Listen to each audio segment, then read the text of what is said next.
In a mortal realm of the cultivation world, cultivators were once legendary figures. For ordinary mortals to cultivate, immense fortune was required. However, after a significant upheaval, the so-called immortal sects and demon sects began relentlessly searching for disciples among the mortal world. Their interactions with the mundane realm grew increasingly frequent, leading to many cultivation sects becoming public. It became common for people from the mortal world to actively seek apprenticeship under various cultivation sects, hoping to one day become revered immortals. However, cultivation was extremely difficult. Among tens of thousands who sought discipleship, finding even one suitable candidate was a challenge. Once chosen, disciples had to sever all ties with their mortal lives' parents, and loved ones would become strangers. This was to prevent cultivators from interfering in mortal affairs after achieving cultivation. Donglei, the eighth son of King Tang Lilongji, had been saved by two immortals in his childhood. The jade pendant hanging from his chest was said to be a gift from those immortals. At the age of 10, his father intended to send him to the Seven Stars sect on Donglei Immortal Island for cultivation. However, upon hearing that cultivation meant separation from his mother, he cried and threw tantrums daily. His mother also pleaded with King Tang. As she was the younger sister of Emperor Li Tai, King Tang dared not offend her and reluctantly agreed to wait until Li Donglei grew older. Staying at home, Li Donglei, determined not to leave his mother, began studying cultivation-related books and even created his own cultivation techniques. Initially, his parents dismissed it as childish fantasy and paid little attention. But at 11, he achieved sword flight, astonishing King Tang, who immediately insisted on sending him to Donglei. His mother wept and begged again. 2 years later, when Li Donglei's mother fell ill and passed away, King Tang immediately moved to send Li Donglei for cultivation. Enraged, Li Donglei bowed 3 times before his mother's coffin and ran away from home. King Tang's territory lay at the northernmost edge, bordering the sea. In the vast ocean, countless powerful demonic beasts roamed. Deep within the sea dwelled immensely powerful demon cultivators. 1 year later, on the ocean tens of thousands of miles from King Tang's territory, waves rolled violently, and the sea wind stung the eyes. A bare-chested boy stood on a rusty, flying sword, holding another slightly less corroded sword in his hand. He grinned foolishly, missing a front tooth. The white jade pendant around his neck, seemingly crafted through some extraordinary method, appeared flawless and clearly not an ordinary object. Whoa! A sudden dragon's roar echoed from the sky. Then, a massive golden aura of demonic energy flared from the sea, and a huge, ferocious dragon burst out of the water. The entire golden dragon spanned 20 zhong, making the boy seem insignificant in comparison. Haha, finally out. Today, I will sign a soul contract with you. The boy clearly knew the dragon well and charged straight at it. The golden dragon roared again, rushing directly toward the boy.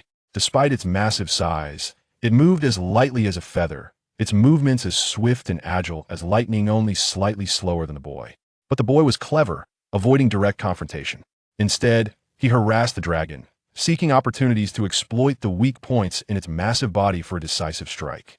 This boy was none other than Li Donglei, who had run away a year prior. At 11, he had reached the sword-riding stage through self-cultivation.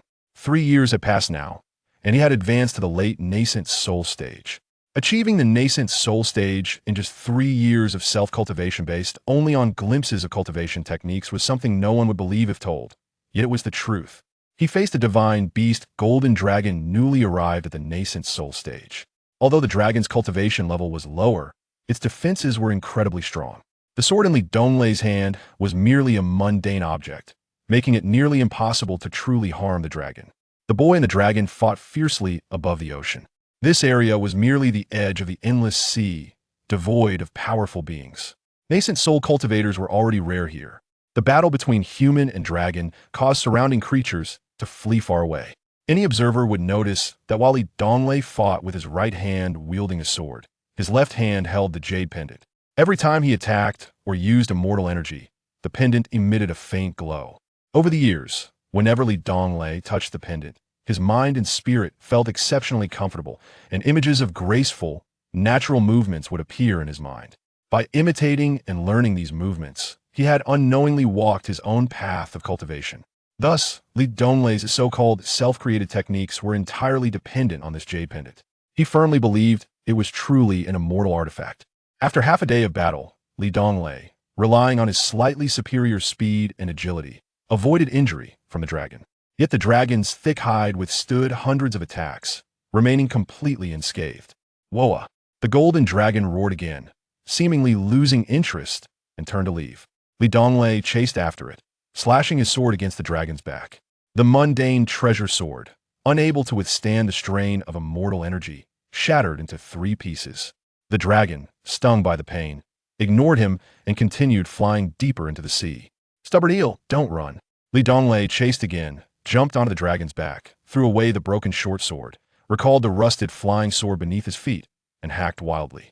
The broken sword shattered once more. If you don't sign the soul contract today, I won't let you go. Li Donglei gritted his teeth, his childish stubbornness flaring. He raised the jade pendant and slammed it against the dragon's back. Unexpectedly, the seemingly harmless pendant suddenly blazed with golden light, or rather, the dragon's demonic energy rapidly flowed into the pendant. The light was entirely drawn from the dragon's power. Huh? Li Donglei frowned slightly, then realized with delight. The pendant's mysteries were endless. Without hesitation, he continued slamming it against the dragon's back. The dragon could no longer ignore Li Donglei.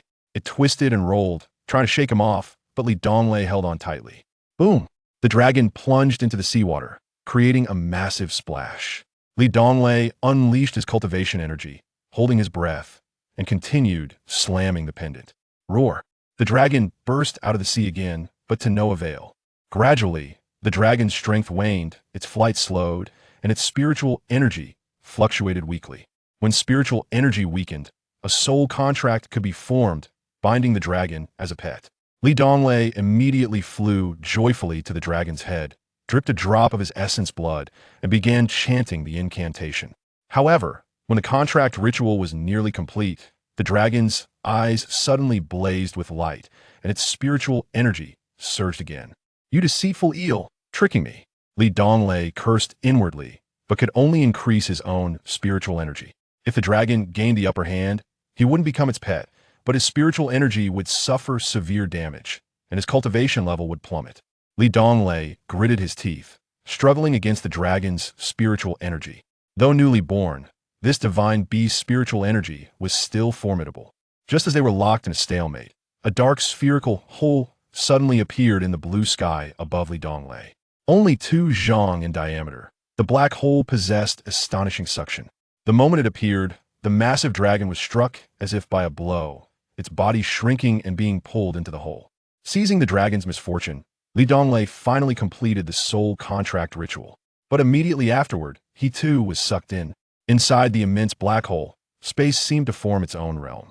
Strangely, apart from Li Donglei and the dragon, everything else was being destroyed, including Li Donglei's clothes and the jade pendant.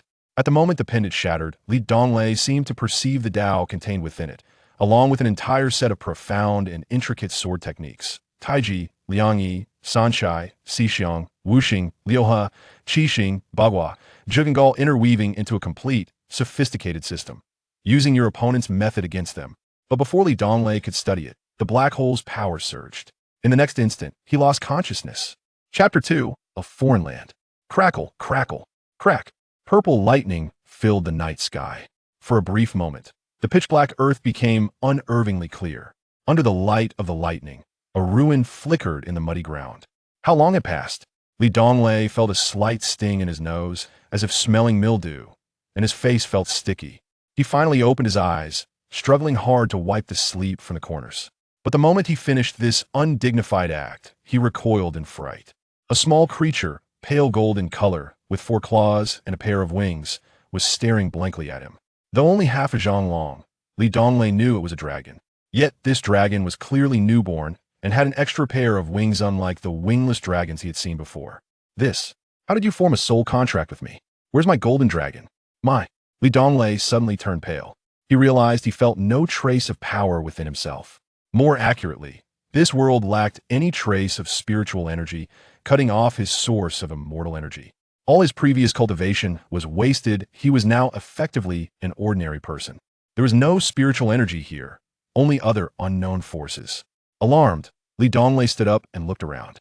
The area was completely enclosed, pitch black except for the occasional lightning flash and the sound of rain, telling him it was night and raining heavily. When Li Donglei carefully searched for an exit, he suddenly saw a person who looked like a ghost. Now, having mysteriously arrived in this place and lost his power, Li Donglei felt a surge of fear. Had he been killed by the black hole and sent to the ghost realm? Was the figure before him the ghost the servants at King Tang's mansion used to talk about? Ghost! Li Donglei screamed in terror. The little golden dragon, seeing Li Donglei shriek, joined in with its own scream. A thunderclap from the sky added to the horror. The ghost wore a black cloak, blending into the darkness. It was hard to see unless you looked closely. Seeing Li Donglei's terrified expression, the figure clearly disapproved. Slowly, it approached Li Donglei. Only then could Li Donglei see its facey a square-jawed, quite handsome middle-aged ghost. Yet despite being in his prime, he walked unsteadily, as if about to collapse at any moment. Li Donglei immediately associated him with a flickering ghost. Li Donglei immediately ran to the only patch of light, the moonlight. Ghosts should fear light, right? But the ghost continued advancing toward Li Donglei. Damn it, legends are all bullshit. Whoever says ghosts fear sunlight, I'll fight them. Li Donglei cursed loudly. Frightened, he grabbed a stone from the darkness and threw it at the ghost.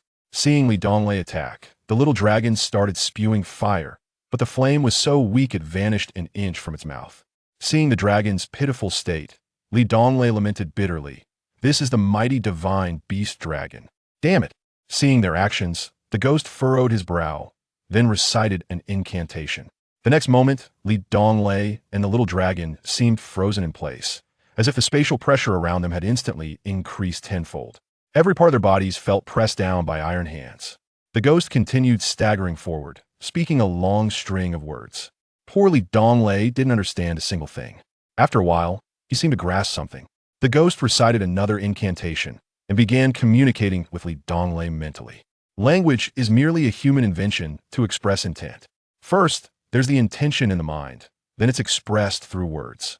What the ghost was doing now was returning to the primal state directly, transmitting his intent into the other's mind, bypassing verbal expression. This was faster and the meaning clearer. Little one, don't be so impulsive. I mean no harm, the ghost said, then released the restraint on Li Donglei. Who are you? And where's this place? Li Donglei gathered his courage and asked his questions. Little one, let me tell you a story, the ghost replied. Is this the ghost realm? Li Donglei immediately voiced his suspicion, showing no courtesy. The ghost ignored him completely, continuing slowly through telepathy. Long, long ago, the three most powerful people in this world simultaneously received a divine revelation.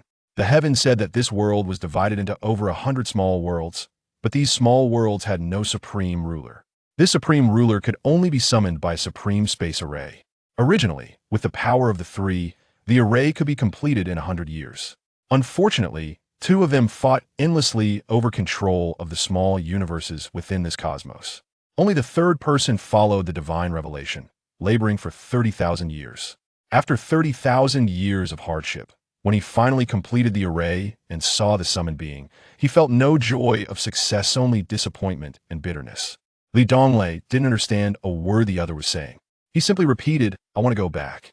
The ghost blocked Li Donglei's path and said, you can't leave. This was originally an underground palace, but after the array was activated, it became a ruin. Even if you get out, you can't return. This isn't your world. Damn, I met a crazy ghost. Li Donglei cursed inwardly, stepping away. The ghost shook his head, feeling utterly defeated, but made no move to stop Li Donglei. The little dragon followed behind, and after wandering for half a day, Li Donglei finally admitted it. This was a closed space. Within the darkness, they had only about 700 zhong of movement, and the only connection to the outside was the hole where rain dripped from above. This is a door. How can it be opened? Li Donglei shouted. Hearing Li Donglei's words, the ghost immediately recited an incantation.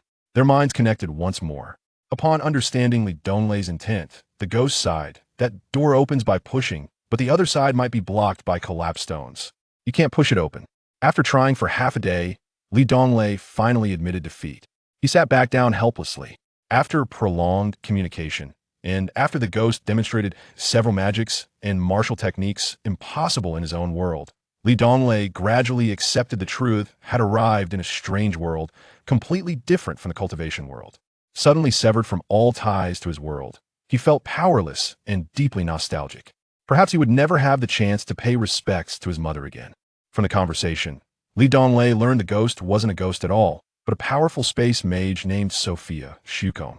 He had nearly exhausted his life force to activate the Supreme Array, hence his weakened state.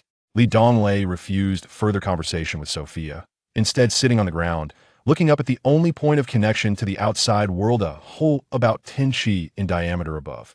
It was now midnight. Starlight shone down. The night wind outside seemed strong, yet inside the ruined palace, there was no sensation of wind. Perhaps only the rain, the night wind, and his own world were the same. Li Donglei felt like crying. He was devastated by the loss of his power. If only he hadn't wanted to catch the dragon because it looked impressive, he wouldn't have ended up in this disastrous situation with a black hole.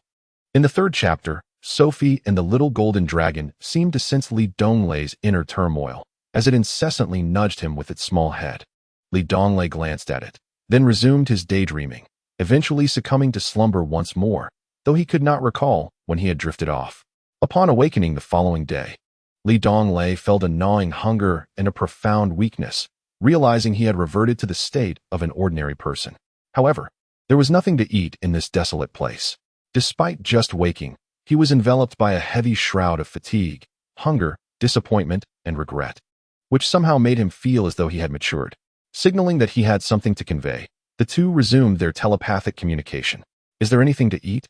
Li Donglei weakly inquired. "Eating? I have no need for sustenance." Sophie replied with an air of certainty. "I am hungry," Li Donglei expressed with frustration. "There is nothing, not even water." "Damn it. Then why did you bring me here if you can't take me back?" Li Donglei finally erupted in exasperation. "Activating the grand formation nearly depleted my life force. There is no possibility of a second activation. Even if there were, I could only transport you to another realm. And where that might be, who can say?" Sophie remarked with a wave of her hand, exuding a sense of helplessness. "Then I am doomed," Li Donglei lamented. Lying back on the cold stone slab, choosing to disregard everything else, while his stomach continued to protest vehemently. "Well, I am close to death anyway. I will upgrade your dragon to enable it to fly, so it can venture out to fetch water and find something to eat." Sophie finally took responsibility for once. "Is that truly possible?" Li Donglei questioned skeptically, disregarding any thoughts of upgrading the dragon. "You were summoned together with me, establishing a master-servant bond that is innate and telepathic. It will comprehend your intentions." "Then hurry," he urged. Despite the absence of power, the constraints of the soul contract remained intact. Li Donglei understood that the dragon would indeed grasp his meaning, which was to inquire if he could empower the dragon for its growth. Yet, he chose not to dwell on it further. Securing something to eat and drink was his priority. Without further ado, Sophie placed one hand upon the little golden dragon's forehead and began to chant an incantation. Li Donglei did not comprehend what was transpiring, but he felt an unusual shift in the air around him, a sensation he could hardly articulate. Initially resistant to Sophie, the little golden dragon seemed to respond positively as she recited the spell. Its body began to grow rapidly, and the delicate golden wings on its back gradually strengthened. The process of its advancement was swift. Li Donglei estimated that it would be complete in less than 10 moments. With a triumphant cry, the little golden dragon announced its successful upgrade. Among the trio, 2 humans and 1 dragon. Only it appeared to be in high spirits. With a mixture of trepidation and hope, Li Donglei addressed the dragon in the language of the Ziyu star. "Dear dragon, could you fetch us something to eat? I will find you a suitable vessel to carry water back." He tore a strip of cloth from his attire and fashioned a rather concave porcelain shard to hang around the little golden dragon's neck. In truth, regardless of the words spoken, the little golden dragon comprehended them all, for it grasped the intentions of Li Donglei.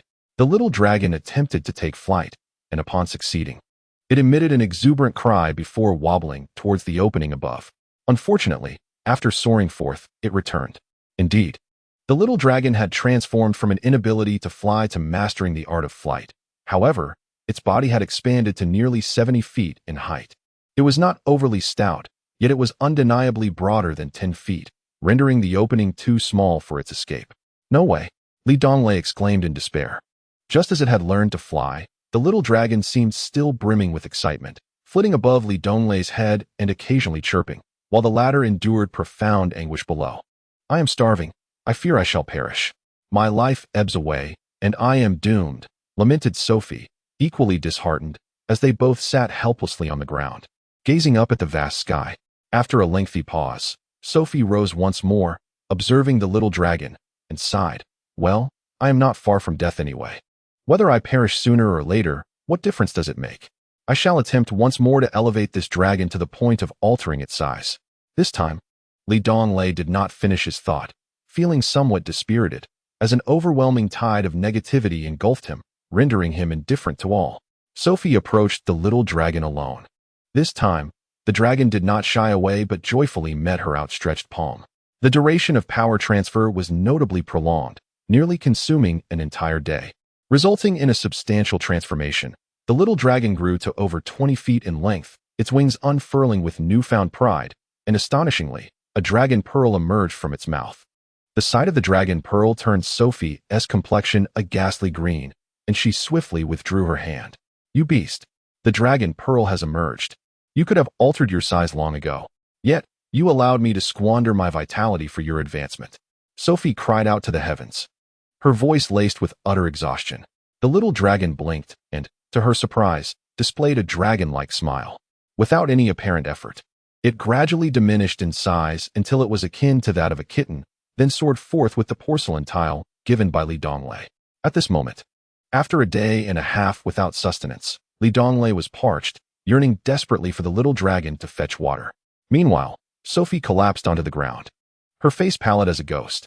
Observing her state, Donglei felt a surge of guilt, recognizing that he, too, had expended his own strength for his own sake. Are you all right? He inquired softly. Cough. If I refrain from utilizing any magic aside from conversing with you telepathically, I should still have 10 years left. Who would have thought that I, once endowed with boundless life, would one day confront death? Sophie managed a faint smile, her expression one of resignation. 10 years. Only 10 years left? Donglei was at a loss for words, his heart devoid of any lingering resentment towards Sophie. I've heard you were once quite powerful. He ventured, seeking to break the silence. Powerful? What constitutes true power? Sophie mused. To others, I may appear formidable, yet in the face of the heavens, I am but a child. Her gaze drifted longingly into the distance, while Donglei found himself ensnared in a haze of confusion. If you do not assist the little dragon in advancing, will you be free from troubles? Donglei inquired once more. In order to activate the spatial grand array, I have already exhausted my life force. Even if I remain idle, I shall not live for more than 300 years. What value is there in prolonging a life as a mere shell? It is far better to bestow my remaining years upon you. Donglei felt a wave of shame wash over him. He could only respond, I possess no skills and am as good as useless here. To live 100 years in my homeland is considered a blessing, unless you are a cultivator. At this juncture, Donglei felt a sense of despondency. For all the arduous efforts invested in cultivating celestial spiritual energy had been rendered futile, and he had regressed to the status of an ordinary person. You are quite forthright. However, 100 years constitutes nearly the entirety of your lifespan, while 300 years is but a fleeting moment in the vast expanse of my existence. It is better left untouched. I have often pondered the divine revelation bestowed upon me, which is to activate this grand array to summon the sovereign of the 108 minor universes. Yet it has instead summoned a human and a beast. Perhaps you are the ones destined by fate, Sophie remarked, her eyes gleaming with divine light. But I only know the path of cultivation. Moreover, I arrived here in a state of confusion just as I began to flourish on Zeus Star. The little dragon is a divine beast I had just tamed there, and it followed me here. However, my celestial spiritual energy has vanished. I am still just an ordinary person. Donglei expressed his disappointment. No, that dragon is the king of advancing beasts, distinct from ordinary formidable phantasms. Advancing beasts grow stronger as they absorb power. Your advancing dragon requires energy several times greater than that of ordinary advancing beasts for each level it ascends. Consequently, it possesses greater power at the same level and can advance to different realms based on its grade.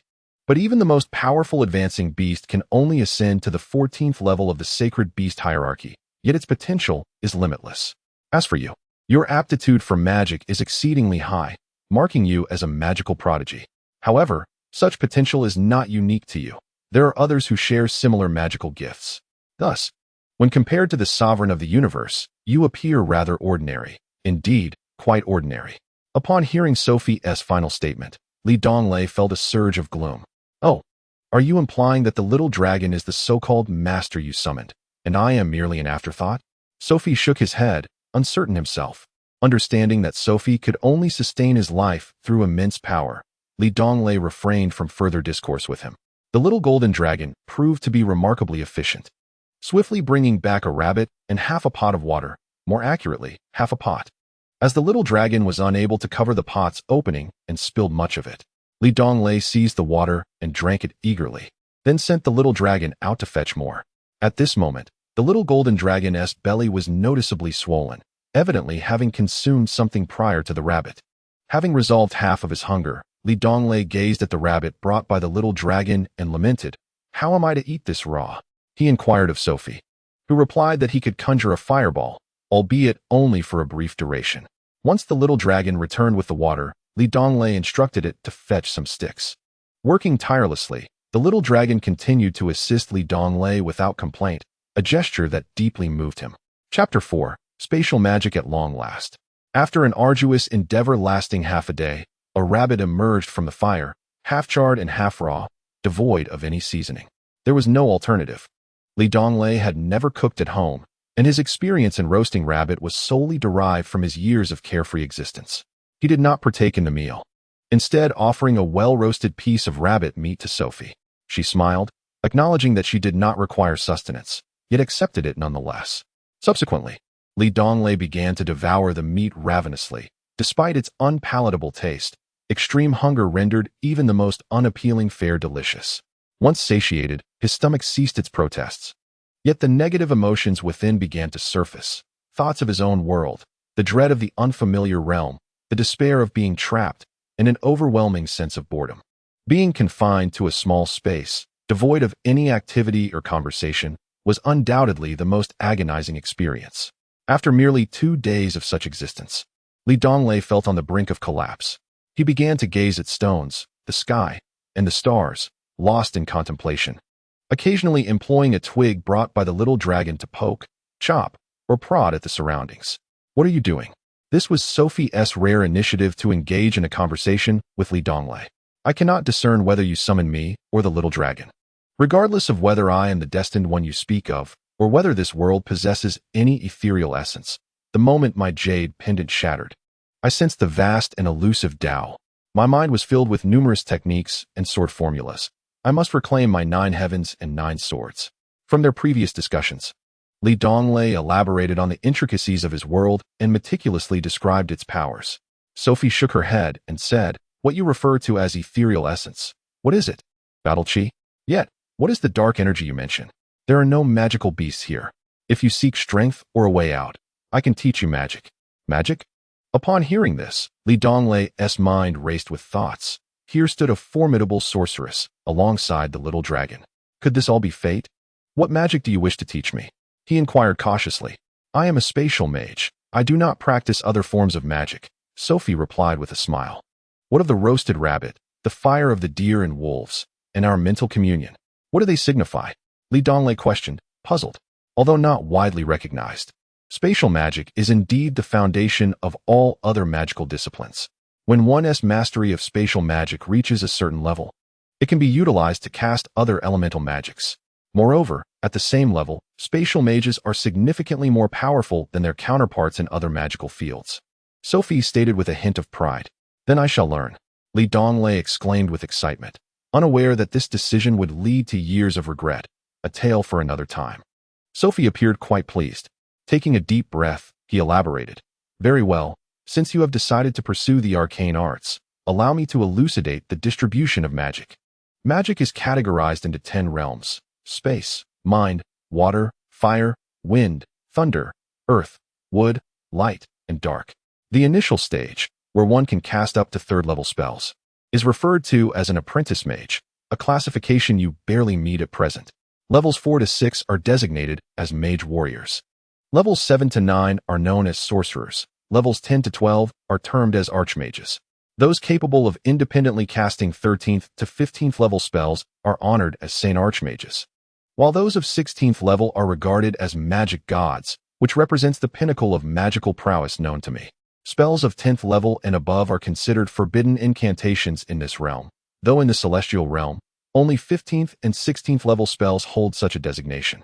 Beyond magic, there exists another form of power in this world, known as martial skills. The 9 Heavens 9 swords you mentioned belong to this category. Martial skills, akin to magic, are divided into 6 tiers: sword hand, sword fighter, sword master, sword emperor, sword saint, and sword god. These 6 levels correspond directly to the 6 tiers of mages. Creatures in this world are classified into 3 categories: the ordinary beasts, which need no introduction; the magical beasts, which are formidable variants of wild animals, many of which possess terrifying magical abilities, and once a beast is tamed by humans, it is referred to as a phantom beast. Thus, strictly speaking, magical beasts and wild beasts belong to the same category of creatures. Humans classify them based on their own strength, further dividing them into 6 tiers: beginner phantom beasts, intermediate phantom beasts, advanced phantom beasts, ultimate phantom beasts, sacred beasts, and divine beasts. As for our realm, it is divided into 2 principal domains: the human realm, predominantly populated by humans, and the celestial realm. The human realm lacks formidable experts, yet serves as the foundation and essence of the entire universe. The celestial realm, though powerful, would inevitably perish without the support of the human realm. My knowledge of the current power distribution derives from 30,000 years ago, when the celestial realm was dominated by 3 major forces, one led by the creator god, known as the Angelic Legion, another led by the demon king Satan, representing the Hellish Legion, and a third faction, composed of the ultimate human powers from the lower realms, who refrained from aiding either side. After absorbing such a wealth of information, Donglei took considerable time to process it, ultimately arriving at 4 conclusions. First, this world is vastly different from his own. However, having lived independently for many years, he believed adaptation would not prove difficult. Second, although the little dragon is currently weak, it possesses the potential to become an immensely powerful entity given sufficient energy. Third, there exists a formidable celestial realm above his world, with the creator god and the demon king both imposing figures. The human realm, together with the celestial realm, constitutes the entirety of the universe, which is further surrounded by 107 similar universes. Collectively, these 108 microcosms comprise the true cosmos. Fourth, Sophie is undoubtedly extraordinary. Having lived at least 30,000 years, he is well versed in the affairs of the celestial realm, yet remains somewhat oblivious to the intricacies of the human realm, and possesses knowledge of matters beyond the universe, having conversed with celestial beings. Sir, is the creator god truly the architect of this world? What is the origin of the demon king, and is this so-called third faction under your leadership? Donglei inquired with a hint of confidence. Sophie's eyes brightened with intrigue as she inquired, "Why do you presume I am the leader of a third-party force?" Donglei promptly replied, "You mentioned that the heavens revealed this to 3 individuals, implying that the great formation must be executed by your trio, which indicates that you 3 are indeed the most formidable. Otherwise, the heavens would have sought out someone even stronger." Coincidentally, the celestial realm is divided among 3 factions: the creator god, the dark overlord, and another faction comprising precisely 3 entities. Hence, I surmised it was you.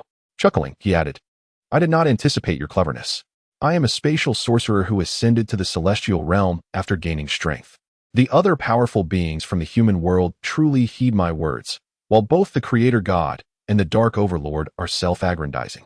When our small universe was formed, it was divided into 2 tiers, both possessing equal energy. However, the human realm's expanse is 1,000-fold that of the celestial realm. Thus, on average, each inhabitant of the celestial realm surpasses those of the human realm significantly. This explains why the beings of the angelic and infernal legions are inherently powerful at birth, while humans, despite their initial frailty, possess boundless potential. Years of development have finally equipped us with the strength to contend with the celestial realm. Before my arrival, the creator god and the dark overlord were vying for dominion over the celestial realm. I felt it unnecessary for us, the ones who ascended from the human world, to intervene, so I maintained a position of neutrality. Now, after 30,000 years, I wonder how my old friends in the celestial realm are faring. I hope the creator god and the dark overlord remain in a stalemate, otherwise. Sophie did not finish her thought, her expression laden with concern and helplessness. Why do the powerful always seek refuge in the celestial realm? Is it not easier to bully others in the human realm? Donglei queried, bewildered. Sophie could only smile wryly at his lingering attachment to the human realm. Shaking her head, she explained, "This indeed reflects the consensus among the Creator God, the Dark Overlord, and myself. The human realm is exceedingly fragile. A level 11 forbidden spell can obliterate an entire city, and the devastation wrought by higher-tier powers is beyond imagination. Once two superlative forces clash, the resulting destruction and casualties are monumental. The human realm is the very foundation of the celestial realm, and neither faction within the heavens wishes to witness its obliteration. As for us, we are even more averse to the suffering of our homeland. Thus, we three factions have collectively resolved that the strongest beings in the human realm must remain as level 11 sorcerers and level 11 sword emperors. Any powers beyond that must be forcibly summoned back to the celestial realm. Powerful magical beasts maintain specific territories, rarely venturing beyond their domains, which allows for some leniency regarding their regulations. Even so, level 13 holy beasts must also be compelled to return to the celestial realm." "Oh, I see." Donglei nodded in understanding. "Very well, we shall discuss the specifics at another time. Since I have summoned you here, and we find ourselves trapped in this predicament, it is indeed a remarkable fate. What difference does it make to live another decade or not? I would rather view you as a conduit for my power. In the time ahead, I shall impart to you the art of spatial magic without reservation. If you can attain even 1/10,000th of my strength, you shall be able to escape." Sophie suddenly made up her mind. She had contemplated this long before. Although the heavens had revealed to her that this great formation could summon a common sovereign, it did not guarantee that the summoning would be instantaneous. Moreover, the power of a sovereign over the three realms was beyond her capacity to summon. Perhaps Donglei still harbors a glimmer of hope. After toiling for 30 millennia, risking even his life, he would not relinquish any opportunity, no matter how faint. I have visited several of the 107 minor universes, each distinct from our own, but I shall refrain from elaborating on that. Our world is permeated by two disparate forces. One is known as magical elements, and the other, martial energy. I shall primarily discuss the magical elements. Magical elements are essentially the active particles that exist in various forms. For instance, in some worlds, the light particles are rather inert, merely illuminating their surroundings, while a touch more vitality allows green plants to absorb their energy and transform it into other forms. In stark contrast, the light particles in our realm are vibrant and dynamic. Over the ages, humanity has gradually learned to harness them more effectively. The greater the number of light particles one can utilize, the more powerful one becomes. This explains the prominence of formidable light mages, a principle that applies to the other elemental schools as well. The relationship between martial energy and magical elements mirrors this dynamic. To wield magical elements, one must possess a compatible constitution, a requirement that is quite stringent. It is a noteworthy achievement if 1 in 100 is deemed suitable for magical study. However, your aptitude is exceptional. Mastery of magic necessitates communion with the external magical elements through meditation. Furthermore, once an individual gains the ability to connect with one type of magical element, they are precluded from learning others. The term magic here specifically refers to the 8 elemental types: light, dark, water, fire, wind, thunder, earth, and wood. Spatial and psychic magics do not fall within this classification. Upon hearing this, Donglei fainted on the spot. For after an extensive discourse, the information seemed tangential to the magic he sought to learn. In the 5th chapter, Rigorous Training, it is noted that there are no spatial magical elements in the atmosphere.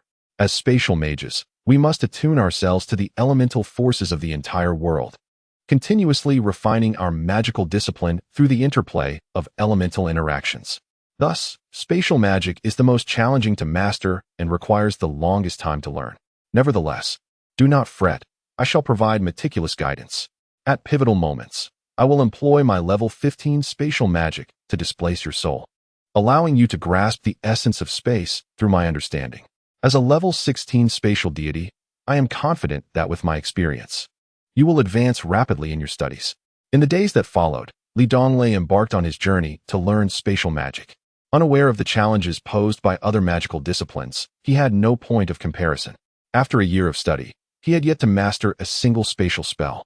Sophie informed him that he had already attained the magical prowess of a level 2 apprentice. Donglei smiled faintly, pondering the fact that he could not yet cast any spatial magic.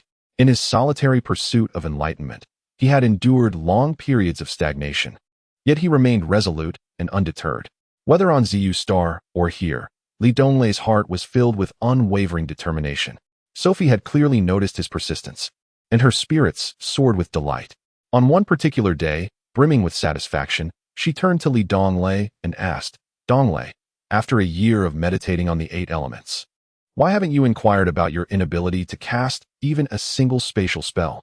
A year has passed, and without the need for verbal exchanges, Li Donglei has managed to converse, albeit not fluently, with Sophie in the language of this world. Since absorbing a significant amount of energy from Sophie a year ago, Little Dragon has ceased to grow. It appears not to mature with time, but rather with the enhancement of its power. There is little to do here, in this tedium. It seems more worthwhile to engage in meditation. My mother often remarked that I am as stubborn as a dead tree, resolutely pursuing my endeavors regardless of others' advice. At this thought, Li Donglei could not help but reminisce about his hometown. However, he could not even step outside, let alone return to the realm of cultivation.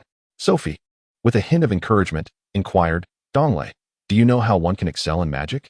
"It must involve frequent meditation," he replied. "For meditation appears to be the sole path to enhancing magical power. Regular meditation aligns with what my private tutor referred to as diligence." Li Donglei's expression was ambiguous, a blend of a bitter smile and a faint grin. Indeed, frequent meditation is essential, but what matters more is the sincerity with which one meditates. It is often said that a mage's cultivation is most disrupted by distractions. Those who lack focus can never master magic. Only those who can endure solitude can truly settle their minds. You evidently possess the tranquility that is paramount for a mage. I firmly believe that with your magical aptitude, coupled with your capacity for solitude, you will achieve remarkable feats in magic in the future. However, this is not the most crucial aspect. The most significant fact is that you are a spatial mage. As Sophie spoke with growing fervor, he stepped closer to Li Donglei and continued, "Spatial magic is extraordinarily powerful, even inciting envy from the heavens. Each spell requires an immense expenditure of energy. Without reaching the 6th-tier magician level, one cannot even cast a spatial spell. A 6th-tier spatial magician can only wield the spell of spatial flickering. The rate of cultivation in spatial magic is at least 5 times slower than that of other magical disciplines, and below the 6th tier, one is hardly distinguishable from a novice. Even upon reaching the 10th-tier mage level, one can only contend with peers of the same rank. Given the brevity of human life, mastering the most challenging spatial magic to the 10th tier in a century is nearly impossible, and the challenges only increase thereafter. The angels and demons in the celestial realm, aware of the power of spatial magic, harbor a deep-seated fear of it, dismissing its significance, which results in very few choosing to pursue its study. By a twist of fate, I have summoned you.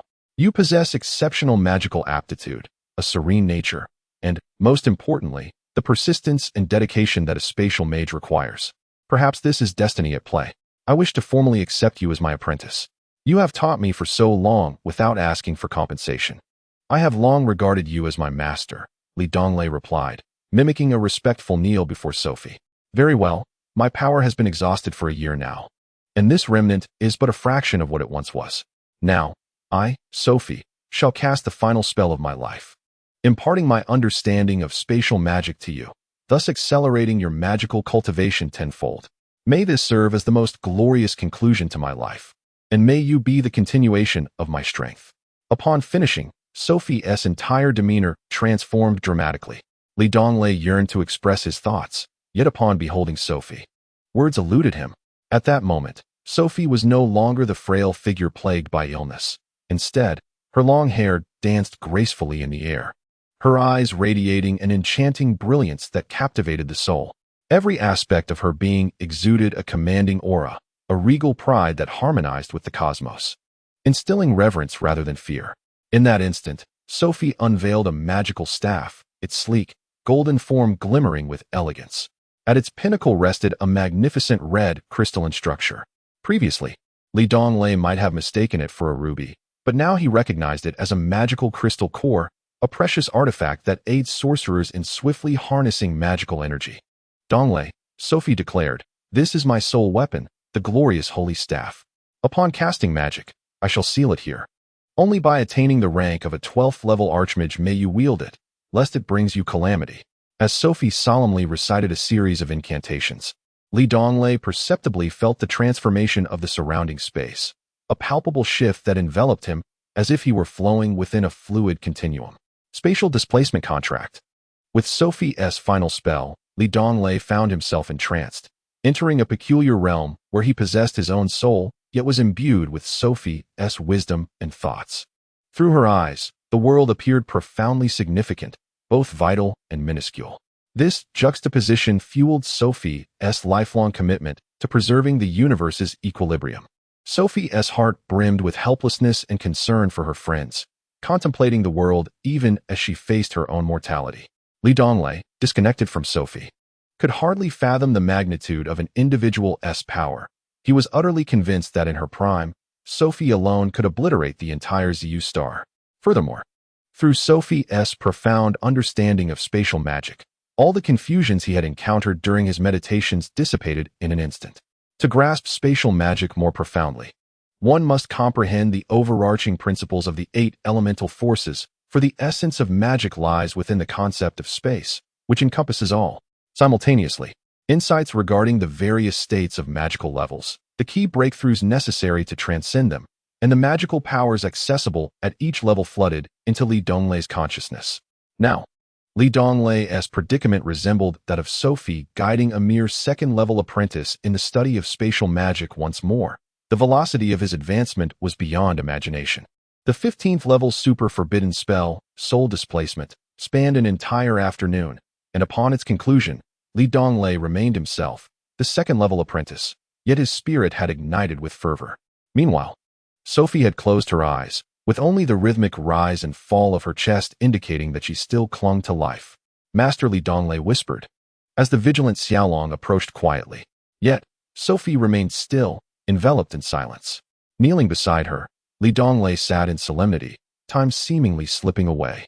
Gradually, Sophie's complexion regained a hint of warmth, and she slowly opened her eyes, as if a miracle of life had unfolded.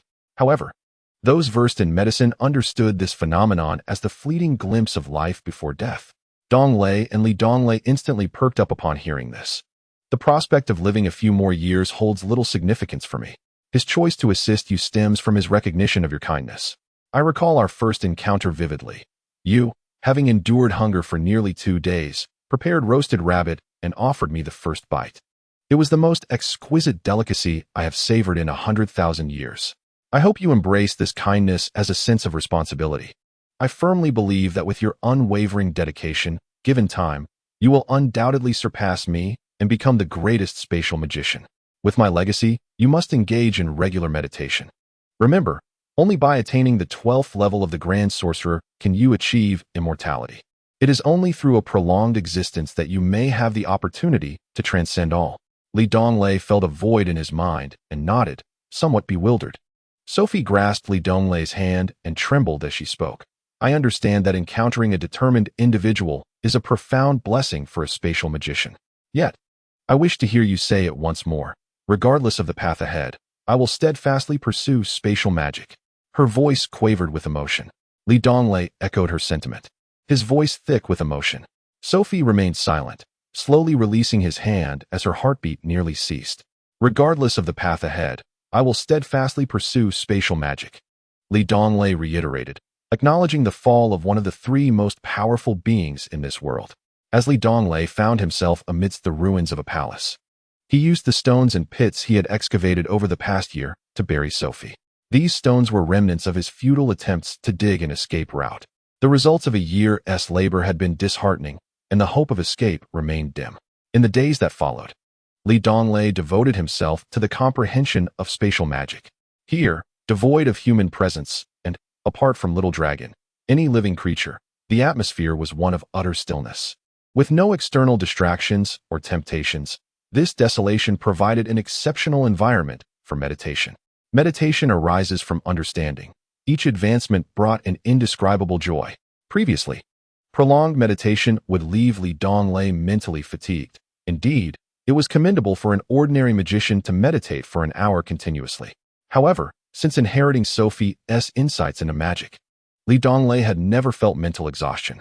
Each time he awoke from meditation, it was due to an extended session, prompted by the severe protests of his hungry stomach. With exceptional magical talent, the legacy of the most powerful magician, and an optimal environment for meditation. A diligent magician typically requires 3 hours of rest for every hour of meditation. Yet, Li Donglei needed no such breaks, rendering his time utilization fourfold more efficient than his peers, not to mention those who lacked diligence. All of this culminated in one outcome. Li Donglei's magical prowess was rising at an astonishing rate. Chapter 6. The young master emerges. Little dragon, loyal in its own way, had spent years by Li Donglei's side. To be precise, Li Donglei relied on it for survival, while Little Dragon had developed a fondness for Li Donglei's roasted delicacies.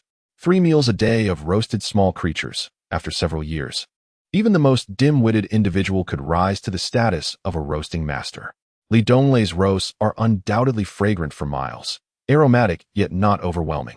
Remarkably, when he roasted a large wolf, it was uniformly cooked throughout, avoiding the grievous error of being raw within while perfectly done on the outside, with seasonings evenly distributed as well. However, when it comes to seasonings, Li Donglei felt a twinge of embarrassment.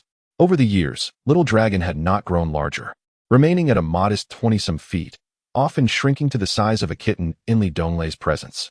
His golden body, petite stature, and expressive dragon features made him an endearing little creature, occasionally mimicking Li Donglei with simple phrases, garnering affection from all. Yet, upon bringing home a large, domesticated sheep for the first time, Li Donglei was taken aback. Subsequently, Little Dragon escalated his antics, pilfering pigs, chickens, and ducks, even stealing shiny objects like jewels and glass baubles. Li Donglei ultimately conceded that Little Dragon had devolved into a thieving dragon. Li Donglei harbored a sense of envy for the freedom Little Dragon enjoyed, sharing a profound connection. He not only refrained from guiding Little Dragon towards righteousness, but also encouraged him to pilfer salt, soy sauce, and chili powder. In the end, Little Dragon even snatched fire stones, marking the end of the era when Li Donglei relied on Little Dragon's fire-breathing after Sophie's passing. Upon inspection, the collection of dry wood, fire stones, poultry, glass, jewels, and axes was overwhelming. Li Donglei could hardly bear it. 2 years after Sophie's demise, this thieving dragon had left no stone unturned. Frustratingly, every time Li Donglei spotted these human possessions, he yearned to venture outside. Alas, his prowess as a 7th-level spatial magician only allowed him to wield 2 spatial spells, one being the 7th-level spatial teleportation array, which required an exceptionally potent energy source to sustain its power. The number of individuals it could transport depended on the magician's magical prowess and the energy source's magnitude. Most crucially, the teleportation array functioned in 2 directions. Even if Li Donglei could set up the array, the energy crystals pilfered by Little Dragon would not enable his escape. The other spell Li Donglei mastered was the 6th-level spatial flicker. With Sophie's legacy, his understanding of magic was unparalleled. The incantation of spells allows a magician to progressively enhance their connection with surrounding magical elements, akin to a general's inspiring rhetoric during wartime, bolstering the soldier's resolve. Similarly, as a magician articulates incantations, their ability to communicate with nearby magical elements intensifies. Once the enhancement reaches a sufficient level, the spell can be cast. There exists only one scenario where a spell can be cast without incantation: when the magician possesses an instantaneous connection to enough magical elements to conjure that spell. Typically seen when a high-level magician casts a low-level spell. Apart from this, Li Donglei's extraordinary comprehension of magic allowed him to instantaneously cast 6th-level spells. He was uncertain how many could achieve such a feat, yet he was confident that his level of understanding was unparalleled, for otherwise, Sophie would not have been regarded as the mightiest magician. Thanks to the gifts of the enchanting Sophie, Li Donglei's magical prowess and restoration speed were remarkable, allowing him to blink an impressive 7 times in succession without difficulty. Naturally, the distance of his blinks increased with his growing strength. However, he could now only manage a maximum distance of 10 zhang. At that moment, Li Donglei remained engrossed in meditation, while the little dragon continued its thieving antics to prepare for their lunch. Unbeknownst to Li Donglei, several visitors had arrived outside the ruins. Purpose: how could there be ruins here? A fair-skinned girl, armed with a bow and arrow, inquired of her companion as she gazed upon the fallen, pristine white marble. "How would I know?" replied the man named Purvis, staring in bewilderment at the imposing statue of a wizard amidst the debris. "Did not the townsfolk say that no one could enter here? Indeed, there must have once existed a powerful magical barrier, but it has since been destroyed. Undoubtedly, that thief is hiding within these ruins," declared another man clad in a gray robe of magic. "Let us venture inside to ascertain," boomed a hulking warrior, brandishing a large axe as he prepared to push open the door. "Wait." A woman in a white robe of magic grasped his arm firmly, speaking in a low tone. "Do not forget that the incident we are investigating is likely linked to a thief who is exceptionally skilled at hiding and evading capture. Such individuals prefer to linger in ruins or tombs." The other 4 members of the group instinctively tensed. The towering warrior and the swordsman, equipped with a long sword, cautiously began to remove the stones blocking the intact door of the ruins. The gray-robed wizard and the white-robed sorceress initiated a dual magical enhancement. Guardian of Light, Earth's Resilience, True Vision, Shield of Earth. As the 2 sorcerers continued to cast their supportive defensive spells, a spectrum of vibrant colors enveloped each individual, creating a striking spectacle against the night backdrop. Both mages panted heavily from the exertion. The white-robed sorceress entered a meditative state, while the gray-robed wizard retrieved a potion, gulping it down hastily. The 2 men, one wielding an axe and the other a sword, cautiously approached the grand stone door, intricately adorned with exquisite carvings. Detect darkness. After a moment of meditation, the white-robed sorceress cast a detection spell, while the others watched her anxiously. "What is the verdict?" The hulking warrior, positioned closest to the door, asked cautiously. No response. The expressions of the rest relaxed, and the warrior prepared to push the door open. "It's possible the opponent is too powerful," the beautiful white-robed sorceress remarked, a hint of blush coloring her cheeks, which may have caused the detection to fail. The warrior hesitated, his hand retreating from the door. "Of course, it's also possible that there's nothing at all," the white-robed sorceress added. Finally, with a resolute expression, the warrior placed his hand upon the door adorned with the carvings of 2 magical apprentices, took a deep breath, and pushed against the door. It did not budge. "I suspect the thief has sealed the door," the warrior concluded after several vigorous attempts with his shoulder. "I shall take charge." The swordsman, standing alongside the hulking figure, drew his long sword, suddenly shifting his demeanor as he lunged towards the stone door. Regrettably, only faint marks remained on the stone door, as if a small knife had grazed its surface. The door bore magical defenses. It was evident that our adversary, a sorcerer clad in gray, was formidable. Straining with all his might, he unleashed a level 4 offensive spell. The 2 men closest to the door were instantly left disheveled by the magical backlash, gazing at the instigator in disbelief, while the door remained utterly unscathed. This portal not only defended against physical assaults, but also withstood magical attacks, the gray-cloaked sorcerer lamented, shaking his head in resignation, acknowledging that the opponent's strength surpassed his own. The smallest among them, a girl with a bow and arrows, approached silently from afar and, with an expression devoid of emotion, simply pulled the door open. Beyond the ruins, starlight cascaded down, while darkness enveloped the interior.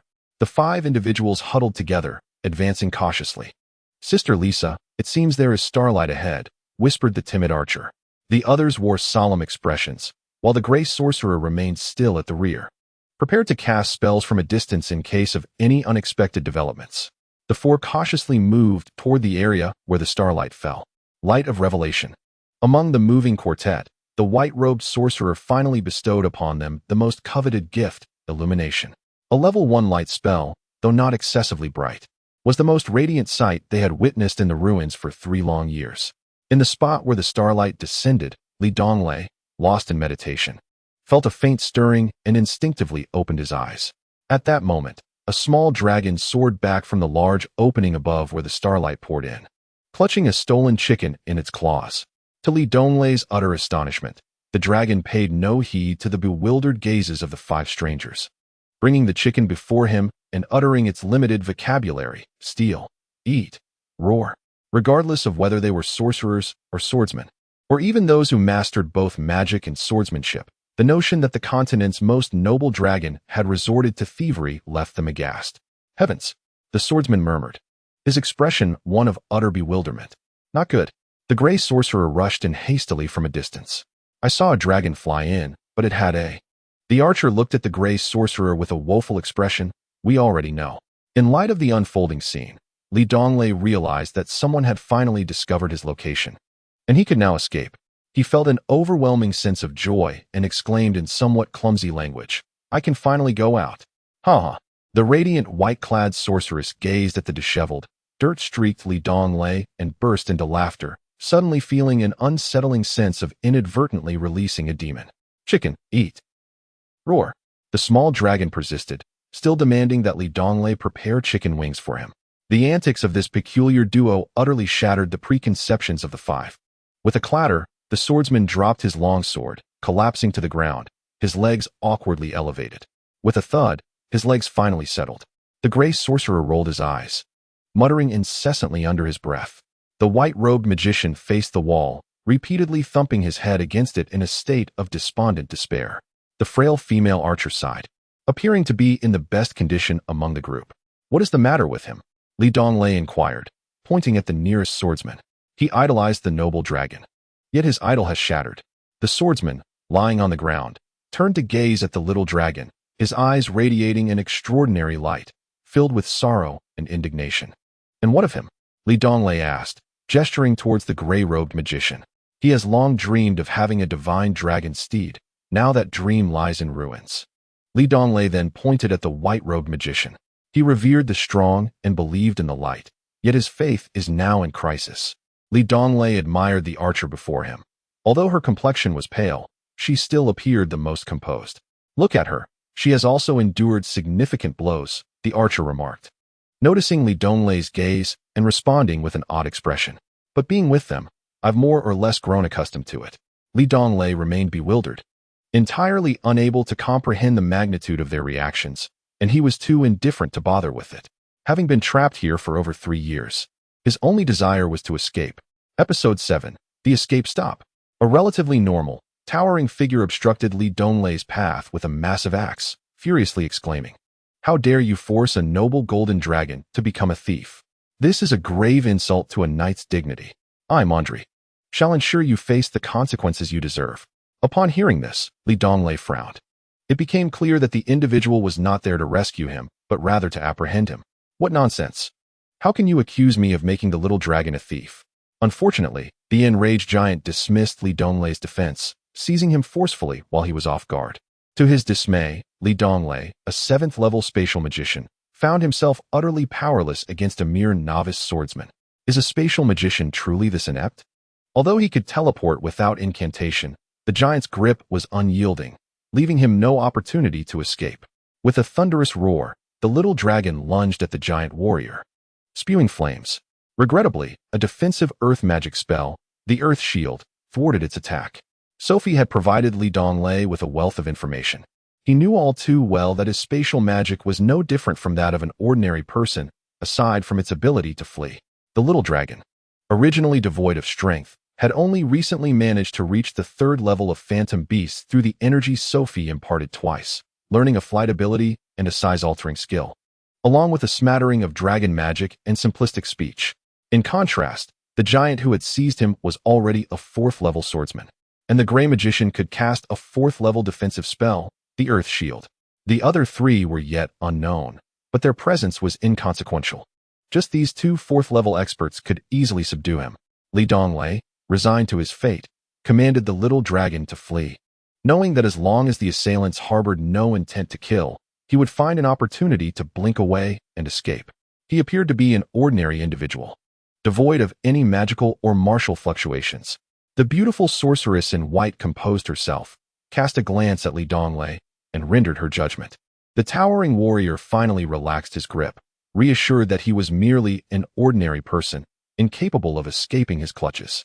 How astonishing it was that a noble dragon was in the company of a commoner. Observing the little dragon's retreating silhouette, the young swordsman, who had long idolized dragons, lamented once more. What is your name? Inquired the gray-clad sorcerer, pointing at Donglei. Donglei, he replied. Donglei understood the importance of discretion at that moment. It was unwise to confront the 5. He planned to seize an opportunity when their guard was down to make his escape. His philosophy had always been to fight if he could win or flee if he could not. Donglei. What a peculiar name, the gray sorcerer murmured. feigning seriousness as he continued. "We have journeyed thus far, and it has come to our attention that a notorious thief has emerged here. It has now been confirmed that it is you. Do you confess?" "Brother, I can't even leave this place. What nonsense are you spouting?" Li Donglei responded, feeling disgruntled. He thought to himself that the little dragon was exceedingly lazy. It could have caught small animals instead of resorting to theft, thereby causing him trouble. "Matt, there's no need to waste words with him. I have located some gemstones and iron tools. Let us take him to the town. That way, we can consider our training a success and return to school," declared the white-robed sorceress, illuminating the ruins with a level 1 light magic. Li Donglei chose to ignore them. These 5 were not much older than him, appearing to be around 15 or 16. As for their appearances, he could only describe them as rather strange, embodying an exotic charm. However, he was not particularly enamored with exotic girls, especially after being wrongfully accused of theft by one.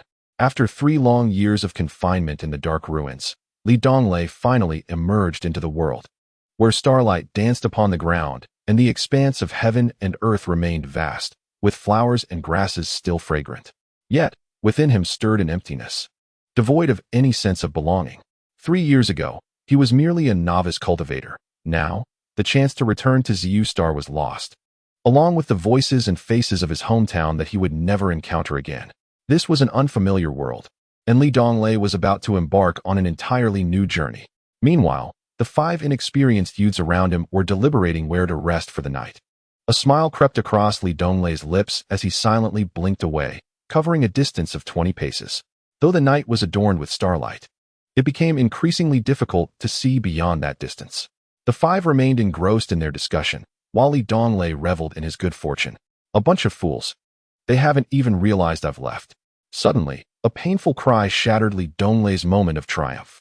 He had overlooked the fact that, in the darkness, others could not see clearly beyond 20 paces, nor could he. With another blink, he collided with a tree, leaving him disoriented. He has fled. The renowned swordsman, Purvis, who prided himself on his keen perception, finally grasped the situation, but by the time he realized it, so had the others. The enchanting sorceress clad in white acted decisively, casting a beacon of light towards the source of the sound. However, a distant scream pierced the air. It was revealed that Li Donglei had once again met with misfortune, colliding with a tree. What a cunning creature! How does he run so swiftly? The sound came from at least 60 paces away, which was manageable by day, but posed a challenge under the cover of night. The towering warrior could only stomp his foot in frustration. "Damn it! I forgot that thieves excel at evasion. Next time I capture him, I shall bind him securely." The sorcerer in gray was equally discontent, for in the hearts of all present, Li Donglei was nothing but a rogue, and Xiao Long was but a pitiable child led astray by him. Li Donglei sprinted with fervor, and Xiao Long, sharing a profound bond with him, effortlessly followed in pursuit. The expressions of the 5 captors upon seeing Xiao Long revealed that dragons, in this realm, were indeed magnificent and noble beings. To mitigate any potential risks, Li Donglei instructed Xiao Long to shrink to the size of a mere kitten. Over the years, Xiao Long, having indulged in roasted meats, had lost the majestic physique typical of dragons, rendering him rotund and short-limbed. Li Donglei mused that referring to him as a puppy would likely evoke more belief than calling him a dragon. After a night of relentless running, Li Donglei arrived at a small village, utterly exhausted. He finally settled down for a brief nap until Xiao Long roused him, indicating the approach of someone. Li Donglei glanced up to see a farmer, equipped with tools for labor in the fields. Rising, he ambled toward the village, passing the farmer, who regarded him with a look of pity. As he continued toward the village, several passers-by cast bewildered glances in his direction. Li Donglei understood their astonishment. Having spent 3 years in the ruins without bathing or changing clothes, his appearance was beyond imagination. Episode 8. Chimneys and Wells. When Li Donglei was still a mile from the village, Xiao Long caught 3 wild rabbits. Li Donglei roasted one, consuming half, while Xiao Long devoured 2, leaving the remainder for later. Strolling through the village and gazing upon unfamiliar faces, a wave of homesickness washed over Li Donglei. The inhabitants bore striking differences from him: brown eyes, blue eyes, white hair, blonde hair, red hair, curly hair, tall statures, and short ones. In contrast to the people of Xiu Star, they bore a resemblance to Westerners, albeit with significant distinctions, not to mention their divergence from his own appearance. By heavens, Could you possibly tear your clothes a little more? A beggar glared at Li Donglei with hostility, evidently perceiving him as a rival for sustenance. My garments shall never be rent, for they are already in tatters, Li Donglei retorted, vexed that even a beggar appeared more presentable than himself. Thus, in this unfamiliar village, the sight of a brazen beggar swaggering with half a roasted rabbit in hand, followed by an indistinguishable creature that could be a dog or a cat, became apparent to all. At this moment, what Li Donglei craved most was indeed clothing. He yearned to find some work, at the very least to earn a few coins to procure a new garment. After a long search, Li Donglei finally found someone willing to hire him for temporary work. The employer promised him 3 gold coins upon completion, equivalent to 3,000 copper coins, roughly the same as the currency on Ziyu Star. Naturally, Li Donglei was more than willing to accept the offer. However, he felt somewhat disheartened when the employer handed him a blueprint and left due to other commitments. Having only learned the language of this world for 2 years, he could barely recognize a few characters. The blueprint depicted a massive deep pit, labeled as being 40 zhang deep with a diameter of 5 zhang. Li Donglei sensed that the 2 numbers were indeed 40 and 5. The rest of the information he gleaned from the blueprint. It seemed clear that he was tasked with digging a well, and the standard of living here appeared to be comparable to that of Ziyu Star. Nevertheless, the employer stipulated a mere 10 days for completion, which left Li Donglei feeling quite frustrated. Digging such a large well single-handedly in that time frame seemed impossible. Fortunately, with the presence of Little Dragon, who could restore its 20 zhang-long form at night, the progress was swift. Li Donglei merely directed the efforts while Little Dragon did the heavy lifting. Remarkably, they completed a perfect well in just 3 days. The remainder of the time, Li Donglei rested at his employer's home, which was a single-person household. When the employer departed, he left Li Donglei an article of clothing from this world and some vegetables for him to cook. Although Li Donglei's cooking skills were nearly non-existent aside from roasting meat. After 3 years, he had finally developed a taste for variety and was delighted to earn 3 gold coins effortlessly. His spirits were exceptionally high during the 2 days of rest. However, Little Dragon only consumed Li Donglei's roasted meat, working at night and hunting during the day, leaving Li Donglei alone. On the 5th day of work, the employer returned to check on the progress. It's all done. Please pay me for my labor, Li Donglei said, narrowing his eyes and extending his left hand. Unfortunately, he did not notice the employer's grim expression. The employer silently pulled out a long stick and began to chase Li Donglei, who was utterly bewildered and could only run while shouting, "You scoundrel! You refuse to pay and resort to violence? I am not one to be bullied. You idiot! I asked you to build a chimney 4 zhang high and half a zhang wide, yet you misinterpreted the blueprint and dug such a large hole. I will have my revenge," the employer yelled, striking Li Donglei as he berated him. "How could you not clarify? I can't even read the characters on the blueprint," Li Donglei exclaimed, feeling immensely frustrated. After enduring 3 strikes, he finally managed to dodge and create distance between them. The employer stood in shock, momentarily stunned by Li Donglei's sudden retreat to a distance of 10 zhang. Dejected, Li Donglei walked along the town's roads, feeling utterly defeated. It was disheartening for a 7th-level spatial mage to be chased and beaten by an ordinary person. It felt humiliating, had it been a mage of another element. Even a 1st-level one could easily conjure a fireball or ice spear to defeat 2 ordinary individuals, or even a 1st-level swordsman could have done so. No wonder they had always criticized his singular focus on learning spatial magic and had never suggested he abandon it. Master Sophie repeatedly urged him to persist with spatial magic, which seemed rather unimpressive, at least at present. He lamented, "Oh son, I long to return to Ziyu Star." For the first time, Li Donglei felt an internal struggle. Sensing Li Donglei's shifting aura, Little Dragon hastened to his side. Over the years, Li Donglei and Little Dragon had grown inseparable, their bond reaching extraordinary depths. Yet, reflecting on the loss of Sophie, Li Donglei realized that in this world, apart from Little Dragon, he had no kin or friends. Not a single human being acknowledged his existence. A profound sense of loneliness enveloped him. Clutching the diminutive Little Dragon, he wandered along the main street of the small town. At this moment, Li Donglei's most pressing concern was to resolve his livelihood. Perhaps he could retreat to the mountains and catch small animals to sustain himself. But human existence encompasses far more than mere sustenance. A thought struck him. A penny can thwart even the most valiant. Li Donglei was no hero. Yet he found himself ensnared by the constraints of financial hardship. Throughout his journey, He meticulously scrutinized every opportunity for earning money. A few jobs were available, yet they either required specific skills or were not open to a young man like him, a stranger. In this world, beyond farming, trade, and military service, there existed numerous lucrative yet perilous industries, each demanding a high level of competency and fraught with danger. For instance, joining a mercenary guild, becoming an assassin, or entering a gladiatorial arena were all options, not to mention the prospects within the less reputable thieves' guild, albeit these four high-risk professions were clearly ill-suited for Donglei. The town was modest, hosting only a small branch of the mercenary guild and a thieves' guild. In this realm, where violence reigned and strength prevailed, gladiators, mercenaries, assassins, and thieves operated beyond the reach of legal retribution, rendering their professions lawful, much to the disdain of many. Mercenaries, akin to the escort services of Zeus Star, safeguarded the lives and properties of their employers during travels and undertook various assignments. Gladiators fought fiercely in the arena for the entertainment of onlookers. Assassins required no further elucidation, while thieves assisted their employers in theft, not merely engaging in the conventional act of stealing valuables at sight. Among these four professions, mercenaries held the highest status. While assassins enjoyed the least freedom, gladiators faced the greatest mortality, and thieves incited the most public ire, as their transgressions occurred with alarming frequency. At this moment, Donglei stood at the threshold of the Thieves' Guild, evidently driven by life's harsh realities.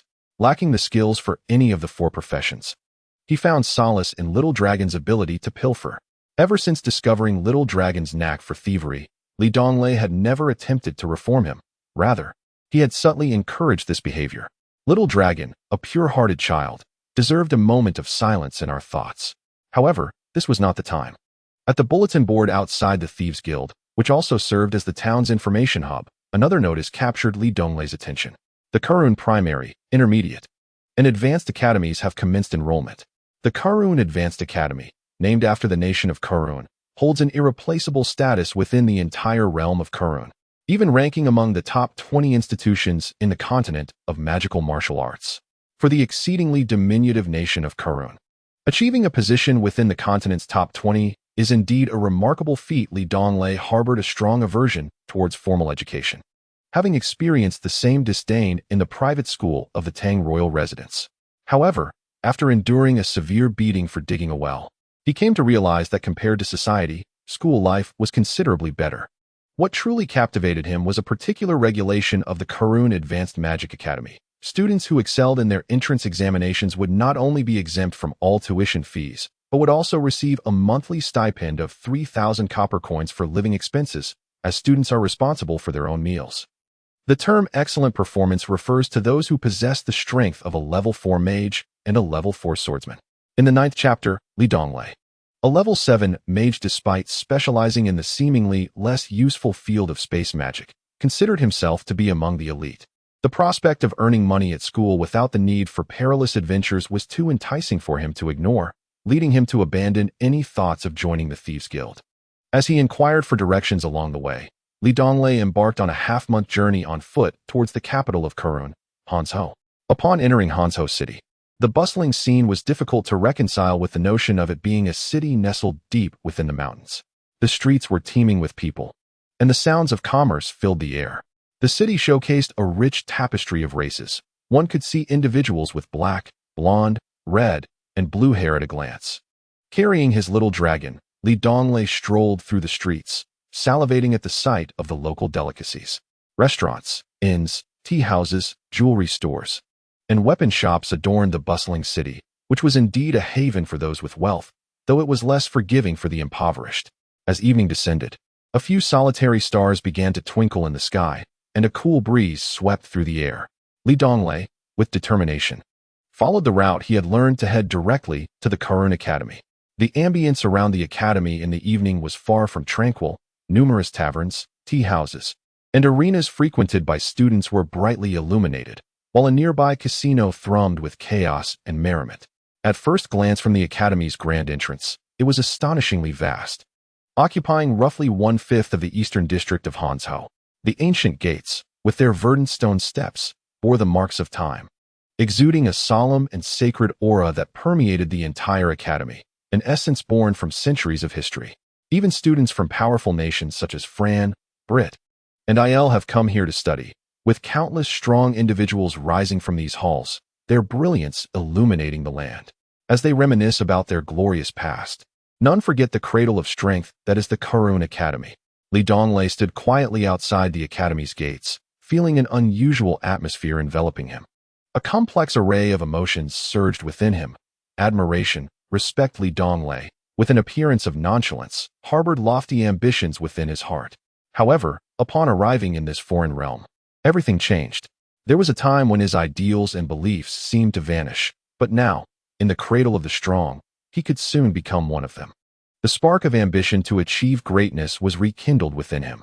An elderly gatekeeper informed Donglei that new students would not be officially admitted for another 4 days, leaving him with no choice but to wander eastward towards Karun Academy, nestled at the easternmost edge of Hanzhou City, which is encircled by mountains. Karun Academy is protected on the southwest and north by mere hills, while the east and northeast are dominated by the formidable Molan mountain range. The ancient trees of Molan, standing for millennia, cast a shadow over the land. Beyond it lies the orcs' foreign continent, marking the boundary between humans and orcs.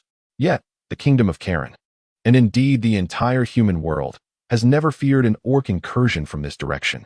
For the Molan mountain range is renowned as the most perilous place in the human realm. Legends tell of beasts within its depths capable of annihilating all humanity, orcs, elves, and undead. Fortunately, these extraordinarily powerful beings maintain their own territories and rarely venture beyond them. Thus, Karun stands as the only nation in the human world to have its capital established at the border. Donglei ventured into the Molan mountain range, primarily to address his hunger.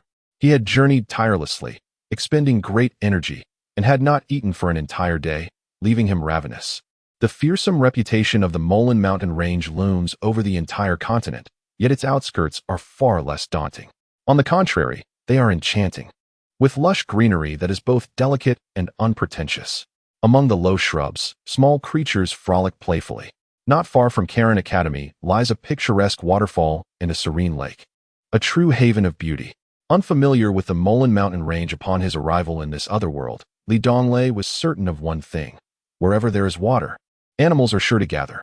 The little dragon, a born hunter, with its 20-zhang-long majestic body, would find even the fiercest of ordinary beasts, such as tigers and leopards, to be no match for it, as it is the sovereign among third-tier magical beasts. Thus, formidable magical creatures would not be found here. They reside deeper within the Molan mountain range. Beside the waterfall and lake, after gathering dry firewood, Donglei settled in to enjoy the moment. Sunlight filtered through the tree shadows, casting dappled light that was bright yet gentle. The trees, varying in height and arrangement, epitomized the beauty of nature. In the distance, the azure mountains loomed faintly, while birds occasionally descended from the sky. Surrounded by the fragrance of flowers and the melodious chirping of birds, with small creatures playing nearby, and the soothing sound of the waterfall behind him, Donglei felt an unprecedented sense of tranquility. What he did not know was that within 10 miles of Karun Academy, there were no magical beasts. The Academy regarded this area as its own backyard, and the waterfall and lake were one of the 4 stunning sites known as Weishan Lake. Before long, the little dragon captured a fully grown forest deer, the meat of which is renowned as the most delectable among all creatures. Having spent years perfecting his grilling skills, Donglei had become a master of the craft. With the finest meat and such a beautiful setting, his spirits soared even higher. He hummed a cheerful tune, diligently stoking the fire, seasoning the meat, and turning the deer over. After 2 hours of roasting, the aroma grew increasingly enticing, with the meat glistening with oil, enough to make anyone salivate. Donglei, having gone an entire day without food, gazed hungrily at the nearly cooked venison, his mouth watering with anticipation. "It's almost done, Xiaolong. Hurry to the lake and fetch some water," he urged, having followed Donglei for quite some time. Xiaolong was well acquainted with his grilling routine. Donglei, a perfectionist by nature, insisted on cooking the meat thoroughly before extinguishing the fire, regardless of how ravenous he felt. Without hesitation, the diminutive Xiaolong scampered off, clutching the water bottle that Donglei had prepared specifically for him, racing toward the small lake by the waterfall.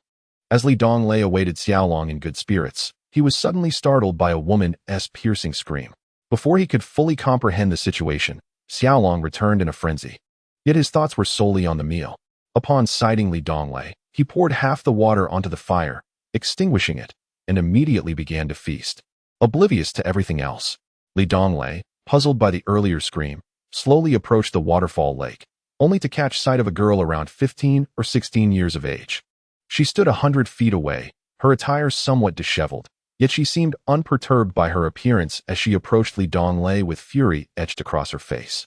As she drew nearer, Donglei could discern her features more clearly: golden hair, large, beautiful eyes, and a delicate nose. Despite her disarray and anger, her demeanor exuded an elegance that perfectly embodied grace and charm.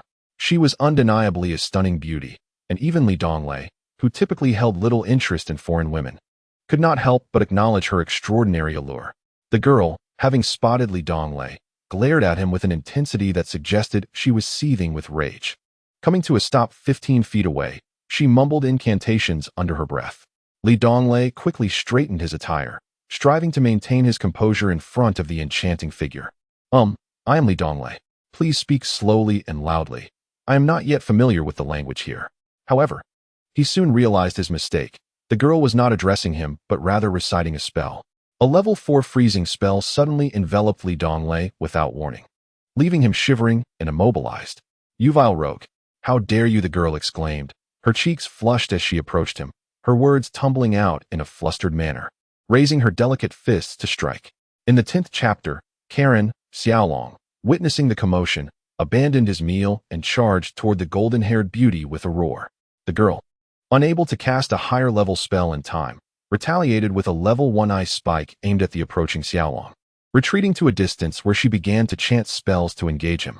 A level 4 water mage faced off against a level 3 phantom beast. Yet it was evident that Xiaolong possessed a definitive advantage. He was resilient against various spells and capable of unleashing his own level 3 magic, coupled with formidable close-range attacks. As the king among phantom beasts, he faced challenges well beyond his level without issue. A golden-haired beauty unleashed a formidable 4th-tier shockwave, which was met by a trio of 3rd-tier spells: a fire spell, a water spell, and an earth spell from a small dragon.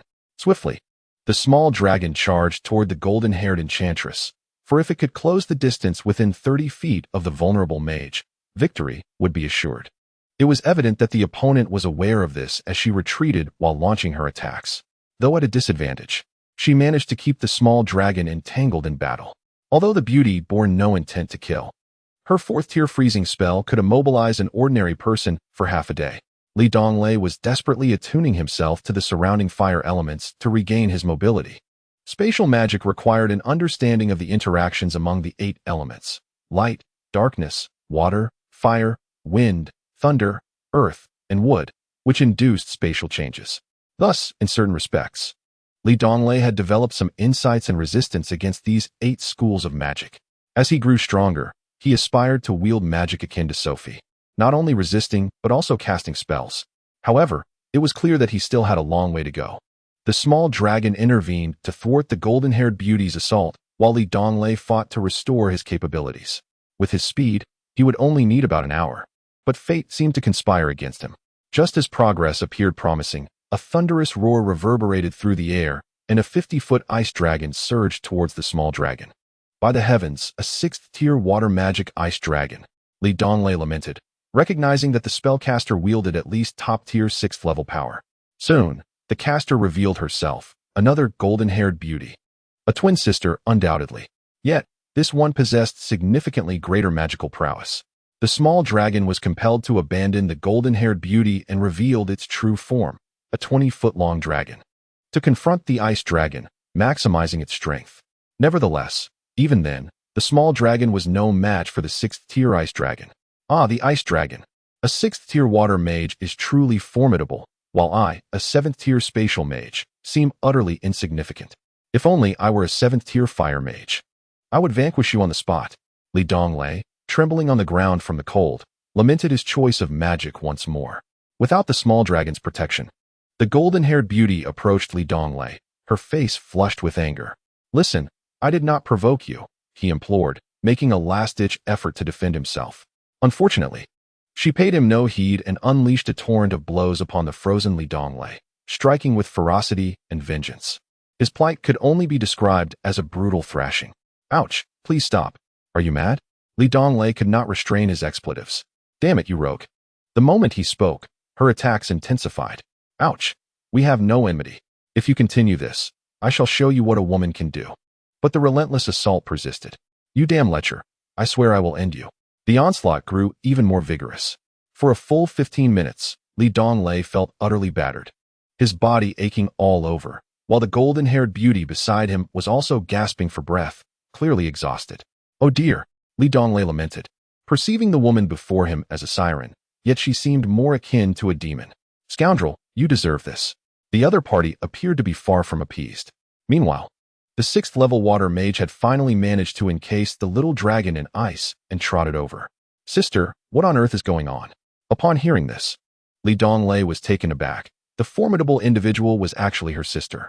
This rogue has been peeking at me while I bathe, the golden-haired sorceress accused, indignantly pointing at Donglei. The younger sister's gaze was filled with disdain and fury as she regarded him. By the sun, I have been squatting here all along. Who has been peeking at you? Donglei hastily clarified, still daring to argue. If it weren't for the sound of water, we would not have caught you. It was I who sent the little dragon to fetch water, it wasn't me.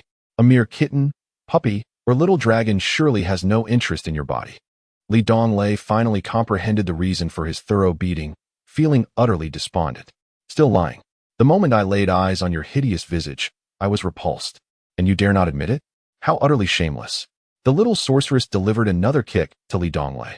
Oh, it hurts. I haven't eaten all day. Upon seeing the delicious roasted meat, of course, I salivate. I wanted to eat meat, not you. Donglei roared in protest. The 6th-level mage glanced at the roasted venison beside Donglei and then at his bruised form. Unable to restrain herself. Sister, let it go. Even if he truly did peek at you, he has already received his due punishment. What if I did not peek? Donglei retorted angrily. You still dare to speak. The little sorceress, hearing his words, delivered yet another kick. You little brat, quickly strip off all your clothes and let me see, or I, your lord, will suffer a great loss today, Donglei lamented, resulting in yet another bout of violence. The benevolent sister, upon hearing Donglei's lewd remarks, finally ceased her assistance. After another full quarter of an hour, the little dragon, previously encased in ice, regained its mobility, though it evidently lacked vigor. It approached Donglei, eyeing the sorceress sisters warily. Transforming into a creature the size of a kitten, with a plump body, golden claws, and sparkling eyes, it possessed an undeniable charm. The younger sorceress attempted to reach out to pet the little dragon, but it clearly harbored animosity towards her, forcing her to retract her hand and pull her sister away. In the future, I shall ensure you attend to my every whim. Donglei muttered under his breath, infuriated. Attend to your whim. Attend to your whim. The little dragon echoed, perhaps not fully grasping the meaning, yet it would undoubtedly remember those words whenever it encountered the sorceress. Upon entering this world, Donglei seemed to be perpetually beset by misfortune. He could only console himself with an ancient adage. Heaven bestows great responsibilities upon a person. It must first temper their will, toil their muscles, and starve their flesh. As the days progressed, Donglei found himself increasingly frustrated, ultimately realizing that he had forgotten something important. For days later, emerging from the Molen mountain range, his body still bore the scars of unhealed wounds. The mere thought of that golden-haired sorceress made him grit his teeth in anger. Kalen Academy was renowned throughout the human realm, not only for its illustrious history, but also for the plethora of extraordinary talents it nurtured, with each generation birthing exceptional prodigies. The academy was divided into two principal categories encompassing 12 disciplines: the magical arts, which included the 6 elemental schools of light, water, fire, wind, thunder, and earth, and martial skills, comprising the swordsman, knight, dagger, spear, and staff, and hybrid classes. Each year, hundreds of thousands of young aspirants flocked to this institution, which opened its gates wide every year on the first day of August to admit the most promising among them. Every individual accepted into Kalen Academy was a formidable force, boasting at least a rank of second-tier mage or warrior. Upon admission, students were assigned to classes based on merit, typically divided into 3 to 7 groups per discipline, each consisting of approximately 50 students. Furthermore, The Academy selected the top 100 students from each grade in both the magical and martial fields to form elite classes. A hallmark of Kalen's reputation. Each member of these elite classes represented the pinnacle of their respective cohorts, receiving meticulous guidance from the Academy's most esteemed instructors. Graduates from this prestigious institution were highly sought after by emperors and nobility alike. Students typically trained under their chosen instructors, culminating in standardized assessments at the end of each term. Those who consistently performed poorly risked expulsion, while the most adept students navigated these challenges with ease. Those slightly less proficient felt compelled to exert themselves, fostering an atmosphere of rigorous training within the Academy. Naturally, these standards applied primarily to students admitted through conventional means. For those affluent scions who paid exorbitant fees for entry, the Academy would relax its criteria, recognizing their financial contributions and the social clout they brought.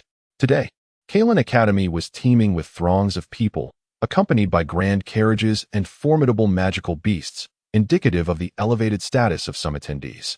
However, these nobles were not the focus of the day. Rather, the spotlight was on their children and other applicants. Among them were graduates from Kalen's intermediate school and other institutions, as well as individuals like Donglei, who possessed no formal background. The annual summer enrollment had commenced, and Donglei found himself amidst the bustling crowd. This occasion marked Donglei's first encounter with such a multitude of individuals in this world. As the tense atmosphere of examinations enveloped everyone present, at the entrance of Kalen Academy, he repeatedly scrutinized the details of the examination announcement, his primary concern being the admission criteria for the elite class. The exorbitant tuition fee of 50 gold coins for the ordinary classes was beyond his means. He had come here to earn money, not to spend it, whether it be magic or martial prowess. The entrance examination for the ordinary class consists solely of a singular test. The elite class, however, selects outstanding students from the ordinary class, subjecting them to a second assessment. Logically, those who qualify for the elite class need not undergo the ordinary class test. Yet, this measure serves to deter those lacking in capability from needlessly occupying slots and wasting time. The first test acts as a preliminary filter for the subsequent evaluation. Silence, please. This year, over 100,000 candidates are vying for admission, with the institution set to accept only 2,000, a ratio of 50 to 1, while the elite class stands at a daunting 500 to 1. Now, those participating in the entrance examination may collect their examination numbers at the entrance to the Academic Affairs Office. A wizard clad in a gray robe adorned with a golden sun proclaimed this with a voice imbued with magical energy, effectively silencing the clamor at the school's entrance. As the grand doors swung open, the students surged forward, with those skilled in martial arts sprinting at remarkable speed. However, amidst the throng, their velocity was diminished, while the frail wizards struggled even more.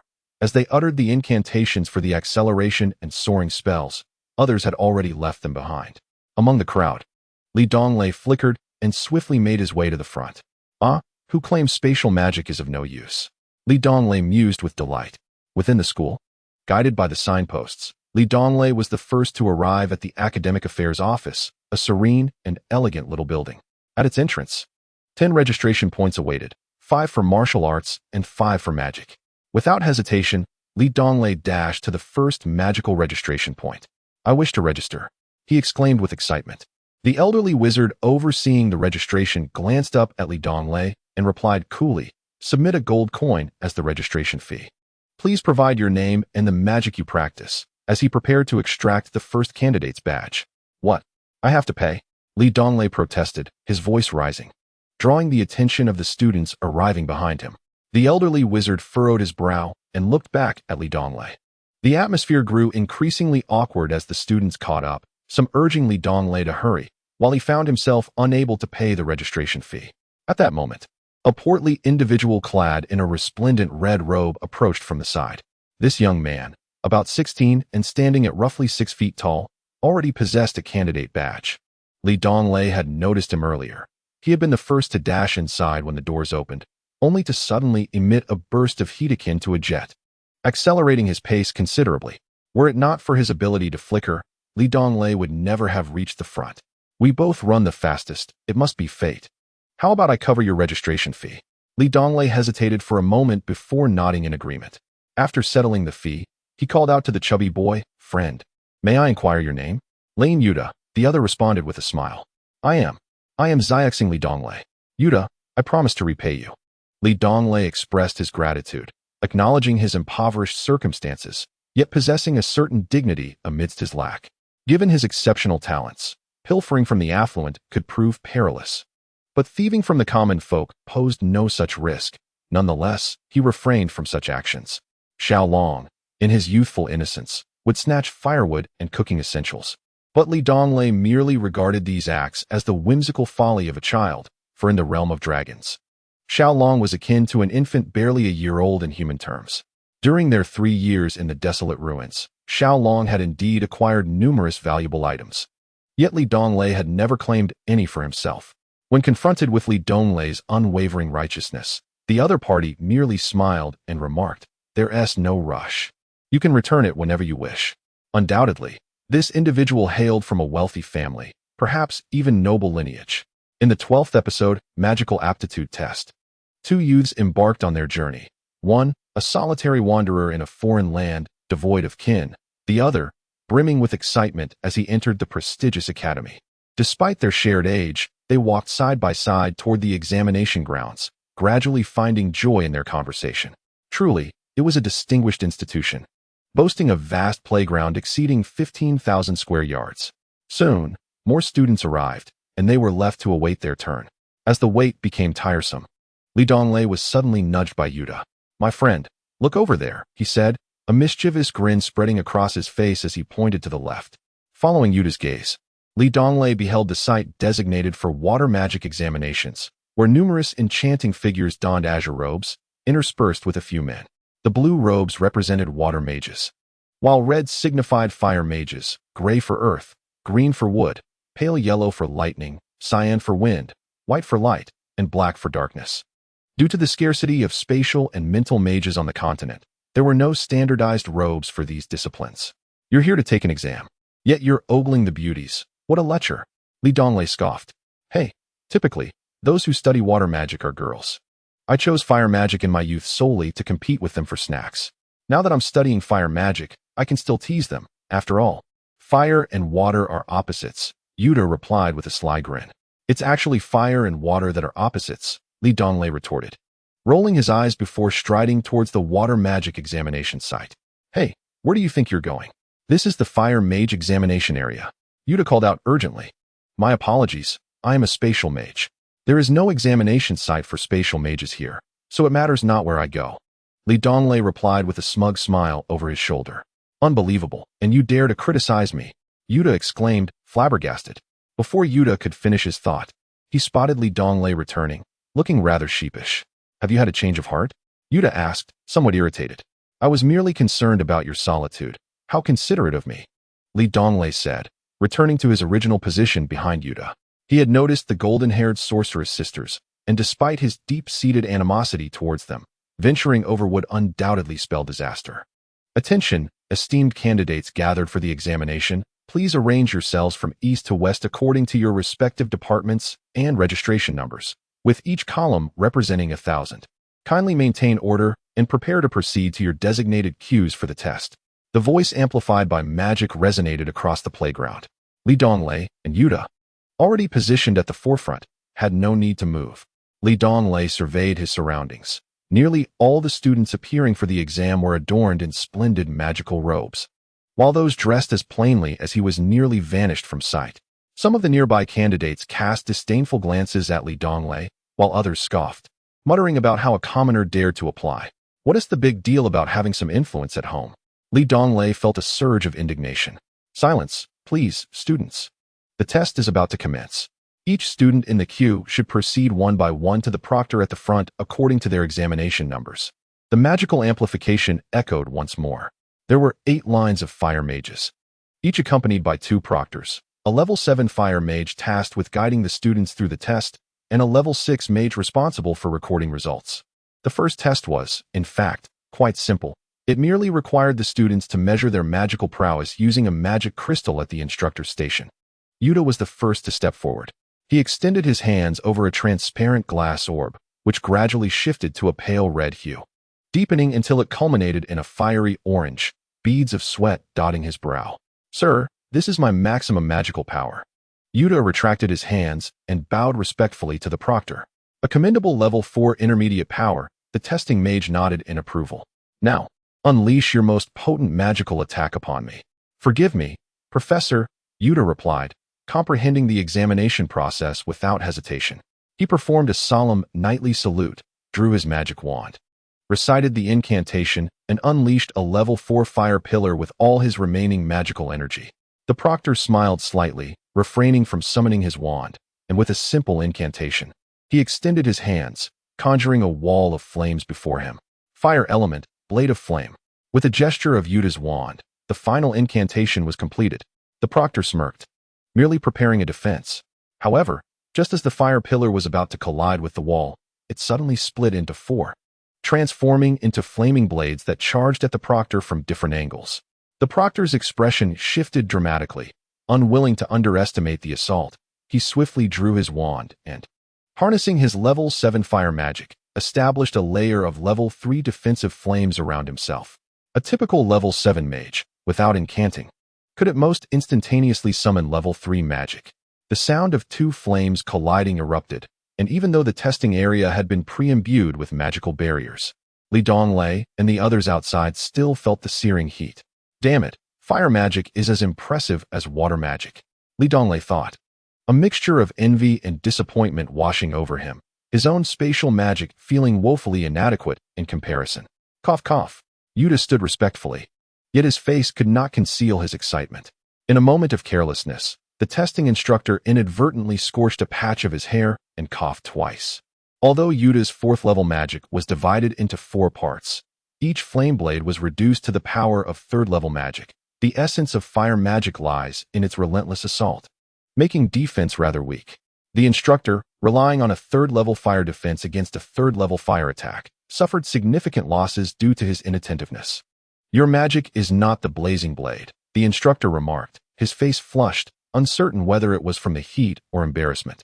Yuta stifled a laugh and explained, "The student has made some modifications to the traditional blazing blade by simulating sword energy. While this diminishes its power, it yields an element of surprise." "Ah, quite impressive.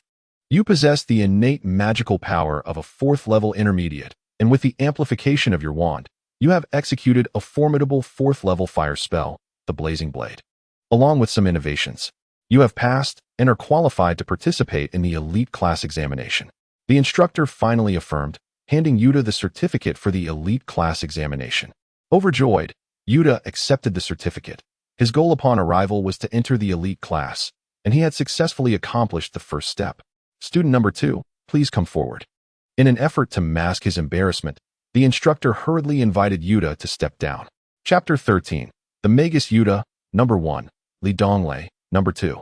Donglei approached the testing platform and bowed to the 2 instructors, stating, "I am not a fire mage, yet I have come to this magic testing site."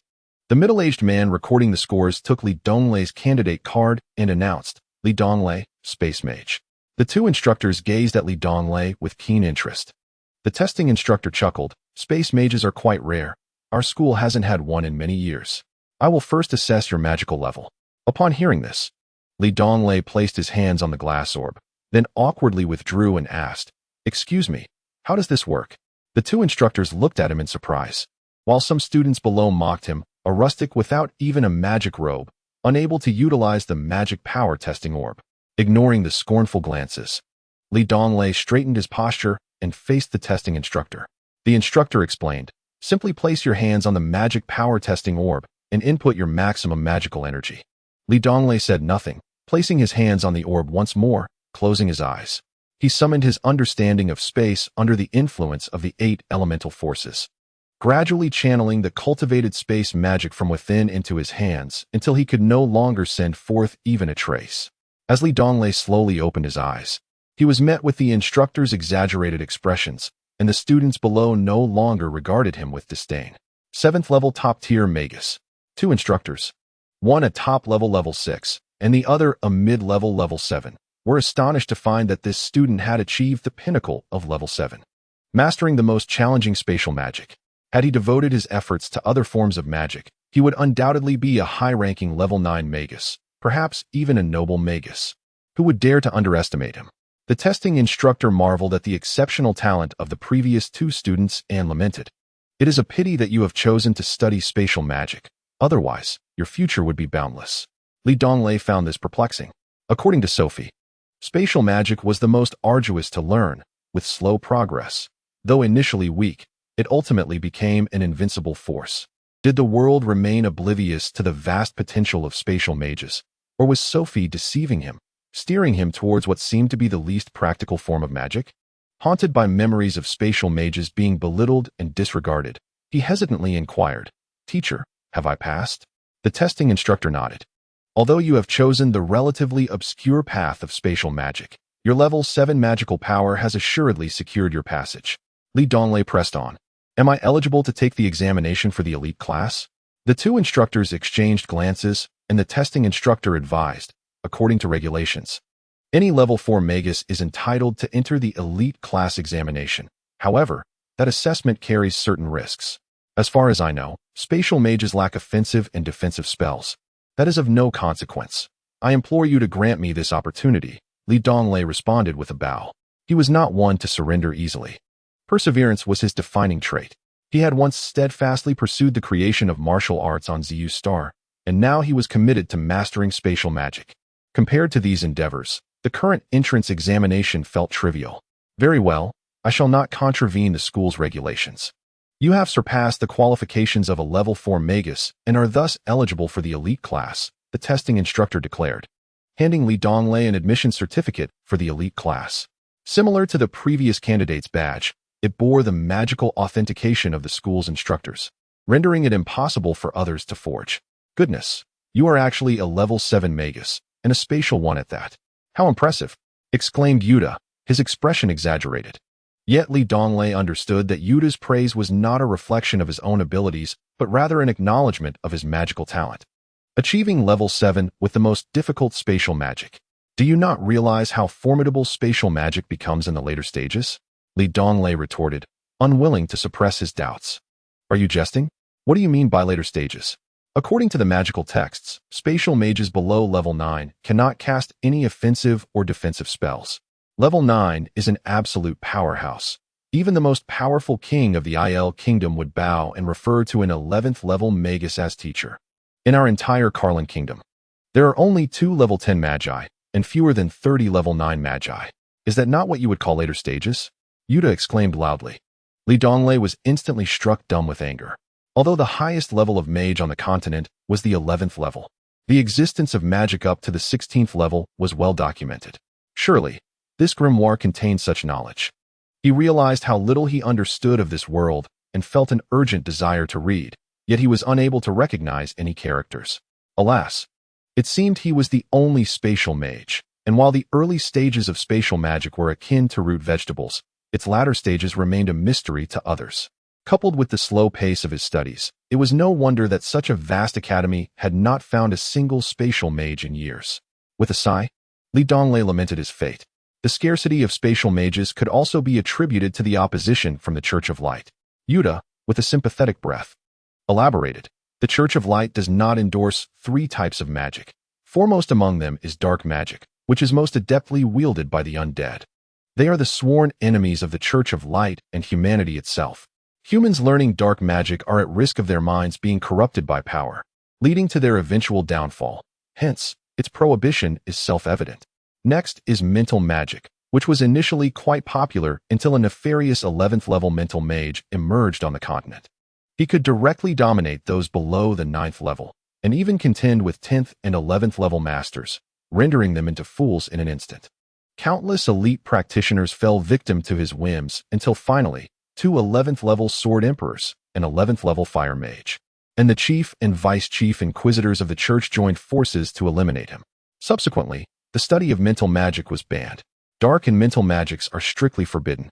Anyone discovered practicing them is condemned to death as a heretic by the Church of Light, with even royal nobles not exempt from such a fate. The terror of the church is indisputable. As for spatial magic, the church seems to have no grounds for opposition, merely dismissing it as too weak. Although they do not actively oppose it, should one study it, they will not regard you as a noble mage. By the sun, how infuriating! Li Donglei could not restrain himself from cursing, only to be silenced by Yuda's finger to his lips. You wish to court disaster? The followers of the Church of Light are everywhere. Be cautious lest you earn the label of heretic. What kind of power does that church wield? To take lives at will? One day, I shall see its end, Li Donglei seethed. You truly do not know this? Yuda exclaimed with exaggerated disbelief. I truly wonder if you have suddenly lost all your memories. I have not lost my memories. I simply possess none of this world's history, Li Donglei replied, disheartened. In the 14th volume, The Church of Light, Yuda could only shrug in confusion and remarked, the story of the Church of Light could fill an entire day. Once you are in school, you might visit the library for research. But I cannot read, Li Donglei exclaimed in despair. Yuda was utterly speechless. A high-achieving student of the current academy could not even recognize letters, a most absurd joke indeed. Glancing at Li Donglei, Yuda sighed, in brief. The Church of Light's development can be divided into 3 phases. Over 2,100 years ago, Gandhi preached in the Hank Empire, now known as the Western region of France. Gandhi claimed that his arrival was not to replace humanity's past laws, but to fulfill them. The essence of Gandhi's philosophy lies in the wholehearted love of God and the command to love one's neighbor as oneself. Gandhi emerged as a preacher, proclaiming the gospel of God and urging repentance from wickedness. His teachings and miraculous deeds resonated profoundly with the populace, significantly impacting the subjects under the rule of the Hank Empire. The Hank king, feeling threatened by his influence, sought to eliminate him swiftly. Subsequently, the nobility to which Gandhi belonged apprehended him. Enduring severe beatings and humiliation, Gandhi ultimately lost his life. Yet, his intention was to atone for the sins of humanity, willingly shedding his blood. After his death, his doctrines not only survived suppression but gained widespread acceptance, with an increasing number of followers.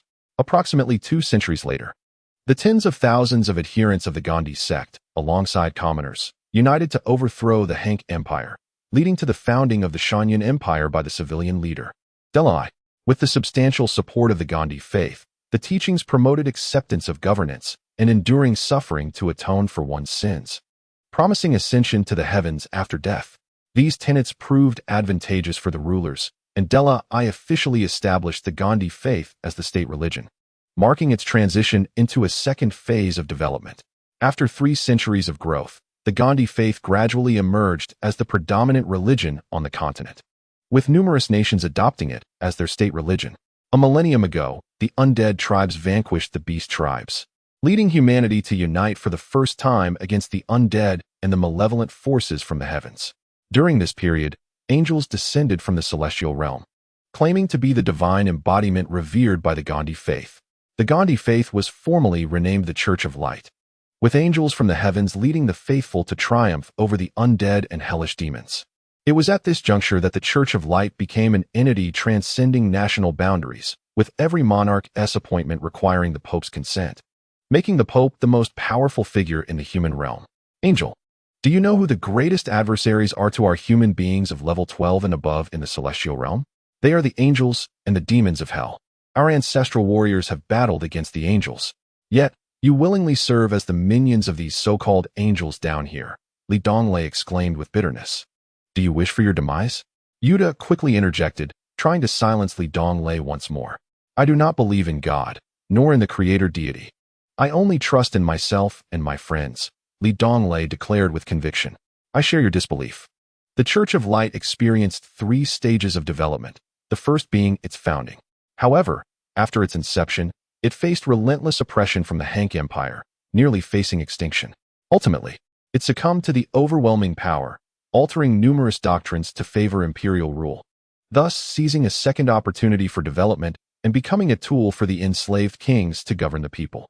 Such actions are cowardly, and I hold them in disdain. He continued. When the undead invaded, the Church of Light did not seize a third opportunity for development. Instead, it was supplanted by the angels and met its demise. Their name was changed, and bishops became popes. With the deity they worshipped suddenly transformed into the creator god, their doctrines distorted beyond recognition, serving merely as instruments for angelic domination over humanity, allowing these sudden beings to command them. Such a church I cannot endorse, Yuda whispered. Consider yourself fortunate to be awakened. Li Donglei finally offered Yuda his first affirmation. Not only I, But the vast majority of people on the mainland harbor skepticism and even hostility towards the Church of Light. One must consider, which king would willingly allow another to eclipse his authority? The Church of Light, however, wields considerable power. There are merely 16 level 11 formidable warriors among the humans of the mainland, 9 level 11 sorcerers, and 7 level 11 sword monarchs, while the Church of Light boasts an astonishing 30 angels equivalent to level 11 warriors residing among mortals. Legends whisper of invincible beings of 12th level or higher. A single level 11 forbidden spell possesses the capability to obliterate the capital of a nation. With such invincible entities in existence, what king would dare to provoke them? Yuta lamented helplessly. Indeed, how could those emperors ever wish for others to ride atop them? It seems they are simply unable to contend with their might. Ultimately, this world is dictated by the strength of one's fist. The mightier one reigns supreme. Li Donglei retorted vehemently. Sophie's information was from 30,000 years ago. 30,000 years. This world has transformed beyond recognition. From the present perspective, the outcome between the celestial realms has been determined. The angelic legion has triumphed. Otherwise, the hellish army would not permit them to exercise such effortless control over the mortal realm. With the angelic legion victorious, one wonders what fate awaits the human warriors of the celestial realm. A multitude of thoughts flooded Li Donglei's mind, including the realization that the denizens of the celestial realm, fully aware of the terrifying potential of spatial magic, do not divulge this knowledge to the mortal world. Moreover, the Church of Light, under the control of the angelic legion, actively opposes spatial magic. Could it be that the angels fear their followers becoming too powerful, or perhaps they harbor fears of humanity itself? As Li Donglei pondered, he found himself increasingly perplexed. His current knowledge was woefully insufficient. He yearned to grasp the lexicon of this world and immerse himself in a wealth of literature, encompassing the nations and regions, diverse cultures and landscapes, the locations of formidable warriors, and the secrets of the celestial realm. Above all, he fervently desired to attain strength swiftly. However, relying solely on the slow study of spatial magic seemed, quite evidently, unrealistic. As Li Donglei and Yuta engaged in conversation, they arrived at the testing point for martial skills. In stark contrast to the magical examination, the martial arts assessment was conducted swiftly, with 1,000 candidates tested simultaneously. Look, our kingdom's foremost expert, the level 10 sword monarch Donglei Carter, Yuta exclaimed with admiration. Upon hearing this, Li Donglei turned to see an emaciated elder clad in a gray long robe, standing proudly at the center of the testing grounds, surrounded by 1,000 students awaiting their turn. Within a quarter of an hour, as long as the students' garments remained unscathed, they would pass the test. Each candidate would endure at least 3 assaults during this time frame. A quarter of an hour. This meant at least 3,000 sword strikes must be executed within that duration, without inflicting harm upon anyone. Such is the prowess of a superlative master, Yuta murmured. Li Donglei scrutinized the frail elder known as Carter, as all the students readied their weapons, anxiously eyeing the formidable figure before them. With the command to commence the test, Carter began to whirl like a tempest, his speed so remarkable that Li Donglei could scarcely discern his form. The golden-gray dust of the playground swirled chaotically in the air, enveloping all in a cloud of debris. The nearest candidate was the first to be swept away by the whirlwind, and in the next instant, Carter distanced himself from him, marking the abrupt end of his test. Though he managed to block or evade 2 strikes, with only a single tear in his clothing, he might have passed the examination. However, those who failed to react in time would undoubtedly be eliminated. The speed was unleashed, yet against these children, Carter's assaults were pushed to their limits. Even so, within a quarter of an hour, fewer than 40 had successfully completed the test. The prowess of a 10th level sword emperor was truly formidable. How impressive! I've heard that Mr. Carter is not far from becoming an 11th level sword emperor, the most powerful existence known to the world. After observing a series of tests, Yuta proudly remarked to Li Donglei, as if basking in Carter's glory, considering that he would soon be one of his students. For Carter was the principal of the Karen Advanced Academy. Li Donglei remained motionless, gazing at the playground where Carter had returned to the podium. Yet the dust continued to swirl around, a tempest of yellow particles resembling a sandstorm. Li Donglei suddenly proclaimed, "Fury of the battle spirit, 9 heavens, 9 swords." He then shouted towards the heavens, "I shall reclaim my 9 heavens, 9 swords." Yuta looked at Li Donglei in bewilderment and nudged him, questioning, are you all right? Li Donglei turned back with a smile and inquired, isn't someone who studies both magic and martial arts referred to as a magic swordsman? Indeed, such individuals exist. But one must understand that it is impossible for a person to master two forms of magic simultaneously. Otherwise, the magical elements within their body would inevitably rebel. While the dual cultivation of magic and martial arts does not inherently conflict, achieving harmony between the two, allowing them to complement and enhance each other, requires a level of perseverance that is unimaginable to the average person. The highest known achievement of a magic swordsman on the continent is merely a 9th-level sorcerer combined with a 9th-level greatsword master. Although a solitary 9th-level expert may not prevail against him, a magic swordsman dedicated to a single path could undoubtedly reach the 11th-level sword emperor or 11th-level mage. What a pity, Yuta lamented, shaking his head regretfully. I wish to learn martial arts and create my own techniques, Li Donglei declared, disregarding Yuta's discouraging words resolutely. Yuta's eyes widened in astonishment. What? You wish to cultivate both magic and martial arts? The study of spatial magic and dual cultivation of magic and martial arts are recognized as the two most arduous paths to power on the continent. You actually intend to pursue both simultaneously and even create your own martial arts? There are hardly any spatial magicians. You'll likely have to teach yourself. What nonsense is this? Li Donglei shrugged nonchalantly. To use your words, my spatial magic has almost no practical value. What harm is there in learning another martial technique? I will train diligently, and when I break through my limits and manifest my battle energy, I will have my own set of internal skills and combat techniques, though I have yet to apply them in practice. From Sophie's words, Li Donglei learned that the entire universe comprises 108 worlds. Perhaps the world where Ziyu Star resides and the current world belong to the same universe, yet the circumstances differ among these worlds. In Ziyu Star, various elements are in perfect harmony, rendering magic ineffective. Likewise, the constraints on individuals from Ziyu Star are exceedingly stringent, preventing the emergence of battle energy. In this realm, transcending the limits of the human body is remarkably more attainable. At such a time, one would manifest fighting spirit. Possessing this inner energy equates to the prowess of a level 123 swordsman. When this fighting spirit can emanate outward, one reaches the caliber of a level 456 swordsman. With this internal energy, Li Donglei can commence his study of the 9 heavens' 9 swords. Once he can project this energy externally, he will be capable of executing the ultimate move, the 9-sword slash. Armed with these abilities, in the early stages, Li Donglei would already be considered a master. As he progresses, the formidable power of spatial magic will offer even greater potential, perhaps allowing for a fusion of both disciplines. However, Li Donglei is acutely aware of the daunting challenges that lie ahead, which border on the realm of impossibility. He is resolute in his path, never wavering. This is the essence of Li Donglei's character. Yuta spread his hands and remarked, true enough, spatial magic is not to be trifled with. You could abandon magic to devote yourself entirely to martial skills. Yet, Li Donglei did not articulate his intention to forego spatial magic, for he understood its immense power in the later stages.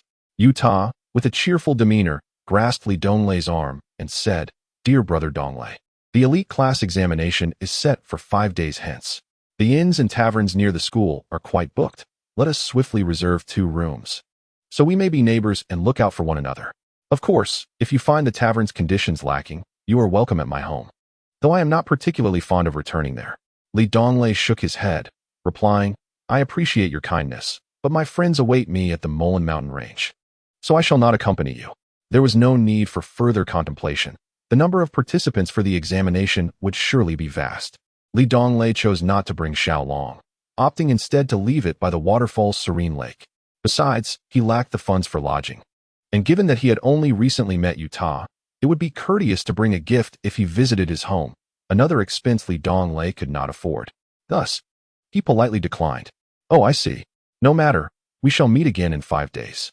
The elite magic class is a mixed assembly of the finest students from various magical disciplines.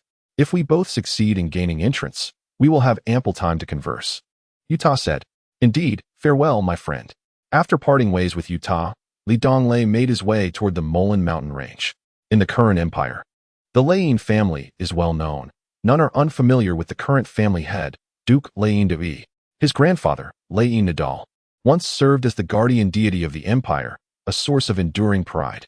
He reached the pinnacle of level 11 lightning magic by the age of 63, making him the youngest and most powerful level 11 mage in the Empire's history.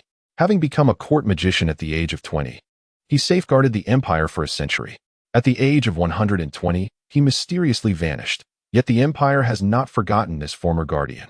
In the northern city of Hanzhou, the capital of the Kurun Kingdom, a lavish crimson-gated palace stands. Yuta, brimming with pride, is regaling his family with tales of how effortlessly he achieved success in the elite class examination. Seated in a position of honor is an elderly man in a blue robe, his grandfather, Duke Lein Dui. The old duke gazes upon his grandson with a smile, saying nothing.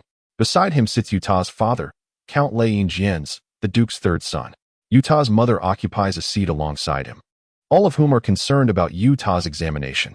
It is merely a modest family gathering, as other relatives are absent. Very well. Should you gain admission to the elite class, I shall bestow upon you a 7th level advanced magical beast. Upon your graduation, I can also recommend you to His Majesty the King, and following your coming-of-age ceremony, you shall be granted the title of Viscount. Count Gaines, Yuta's father, unveiled several enticing prospects. In the 16th chapter, titled Family, it became evident that, aside from the advanced magical beast, Yuta held no interest in titles or social standing. He relished the freedom to learn magic, forge friendships, or tease girls, particularly those skilled in water magic. With a look of disdain, Yuta shifted the conversation, saying, I have made a new friend during this exam, though he is quite the eccentric genius. Ah, it seems that Tal has more friends than we do. What sort of eccentric genius is he? Yuta's mother inquired with a light chuckle. He studies the most challenging spatial magic, and has already reached the pinnacle of level 7 at merely 15 or 16 years of age. Wouldn't you consider that genius? What? A level 7 spatial magician at such a young age? Before Yuta could finish, Count Gaines rose in astonishment, while the old duke's eyes gleamed with intensity, his presence radiating a formidable aura, indicative of a master swordsman. Yuta, feeling somewhat vexed, remarked, I know his magical talent surpasses that of your son by a slight margin. Yet he practices spatial magic. Must you react so dramatically? Having weathered many storms, the old duke quickly regained his composure and smiled, saying, Little Tal, it is essential that you nurture your friendship with this companion. Be sure to invite him to our home. I am eager to meet him.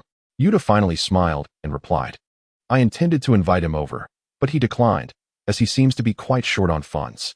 He could not even afford the registration fee for the exam, which I helped him with.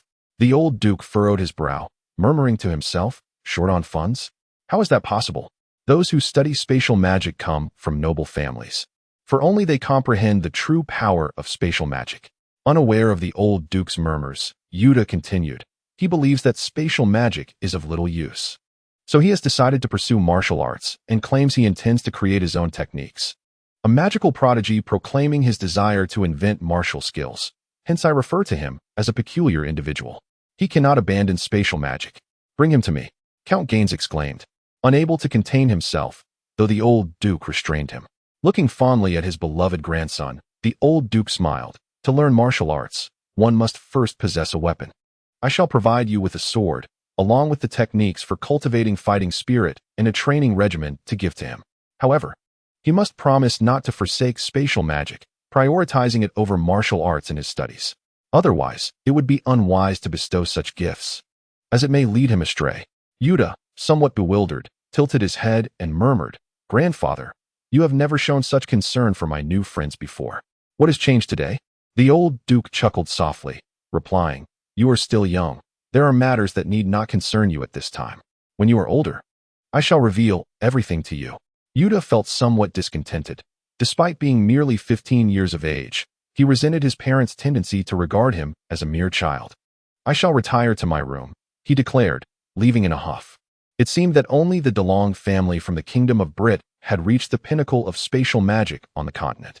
When I first encountered him 12 years ago, he had already attained the rank of a 7th level mage. By now, he must have ascended to the 8th level.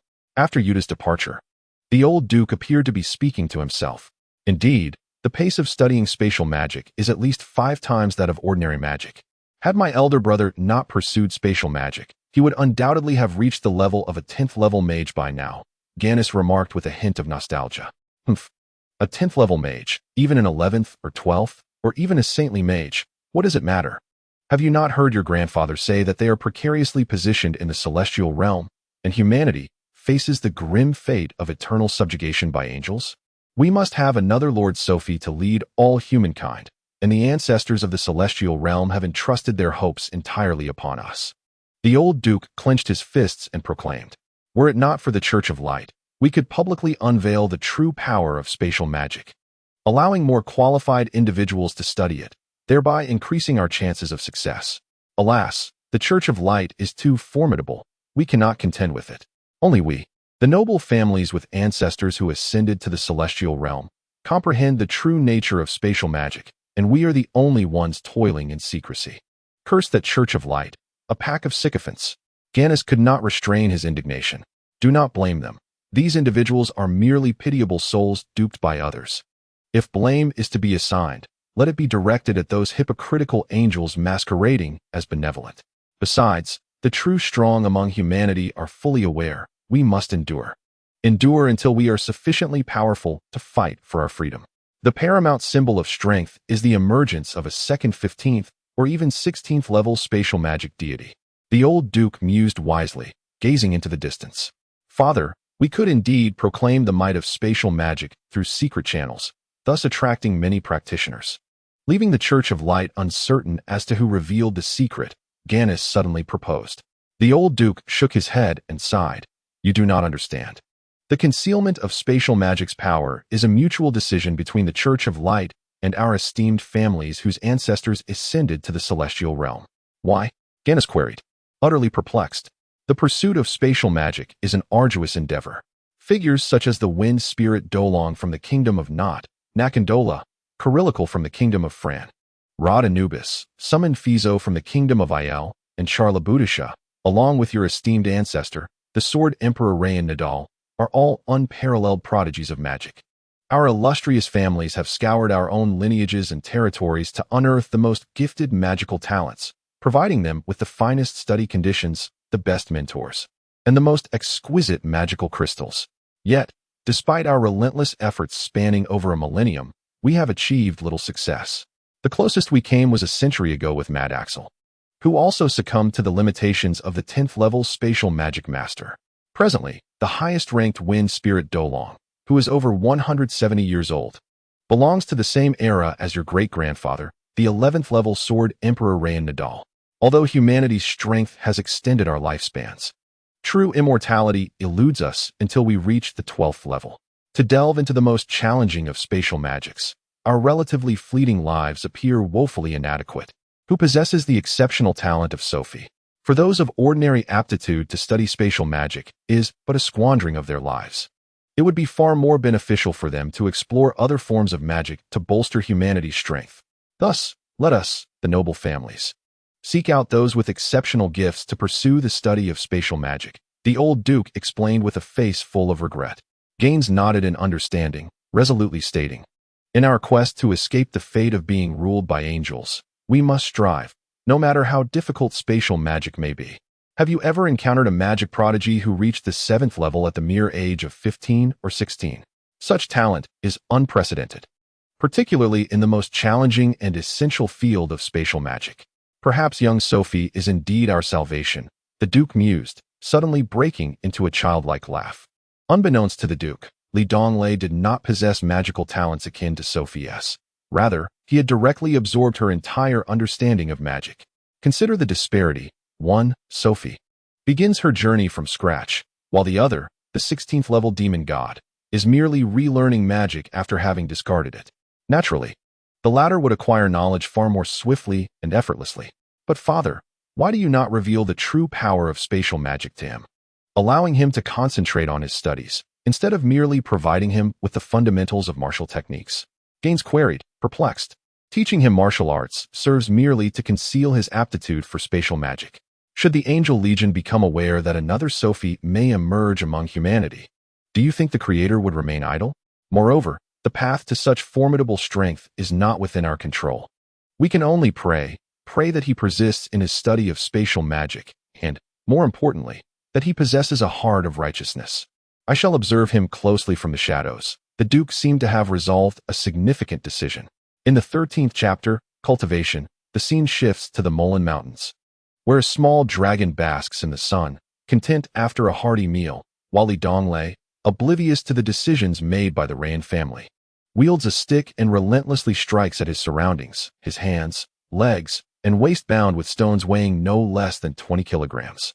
Donglei, deprived of a sword, could only resort to wielding a makeshift stick, drawing upon his previous experience in crafting the Nine Heavens' 9 swords. He was at least spared from meandering down a misguided path. All he needed was to train diligently. In this world, the limitations of martial prowess for humanity were remarkably lenient. While it may be arduous to transcend human limits on Zeustar, many here could effortlessly attain the level of fighting spirit, or even surpass it. Yet, it was undeniable that hard work and persistent effort were requisite, regardless of the location. Donglei, resolute and unwavering, was steadfast in his pursuits. For 5 days, he bore the weight of his burdens in all aspects of life, eating, drinking, standing, and lying down, intensifying his training through running and staff practice. Exhausted to the brink of collapse, he would fall to the ground to rest, still encumbered by his weights. What vexed him, however, was the complete lack of response from his body after 5 days of rigorous training. The sole consolation was the invigorating relief he felt upon shedding the stones, as if his body had been liberated from an oppressive weight. This sensation was indeed delightful. After 5 days, it was time for the elite class assessment. Of the original 100,000 candidates, only around 2,000 had passed the examination, with a mere 300 qualifying for the elite class test, which included both magic and martial arts candidates. From this vast pool of students, it was evident that each individual was among the Armée de la Armée. This time, Donglei did not encounter Yuta by chance. Yuta had deliberately sought him out. They greeted each other amicably before delving into discussions about the impending examination. What? Only 100 will be admitted from the 300, Donglei exclaimed in dissatisfaction. With 2 from the magic elite class and 2 from the martial arts elite class, there should be 200 students across the 4 classes. Are you not aware of the unspoken rules at Karun Advanced Academy? Yuta inquired, puzzled. Donglei merely shook his head, feeling somewhat disheartened. Karun Advanced Academy was the most prestigious institution for magic and martial arts in the entire empire. With numerous royal nobles among its students, these individuals represented the financial backbone of the school. Naturally, they aspired to enter the elite class, for graduates from these ranks were highly sought after, to secure funding for its operations while maintaining the elite status of the program. Each elite class comprised 2 tiers, Class 1 and Class 2. For instance, our Magic Elite Class 1 is the true elite class, selecting 50 students from today's pool of 300 exceptional candidates. In contrast, Magic Elite Class 2, often referred to as the noble class, is reserved for the offspring of royal nobles, Yuta patiently elucidated. Ah, I see. You claim that all beings are equal, but what a farce that is. Donglei could only grumble in resignation. Yuta blushed, aware that even if he failed to gain admission to Magic Elite Class 1, his father could effortlessly secure him a place in Class 2. Yet, his innate pride rendered him disdainful of such measures. Yuta retrieved a book on martial arts techniques and a gleaming long sword from behind, presenting them to Donglei, saying, I know you wish to self-study martial arts. Consider these 2 gifts from me. However, you must promise to prioritize your magical studies, treating martial arts as a mere supplement. Additionally, do not disclose your status as a level 7 spatial magus to outsiders. Merely present yourself as a swordsman. This is a solemn request from my grandfather, and I cannot fathom the reason behind it. Donglei hesitated. Although Yuta was the only person he had come to know in this world besides Sophie, and he valued their burgeoning friendship, they had only known each other for 5 days. He was reluctant to accept such a generous gift from Yuta, observing Donglei's indecision. Yuta continued, this martial arts manual is my grandfather's proudest technique. He is a level 10 sword sovereign, on par with Principal Tanglecat. As for this sword, it is not only exceptionally sharp, but has also been imbued with the magic of a level 9 thunder mage, making it a precious magical sword, ideally suited for a magic swordsman like yourself. Surely, you would not dislike it? Donglei shook his head, explaining, it is not that I dislike it. Rather, I find it hard to justify accepting such a valuable gift. In my homeland, we have a saying, no merit, no reward. Though I may not be an exemplary student, I adhere to my principles. With a gracious demeanor, Yuta replied, Just for that sentiment. Isn't it worthwhile for me to befriend someone like you? How about this? Consider it a loan. After all, reading the book will not diminish its content, and a sword only grows sharper with use. You can return it once you acquire your own treasured sword. Reluctantly, Donglei accepted the offer. Every swordsman cherishes their blade, and he could barely consider himself a swordsman at this point. As for the book, he would tackle it once he learned to read, which he viewed as a significant favor owed to Yuta. The examinations for the elite class proceeded one by one within a secluded training ground. The examination methods varied according to the students' primary subjects. For instance, the fire magic test was straightforward. Candidates needed to conjure a level 4 fireball and guide it along a designated path to the finish line without detonating along the way, with scores based on completion time. The other elemental tests followed a similar pattern. What would the spatial magic exam entail? Who knows? Donglei could only resign himself to fate. As the sole practitioner of spatial magic, he found himself without a clear path, casually heading to the 5th examination point designated for wind magic. To his astonishment, 4 teachers monitored the test, with one seated to oversee the students for any signs of cheating, recording scores for final evaluation. Greetings, esteemed examiners. Donglei bowed respectfully to the 4 teachers. Hello, number 2 magic student. As no one has pursued spatial magic in recent years, and you are the only one in this realm, the examination committee has devised a new method for your elite class test, said the middle-aged teacher, whose azure robe bore 3 golden sun emblems on the left breast, revealing him to be a level 9 wind mage. It is hard to believe that special consideration is being given to Donglei, who is secretly sweating profusely. What am I to do, teacher? In the 18th episode, The Ice Mountain Beauty, several proctors exchanged glances, and the teacher in the middle smiled at Donglei, explaining, "It is quite simple. Since 7th level spatial magic lacks offensive or defensive spells, you merely need to endure our continuous basic magical assaults for 5 minutes to pass. We will assess your magical control based on your evasion during that time." Teacher, how many spells can you cast in 5 minutes? 10 or 20? And how many teachers will be attacking me? You must know that even the simplest blinking of spatial magic consumes twice the mana of an ordinary 6th level spell. Donglei lamented. The elite class comprises a selection of 100 from a pool of 100,000, merely selecting magic. How could one possibly pass with ease in the martial arts elite class, which requires 1 in 1,000? Nevertheless, rest assured, we will not harm you, as we are only using basic magic below the 4th level, the middle teacher assured. Donglei found himself at a loss for words and could only concentrate his energy and mana to the utmost. It was somewhat reassuring that the chief examiner in the middle did not join in the assault against him, while the other 3 teachers began to chant their incantations. Flame Element Blade. The male teacher on the far left was the first to strike, employing the same magical attack as Yuta during his examination. Damn it. Starting with a top-tier 4th level spell, anyone hit by it would be finished. Donglei cursed silently, teleporting Zhang away in an instant. There is no need to chant spells. A 7th level mage can cast at most 3rd level magic without incantation. How could a 6th level blink work without one?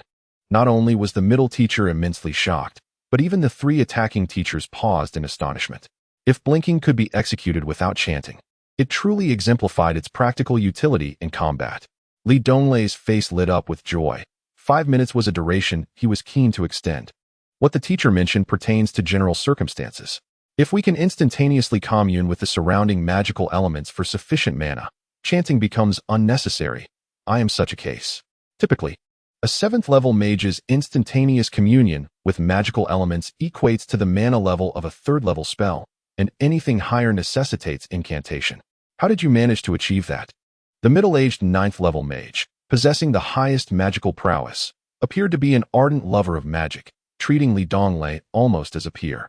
With a mischievous grin, Donglei declared, "If you refrain from attacking me for 4 minutes, I shall disclose my secret." The little fellow is quite clever, even without his revelation. We who have dedicated our lives to the study of magic understand the formidable challenge of instantaneous communion with powerful spells. Whether you choose to share your secret is your affair, but I assure you, my examination will not be lenient. Initially, the 8th level water mage, a female teacher, upon hearing this, sent a massive ice hammer towards Donglei. Midlife crisis, how vengeful. Donglei muttered under his breath, having to blink away once more. Yet this time, as he landed, a lightning bolt began to coalesce above him, Fortunately, Donglei's blinking required no time, allowing him to evade yet again in an instant. A 7th-level sorcerer and 2 8th-level sorcerers unleashed their 4th-level spells with remarkable speed. In less than 15 minutes, Donglei had been forced to blink 8 times. He could easily manage 7 blinks, but under duress, he could barely stretch it to 11 or 12. This was clearly unsustainable. Consecutively casting 8 6th-level blinks was akin to executing 16 6th-level wind spells. It appeared that your mastery of magical energy far exceeds that of an average 7th-level sorcerer, being over 4 times greater, truly a prodigy. The 9th-level wind sorcerer exclaimed in admiration. At that moment, the 8th-level fire sorcerer, frustrated by Donglei's exceptional evasion skills, decided to unleash a widespread, indiscriminate rain of flames. Professor, this is against the rules. The rain of flames is a 5th-level spell. Donglei protested, glaring at the incanting teacher. However, the sorcerer remained unfazed, and, lamentably, the other 3 instructors showed no inclination to intervene. Fire element, rain of flames. The final incantation was completed, resulting in a large-scale, indiscriminate attack that left no room for escape. In a flash, Donglei blinked and appeared before the female water sorcerer, clutching her tightly. I refuse to believe you won't protect yourself. The poor sorceress was taken aback, preparing to evade, but the rain of flames had already descended. She had no choice but to conjure a defensive water crystal wall to shield herself and Donglei. The 2 spells collided, neutralizing each other. Once everything settled, Donglei continued to hold on to the female sorceress, knowing his internal magical energy would not sustain many more blinks. With 3/4 of an hour remaining, he thought it prudent to cling to her. This way, any further attacks would have a protective umbrella. Let go, you! You! The female sorceress exclaimed. Donglei paid no heed, determined to endure for the duration of the exam. Ahem. Although you are a 7th-level sorcerer, your magical energy is at least equivalent to that of an 8th-level sorcerer. Your control over spells is remarkably refined, and your adaptability is impressive. You have passed. Congratulations. The 9th-level wind sorcerer remarked, clearing his throat, having to conclude the assessment prematurely. Did you not hear? Let go. The female sorceress shouted. Donglei, finally coming to his senses, released his grip and, in a gentlemanly manner, bowed to the 4 instructors, expressing his gratitude. However, the 4 teachers could no longer associate Donglei with the concept of a gentleman. Upon exiting, he spotted Yuta waiting for him. This time, Yuta had also passed the elite class examination and had been ahead of him in line. How did it go? How did your spatial magic assessment fare? Did you pass? Donglei replied with a smug smile, unabashedly stating, it was quite easy. I completed a task meant for 5 minutes in just 2. Oh, that is splendid. Then we shall be classmates from now on, Yuta said with genuine delight. By the way, have you managed to build a rapport with the 4 instructors? What sort of rapport? 4 esteemed instructors grace our magical elite class. Vice Principal Foam serves as our class mentor. The enchanting Ice Queen is our water magic educator. The enigmatic Icebreaker has been teaching fire magic for a decade, and Wenlei instructs us in the art of lightning. Surely, you are aware that all the teachers involved in this assessment belong to our elite class? Presently, Yuta perceives Donglei as somewhat foolish, blissfully ignorant of the continent's affairs and oblivious to the dynamics of his own school. After hearing Yuta's remarks, Donglei's expression turned rather grim. In the 19th chapter, Roommate, Donglei pondered, is the Ice Queen truly that 8th-level water magic sorceress? Indeed, Sylvanas, due to her mastery of water magic, is both strikingly beautiful and stern, earning her the nickname of Ice Queen among her peers. No way.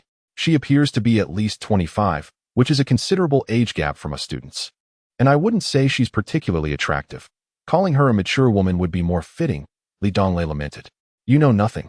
As human warriors grow in strength, their lifespans extend.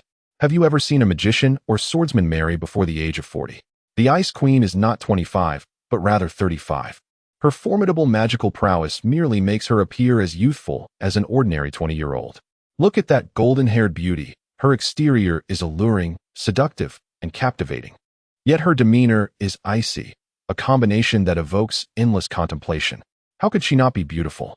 Our fire magic instructor has pursued the Ice Queen for over a decade, thus earning the moniker Icebreaker. I have no appreciation for the beauties of your world. I cannot discern their allure. Alas, I fear I am doomed this time. Li Donglei muttered to himself, filled with despair. No wonder that male instructor's expression had been so sour moments ago. After bidding farewell to Yuta, Li Donglei returned alone to the small lake by the waterfall. With the new school year commencing tomorrow, he would have to reside at the academy. And this time he was compelled to bring along Little Dragon. Li Donglei was merely concerned that Little Dragon might attract unwanted attention. After all, it is a dragon. On the first day of school, the academy was teeming with students, but this time the expressions on their faces radiated joy, replacing the tension and anxiety that had preceded the previous examination. At the entrance of the Academic Affairs office, Li Donglei, cradling Little Dragon, was the first to receive his student identification for the first-year magical elite class. With this ID, he obtained a monthly allowance of 3,000 copper coins for the elite class. The elite class does not require tuition fees and provides a monthly stipend, which is the primary reason for Li Donglei's presence here.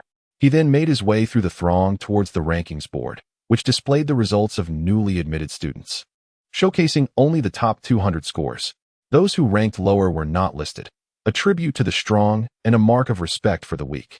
Many congregated to gaze at the board, and amidst the crowd, Li Donglei strained to read the names, only to sadly discover that he could not recognize the characters, even his own name. Feeling somewhat disheartened, he departed and, following the information on his student ID, located his dormitory in Building 3. Yuta. Upon entering, he found Yuta busily arranging her bed. "Haha, I've been waiting for you for quite some time," Yuta exclaimed, turning to embrace Li Donglei. "How wonderful. From now on, we are not only classmates but also roommates," Li Donglei exclaimed with a smile. "Indeed, it is not just us. All 5 of us in the dormitory belong to the same class," Yuta replied with a grin. "Hello everyone, I am Xiaoxing." Li Donglei politely introduced himself to the other 3. "I am Caroline from the Frankish Kingdom, a level 5 lightning mage." The tall, handsome young man, who shared the upper bunk opposite Li Donglei, smiled as he introduced himself. He had a striking appearance, tall and slender, resembling a clothesline when he stood sideways. His stylish haircut and fashionable demeanor made him an ideal representative of the dormitory. If the beautiful girl did not fancy this type, she must have been blind. The individual occupying the solitary bed opposite immediately smiled graciously. "I am Jerome, a native of this Honshu city." Jerome had an honest appearance, with a notably large head that seemed somewhat comical, yet he exuded a sense of maturity and sincerity. As the group became more familiar, Jerome earned the fitting nickname Big Head. "Hi, it's you." Suddenly, another young man, who was introducing himself, pointed at Li Donglei in astonishment. Li Donglei furrowed his brow, scrutinizing the lecherous man sleeping in the lower bunk beneath Caroline, who indeed looked somewhat familiar. "I'm curious how you escaped that night. Turns out you are a spatial mage, truly a thief's magic," the lecherous man sneered. "It's you, how dare you still wrongfully accuse me?" Li Donglei finally recognized him as the gray-clad mage who had extricated him from the ruins, one of the 5 individuals from that fateful night. With the assistance of Yuta and Caroline, Li Donglei and the gray-clad mage calmly clarified the situation. The gray-clad mage introduced himself as Meng Diling Taiyang. He explained that the 5 of them were on their final trial before graduating from Caroline Intermediate Academy, and upon arriving in the town where Li Donglei was, they had heard whispers of a thief who stole everything. Thus, they had set their sights on capturing the thief, leading to the ensuing farce. According to Taiyang, among the other 4, the swordsman Purvis and the archer named Delia successfully enrolled in the elite class of Caroline Advanced Academy, while the remaining 2 regrettably failed. The principle of their trial was to ensure a balance of strength, guaranteeing safety and a higher pass rate. Among Taiyang's group, he, Purvis, and Delia were strong, all at level 4, while the other 2 were merely at level 2. Generally, students at Caroline Academy are at level 3, with the elite class requiring level 4, with a few exceeding that. Li Donglei endeavored to clear his name, yet he received no acknowledgement. In the eyes of others, he was the source of the noble dragon's fall into thievery, a crime deemed unforgivable. Faced with the accusations, Li Donglei tilted his head and dismissed it. "How ironic. Your name is Taiyang. While the sun itself is not frightful, Taiyang is," he mused. "It is said that those with humble names often lead fortunate lives." One wonders what his father was thinking when bestowing such a name. He certainly looked the part, with a middle-part hairstyle and a rather dubious, shifty demeanor. In the ordinary class, 8 students share a dormitory, while the elite class accommodates only 4. Some dorms, however, house 5 students, Li Donglei's dormitory falls into this category. In the remaining space, there is a round table surrounded by 5 chairs. And at each end of the 2 bunk beds are large trunks designated for storing clothing and other belongings. Another trunk is set aside for the 5th occupant. Once they have finished arranging their beds, the 5 begin to sit together and converse, spurred by boredom and the desire to foster camaraderie. As they are to be classmates and roommates for the next 4 years, potentially forming lifelong friendships. Gaolong, your family is quite prominent in France. Why aren't you studying at Bahrain Academy? It ranks among the top 3 on the continent, inquired Yuta, also from a distinguished family, with a hint of curiosity. Bahrain Academy lacks an elite class. Our elite class at Kalen far surpasses the ordinary classes at Bahrain. I did not choose the best school, but rather the finest class. Gaolong replied with a smile. The other 3 nodded in agreement, not dwelling on the matter. Gaolong then turned to Li Donglei and advised, Li Donglei, it would be wise for you to remain discreet in your demeanor. Why? Li Donglei asked, furrowing his brow. Have you seen the results on the leaderboard? I cannot read, Li Donglei admitted, feeling no shame in this revelation. It was not his fault that he was unfamiliar with the characters of this world. They would not recognize the characters of his hometown either. Your magical prowess and control rank first in this cohort. Although your combat strength did not make the list, your overall capabilities are placed 3rd. I need not elaborate further, Gaolong articulated clearly. Why not elaborate? I still do not comprehend. Li Donglei expressed his frustration. Yuta quickly interjected. Li Donglei may have recently suffered from amnesia. Aside from remembering our common language, he recalls nothing else, including our school affairs. Li Donglei nodded blankly. Although Yuta's statement had some inaccuracies, it served to clarify matters for Gaolong, Jerome, and Taiyong, so he opted not to elaborate further, as they might not believe him anyway. Is that so? Gaolong scratched his head and continued. Our academy has instituted a specific rule to maintain the elite status of the elite class. Ordinary class students who diligently train and reach the 4th level are permitted to challenge any elite class student. If they win, they can ascend to the elite class. If they lose, they must return to the ordinary class. Elite class 2 is regarded as the noble class. Even those of lesser strength are not easily provoked. In previous years, ordinary class students aimed for the last position in elite class 1, but this year, that's you. A 7th level mage is indeed impressive. In the 1st and 2nd years, among nearly 5,000 students, you stand alone, and even when considering 3rd and 4th year seniors, there are only 7 at that level. However, you are a spatial mage, which may not be advantageous. Confronted with Galen's merciless criticism, Li Donglei had yet to recover from his dismay when Taiyong continued with malicious glee. Not only that, he proclaimed, our academy boasts 2 highly regarded rankings, one of which is the top 10 masters list. Typically, this list is dominated by the elite classes of the 3rd and 4th years, yet there are exceptions. For instance, some exceptionally gifted prodigies, who enter as 1st-year students possessing the prowess of a 7th level mage, can certainly challenge the established masters. After all, among the top 10, there are only 6 7th level mages. For the remaining 4 6th level mages, defeating a 7th level mage would be a remarkable achievement. As Taiyong spoke, he shot a knowing glance at Li Donglei, clearly targeting him. Li Donglei cast a pitiful look at Galen, Jerome, and Taiyong, on the verge of tears. He turned to his closest acquaintance, Yuta, and asked, do you have something to say as well? Yuta, with sympathy in his gaze, replied, you must have been prepared for this. The 2 major lists in our academy also include the top 10 beauties. These women are adored by many, and should anyone offend them, those noblemen and masters vying for their attention will surely showcase their best selves. Our classmate, Noah, was ranked among the top 10 beauties upon her arrival at the school. Unfortunately, her sister spotted you on the list and declared to her admirers that you are the person she and her sister despise most. Legend has it that upon learning you are a space mage, no fewer than 100 individuals have sought to challenge you to duels. Li Donglei, still grappling with disbelief, thought, how could a girl who hasn't even matured yet, at the age of 15 or 16, be listed among the Academy's top beauties? Furthermore, how do you know about the lists? Are you jesting with me? Yuta continued, this only underscores how extraordinarily beautiful Noah truly is. In just 2 years, she will undoubtedly become the most stunning individual on the continent, while the older beauties are mostly already taken. Consider it, a super beauty, already breathtaking and destined to become even more so, who is unattached. Her value surpasses that of the Academy's reigning beauty. Offending her equates to offending all the handsome and beautiful individuals in the academy. I initially intended to walk with you when I saw you on the list. But upon hearing Noah's sister, Norlin, I had no choice but to withdraw and pretend not to know you. Yuta sheepishly explained. You're something else, lacking in loyalty. I must be unfortunate in my choice of friends. Li Donglei lamented as he collapsed to the ground, feeling despondent. How strictly does the school enforce rules against fighting? Enforce what?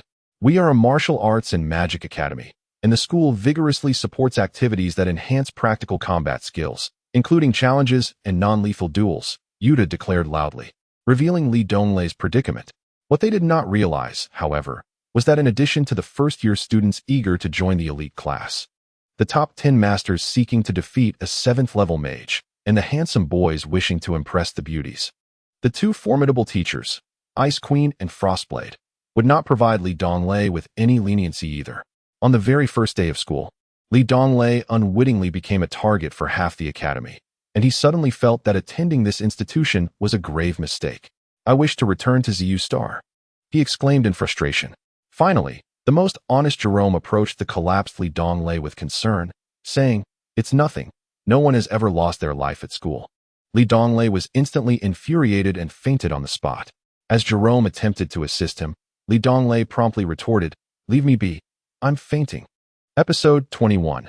Nostalgia. Life is indeed tragic, yet even the most sorrowful existence must persist. After much contemplation, Li Donglei resolved to avoid all places save the classroom, dormitory, cafeteria, and restroom, striving to maintain a low profile. Should anyone challenge him to a duel, he would raise a banner of retreat. Though such an act might be perceived as cowardice, he believed that a coward's life was preferable to death. One of Li Donglei's cardinal principles was to fight if he could win, but to flee if he could not. Naturally, the number of those he could best in combat was minimal. After tidying his dormitory, Li Donglei, clutching his gold-edged acceptance letter to the elite class, set off with Yuta, Galen, Taiyong, and Jerome to register for classes. Upon arriving at the classroom door, Li Donglei inhaled deeply and knocked lightly. Come in, came a warm voice from within.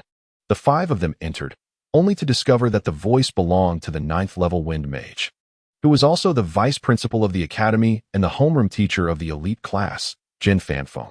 Xiaxing Li Donglei reporting. Lane Yuta reporting. Caligialong reporting. Meng Dilling Taiyong reporting. Jerome reporting. Please take a seat. Once all the students have arrived, we will arrange the seating. Fanfeng noted their names on the roster with a gentle smile. The classroom featured long tables seating 2 students each. The 5 bowed respectfully, with Li Donglei and Yuta settling in the back corner, while Galen and Taiyong occupied the table in front of them, leaving Jerome behind. Within the small classroom, a lively atmosphere prevailed. Groups of boys huddled together, brazenly commenting on a particular girl, while the girls formed tight circles, whispering among themselves and occasionally stealing glances at a boy. Taiyong quickly reported the specifics. Our class consists of 50 students, with 22 girls and 28 boys, making the male-to-female ratio approximately 5-4. Our dormitory has 5 residents, which means we can round up to 4 girls. Excluding the big head, each of us can have 1 girl. Not bad, right? Taiyong chuckled. Li Donglei mentally confirmed the calculations and chuckled in agreement. At that moment, Jerome, whom others deemed destined for lifelong solitude, suddenly grinned innocently, exclaiming, I like that girl. The group followed his gaze, and Yuta remarked, she has a nice figure. But her looks are rather average, and she's covered in pimples. Li Donglei felt a wave of disappointment and shook his head in frustration. This is your standard? Look at her. Her sorrow is etched across her face. The big head chuckled, unfazed, and continued to admire. Li Donglei finally beheld the enchanting visage of the entire class of magical elite females he had long admired. Naturally, he would not miss the opportunity to discover beauty.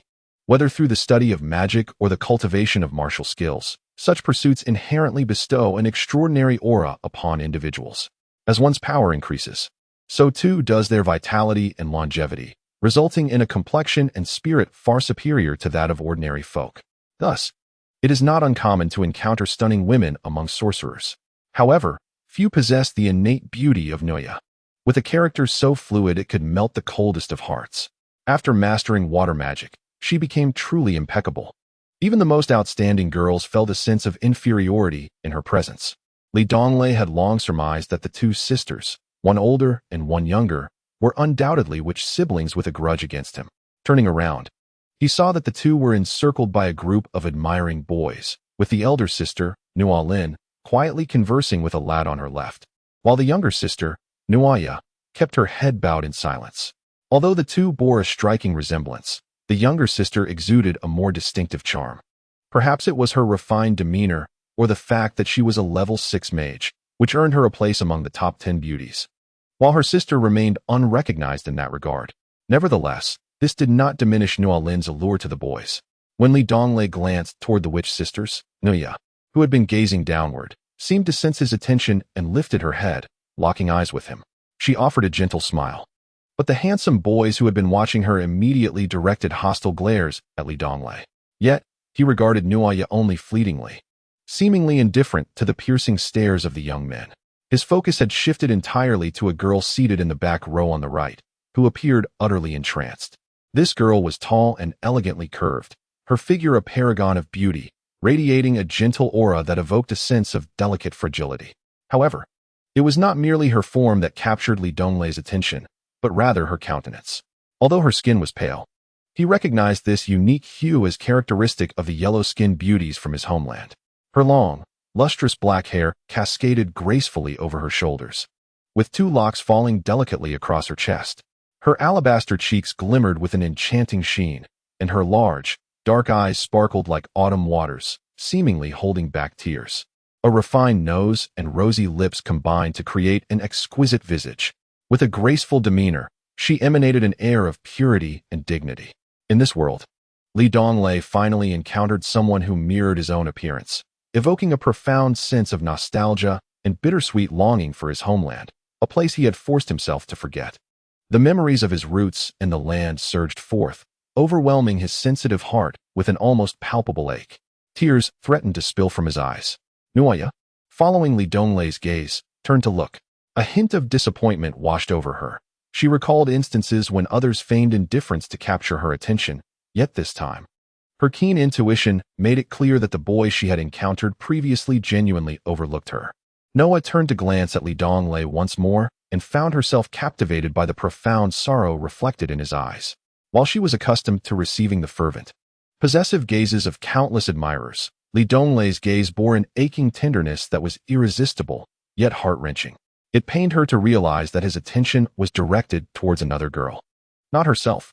The girl finally sensed Li Donglei's gaze and, feeling shy, lowered her head. After a moment, she cautiously raised her eyes again, only to discover that Li Donglei was still watching her. She offered a polite smile before averting her gaze once more. Li Donglei, grinning foolishly at the girl who had now bowed her head, felt a sense of contentment as he straightened up. You, my friend, are utterly spellbound by Noah. Yet you gaze so longingly at another beauty. It's no wonder that Nolan often calls you a rogue. You truly have the makings of an illustrious profession. Utah remarked with a tone of disdain as he turned back. Little did Utah know that, while they might perceive Noah as more beautiful than the girl behind her, Li Donglei was, in fact, fixated on the girl at the back. Do you know the girl seated to the right in the middle of the last row? Li Donglei inquired, dismissing the need for explanation. I must acknowledge your keen eye. Her name is Feek Susan, a level 6 light system mage, on par with Noah. In this year's first-year magic newcomers, you rank 3rd in overall performance. Noah, a level 6 water system mage, is first, making her the second. Only the 3 of you have achieved level 6 or above, with the 4th position held by our dorm mate, Jalen, a top-tier level 5 lightning mage. You are aware of this. Utah feigned admiration as he spoke. Li Donglei nodded, repeatedly whispering Susan's name in his mind, hoping that he would be seated at the same table as her. He remained in a daze for an indeterminate time, only realizing upon turning around that his classmates had gathered. Now that everyone is here, I would like to discuss our class situation. Our magic class 1 consists of a standard 50 students, all of whom are at least level 4 mages. Achieving this level at such a young age suggests that with diligent study, you all have the potential for great accomplishments in the future. Moreover, we have level 5, 6, and even 7 mages among us, soon to surpass our instructors, the elderly Feng Feng said with a genuine smile. Our class comprises 28 boys and 22 girls, with 9 studying water magic, 8 fire, 8 earth, 7 wind, 6 lightning, 6 soil, 5 light, and 1 in space magic. thanks to magical assistance in teaching. You need not worry about hearing or seeing from the back. Today, we will arrange the seating based on the principle of grouping students of the same magical system together, followed by those of similar academic performance, facilitating mutual learning and exchange. After Feng Feng spoke, the students engaged in hushed discussions, most likely speculating about their desk partners based on their abilities and affiliations. The boys frequently cast longing glances toward a few beautiful girls, while the girls' gazes wandered aimlessly. The seating arrangement rules had remained unchanged over the years, so there was little to astonish them. Only Donglei felt somewhat disheartened, being the sole spatial magician among them. After a brief exchange, Feng Feng cleared his throat and continued, I trust everyone is well aware of their overall rankings.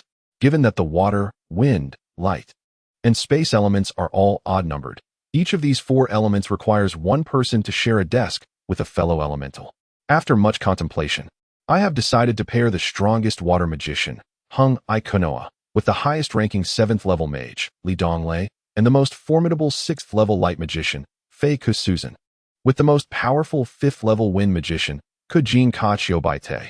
This ensures that desk partners are closely ranked and possess similar strengths, thus facilitating mutual exchange and reinforcing the prowess of the strong.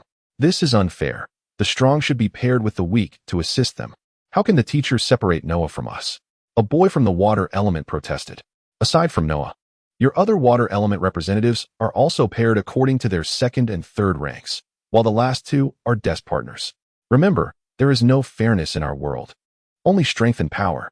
I am merely helping you recognize this reality sooner. Feng Feng's voice resonated with magical authority, silencing the class momentarily. To ease the tension, Feng Feng added, the odd-numbered pairings have been resolved. Based on the rankings, the remaining students will sit together according to their ranks. I will announce the names. And as I do so, please take your places starting from the leftmost seat in the 1st row. As he called out the names, the seating arrangements were confirmed. Donglei and Noah found themselves seated at the far right of the 3rd row, nestled between the water and wind students. The boys, particularly those whose desk partners were also male, cast envious glances at Donglei, feeling a wave of discomfort. To Donglei's left were 2 boys of the wind element, while Noah willingly took the position on the right, against the wall. Donglei plopped down beside Noah, internally exclaiming Enchantress. He then turned to glance at Susan, unaware that as soon as he sat down, Noah offered him a captivating smile, while he looked elsewhere. Ultimately, Susan sat next to a girl from the wind element, prompting Donglei to turn back around. He then gazed at Noah, extending his hand in a gentlemanly manner, and smiled. Greetings, I am Donglei of the Purple Star, and it is a pleasure to be your desk partner. With a gracious smile, Noah extended her delicate, fair hand in return. Hung Ikonoa, I look forward to your guidance. Witnessing their handshake ignited a flicker of jealousy in some, yet the moment was not ripe for an outburst. Fortunately, Donglei and Noah's handshake was brief, quickly releasing each other's hands. In Donglei's heart, that sister, Noeline, epitomized the archetype of a wicked witch. Having not witnessed her bathing, he found himself subjected to a merciless beating instead. Conversely, Nuya had already displayed her kindness that day. However, had it not been for her ice dragon, Noeline would not have had the opportunity to unleash her fury upon him. Thus, Donglei harbored a lingering psychological shadow of a witch in relation to Nuya. Regardless, if fortune favored him in retaining his esteemed position in the elite class over the next 4 years, it was inevitable that he would share a table with the witch-like sister. After the class divisions, everyone briefly introduced themselves before the school day concluded, with formal classes commencing the following day. For dinner, Donglei accompanied Yuta, Galen, Taeyong, and Jerome to the cafeteria. Naturally, he cradled the little dragon in his arms, marking his inaugural visit to the dining hall. Upon arriving, he noticed a colossal sign indicating that, in consideration of impoverished students, the cafeteria's low-tier meals were not to exceed 10 copper coins per serving, urging students to monitor this and report any violations to the academic office. This gesture warmed Donglei's heart. The school had truly thought this through. Although 10 copper coins was still a considerable amount, it was quite manageable for students like Galen. After all, those capable of studying magic and martial arts were typically from affluent families, leaving few opportunities for children from less fortunate backgrounds. Let us sit here, Yuta suggested with a smile, selecting a table for 6. The others nodded in agreement before dispersing to procure their meals. Li Donglei, still holding the little dragon, walked from the far left of the serving area to the far right, only to discover that even the lowest tier was classified as mid-range. Turning back, he noticed that Yuta and the others had already purchased their meals and were waiting for him, compelling him to reluctantly settle for a mid-range option. He had returned 1,000 copper coins from the 3,000 he had received as a subsidy to Yuta, leaving him with 2,000, which necessitated frugality in his dining choices. "What an adorable little magical beast. Not many students possess one," remarked the middle-aged woman at the serving counter, her face lined with experience, clearly enamored by the little creature. "Good morning," Li Donglei exclaimed with a smile. "I'll have a portion of scrambled eggs with tomatoes and 5 steamed buns, please." He then turned to the little dragon, "Brother Divine Beast. You are no longer a divine beast, nor am I a master at the nascent soul stage. Let us call it a truce. How about you take 3 buns while I take 2? The little dragon vigorously shook its head, its expression one of utter displeasure. "Meat. I want meat." Cough, cough. "We are indeed wealthy lords right now. If I have meat, you shall too. If not, you can forget it. Once the money runs out, we'll be dining with the northwestern wind," Li Donglei retorted, his heart seemingly steeled, raising doubts about any inclinations toward mistreating the little magical beast. The middle-aged woman at the counter, smiling warmly, generously added 3 pieces of meat to Li Donglei's plate from the high-end section, without asking for payment, and gestured for him to keep quiet about it. Overwhelmed with happiness, Li Donglei felt almost faint. While his appearance might not captivate throngs of youthful beauties, being idolized by middle-aged women was not without its perks, particularly when it meant receiving free meat. If this weathered matron were to ask him for an autograph, he would not hesitate for an instant. "I'll return tomorrow.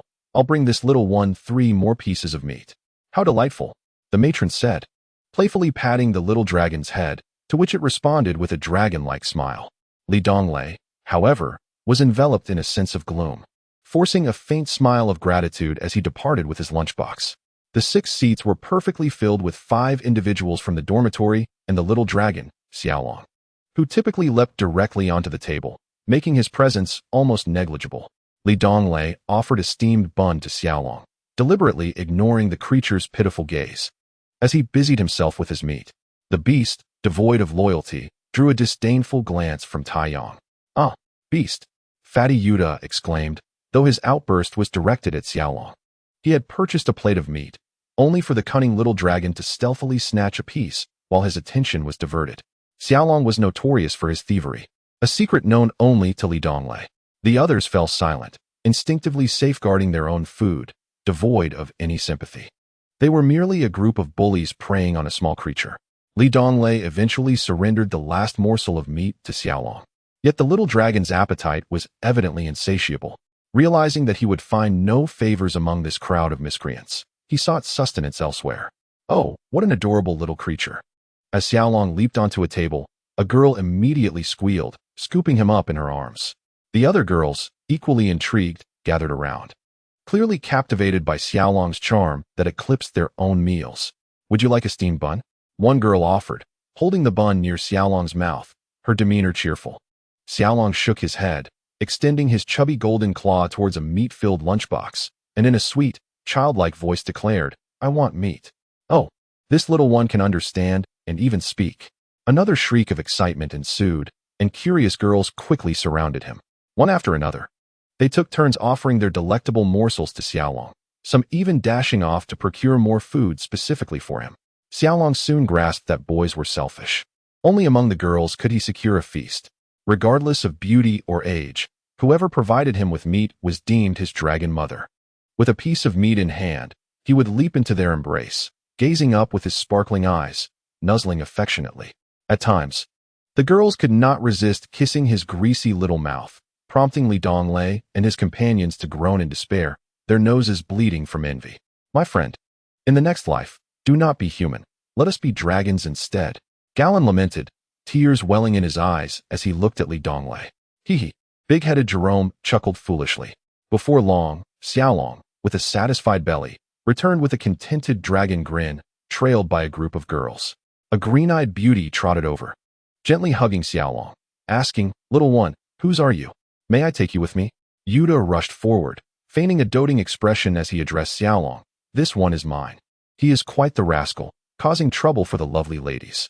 With so many beautiful gazes suddenly focused on him, Yuta felt a bit lightheaded, and he quickly began a barrage of self-introductions and sweet nothings, completely neglecting Xiaolong in the process, perhaps sensing that she was merely a supporting character in his soliloquy. The green-eyed beauty chuckled lightly, while the girls behind her appeared disinterested in the plump boy. Yuta promptly extended his hand, saying, "Beautiful lady, may we be friends?" Beast. He has no humanity when it comes to the opposite sex, Li Donglei and his friends silently cursed. The verdant beauty entrusted the little dragon to Yuta's embrace, and in that fleeting moment of exchange, the distance between them was negligible. Yuta appeared enraptured, yet the little dragon was less than pleased. Having just been bullied by the rotund figure, it promptly leaped from Yuta's hold, squeaking indignantly, "Bad person," before scampering swiftly towards Li Donglei. The onlookers' eyes were astutely observant. The women discerned Yuta's deception in an instant. With a sly smile, the green-clad beauty remarked, "So, you are laying Yuta? I shall reveal my name to you next time." "Oh dear, little dragon, how could you run off? I haven't fed you yet," Taiyong exclaimed with a loud lament, intercepting the little dragon between himself and Li Donglei, cradling it affectionately regardless of its wishes. "Indeed, our little dragon is far too playful," Galen chimed in, casting a sidelong glance at the distant beauties. Jerome, the big-headed fool, erupted into a fit of silly laughter. "Beasts, a pack of beasts." Li Donglei gritted his teeth, his heart heavy with sorrow. As night fell, the gentle breeze of late summer brought a refreshing chill. After dinner, Li Donglei strolled along the campus path, the little dragon trailing behind, occasionally darting into the thicket to dig in the earth with its chubby paws in pursuit of crickets, then dashing ahead to wait for its master. A full belly perhaps brought the little dragon the utmost joy. Coincidentally, Yuta was also out for a walk, and upon their meeting, they exchanged a few words before walking side by side. Both Yuta and Li Donglei lapsed into a contemplative silence as they passed the metallurgy hall, the mining hall, and the armory hall. The evening breeze grew chillier, prompting Li Donglei to tug at his garments. "You ought to change that attire. It is both tattered and outdated," Yuta remarked, seeking to fill the void of conversation. This was, after all, the only benefit Li Donglei had reaped from digging a well for someone, as he had received no wages and endured a beating instead, burdened with his own thoughts. Li Donglei chose not to respond. The two continued along Ziqiang Road, quietly making their way to the campus playground. The playground was vast, measuring at least 3,000 meters in circumference, partitioned into numerous small areas, including 8 dueling grounds. The students of Ka Long Academy treated dueling as casually as quenching thirst. The mere thought of it made Li Donglei long for the tranquility of Ziyu Star. Suddenly, Li Donglei halted on the bleachers, bowing his head as he uttered, "Fatty, I think I might be in love." Yuta furrowed his brow, rolling his eyes. "Is it Noah, being close to the water's edge first to gain the favor?" "No. Noah is merely my desk mate. Do not let your imagination run wild." Yuta found it hard to believe that he would not choose Noah. Could it possibly be Susan, the one I queried you about upon entering the classroom today? Yuta fixed his gaze on Li Donglei. "Rogue, are you certain you are genuinely smitten?" "As for that," Li Donglei pondered gravely, "the moment I laid eyes on him in class, it felt as though I had been struck by lightning. My heart ached instantly, and my stomach began to churn. At that moment, I thought to myself, Li Donglei, you are doomed, for this is your long-sought lifelong companion. And furthermore," Li Donglei lowered his voice, "I am not of this world. Susan resembles the people from my hometown, and seeing her evokes a profound sense of familiarity." "Enough." Yuta interjected with an impassive expression, "Come with me."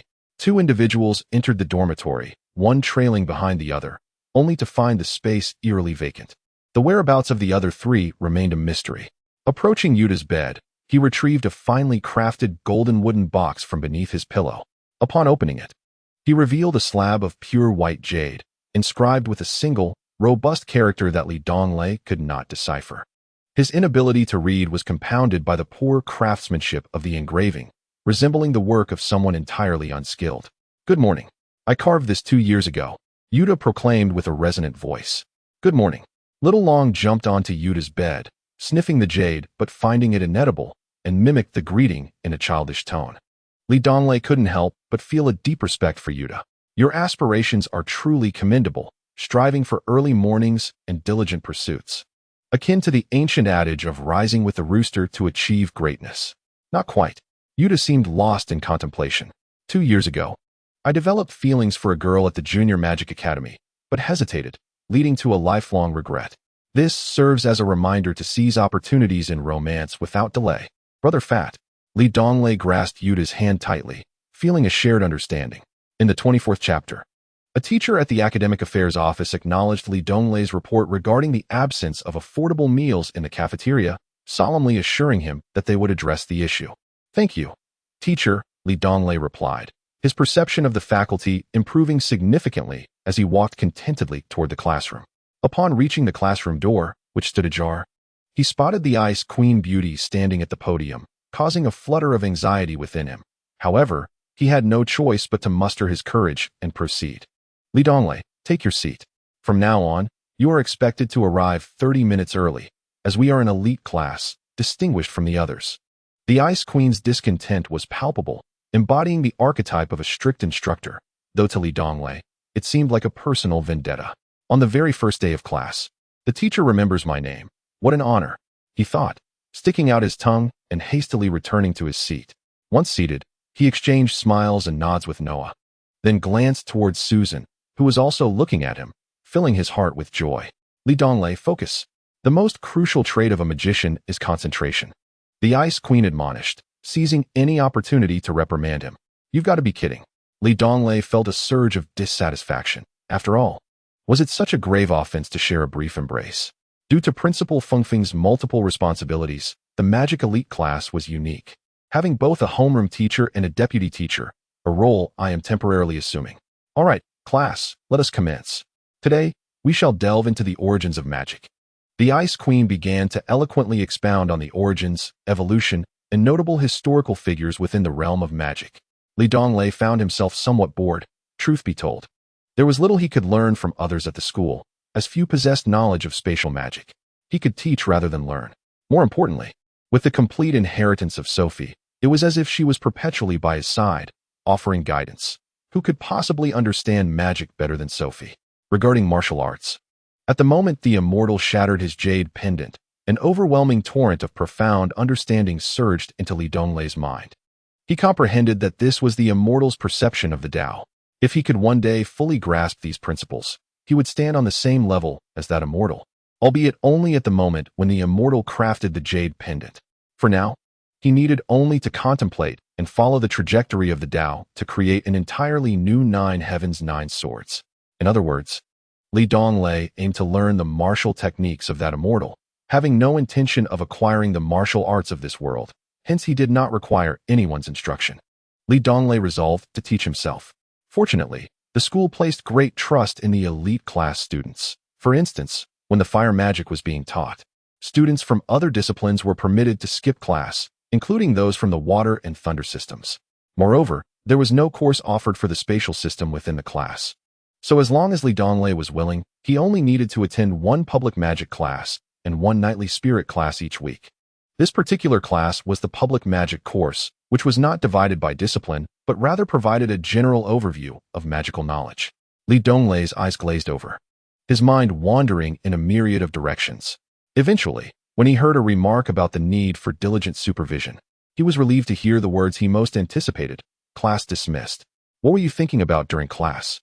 Noah softly inquired as they gathered their stationery, marking her first initiative to converse with Li Donglei. Her voice was gentle and melodious, capable of melting all barriers. When she spoke, the entire world seemed to hush, fearing the interruption of such a celestial sound. However, this ethereal voice was rare, as this was only her second instance of speaking in class, and Li Donglei felt honored that both occasions had been directed at him. Wow, you could see that.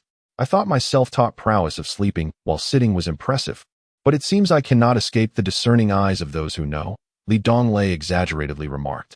Li Donglei, you dare to sleep during class. Suddenly, a boy from the fire system shouted from behind him, prompting several others to fix their gazes upon him. Mind your own business, Li Donglei retorted loudly, irritated that as soon as he spoke with a beautiful girl, these individuals could not tolerate it. Noah, gather the others. We are leaving. The fire system boy declared with a smirk, calling upon the witch sister Noah and 3 others. Li Donglei felt bewildered and cast a questioning glance at Noah. She expressed her regret, saying, Besides delivering the lecture, the teacher just appointed our class monitor, Galen, the magic commissioner, Susan, and 5 disciplinary committee members. Numerous classroom regulations were announced, to be overseen by the 5 discipline committee members. If 5 violations are discovered within a week, punishment will ensue. And sleeping is one of the infractions. Damn it, Donglei muttered under his breath, then nonchalantly remarked, no matter, I still have 4 chances left. Just don't tell them if I sleep next time. Haha. Noah chuckled in response. However, Donglei was mistaken. Upon parting ways with Noah, he had just stepped outside with Yuta and the others when he was summoned to the office by the icy figure. After a cordial discussion lasting half an hour, Donglei found himself punished to clean the classroom alone. As Donglei made his way to the cafeteria, he noticed a new bulletin board. Inquiring with a passing student, he learned that it stated, in order to support impoverished students, the price of mid-range meals in the cafeteria should not exceed 10 copper coins per portion, urging all students to supervise and report any discrepancies to the Academic Affairs Office. Transforming low-end dishes into mid-range ones could save 10 gold coins.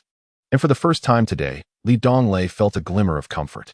With a buoyant spirit, he entered the cafeteria, only to discover that all previously mid-range dishes had been elevated to high-end status, while the high-end dishes had been upgraded to a luxurious tier, merely changing the appearance while keeping the essence the same.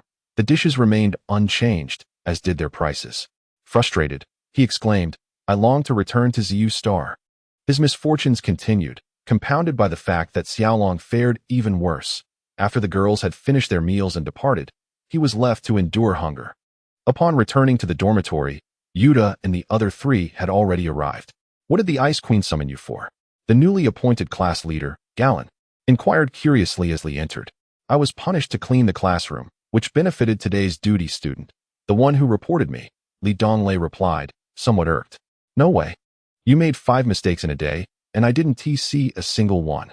It was 5 mistakes in one class, not a day. Please pay attention. Taiyang corrected with a hint of schadenfreude. Go away, Donglei retorted. I made 1 mistake, yet 5 people saw it, and each reported me. That Ice Queen must be looking for an excuse to bring me down. If the Ice Queen hears you calling her queen, she might make your afternoon even more unbearable. Yuta chuckled, showing no sense of justice. Haha, Jerome, the simpleton, chuckled foolishly. Donglei couldn't help but lament his poor choice in friends. Episode 25. The ice melts after a decade. The afternoon was reserved for fire magic class. Logically, Donglei and his peers were not required to attend. But the homeroom teacher, Feng, insisted that they must be present for the first lesson as a matter of respect for the instructor. With a heart full of trepidation, Donglei entered the classroom. Ever since he had embraced the Ice Queen, the decade-long ice-melting instructor undoubtedly harbored thoughts about him, though certainly not favorable ones. Setting aside the instructor's unwavering dedication to love, from Donglei's perspective, he found the man's charm woefully lacking, having pursued someone for a decade without success. During class, Donglei resolved to behave. He dared not doze off, and even took care to sneak glances at Susan with the stealth of an underground operative, determined not to give the ice-melting instructor any leverage against him. Alas, the instructor's lectures lacked focus, though he displayed a fervent interest in unconventional medicine, relying solely on folk remedies, completely divorced from the essence of traditional Western medicine. According to him, one must always put theory into practice. Whether discussing fire magic or his medical musings, Donglei propped his chin on his hands, feigning intense engagement and enchantment with the lessons, seeking only to avoid any trouble. Donglei, I see you are quite lively and full of energy. Your attention in class is remarkably focused. The ice-melting instructor remarked with an approving expression. Your lessons are simply captivating, too enticing for a student to resist. Donglei stood up, expressing his gratitude, feeling both anxious and humbled. The tall hat evidently serves its purpose well. Huabing Shinian, with a beaming smile, patted Donglei on the shoulder and proclaimed to the entire class. Everyone should learn from classmate Donglei. As students of Carlin Academy, we must strive diligently from our very first day to become the pillars of our nation upon graduation. Of course, your health is paramount. Do not be under the illusion that possessing magical powers or combat energy renders you immune to illness. Donglei, momentarily perplexed by the implications of these words, found himself subjected to a flurry of instruments produced from Huabing Shinian's large bag. His heart was struck twice with a hammer-like object. while his mind was encircled thrice with an iron hoop. A quick check of his teeth was made to ascertain their looseness. At that moment, Donglei was merely a prop, a figure of desolation. The gleeful malice in the eyes of his male classmates was unmistakable, while the girls displayed a mixture of terror and curiosity. His roommates were already preparing for his potential demise, and even Noah was convinced by Huabing Shunyan's words, assisting in the examination and occasionally inquiring about any symptoms. Based on all observations, you appear to be in excellent health. As the class drew to a close, Huabing Shunyan finally completed his examination. Who claimed I had a problem? You're mistaken. Donglei cursed inwardly, yet outwardly expressed tearful gratitude, saying, Teacher, your concern for me is truly overwhelming. In my moment of gratitude, I sincerely urge you to extend your care to others. They are in greater need of it. Upon hearing this, the entire class turned pale, casting murderous glares his way. Huabing Shunyan surveyed the room before taking a step back, glancing at the clock. There are still a few minutes before class ends. Where were we in our lecture on fire magic? The class, drenched in sweat, collectively shrugged, unable to recall. Huabing Shunyan sighed. Very well. I have recently learned a marvelous technique from the East called acupuncture, reputed to be highly effective in healing ailments, and even beneficial for invigorating one's spirit. Today, I shall demonstrate the wonders of this art for classmate Donglei, free of charge. No. Donglei trembled, words failing him. Without further ado, Huabing Shunyan extracted over a dozen silver needles and began to insert them into Donglei's head. Throughout the acupuncture process, Huabing Shunyan strolled leisurely around the classroom, radiating satisfaction, while poor Donglei's head resembled that of a hedgehog. Out of concern for their own safety, the surrounding students inadvertently distanced themselves from Huabing Shunyan, including the unfortunate Donglei. Teacher, why do I feel a bit dizzy? Donglei managed to utter, his voice wavering. Huabing Shunyan, displaying confusion, retrieved an anatomical chart adorned with circles and markings. The girls blushed while the boys scoffed. Unfazed, Huabing Shunyan examined the chart, muttering to himself, 6 acupoints are misaligned. With my intellect, I should have remembered upon a single glance. Donglei, overwhelmed with terror, slumped in his seat. At long last, as the bell rang signaling the end of class, Donglei leapt to his feet, shouting, By the sun, if I ever attend your class again, I shall not be from Ziyu Star. The second class of the afternoon was dedicated to the chivalric spirit, taught by a middle-aged man, bald and with a sharp, monkey-like face, resembling a bandit, dressed in soiled and disheveled attire. To have him lecture on chivalry and gentlemanliness raises questions about the school's peculiar arrangements. Upon beginning his lecture, it became apparent that this brigand had a severe stutter. A wave of incredulity washed over the students. Galen turned to Yuta behind him and remarked, How is it that all the teachers at your Carlin are like this? In our Fran, the instructors are all spirited and well-dressed, standing at the podium with eloquence that captivates the audience, presenting groundbreaking viewpoints that are universally acknowledged as authoritative. We students leave invigorated, feeling fortunate to have heard them and inspired to emulate their brilliance. Yuta dismissed him, saying, Then why do you even attend school here in Carlin? I must have strayed onto the wrong path. Galen replied with a hint of regret. To his left, Taiyang scoffed, What do you know, you fool? True talent often remains hidden. What may seem flamboyant is not necessarily genuine. Why are you friend people so easily dazzled by superficiality, like young girls infatuated with a prince? I have faith in this man. If he struggles to speak, then every word he utters must surely carry weight. Moreover, given his appearance and eloquence, his ability to survive at the esteemed Carlin Academy indicates he possesses remarkable qualities. However, it must be said that Taiyang had an eye for talent. At least this bandit truly embodied the ideals of chivalry and gentlemanliness. Despite the chaotic chatter of the classroom, he maintained his composure and delivered his lecture with unwavering focus. Meanwhile, Donglei, who had nearly succumbed to a decade of ice magic in the previous class, felt his head grow heavy as he gazed at the bandit's mouth moving like a fish drinking water. His consciousness gradually faded until he collapsed, drooling, utterly lacking in dignity. Little did Donglei anticipate the bandit's cunning. Just as he was speaking fluently, he suddenly slammed the podium and bellowed, There was a widow. Startled, Donglei sprang upright, causing those around him who had been dozing or chatting to jump in fright. Glancing back at their chivalric spirit instructor, they found him wearing a sly smile, calmly continuing his lecture. As the battle between the two armies unfolded, the entire class exchanged bewildered glances. Unable to believe that the ambiguous shout had originated from him, completely unable to follow the thread of the discussion. In the midst of the lesson, an elderly woman clad in a gray magical robe burst into the room without knocking, startling everyone. "Mother, what brings you here?" the bandit exclaimed, his face lighting up with joy upon seeing her. The elderly lady, seemingly lonely and aggrieved, longed to unburden herself in the presence of her son. Before the entire class, she recounted the trivialities of her life with her late husband for 10 minutes, before launching into a tirade against Karun. "That Karun, the head of the department, is beneath contempt. He pursued me for 3 years, always bearing that insufferable demeanor. Who would have thought that time would change him so drastically? And he would dare to act thus." The students, caught in a state of bewilderment, listened to her incessant chatter. It was curious how her son stuttered. Yet the boy displayed a commendable filial piety, serving as a loyal listener. Amidst her lamentations, her gaze fell upon Donglei, who was drooling and sound asleep. Enraged, she bellowed, "What is your name?" Noah promptly nudged Donglei awake, who appeared quite perplexed. "The teacher's mother is asking for your name," Noah whispered. Poor Donglei, utterly oblivious, stood up foolishly and declared, "I am Donglei, the purple star." The elderly lady, still in a fit of rage, shouted, "So you're Donglei, is it? I shall remember that. I am your earth magic teacher. If you do not pay attention to my words, I shall pose a question during the exam. What is the nickname of my granddaughter? Fail to answer, and you shall not pass." At long last, the class concluded, and Donglei felt as though the world were spinning around him. He dined with his roommates, while Xiaolong continued to beg for food and drink.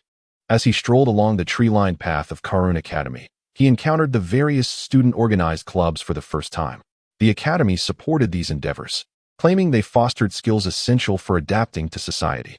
However, the sight of groups of students, each with titles such as leader and deputy leader, startled Donglei.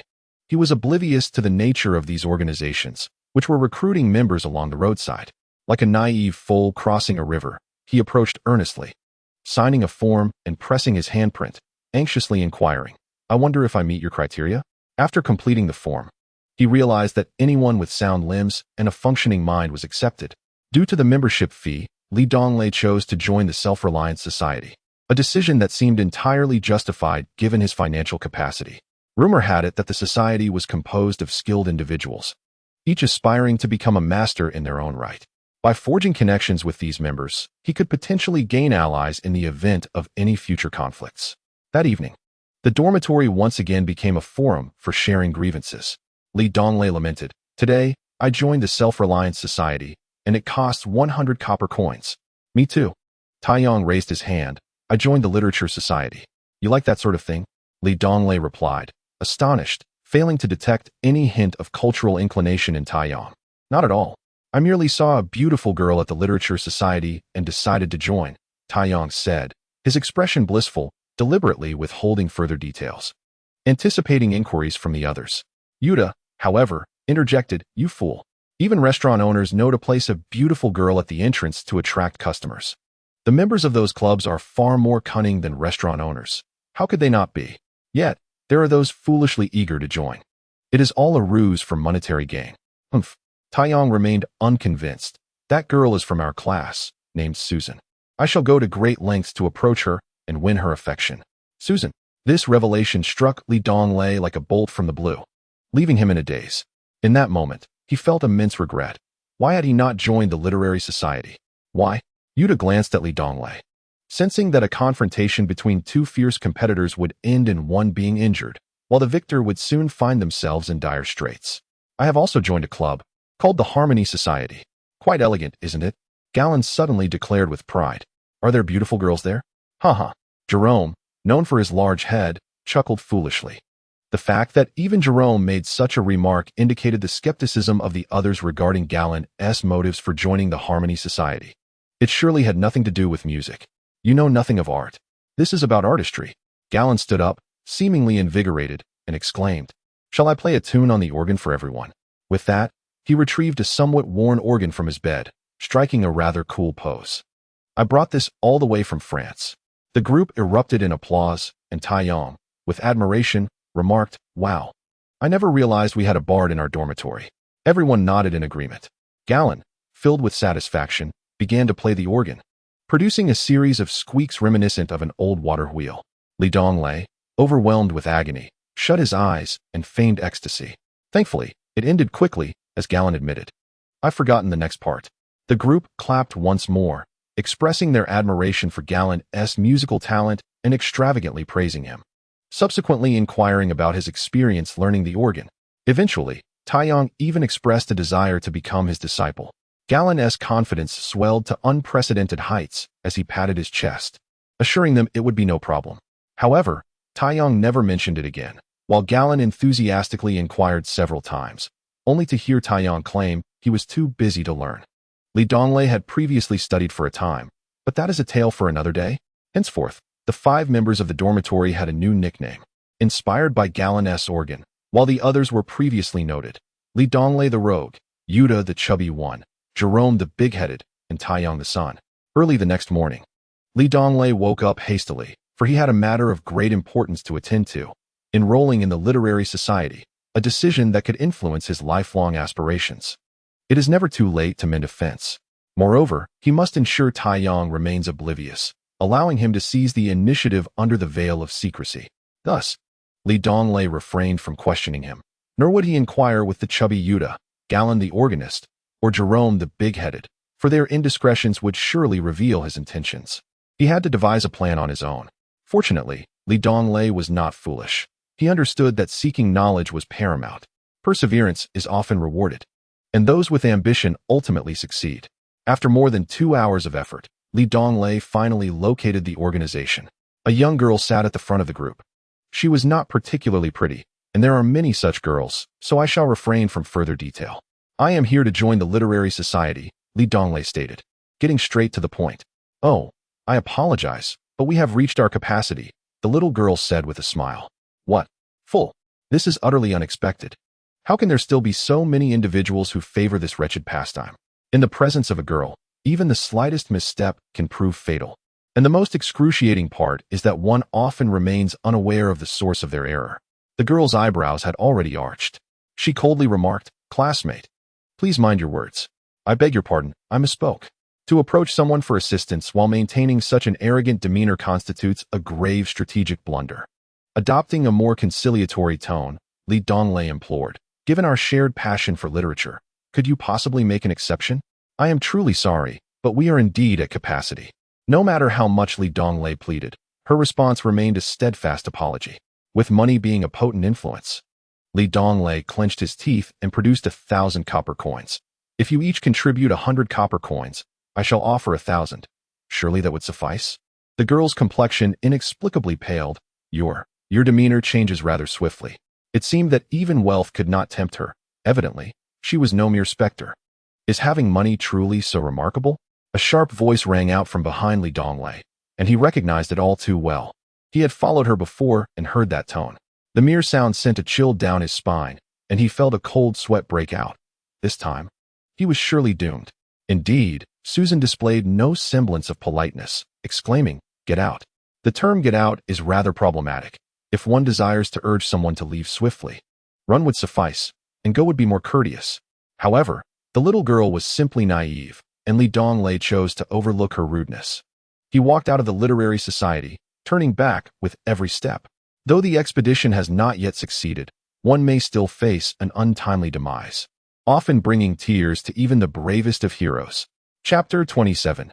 Peeking in the wake of encountering the icy, aloof matron, the 10-year metamorphosis, the bandit, and the elderly teacher, Donglei found it all too easy to learn the art of skipping classes. The time spent evading academia was dedicated to solitary sword practice, during which he also endeavored to grasp the written language of this world. Recently, he had come to profoundly appreciate the terror of illiteracy within the vast library.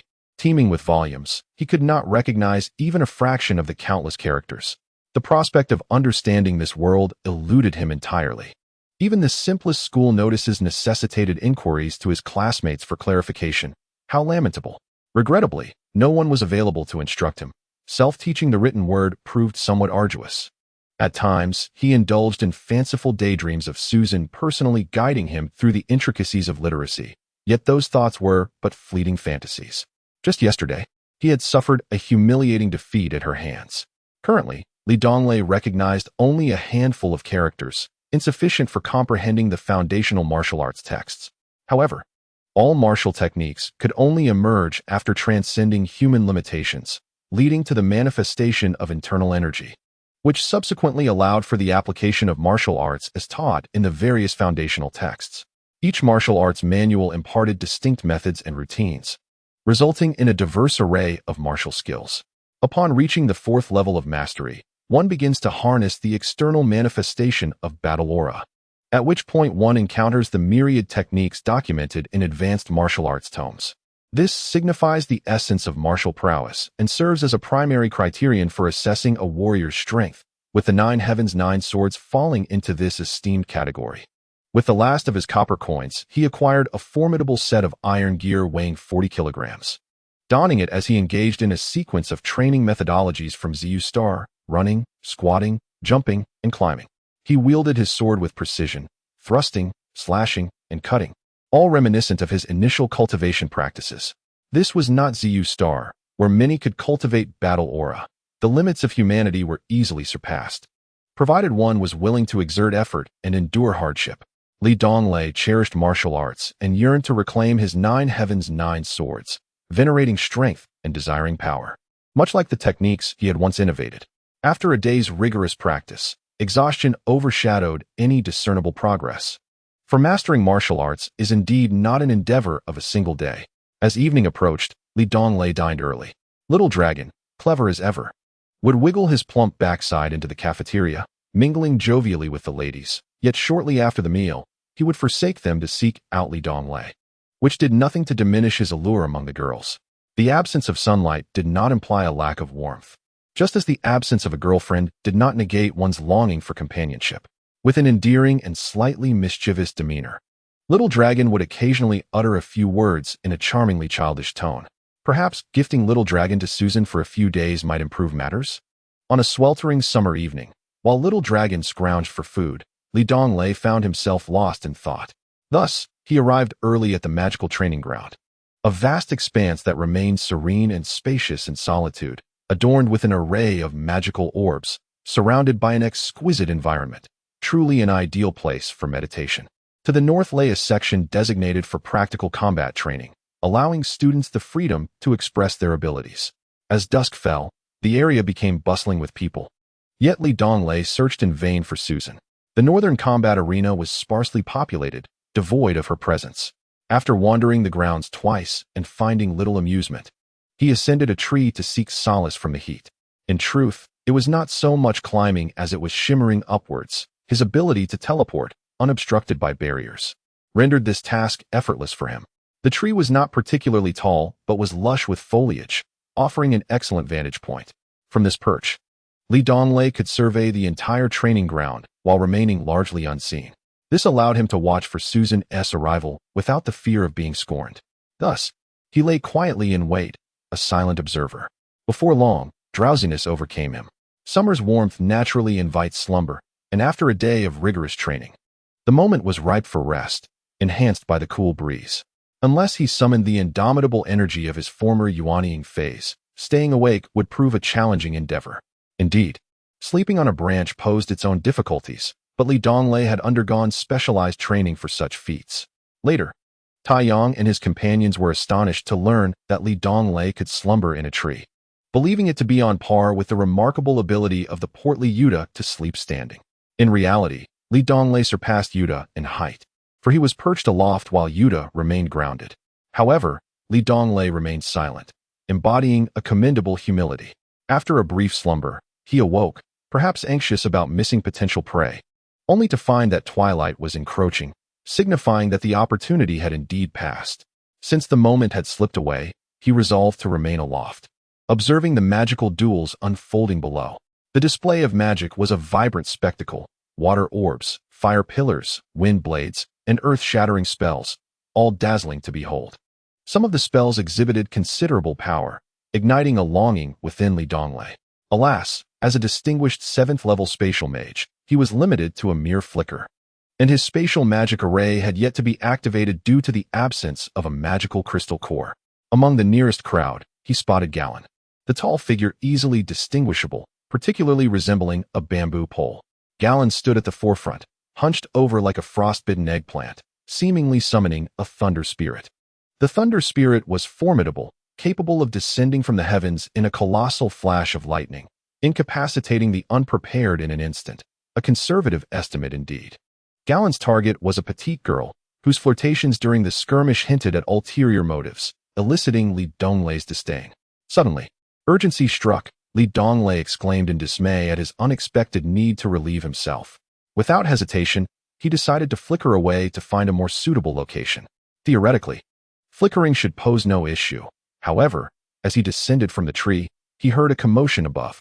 Looking up, he beheld a pale wind blade directing a massive thunder spirit plummeting towards him. The girl had unwittingly redirected Galen's thunder spirit towards him. Did she not notice his presence in the tree?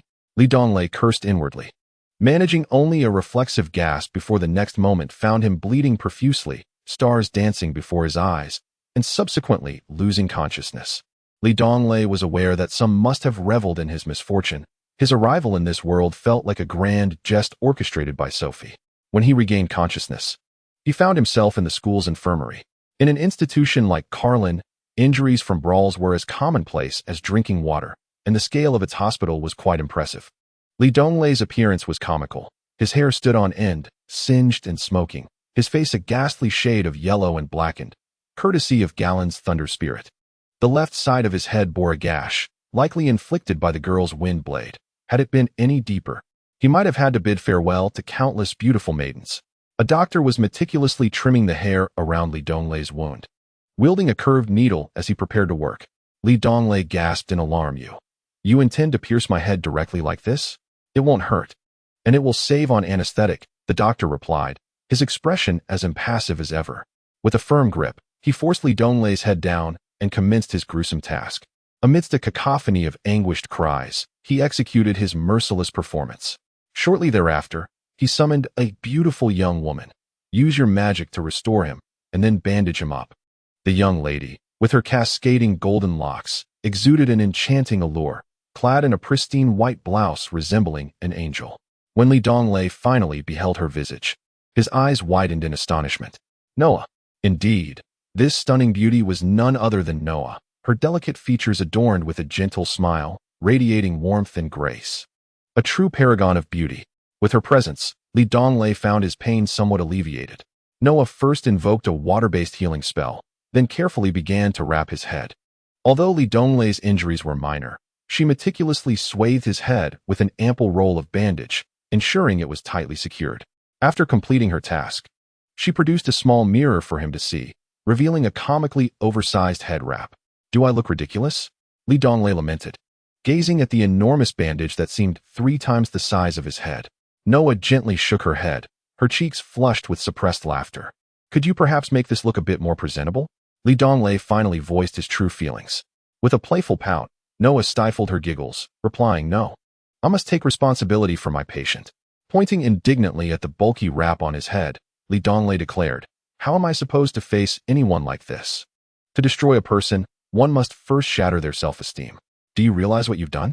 Such a large bandage is intolerable for a handsome man. Oh, then I'll find some flowers to adorn it. That should make it prettier, Noah chirped before darting out. Flowers? Li Donglei felt his sanity teetering on the brink as he lay back on the bed, overwhelmed. As evening approached, he was roused from his slumber by waves of uproarious laughter. Upon opening his eyes, he saw Yuta, Galen, Taiyong, and Jerome sitting by his window, doubled over with laughter. The camaraderie of his dormitory brothers brought him a sense of pride. I truly appreciate you all coming to see me, Li Donglei exclaimed cheerfully. The 4 paused in surprise. Then Taiyong pointed at Li Donglei's head, bursting into laughter. What a magnificent bandage you have. This infectious mirth sparked laughter among them all. Didn't you just finish laughing? Why continue? Li Donglei's face paled as countless thoughts raced through his mind. It seemed his once pristine image would be irrevocably tarnished by this absurd wrap. Have you lost your mind? It's merely a bandage, Li Donglei asked, clinging to hope. You are the one who is mad. Taiyong continued to laugh. Not only is it wrapped, but there's a grand bough and a bright red flower. Ha ha. In a moment of desperation, Li Donglei reached up to touch the top of his head, only to find 2 large wings. That little rascal Noah had dared to play tricks behind his back and truly adorned him with flowers. This slight would not go unpunished. He would certainly seek retribution. Yuta, with a serious demeanor, remarked, "Seeing is believing. You've done a splendid job with that rap. It's quite exquisite, indeed. Could it be that Noah has taken a liking to our mischief?" Galen uttered, his tone peculiar, while Yuta and Taeyong regarded the situation with contemplative expressions, seemingly assessing the likelihood of such an occurrence. Only Jerome, the big-headed one, remained silent. Were everyone like him, the world would undoubtedly be a tranquil place. The best course of action in this scenario was to divert their attention. Li Donglei raised his voice, exclaiming, "You troublesome friends. Stop your prattle and see what delectable treats I've brought. Hurry, I'm starving." I happen to have bought some apples," came a timid voice from behind. Turning in alarm, Li Donglei met Noah's sparkling eyes, though his cheeks flushed red amidst the company of boys, and his voice faltered. This was a predicament from which one could not simply escape. Yuta and the others wore strange expressions, while Galen's face twisted, resembling dough in the midst of kneading. Eventually, someone broke into laughter, igniting a cascade of mirth that flowed relentlessly. "What is the matter?" Noah inquired, bewildered, his voice still soft and trembling. "Don't mind this bunch. None of them are worth your attention," Li Donglei retorted with irritation. "Oh, then allow me to peel an apple for you," Noah offered, placing a basket down and carefully starting to peel one. The onlookers were filled with envy, leaving Li Donglei at a loss for words. As dusk approached, the group of troublesome friends gradually retreated to their dormitories, while Xiaolong, having finished his ploy for food and drink, followed Li Donglei's scent into the hospital. "Come here."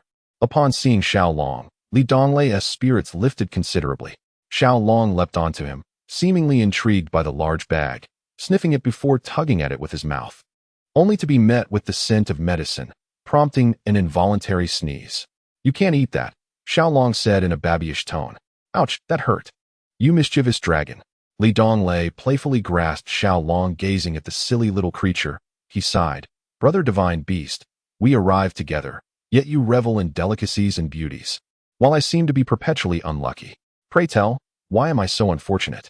In the hospital, Xiaolong, decidedly uncooperative, yawned and wriggled free from Li Donglei's grasp, making himself comfortable on Li Donglei's bed, ready to sleep. Unexpectedly, Noah arrived again, bearing a late-night snack. Upon spotting Xiaolong, he was immediately captivated by the creature's endearing innocence. He placed the night snack at Li Donglei's bedside and squatted down, joyfully observing Xiaolong.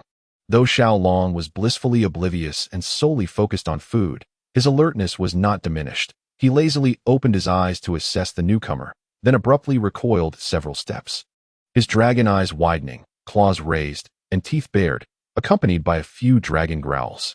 The witch sisters had not merely targeted Li Donglei. Xiaolong's young heart bore its own shadows.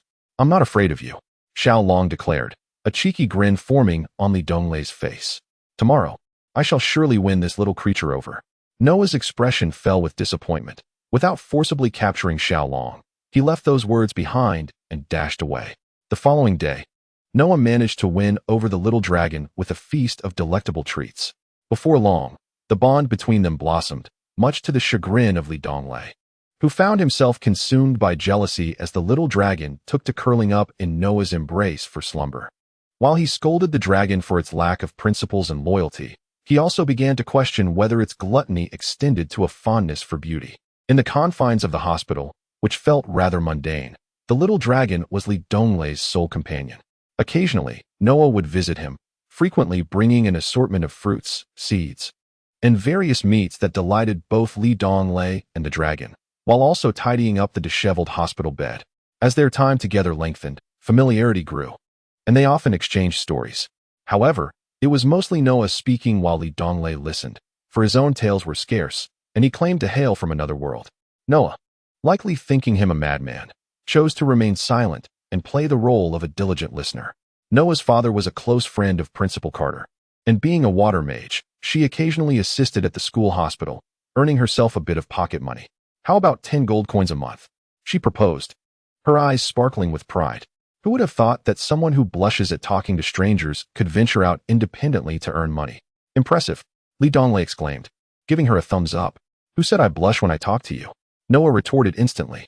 We're still not that familiar. We're just a step away from cooking the rice, he replied with a mischievous grin. What do you mean by that? Noah appeared puzzled. Ahem. I meant our acquaintance is not yet profound, he clarified, only for her to playfully punch him in the chest with a smile. In response, Donglei, steeped in the rich traditions of chivalry, could not let such an affront go unanswered and retaliated with a punch aimed at her chest, though he missed. You, Noah exclaimed, shielding her chest and stepping back in surprise. Rogue, she exclaimed in an exaggerated tone, lowering her voice. I am merely returning the courtesy, otherwise it would be impolite. Have you not heard of bandits upholding chivalric values? Donglei protested. In her fury, she brandished her magic wand, but after a moment's contemplation, she set it aside. Fighting with magic is troublesome, she mused.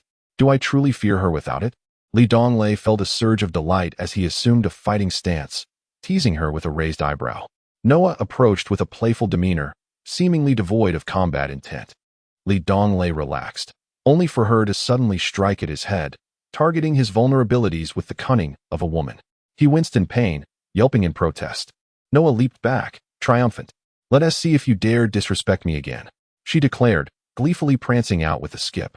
Thus began an unfortunate trend. From that day forth, any slight disrespect from Donglei towards Noah would be met with her playful retribution.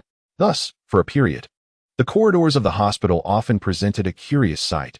A patient, his head adorned with a uniquely styled bandage, would dash ahead, while a little girl closely pursued him, evoking a sense of unease in onlookers.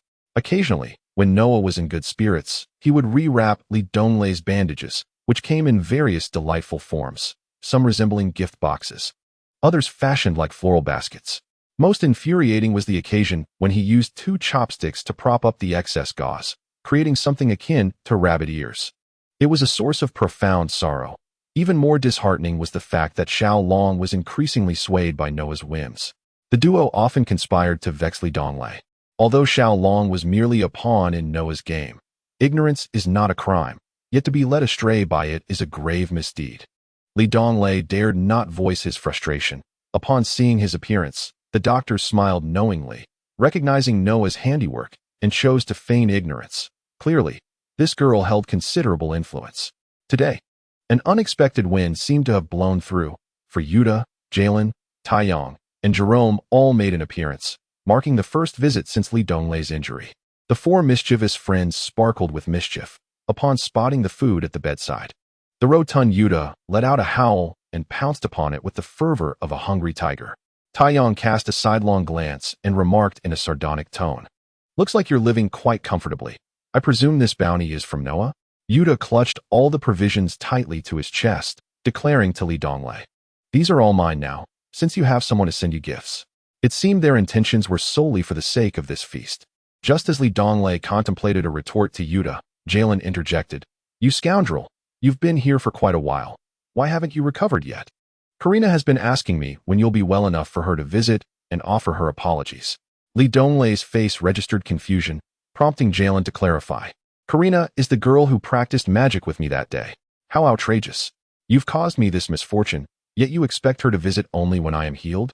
You are truly something else. Donglei exclaimed, rising in indignation. And let us not forget, the expenses incurred during your stay have nearly devoured my living allowance. I provided you with an excellent excuse to skip class, and with such a stunning companion as Noah by your side daily, you should be grateful. Jalen immediately protested. Scoundrel! Karina happens to be Susan's roommate. Should you recover, Susan will return tomorrow, under our invitation, Yuta added with a hint of mischief. Is that so? Donglei responded with surprise. Indeed, Yuta nodded solemnly. It is vital to unite with the girls surrounding Susan. Many pursue romantic interests yet neglect to win over her sisters and cousins, only to regret it later. The camaraderie of Susan's dormitory sisters is what you must seize. What more is there to discuss? I am well and have been for some time. It's merely that Noah insists I remain hospitalized for a while longer. You tell Susan that I shall be discharged tomorrow, Donglei asserted with newfound vigor, though in that fleeting moment, a wave of discomfort washed over him. A sensation rooted in Noah's presence. Could it be that he harbored some fondness for Noah? He shook his head vigorously, unwilling to entertain such a wild notion. Episode 30. The hospital discharge disturbance on the following day. I rose early, first tending to my hair and washing my face before changing into a fresh set of clothes. Only then did I return to bed, feigning weakness. Xiaolong was specifically restricted to the confines of the hospital room, much to the delight of the cunning girl, as it could potentially serve as a means to approach Susan. Before long, the door creaked open, and Donglei looked on with excitement, only to be met with disappointment upon realizing that the visitors were Yuta and a gaunt young man whose face was marred by acne, an unfortunate sight indeed. "Oh, this is a classmate of Susan's from the Junior Magic Academy. You might want to inquire about her," Yuta said with a grin. "Knowing oneself and one's adversary is essential." Hee. Donglei was momentarily overwhelmed with emotion. How noble of Yuta to rise so early just to delve into his personal matters. Yuta had even sifted through the student registry to find Susan's classmates at the Junior Magic Academy.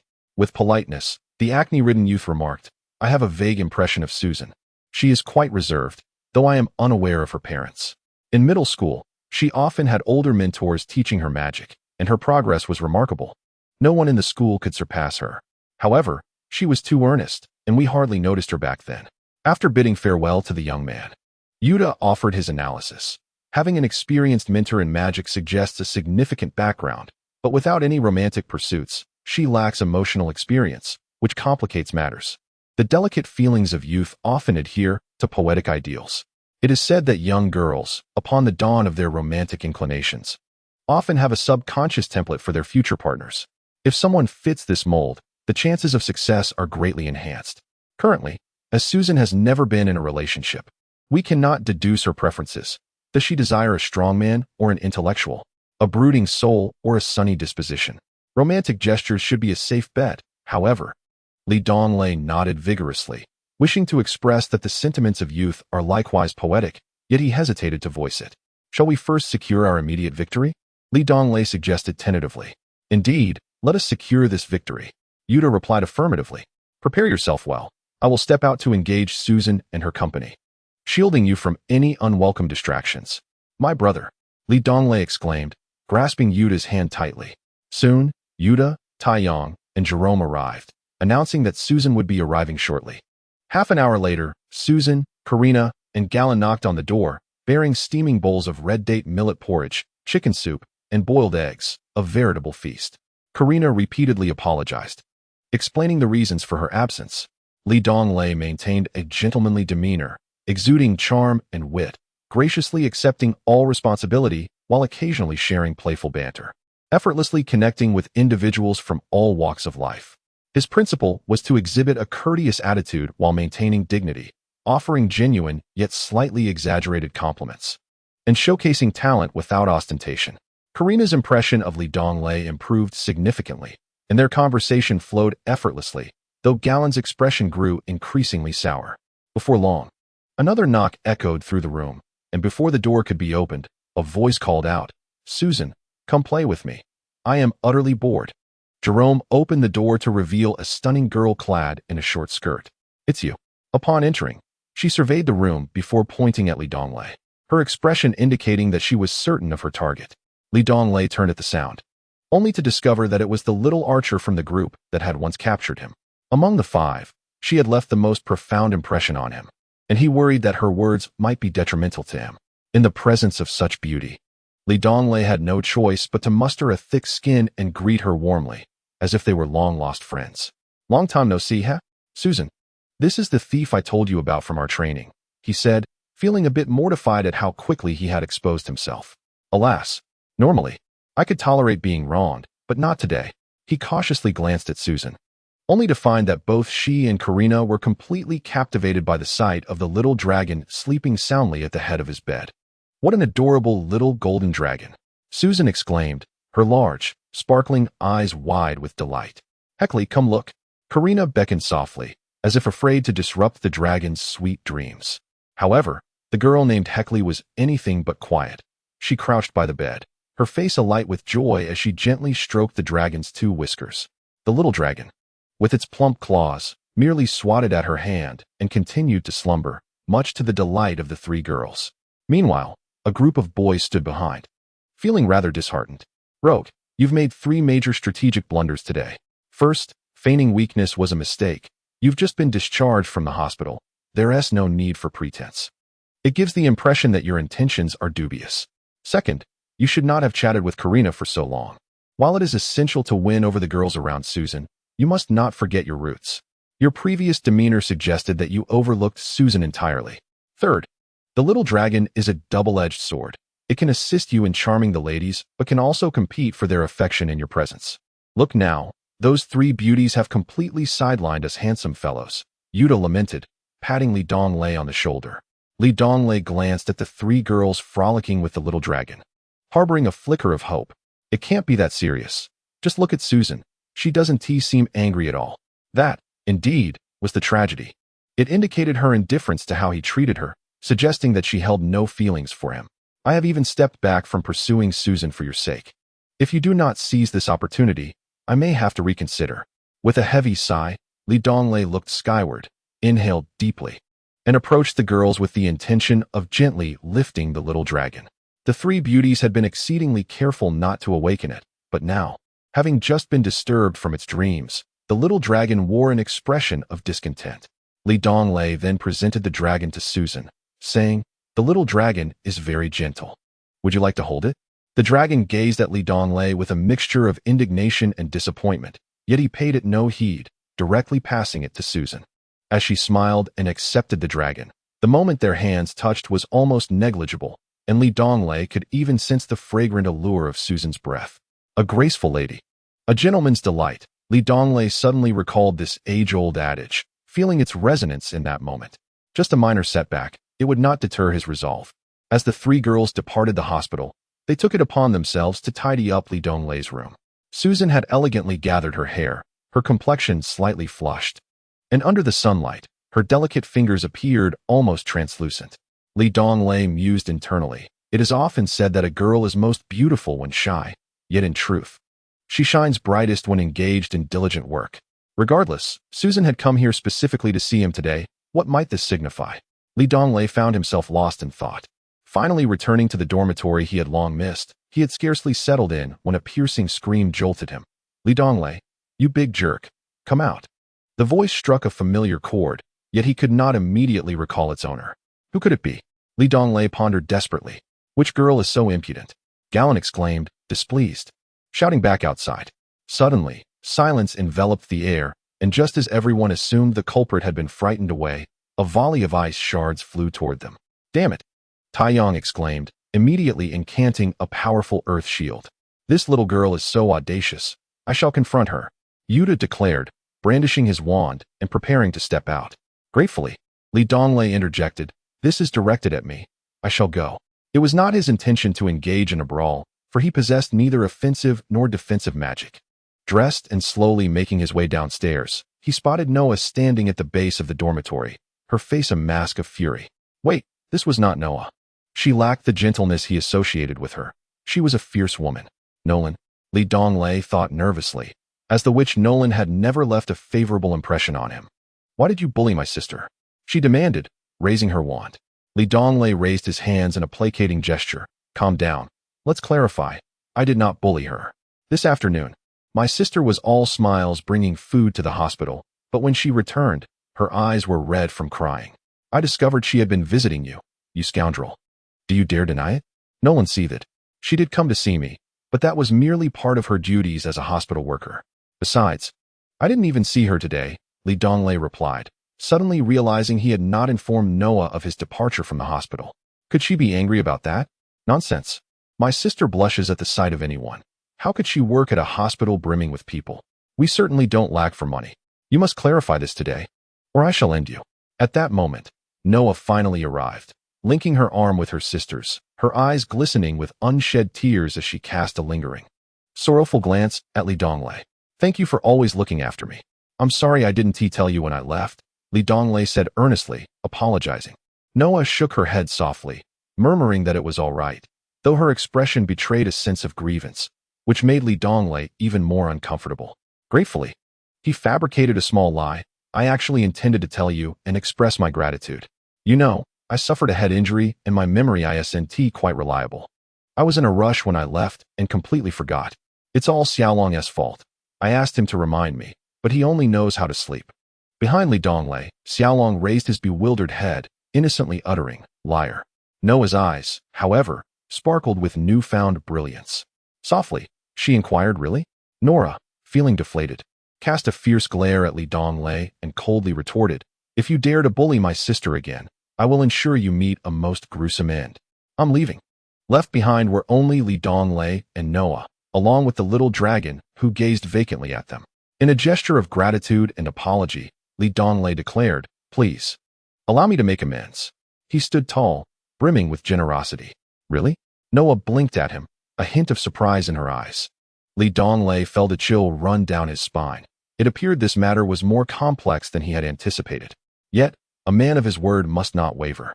To renege now would likely provoke Nora's swift return. Very well, Donglei nodded, feeling as though he had stepped into a trap. Would you accompany me on a shopping excursion tomorrow? It was indeed Donglei's fault, yet Noah sweetly inquired if that would be agreeable. The thought of Nora's reaction was too daunting to contemplate. Oh dear, I thought I was to be torn asunder. Shopping is a trivial matter. I have no objections. He readily agreed. Let us seal our pact. Noah extended her pinky, her hand delicate and exquisite, as if sculpted from a fine piece of jade, warm and imbued with spirit. Donglei intertwined his pinky with hers, grinning foolishly as he remarked, your hands are truly beautiful. Noah swiftly withdrew, her cheeks flushed, scolding him with a playful pervert. Before she hurried away, Donglei, quick-witted, chased after her, a mischievous smile dancing on his lips. To be honest, I am only this unruly with you. I am quite shy around other girls. In truth, Donglei was rather honest with other girls, for he had little opportunity to be otherwise, making his claim difficult to verify. Nevertheless, Noah laughed, her smile radiant and captivating, leaving him momentarily spellbound. As they strolled side by side along Ziyuan Road, an initial silence enveloped them.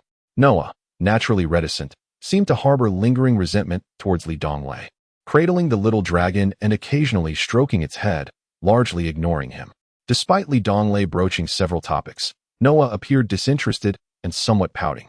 In a moment of desperation, Donglei suggested, shall I tell you a joke? Noah turned her gaze toward him, her eyes sparkling with anticipation, though her lips remained stubbornly sealed. With a chuckle, Donglei began, once upon a time, a mother pig and her 3 piglets lived happily on a hill. The old wolf, envious of their bliss, plotted to devour them. One night, he stealthily approached the pig's home, but was discovered by the vigilant mother pig. To protect their sanctuary, she commanded, Big Pig, guard the door, Second Pig, watch the window. Little Pig, why are you silent? You are the most beautiful. Go and lure the old wolf. Eat the pigs. The little dragon in Noah's arms murmured, drooling at the thought. Finally, Noah could contain her laughter no longer, playfully scolding, you are the little pig. No, you are the old wolf. She gently set the bewildered little dragon down. Be good, and walk on your own, will you? Not good, it replied. The mischievous dragon shook its head, displaying evident dissatisfaction. At a crucial moment, it was imperative that the dragon did not jeopardize the situation. Donglei swiftly intervened, pushing the unfortunate little dragon aside. Indeed, I am the elder wolf, and you are but a little pig, Donglei proclaimed with a sense of pride. Noah, coming to a realization, raised her hand and aimed it at Donglei. Ah, if I do not descend into hell, who will? Donglei closed his eyes, allowing Noah's small hand to strike his head. A sharp pain radiated from his scalp. He had miscalculated, as the wound atop his head had yet to fully heal. Internally lamenting, Donglei cradled his head, crying out in agony. Noah, slightly flustered, stammered, I thought you would dodge it. Donglei, suppressing the pain, replied solemnly, this is the punishment I deserve. Observing Donglei's demeanor, Noah chuckled, then allow me to strike once more. She assumed a stance, and not wanting to falter in the same manner twice, Donglei hastily shielded his head and retreated. As the two resumed their amicable stroll, Noah cautiously looped her arms around Donglei's left arm. Turning to glance back, Donglei noted the sun setting behind them, casting a gentle glow upon Noah's face, which was tinged with a delightful shyness, a beauty that was both enchanting and modest. They ambled through the campus like a couple, while the little dragon waddled ahead, its rotund body leading the way. That evening, as the 5 dormitory members gathered, the class leader, Galen, convened a meeting for all residents, the naming ceremony for room 307. Galen succinctly outlined the agenda, to enhance the dormitory's visibility among the female populace and increase the 5 bachelors' chances of swiftly ending their single status, thereby forging a new chapter. A fitting and melodious name for the dormitory was required. He invited everyone to share their thoughts and suggestions. Yuta was the first to speak. I propose we name it Jinshulu, which conveys the meaning that those near the water will gain the first opportunity to enjoy the moonlight. It is romantic and poetic, encapsulating our collective aspirations. This suggestion was promptly rejected by all present. It was deemed too effeminate and incompatible with their dormitory's rugged image. How about the 5 wolves? Taeyong interjected, suggesting a name with a double entendre that resonated with coolness.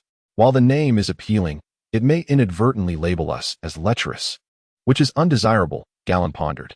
What about the singles lounge? We are all single, Li Donglei chimed in, only to be met with a chorus of derision. If you wish to remain single for life, then go ahead. Do not drag us down with you.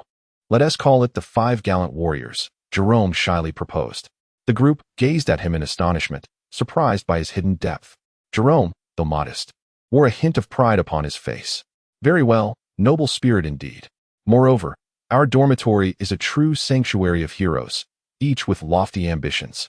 This shall be the name, Galen declared with finality. The 5 gallant warriors selected an auspicious day for a grand naming ceremony. Yuta procured a sheet of white paper and personally inscribed the 5 characters Kalen, 5 gallant warriors, affixing it solemnly above the door. The group collectively felt the writing was rather unsightly, and Yuta feigned profundity, stating, "It is all very mysterious and profound." The others collapsed in laughter. There is perhaps no greater torment in the world than accompanying a woman on a shopping excursion. This was a lesson painfully learned by Li Donglei, who deeply regretted his earlier impulsive promise. The following day, as dawn broke, he was roused from his comfortable slumber by Noah's insistent calls. Together, they traversed from the affluent noble district of East City, with its treasures worth thousands of gold coins, to the bustling marketplace of West City. Filled with a myriad of goods, they meandered through streets and alleys, walking wherever a path led them. By the time they passed through the city square for the 3rd time, Li Donglei's eyes were glazed, his legs felt weak, and he was utterly exhausted. He silently congratulated himself on Xiaolon's wisdom in seeking food and drink elsewhere, thus avoiding this ordeal. Meanwhile, Noah remained vibrant and sprightly, brimming with energy. Unable to restrain his curiosity any longer, Li Donglei inquired, "What exactly are you doing?" "Shopping," Noah replied nonchalantly, casting a sidelong glance at him. "But you're not purchasing anything. What is the point of shopping? If it were not for her being a girl, and a strikingly beautiful one at that." Li Donglei was certain he would have succumbed to violent impulses long ago. Must shopping always involve buying something? Noah widened her eyes in astonishment at Li Donglei's seemingly foolish question. What kind of absurd logic is that? Feeling despondent, Li Donglei slumped against the stone railing in the square, unwilling to budge. Noah attempted to pull him up, but when she could not, she pouted and walked away. Shortly thereafter, she returned, holding 2 candied hawthorns, her face alight with joy. "Get up, and this candied hawthorn is yours." "Humph, wealth cannot corrupt my principles. You think I would yield for just 1 candied hawthorn? At the very least, I require a plate of roasted chicken," Li Donglei thought disdainfully, resolutely remaining seated. Noah blinked and said, "If you're truly tired, then rest here for a moment. I'll be back shortly." Li Donglei felt a wave of relief wash over him and nodded eagerly. Before long, Noah returned with a piece of gauze and a food pouch. She carefully folded the gauze, tied it around her neck, and fashioned a lovely knot. "Do I look pretty?" she asked. "Indeed," Li Donglei replied earnestly. With her beauty accentuated by the gauze, Noah appeared lively and charming, a delightful contrast to her usual gentle demeanor, which was as soothing as water. This transformation offered Li Donglei a refreshing thrill. However, he noted that while Noah remained demure and shy in front of others, with him, she seemed to be evolving into a more spirited version of herself, occasionally even playfully striking him. "How much was it?" he asked. 560 copper coins. 560? Does this tattered piece of gauze even contain 560 threads? Li Donglei exclaimed in disbelief. Noah pouted, turning her head away in annoyance.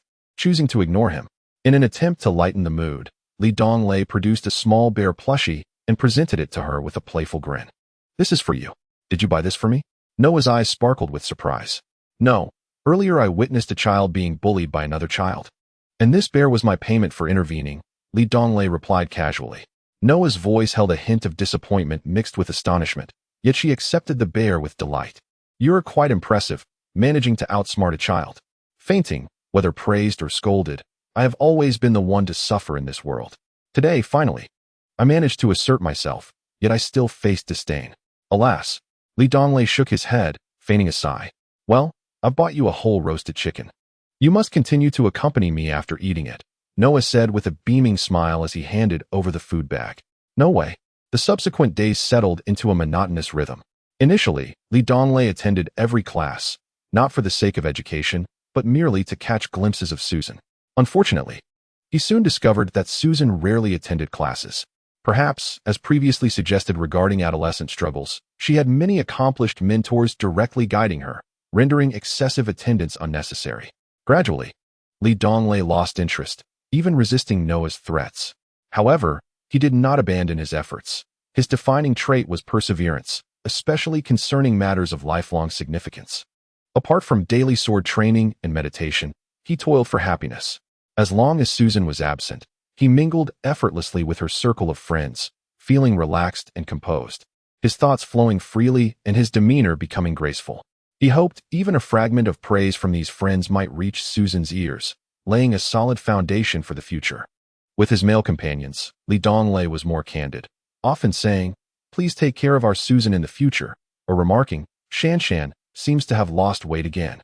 His strategy was to cultivate a favorable narrative, akin to a tiger marking its territory, serving as a deterrent against others' ambitions. After a period of endeavor, it must be said that the results were modest, with numerous challenges remaining. Susan appeared oblivious, occasionally attending class, neither giving him more nor fewer glances than usual. It seemed the channels of information had faltered, failing to reach the intended audience, thus precluding any feedback. The reactions from his group of friends were rather predictable, with one merely stating, "You're insane." The alarming part was the peculiar gaze Susan's friends cast upon Li Donglei, particularly Karina, whose large, watery eyes often lingered on him. Perhaps if he were to ask her out, she might agree. Noah, on the other hand, was particularly irritable, drawing a clear line between their tables, forbidding Li Donglei from crossing any boundaries. Fortunately, Li Donglei attended classes infrequently, thus avoiding peril. Yuta often remarked, "You rogue. Even the passers-by and wandering cats and dogs can sense your lecherous intentions, yet the protagonist, Susan, remains oblivious." Li Donglei gritted his teeth in frustration. In the 32nd chapter, titled Heartbreak, Li Donglei crouched on the steps of the grand auditorium, gazing at the night scenery. A gust of cold wind swept by, provoking a fit of coughing. "Oh, it's late autumn. Aren't you afraid of the cold dressed so lightly in this evening breeze?" Yuta approached. "Rogue, do you have something on your mind?" Even a fool could discern that he believed pursuing Susan was a gradual accumulation, and once the accumulation reached its peak, everything would unfold naturally, culminating in a sweet embrace with the beloved. I never anticipated that this endeavor was not solely his undertaking. Others were also accumulating their strengths. Moreover, those with considerable prowess could bypass such accumulation altogether, effortlessly sweeping Susan off her feet like a torrent of water. It was not until 3 days prior that I beheld Wenza standing beside Susan. Wenza, a second-year student, was tall and casually dressed, exuding an air of ease and joviality. He was Susan's neighbor, having played together since childhood, and I heard that their parents were also well connected in the political realm. The first time he ventured into the first-year area seeking Susan, he inquired about directions from Li Donglei. That day, Li Donglei was squatting at the entrance of the dormitory, enjoying some inexpensive snacks, which were economical and not contested by Xiaolong. Wenza politely asked Li Donglei, "Excuse me, could you tell me which dormitory building Susan from the magical elite class is in?" Li Donglei quickly discarded his snack, pointing into the distance. "Girls' dormitory 401. 401. Wenza possessed an aristocratic demeanor, always appearing impeccably clean and comfortable. He treated others with utmost politeness, yet it felt as if he were a master graciously tolerating his servants. The latter had no choice but to remain respectful, lest they be deemed ungrateful. Whenever Wenza came to find Susan, if class had yet to conclude, he would patiently wait at the side, never disturbing anyone. One day, Wenza brought Susan a large bag of items, both edible and useful, quite brazenly indeed. To my astonishment, Susan reciprocated with an even larger bundle for Wenza, effectively ensnaring herself. The two exchanged laughter and banter while passing by Donglei, who felt a wave of darkness wash over his vision, a sweet sensation rising in his throat, prompting him to hastily veer onto a side path to evade those two smiling faces. Damn it, what is that? A delicate, fair-skinned pretty boy? Donglei spitefully shot a covert jab. In truth, Wenza is quite handsome. He could elicit screams from girls merely by walking. And he is even the representative of our school, a quintessential heartthrob. Within the dormitory, Taeyong and Susan had previously studied at the same junior college together. Humph. A pretty fade devoid of substance. He surely lacks depth. Donglei, once again compelled to unleash a hidden barb. Wenza is a level 7 swordsman. Ranked 4th among the top 10 experts in the school as a second year. His future is boundless.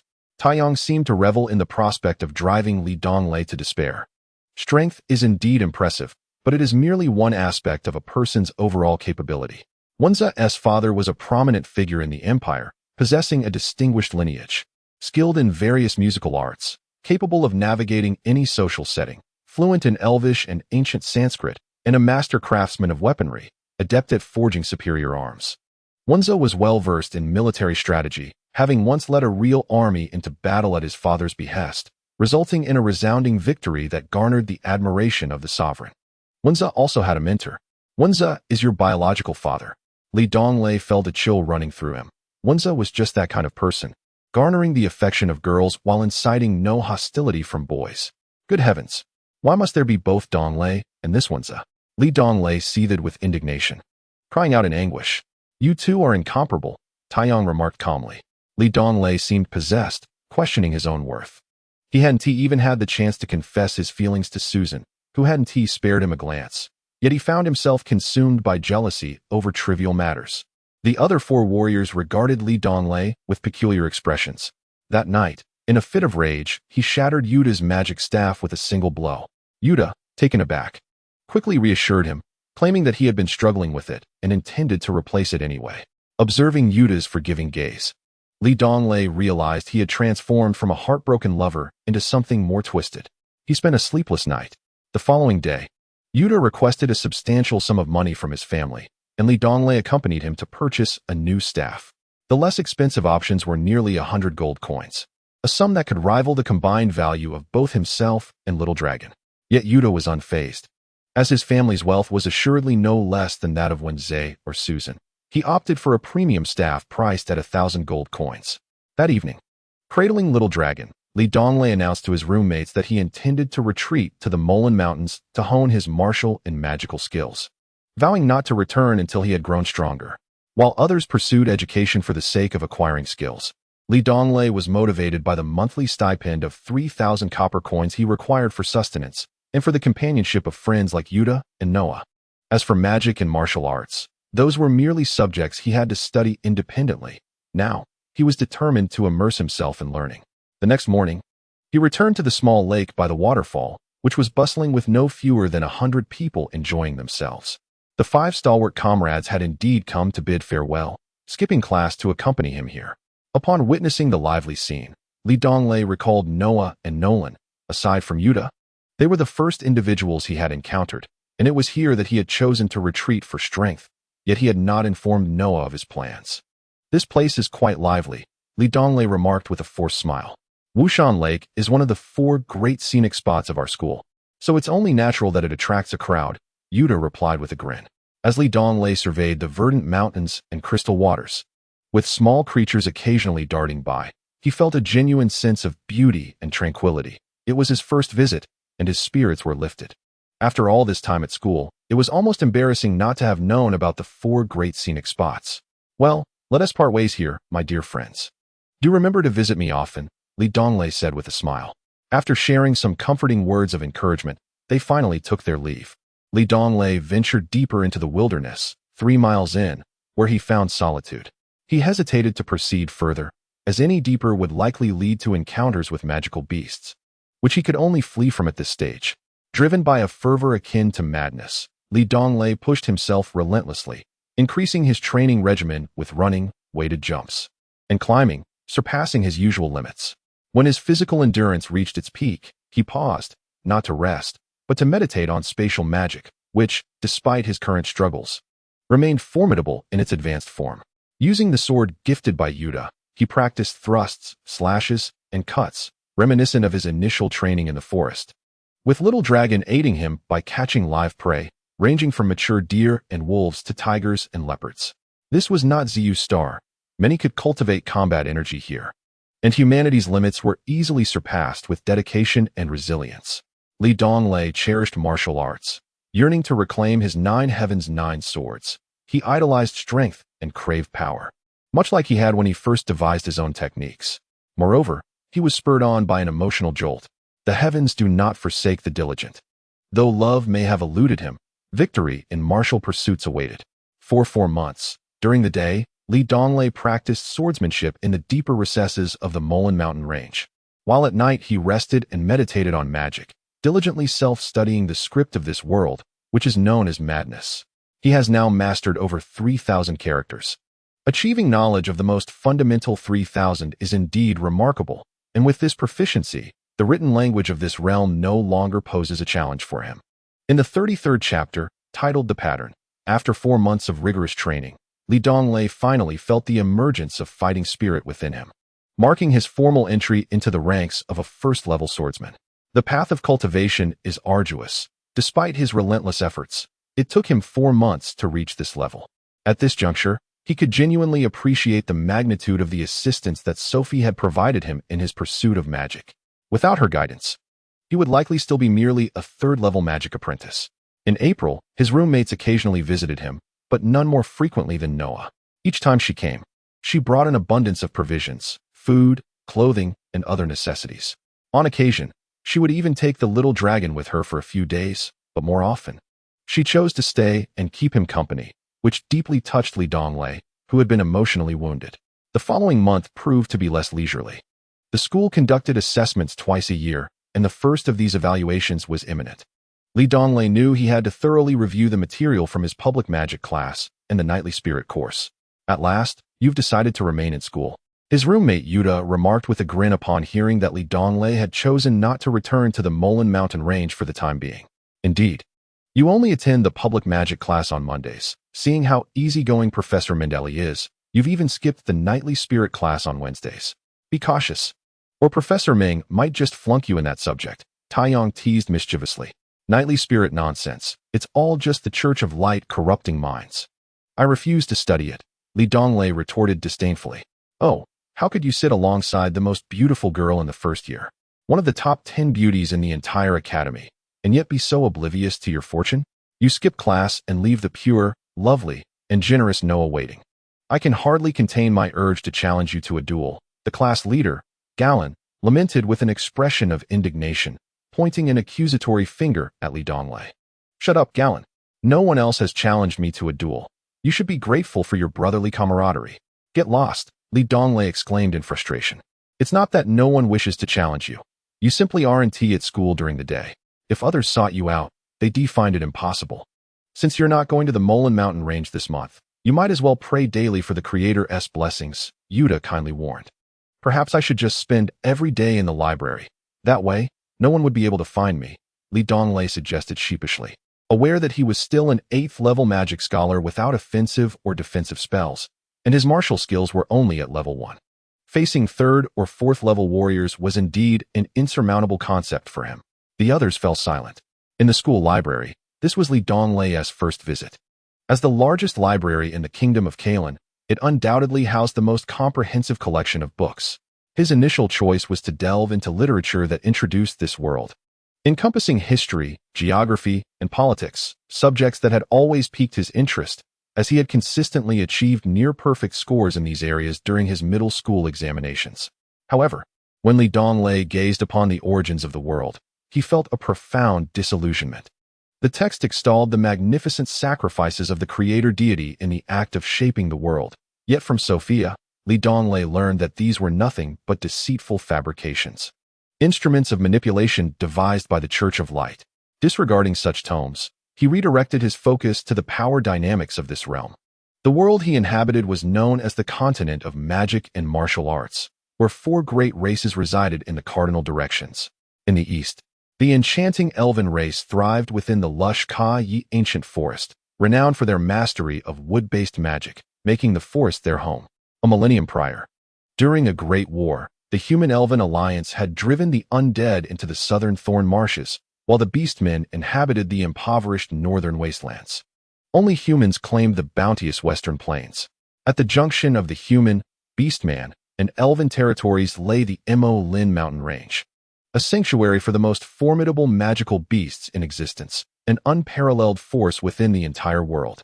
The great conflict among the four races had left them all severely weakened, ultimately rendering humanity the largest victor.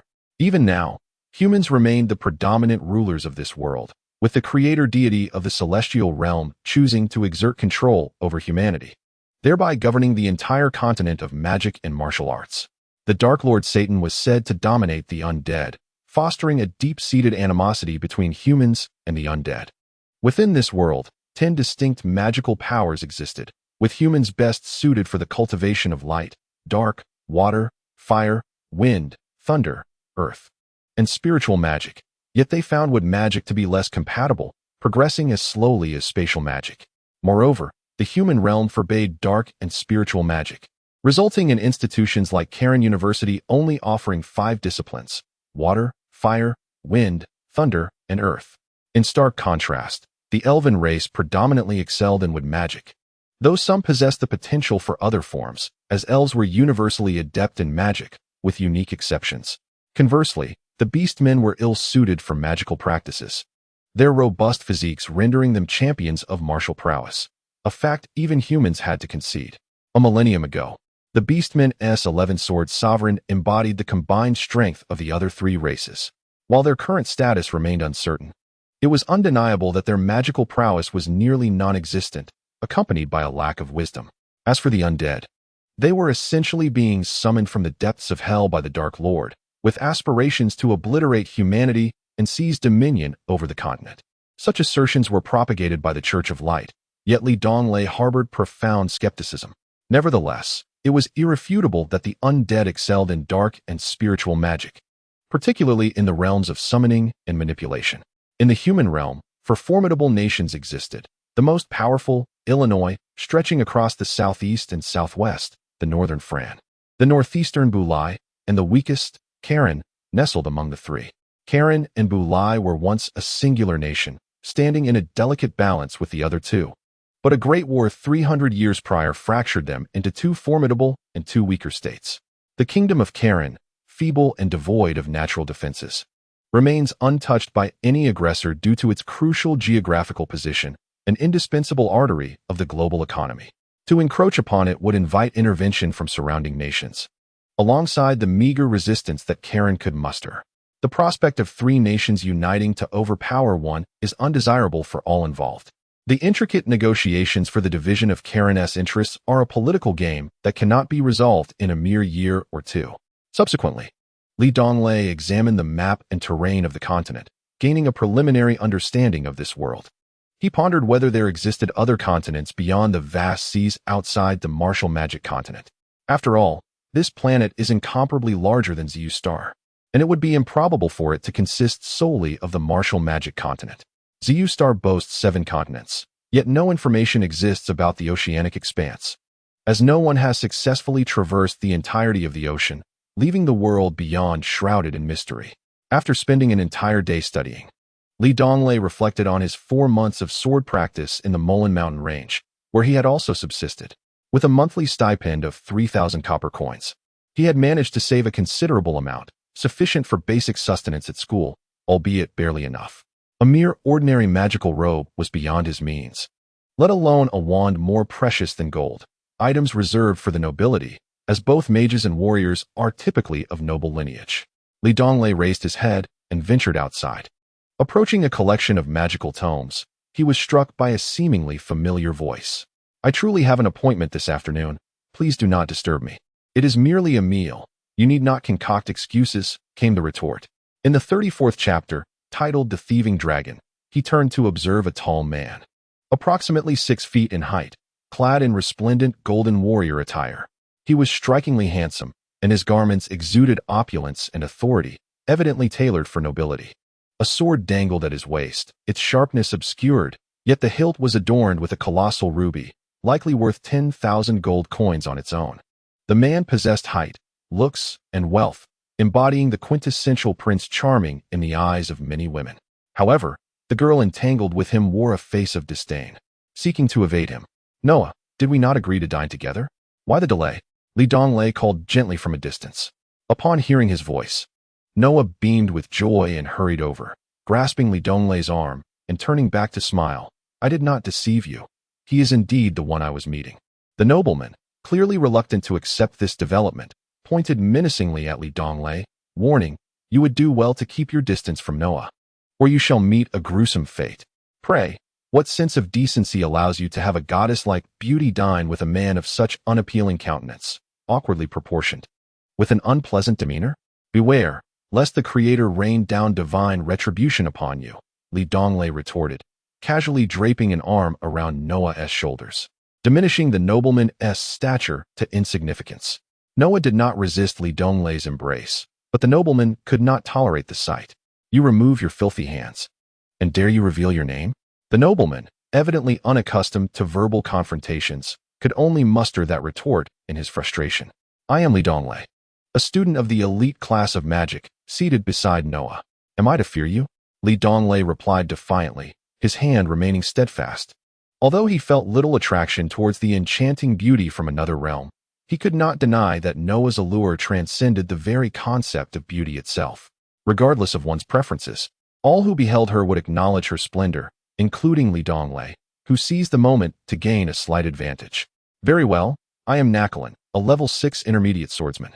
Now, do reveal your rank." Few dared to challenge him directly, and he sought to gauge Li Donglei's strength. "Do not claim to be a spatial magician, lest he seek a duel with you," Noah whispered conspiratorially in Li Donglei's ear. To the nobleman, this exchange resembled the intimate whispers of lovers, intensifying his ire. "I demand a duel." The nobleman finally lost his composure, shouting, "By the Creator, I, Li Donglei, a top-tier level 7 mage, formally accept your challenge." Li Donglei proclaimed loudly. 7. The nobleman's face drained of color. To dare accept a challenge in the name of the Creator suggested that Li Donglei was indeed a level 7 mage. However, when had a new level 7 mage emerged at the academy? Most importantly, a level 6 swordsman could hardly contend with a level 7 mage. "You, very well. Once I attain the rank of level 7 swordsman, I shall fulfill the oath of duel." With that, the nobleman scurried away, defeated. "How convenient for you. By the time you reach level 7, it could be centuries." Li Donglei scoffed loudly. "I have warned you. Do you still dare to accept the challenge? What if he truly loses his mind and insists on a duel?" Noah said, tinged with anxiety. "Huh. I merely intended to frighten him with my status as a level 7 mage. Such individuals are often hollow and cowardly. I had already devised a plan. Should he agree to duel today or tomorrow, I would concoct some excuse to evade it. I never anticipated he would flee first." "Huh," Li Donglei proclaimed with pride. Noah could no longer suppress a laugh. "At least in this regard, you two are quite alike. Yet, you do refuse to lower your hand. It feels quite comfortable resting here. I find it hard to let go," Li Donglei replied shamelessly, albeit reluctantly, lifting his arm from around the beautiful girl. "You truly have reached the pinnacle of level 7. How is it so soon?" As a prodigy of magic, Noah was naturally curious about the arcane arts. "Before coming to school, I had already attained the pinnacle of level 7, mere inches from level 8. It is strange that I have not broken through in the past few months. However, I remain confident, as my progress has been swift," Li Donglei responded casually.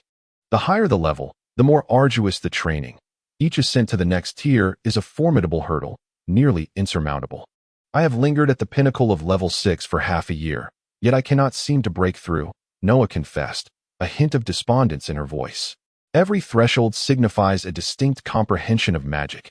It is this varied understanding that constitutes what we refer to as a threshold. In other words, once a peak 6th level mage grasps the essence of a 7th level mage's realm, she is on the cusp of ascending to the 7th level herself. Without such comprehension, she shall forever remain hindered by this threshold. I speak not of 8th level mages, but even of those at the 15th or 16th levels. They too must attain understanding, rendering the concept of a threshold somewhat moot. Boasting of such lofty levels is mere folly," The highest recognized is merely the 11th level mage. Yet, you are right in your assertion. Despite perusing an extensive collection of texts authored by 7th level water mages, I find I comprehend the content but fail to grasp its essence. It feels as if I am merely a step away, though I cannot discern what that step entails, Noah murmured softly. Donglei fell silent. The truth of his words resonated deeply, yet he found it impractical to elucidate this to Noah. As they conversed while walking, they ventured far from the library. Donglei, catching sight of the hostile gazes from the boys around him, felt a fleeting surge of vanity. Upon arriving at the girls' dormitory area where Noah resided, he jestingly remarked beneath the 9th dormitory, "How embarrassing. After nearly a semester of sitting together, this is the first time I've walked you to your dormitory." Noah looked at him and smiled. "With exams approaching, are you still practicing swordsmanship daily?" Donglei sheepishly scratched his head before replying. "This month, I shall focus on reviewing my studies at school and forego sword practice. Our camaraderie has been quite pleasant, and having helped you today, I hope you will offer guidance in our nightly spirit class. You mentioned treating me to a meal at the library, yet here you are, asking for my assistance. Am I not at a disadvantage?" Noah suddenly blinked, a mischievous expression adorning her face. "Ahem. To be candid, given my current finances, treating you to a meal would be somewhat of an imposition. However, I assure you, there will come a day when I shall invite you for a meal that is both significant and delightful," Donglei replied earnestly. "How mysterious," Noah said, eyeing him cautiously with a smile. "Very well, I shall momentarily place my trust in you. Until class tomorrow then." "Until tomorrow," he agreed.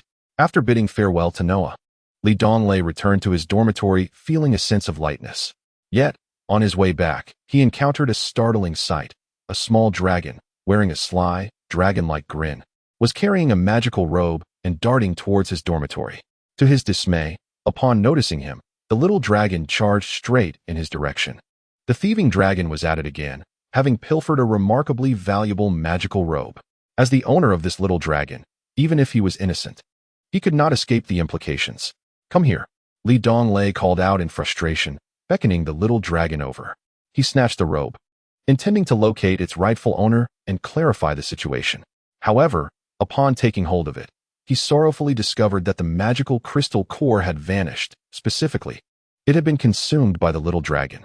The reason why magical robes and wands are deemed more precious than gold is that they are embedded with magical cores, which are extracted from the bodies of magical beasts ranked at level 4 or above. This implies that the creation of each magical robe or wand necessitates the demise of a formidable beast, equivalent to a level 4 magician or swordsman, highlighting both the inherent dangers and the immense value involved. The magical core is a concentrated essence of the beast's power, possessing extraordinary energy. For mages of the same affinity, possessing such a treasure significantly enhances the speed and potency of their magical energy accumulation. Furthermore, for a burgeoning dragon aspiring to ascend to divine status, a substantial intake of energy is essential, and the magical core undoubtedly presents an excellent option. Regrettably, Donglei himself lacks a magical robe, let alone surplus magical cores to nourish the little dragon. Currently, the little dragon resides at Karen Academy, where affluent nobles abound, providing the dragon with an abundance of magical cores through their own magical robes and wands, thus allowing it to fully tap into its innate potential. Donglei, in distress, clutches a fire-themed magical robe devoid of a magical core, observing the golden crescent moon embedded on its left shoulder, a clear indication that it belongs to a level 4 fire mage.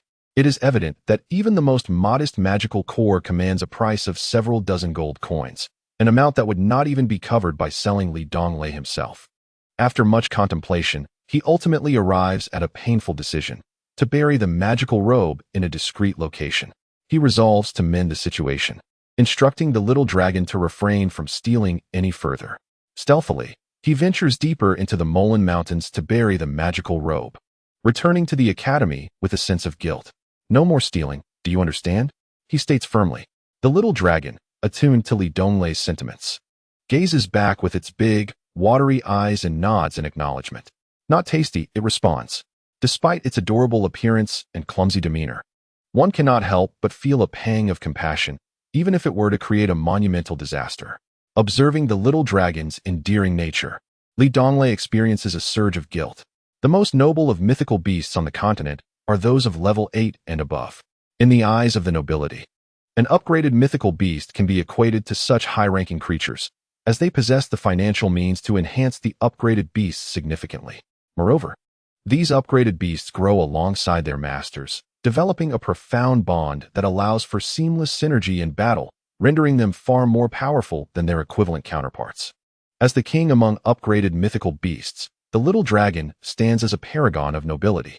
Yet, tethered to Donglei, it remains at a mere level 3, deepening Donglei's sense of guilt as he witnesses the little dragon's unwavering loyalty. Donglei squats down, cradling the little dragon as they make their way back to the dormitory. The following day, as anticipated, a level 4 fire mage reports the missing magical robe to the academic office, for such a robe is indeed a precious item, immediately capturing the school's attention. Donglei, however, can only feign ignorance, dutifully immersing himself in the study of knightly virtues. Perhaps fate is merciful. This incident left no trace. Perhaps Little Dragon's thieving skills are indeed remarkable. Later, another piece of delightful news emerged, an astonishing secret revealed by Galen. While Donglei was ardently practicing his martial arts, Galen, brimming with excitement, dragged him to the entrance of Dormitory 9. There stood Wenze, Susan, and a beautiful girl with brown eyes, engaged in light-hearted conversation. It was unclear what amusing tale Wenze had shared, but Susan wore a coy smile, while the girl laughed exuberantly. "Did you see that girl? She is Wenze's girlfriend," Galen informed Donglei. "I heard from Karina that Wenze's girlfriend is Susan's cousin. They often rely on Susan to convey messages and tokens between them. They truly complement each other, don't they? Such a perfect match." Donglei found himself grinning foolishly, incessantly praising Wenze and the girl as a pair made in heaven, destined for one another. Reflecting on his own unwarranted suffering, he realized it was all for naught. However, Wenze had inadvertently served as a wake-up call for Donglei. He was not a rival in love, but perhaps others were sharpening their knives in anticipation. Determined to hasten his progress, Donglei resolved that gold must eventually shine, regardless of its form. That evening, he continued to diligently study magic. And due to a shift in his mindset, he unexpectedly attained the rank of an 8th-level mage. With the complete legacy of Sophie, Donglei had ascended from a 2nd-level magic apprentice to the pinnacle of a 7th-level mage within 2 years, in the span of 4 months since emerging from the ruins. Having witnessed a myriad of dazzling spells, a moment of enlightenment struck, leading him to achieve the 8th level. Yet, from the inheritance, Donglei sorrowfully discovered that he had acquired only one new spell, and it was utterly useless.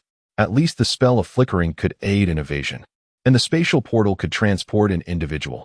But this new magic was simply the ability to sleep. More accurately, Donglei could consciously dream while asleep, existing within his dreams as if they were a unique realm. It was futile. He understood from the inheritance that no spatial mage would dedicate their efforts to such a pointless form of magic. For a spatial mage, ascending to the 8th level merely meant an increase in magical power, nothing more. Little Dragon had vanished once again, and Donglei found himself without a confidant to share his grievances. When he first employed his newly learned magic during sleep, he discovered it to be quite effective, allowing him to remain in that state for an extended duration.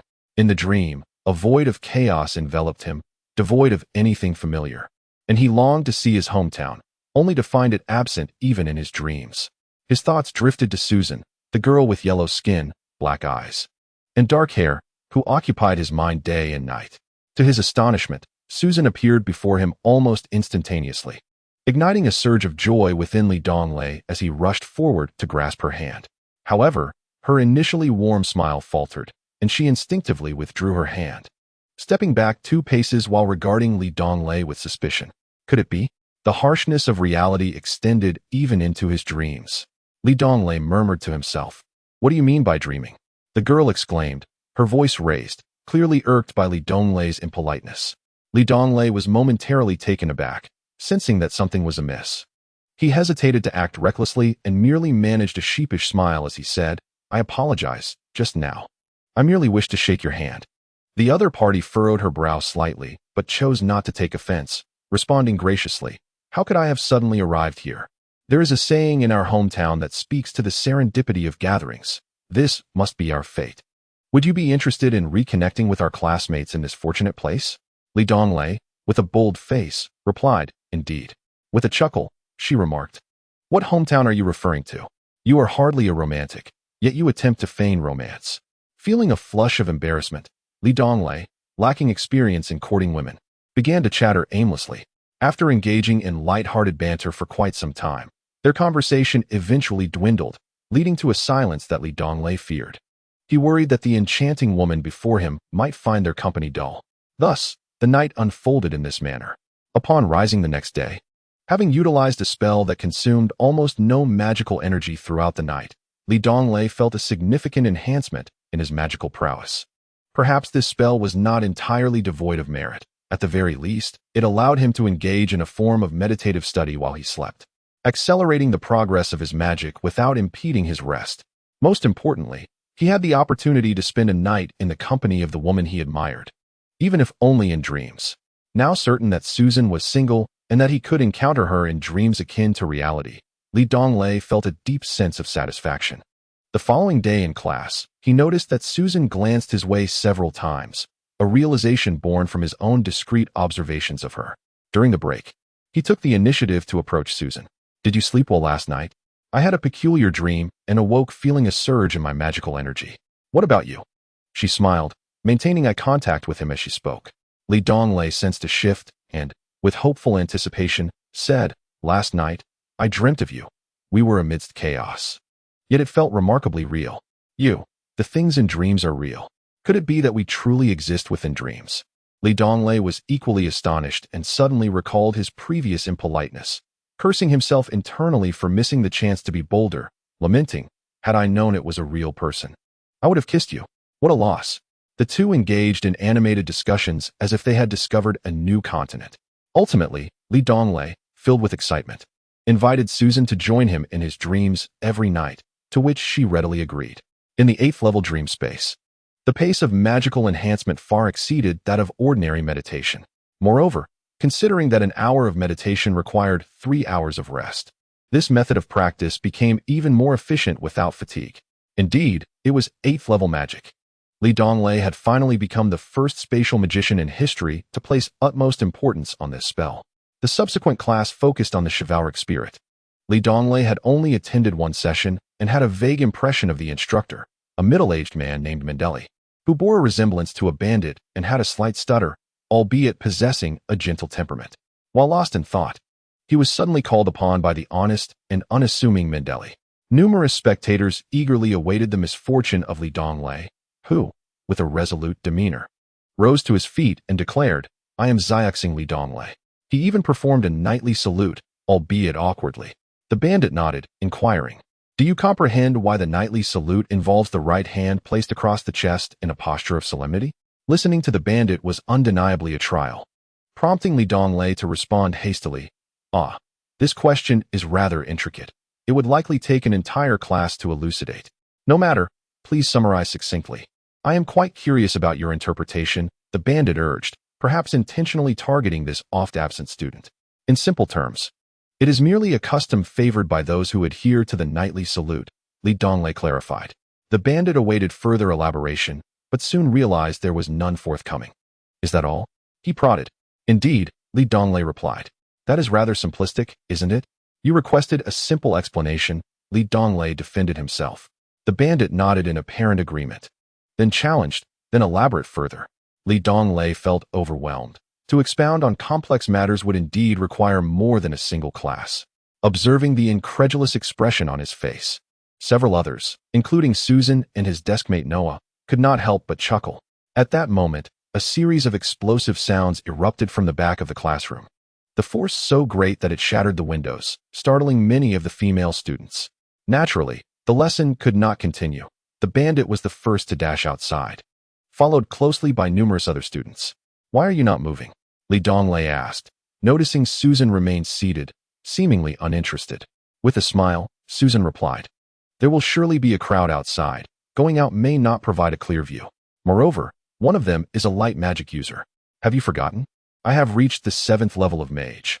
I can sense the battle of that esteemed light mage without stepping outside, and as for the other, observing would be of no benefit." "Ah, right, you attained the 7th level just last night. Mages indeed can perceive fluctuations in mana of the same element. In that case, I shall step out, Li Donglei said with a grin before hastily leaving. Behind him, Noah watched the two with a perplexed expression. Old chap, do not damage our school's flora and fauna, Li Donglei heard the principal, Tingayer Carter, bellow as he stepped outside. True to Susan's words, the vast schoolyard had transformed into a battlefield, densely packed with onlookers. Li Donglei and Noah could scarcely see anyone. Only the relentless clash of sword energies and advanced light magic, filling the air with dust and chaos. Within a radius of 300 feet, no one dares to approach. This is utterly abnormal, Li Donglei marveled. Li Donglei, you seem rather familiar with Susan, Noah remarked suddenly, his tone abrupt. Turning around, Li Donglei noticed Noah smiling behind him.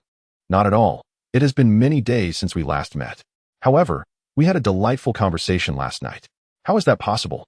Aren't you absent from school every day? Noah inquired, a hint of displeasure evident on his face. In the evening, I always return to the school, Li Donglei remarked nonchalantly.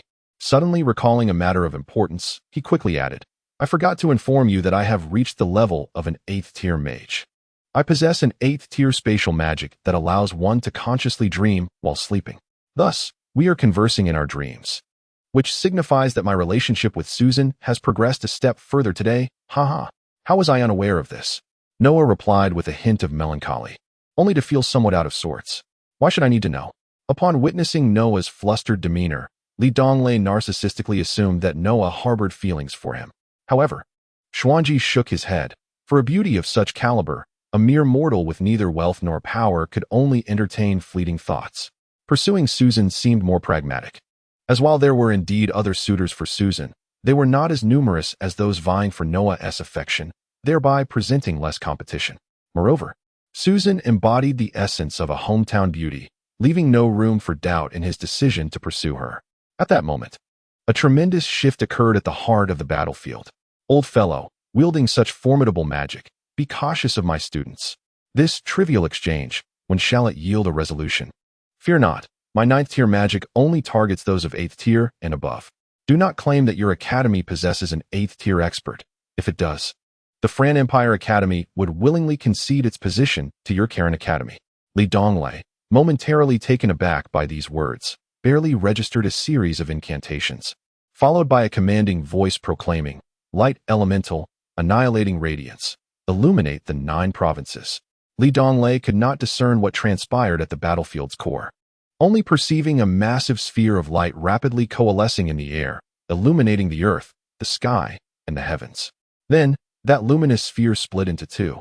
One fragment targeting the central battlefield, presumably aimed at Principal Carter, the 10th tier Sword Emperor, while the other hurtled towards Li Donglei's direction. As the students around him scrambled to evade the impending 9th tier magic, Li Donglei found himself unable to flee. To his astonishment, Noah stood resolutely in front of him, chanting a 6th tier water shield spell. What folly! Attempting to counter a 9th tier magic is tantamount to courting death. No sooner had Noah begun her incantation than Li Donglei embraced her slender waist, teleporting away from their original position in a series of rapid flickers. The current Li Donglei was no longer the 7th tier mage of yore. His flickers had extended to 40 zhong, and with Noah alongside him, they could teleport 30 zhong, effortlessly blinking away more than a dozen times. Simultaneously, as Li Donglei held Noah and flickered away, Principal Carter let out a resounding roar that echoed through the skies. In the next instant, winds and thunder roared, powerful waves of energy surged throughout the Karen Academy. A colossal golden sword beam shot toward the upper portion of the luminous sphere, tracing an exquisite arc like a golden dragon. Upon collision with the radiant sphere, contrary to expectations of a cataclysmic explosion, the two forces met and astonishingly neutralized each other, returning to a tranquil silence. This moment illustrated Principal Carter's mastery over power, as such a phenomenon of cancellation occurs only when the opposing forces are nearly equal. Should either force possess even a slight advantage or disadvantage, the result would be the most common and explosive confrontation. However, the luminous sphere that attacked Li Donglei plunged straight into the ground the moment he flickered and fled. Enormous fissures, each half a yard wide, radiated outward from the sphere's epicenter, causing the entire Karen Academy to tremble violently. Buildings in close proximity to the explosion collapsed in droves, a thunderous cacophony resounding in the air. At that moment, Everyone within a radius of several miles felt the earth quaking beneath them, leaving them utterly astounded. After a considerable time, as calm returned, a massive pit, spanning 200 yards in diameter, was left where Donglei had originally stood. The shockwaves expanded throughout the entire playground. Despite students taking defensive measures through spells or martial arts in the face of the explosion, no fewer than 30 were injured. Ordinary individuals who lacked magical or martial prowess would likely have perished. Dozens of the ancient structures of Karen Academy lay in ruins. This was the power of a 9th-level magic spell, and it was merely the weakest of its kind. The strength of the world's formidable beings is truly unfathomable. The majority of the witnesses were left utterly speechless, with half their gazes fixed on the two formidable experts at the center of the battlefield, while the other half remained trained on Donglei, the targeted individual. Donglei, still embracing Noah's slender waist, appeared nonchalant. Yet, it was inconceivable that this seemingly ordinary person, dressed in common attire, was indeed an 8th-level powerhouse. Damn it. I'm so glad I ran fast enough. I really don't want to meet my end here. Donglei cursed vehemently at that moment. As the crowd dispersed, he finally discerned the identity of the newcomer, a venerable elder clad in a white magical robe, adorned with a golden staff, unmistakably the insignia of a 10th-level magus.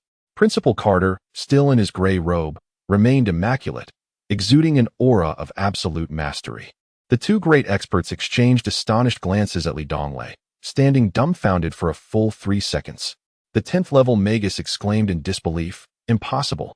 You've reached the 8th level at such a young age." Principal Carter, equally astonished, took pride in discovering such an exceptional student, laughing heartily. Old man, don't forget what you just said. Karen Academy will surpass your Fran Empire Academy, and as for my injured students and the collapsed buildings, you shall compensate for every one of them.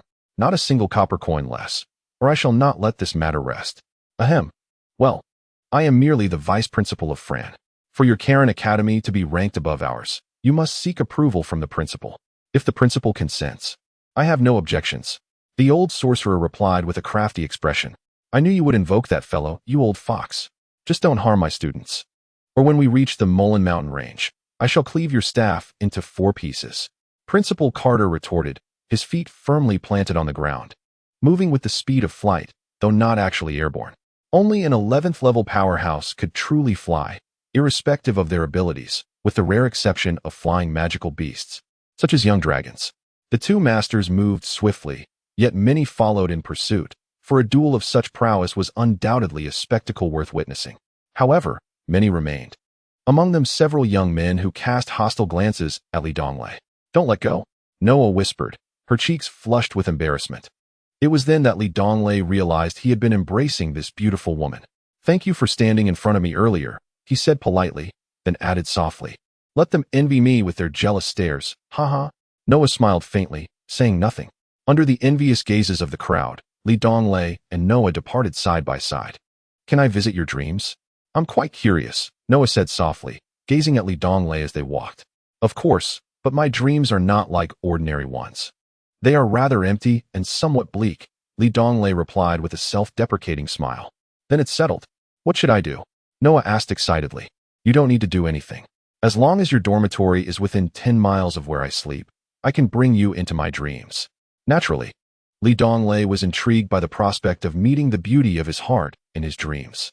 He had thoroughly studied his dreams and discovered that as his magical power increased, the range covered by his dreams expanded rapidly. Upon arriving once more at Noah's dormitory, Donglei smiled half-jokingly. It's getting late, and to be the guardian of such a stunning beauty like you is quite surprising. This journey was not in vain. Noah laughed again. As a water mage, she embodied the gentle essence of water, soft, serene, and rarely speaking. Donglei dared not linger too long with her, fearing he might truly fall for this enchanting girl. Noah's beauty was irresistible to any young man, and Donglei was acutely aware of the disparity between them. He believed that a man must first achieve great things before he could honorably take his beloved home. This was a conviction he held firmly.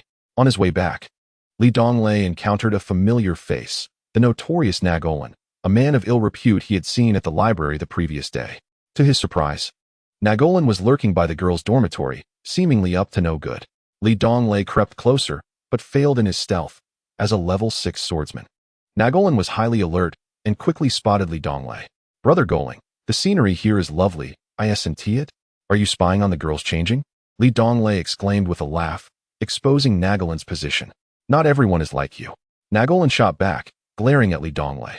At the sound of his voice, he hastily fled, disappearing at a remarkable speed, clearly afraid of being caught by the girls. Hypocritical scoundrel, Li Donglei scoffed, turning to head back to his dormitory. After taking a few steps, he turned back. I should take a look too, haha. Standing at the spot where Nagolan had concealed himself, the night was not yet too dark. Following the angle Nagolan had been observing, Li Donglei caught sight of two girls on the third floor of the dormitory to the left, laughing and chatting. One of them was unmistakably the enchanting Noah, and just then, she entered the room. That scoundrel was indeed spying on Noah and her friends. Although I never anticipated any development between myself and Noah, I felt an unsettling discontent in my heart upon discovering that Goran had been peering into Noah's dormitory. I pondered whether this was a common male possessiveness or if I was gradually developing feelings for Noah. As I departed, I caught sight of Goran's student ID, and a mischievous smile crept across my face as I tossed it into a conspicuous spot before leaving. That night, I brought Noah into my dream, which was an empty expanse, as if it were a nascent realm. Upon entering, Noah remarked, "It is much better now. When it was first formed, it was truly hollow." I could only perceive the fusion of time and space, unable to discern whether this place was shrouded in darkness or illuminated. Later, as my magical prowess ascended to the mid-8th level, light and 8 elemental forces, darkness, fire, water, wind, thunder, earth, and wood, emerged within this space. Look at it now, so vibrant compared to its initial state. I smiled and explained, the space gives rise to the 8 major elements? Noah, intrigued, gazed at this extraordinary dimension and softly said, "Yesterday, you shared your magical dream with me. I consulted my magic compendium at my bedside, which mentioned that historically, some space mages at the 8th level only experienced voids in their dreams, devoid of the 8 elements or anything else, making this magic rarely studied. Why then, can you manifest the 8 elements?" This is a question I discussed with Susan. The only distinction between myself and other historical space mages is that I have simultaneously practiced martial arts. When I reached the 1st level of swordsman, the emergence of my fighting spirit coincided with the night when the space birthed the 8 elements. Thus, Susan theorizes that it is due to the influence of my fighting spirit. Though this remains merely speculation, I confessed candidly. Practicing the notoriously arduous space magic is already an incredibly slow endeavor. Yet you are the only one who studies it alongside martial arts, Noah scoffed. Foolish, isn't it? I replied with a hint of frustration. Noah chuckled again. In the 37th chapter, Valentine's Day, Noah suddenly recalled, "Has Susan not come?" Her eyes sparkled with clarity. I smiled mysteriously and said nothing, yet around Noah, an endless gathering of water elements gradually coalesced, forming vivid scenes between us, the richness of the elements surpassing imagination. "Everything here is under my control," I proclaimed proudly. Imagine if you could meditate on water magic surrounded by such concentrated water elements. Your progress would surely accelerate. Furthermore, it is crucial to note that this does not impede your rest. During the day, you will remain invigorated, as it is akin to being in a dream, a form of rest. Susan and I converse occasionally here. She is not far from this place. This space magic is truly wondrous. No wonder you reached the 8th level so swiftly, meditating in such a favorable environment. Susan might even have reached the 7th level of mage, Noah remarked with a hint of envy. Aside from Sophie, this was the first occasion on which Li Donglei had heard anyone extol the virtues of spatial magic. "If you wish, you may also meditate here in the evening. It is merely my duty as your desk mate to assist a fellow student," Li Donglei remarked nonchalantly. "May I bring my sister along?" Noah implored. Li Donglei felt a twinge of annoyance, as he was still haunted by the shadow of the witch Norlin.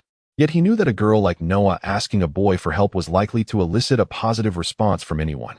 "If she wishes to join, I have no objections. After all, we need not meet," he replied. Noah laughed. "Is it really that exaggerated? My sister is wonderful. There's merely a misunderstanding between you two. I'll help clarify it. Do you believe I didn't peek at her while she was bathing?" Li Donglei eagerly inquired. "I don't know. Then how can you assist me in explaining? As long as you acknowledge your mistakes, it suffices." Li Donglei was at a loss for words, thinking, "What do you mean by acknowledging mistakes? I am not at fault. Humans are often insatiable. Being able to spend a night with Susan had once been a dream Li Donglei never dared to entertain. Yet now, he found himself dissatisfied. Typically, Susan would study light magic within his magical dreamscape, and whenever he approached her, she rarely spoke. When conversation dwindled, he would silently exert all his effort to gather the elements of light magic to aid her studies, then leave without a sound. In those moments of quiet disappointment, Noah would invariably appear. She never meditated in the magical dreamscape and would watch from a distance while Li Donglei was with Susan. When he emerged, she would sit beside him. "Do you think I'm handsome?" Li Donglei suddenly blurted out in the dormitory. "Well, you are quite tall and have angular features," Yuta responded. Nodding in approval, Li Donglei did not feel elated by Yuta's praise. Instead, he was painfully aware of his own lack of masculinity and coolness. Beyond his clever tongue, he possessed little skill. His magic was ineffective, his martial arts were only just beginning, and he was ignorant of everything else. Without needing Susan's input, he already felt somewhat inadequate. What sort of talent can attract the attention of young girls? I need something quick. After all, Valentine's Day is only 20 days away, Li Donglei said. At his words, Galen, who had been lazily lounging in bed, immediately sprang up and exclaimed, "Learn to play the accordion. You don't need to be a virtuoso. Just knowing a bit will set you apart and add a touch of romance. Just imagine, you're in the girls' dormitory, holding an accordion, eyes closed, singing love songs. What girl could resist?" Li Donglei retorted, "Galen the brave. I must learn the accordion. If I fail, I might as well not live. You must help me." Galen pondered for a moment. "It's not that I want to help, but I've learned everything on my own. I can play but cannot teach. I'd only hinder you. You'll need to seek out a true expert to learn properly. Then accompany me to find one. I'll be relying on you for the rest of my life." As the capital of Karen, Hanzhou City is home to a myriad of professions, including numerous masters who earn their living teaching music. After searching numerous establishments, I finally settled on one, where the individual bore a scruffy visage, with long hair reminiscent of a woman, and attire that lacked any semblance of sophistication. Galen remarked that this fellow, marked by his dexterous fingers, was undoubtedly a master of his craft. Thus, Li Donglei initially paid 3,000 copper coins as tuition, followed by an expenditure of 1,500 copper coins on an organ, marking the commencement of his formal studies. This sum constituted the majority of his financial resources, derived from the school's subsidies over the past few months, yet Li Donglei harbored no regrets. To his astonishment, Li Donglei exhibited a genuine musical talent. After only a few attempts, he grasped the art of playing chords, and within a week, he was capable of performing simple melodies. The instructor expressed delight, noting that the essence and charm conveyed through Li Donglei's music surpassed his own. Such is the truth that one reaps what one sows. Had Li Donglei applied the same fervor in mastering the organ to his martial skills, he might have already ascended to the rank of a third-level swordsman. Each evening upon returning to the dormitory, he would first purify himself with incense and then recite a verse. "I wish to convey my innermost thoughts to the Guqin. Yet few are those who understand. When the strings break, who will listen?"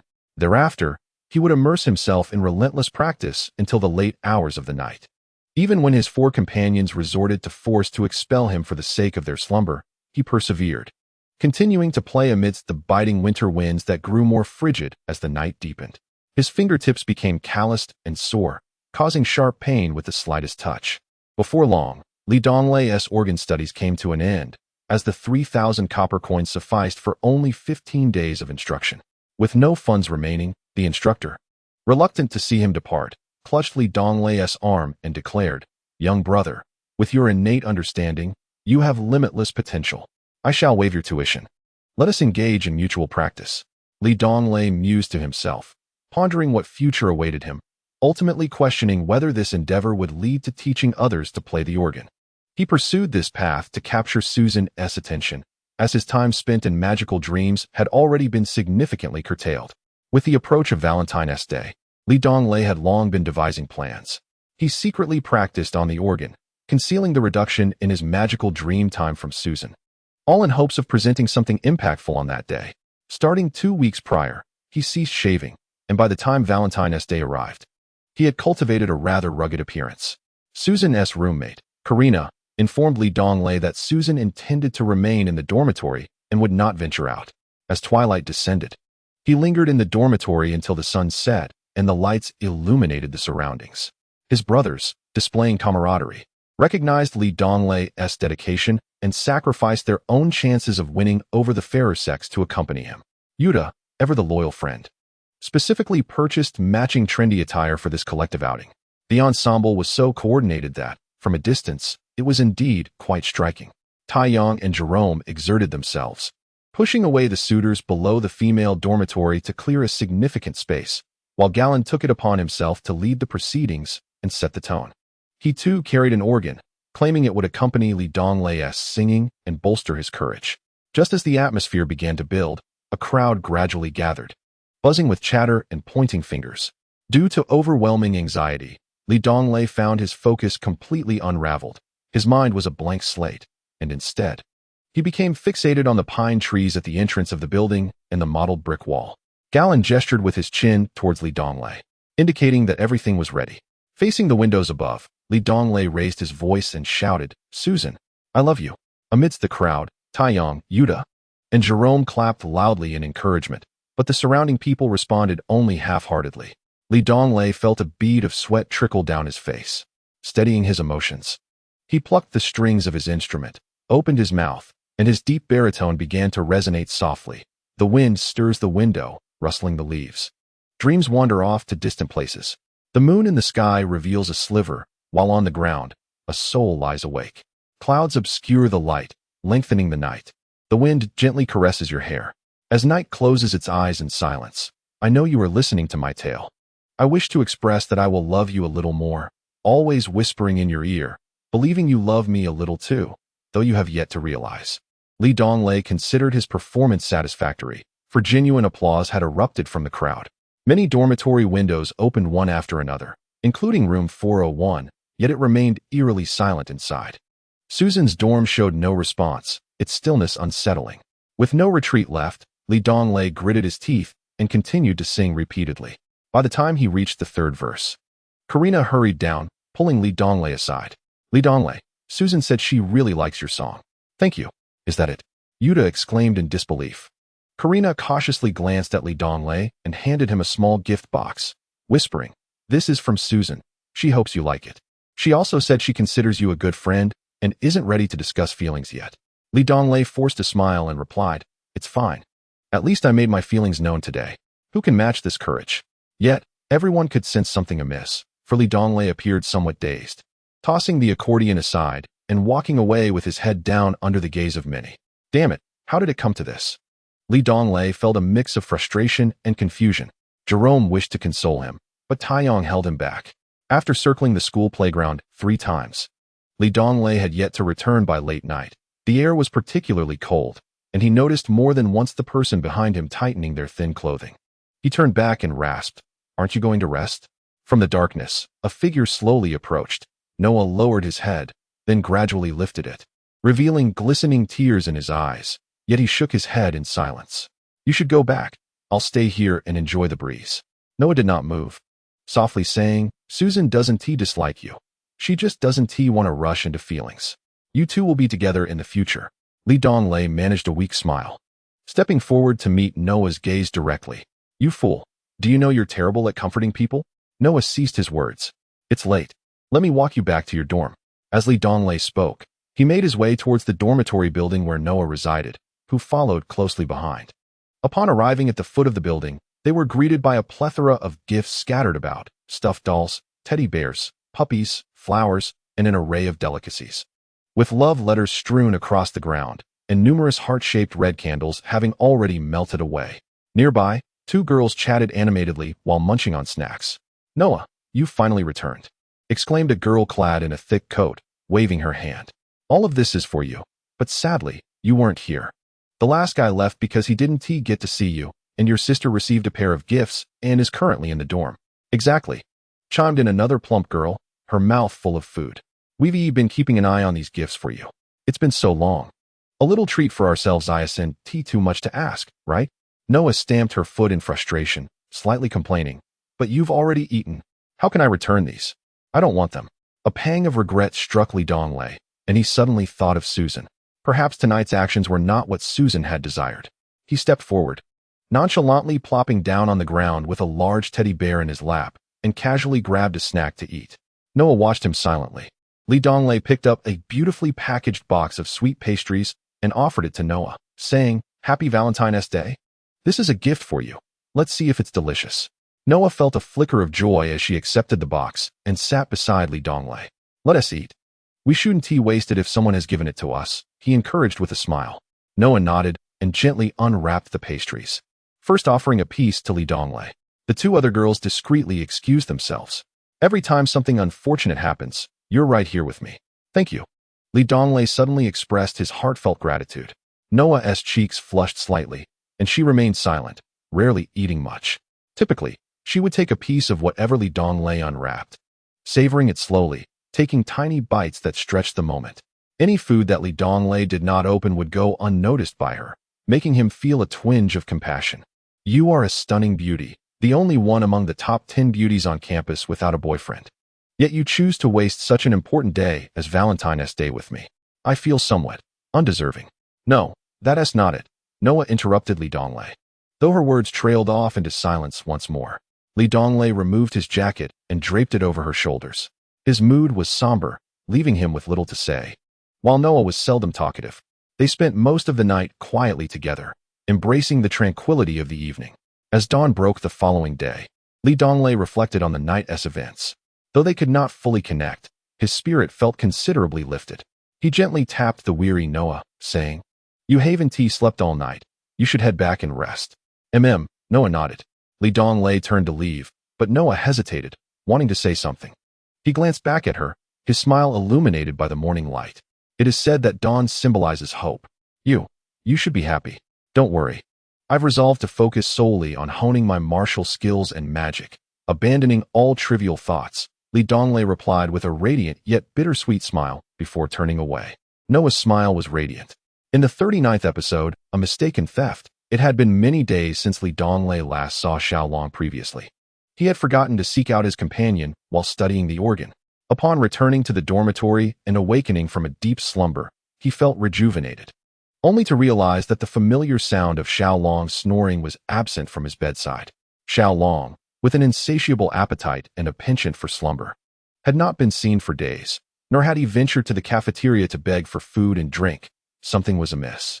Connected by an unspoken bond, it was not difficult for Donglei to locate Xiaolong, as he could sense his general whereabouts.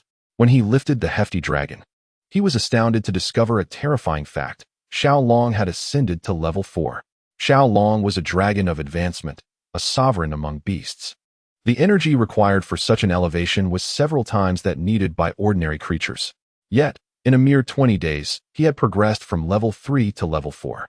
"You've stolen again," Donglei exclaimed in horror. Xiaolong, capable of uttering only a few simple phrases, understood the gravity of the situation. He grinned broadly, revealing a row of teeth, and nodded in acknowledgement. "The stolen goods?" Donglei's first instinct was to hastily bury the evidence and then educate Xiaolong. Xiaolong extended his chubby claws and pretended to dig into the dormitory floor, feigning innocence as he looked up at Donglei, fearful of incurring his wrath. Mimicking Donglei, he devoured the magical crystal core on top and buried the remnants. Donglei felt overwhelmed, yet he did not chastise Xiaolong. The dragon was his companion from Ziyu Star, and Donglei's feelings for him transcended mere master and beast. They shared a bond deeper than that of friends or partners. In this world, only Xiaolong would unreservedly fight for him without hesitation. However, apart from providing Xiaolong with some meat, Donglei had little else to offer. Without Xiaolong, he would have perished in the ruins from hunger. Yet, his roasted meat merely filled Xiaolong's belly. What he truly needed was energy. "Oh, you wouldn't listen even if I told you," Donglei sighed, lifting Xiaolong and gently tapping his little head. "Well, if you must steal, so be it. Those who can afford magical robes and wands are nobility. I suppose I am merely redistributing wealth. At worst, if discovered, I can flee and abandon my studies. I wouldn't learn much anyway, and I can barely afford food." As he uttered these words, Donglei thought of Yuta, Susan, Noah, Galen, Taeyong, and Jerome. Perhaps they were the only friends at Karen Academy he truly cherished. Did Donglei genuinely wish to leave Karen Academy? Clearly not. Each day unfolded in a repetitive cycle of reviewing lessons by day and meditating on magic by night. He was not disappointed. When the sorceress Norlin learned that the place in his dreams where he practiced magic belonged to him, she promptly declined, bringing him joy for an entire day. Xiao Long could alter his size and fly, providing excellent conditions for thievery, coupled with 3 years of rich experience in the ruins. Although the nobles had grown wary upon hearing rumors, with so many of them at Karen, a few inevitably let their guard down, allowing Xiao Long to succeed repeatedly. However, the school has increasingly begun to emphasize this matter. The principal, the formidable Sword Emperor Carter, is rumored to personally take action against the elusive thief, which undeniably caused Li Donglei to break into a cold sweat. How about introducing me to her? In the evening, within the dormitory, Li Donglei and his 3 companions engaged in their usual lengthy discussions before sleep, revolving around 3 primary topics: matters related to magic, discussions about beautiful women, and the political landscape of the entire continent. The focal point of their conversations about beauty was Li Donglei, as he had grown quite close to the campus belle, Noah. When it came to magic, everyone expressed their own opinions, while the political discourse was dominated by Galen, who, despite merely being a class monitor, harbored lofty aspirations of becoming a great statesman. This time, however, it was not just the 5 of them. They were joined by Taiyang's good friend, Purvis, the 4th-level swordsman whom Li Donglei had previously encountered in the ruins. Purvis had come specifically to seek Li Donglei's assistance in getting acquainted with Nolan. "I've already mentioned that I know Noah, but I'm not familiar with Nolan," Li Donglei replied, feeling frustrated. It was already challenging enough to act as a matchmaker for the 2, let alone for the little sorceress, which he was vehemently reluctant to do. "Come on, big guy. They are sisters and in the same class. You are so close to her sister. Do you really think Nolan would ignore you as an elder sister? You're not planning to woo both sisters, are you? That would be quite scandalous," Purvis exclaimed incredulously. "You've hit the nail on the head. Nolan has never looked kindly upon me." Just then, Galen suddenly raised his head and remarked inexplicably, "Wow, the weather is splendid today, with a clear sky and a gentle breeze that invigorates the spirit." Purvis looked at Galen, puzzled. "What are you talking about? It's nighttime, for heaven's sake." However, Li Donglei, Yuta, Jerome, and Taiyang's expressions changed dramatically, and they bolted from the dormitory, feeling a sense of relief at narrowly escaping disaster. Soon, Purvis followed suit. "Oh dear, divine creator above, your flatulence is truly foul." In a moment of urgency, there was no time to inform him. This was merely a signal indicating Galen's impending flatulence. As Purvis's friend, Taiyang wore a resigned expression, saying, "Currently, only Galen is inside the dormitory." While it is common for individuals to occasionally pass gas, for some inexplicable reason, Galen's flatulence was not only exceedingly pungent, but also utterly silent and without warning.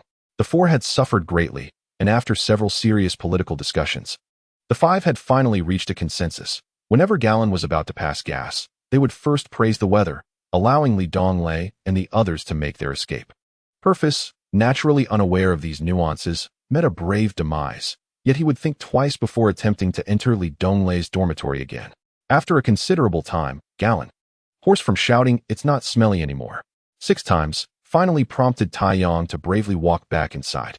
Then came Purvis, Jerome, and just as Li Donglei was about to enter, he was halted by Yuta. "Li Donglei, what is that on your beast's head?" Li Donglei turned his gaze upon hearing a sound, only to find Xiaolong wiggling its plump body and approaching him with a mischievous grin, a small, pristine white cloth adorning its head. Furrowing his brow, Li Donglei stepped forward to retrieve the cloth, and as he unfolded it, he was utterly astonished to discover it was a piece of intimate apparel, unmistakably feminine.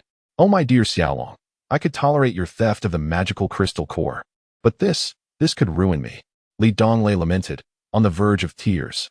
Xiaolong, however, awkwardly repeated, servicing. Li Donglei turned to Yuta, who was looking at him with incredulity and utter disdain. "Shoo!" Li Donglei immediately gestured for silence, whispering, "For heaven's sake, this is not my doing. Please, keep this under wraps." "Oh my!" Yuta suddenly exclaimed, his outburst drawing the attention of everyone in the dormitory. "You are far more shameless than I imagined. From now on, I shall acknowledge you as my superior. Whose is this that you've pilfered? It can't possibly belong to Noah, can it?" Purvis chortled with a smirk. "Goodness, I've said it 100 times. This has nothing to do with me." "I have no idea whose it is," Li Donglei replied, desperately dismayed. while Xiaolong irresponsibly drifted into slumber. Each time it consumed a magical crystal core, it would need to sleep to expedite energy absorption. You can't possibly tell me a dragon would have an interest in women, especially one so young. Just look at what you've done to this noble creature. It's become a delinquent, Taiyang remarked, his expression one of disdain. Growing frustrated, Li Donglei pointed a finger earnestly, stating, for the 101st time, this is not my affair. I must express my skepticism, my friend. You ought to bravely confess. We, your fellow wolves, would take pride in you. Yuta quickly betrayed Li Donglei, though whether it was encouragement or mockery remained unclear. Li Donglei rolled his eyes, choosing to ignore him, and turned his hopeful gaze toward the class leader, Galen, in search of a semblance of trust. Ahem, well, since it's already been stolen, if Donglei has any regrets or wishes to keep it from others, I suggest you have your phantom beast deliver it discreetly. We've been discussing this for so long, it's already midnight. A clandestine delivery should go unnoticed, Galen advised. Come on, so you don't believe me either. Li Donglei felt exasperated. Nevertheless, Galen's suggestion was quite sensible. If he delivered it secretly now, perhaps it would be as if nothing had ever transpired. Li Donglei shook the sleeping Xiaolong, persistently nudging it until it finally awoke, its face reflecting human confusion, yet it complied with Li Donglei's wishes. Li Donglei, you are coming too? Galen asked, somewhat surprised. You won't let this creature run amok on my head, will you? If someone sees us, I'll be finished. Li Donglei retorted. I'll keep it in my pocket and, upon reaching the dormitory door, hand it over to Xiaolong when the coast is clear. Oh. The four of them shared a knowing glance and began to tease him. Li Donglei, utterly helpless, chose to disregard their antics and stealthily exited the boys' dormitory with Xiaolong in tow. We are all lecherous wolves, and Donglei is the alpha wolf. Farewell, my leader. Li Donglei, having wandered far, could not discern who sang the first line, as it was utterly out of tune. However, the second line was unmistakable, belonging to the one he knew best, Yuta, whose voice resonated the loudest among the four. Yuta, you glutton. Li Donglei cursed as he journeyed along. As the late hour enveloped the academy in silence, all rooms were devoid of light. Following Xiaolong's suggestion, Li Donglei concealed himself behind the foam mountain in front of the girls' dormitory where Noah resided.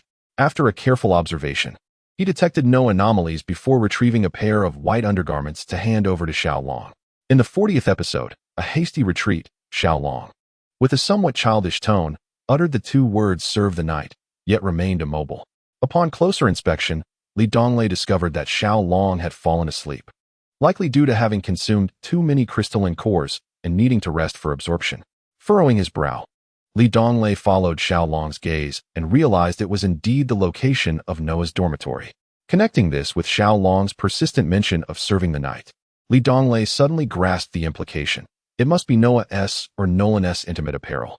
He recalled how, during a previous altercation with Nolan, he had lamented that he would eventually ensure her nightly attendance. Little did he know Xiaolong had kept that in mind. Damn it! After suffering such a significant loss last time, this time I shall have my revenge, Li Donglei cursed inwardly. The thought that these garments might belong to the mischievous, which Nolan alleviated his guilt considerably. Forget it. If you, thieving dragon, want to deliver it, I shall go myself. With that declaration, Li Donglei flashed several times, arriving stealthily on the third floor where Noah's dormitory lay. One must admit, spatial mages possess a remarkable aptitude for thievery. At least this teleportation method proved quite useful. Standing at the entrance to Noah's dormitory, he listened intently, hearing only the rhythmic breaths of several women within.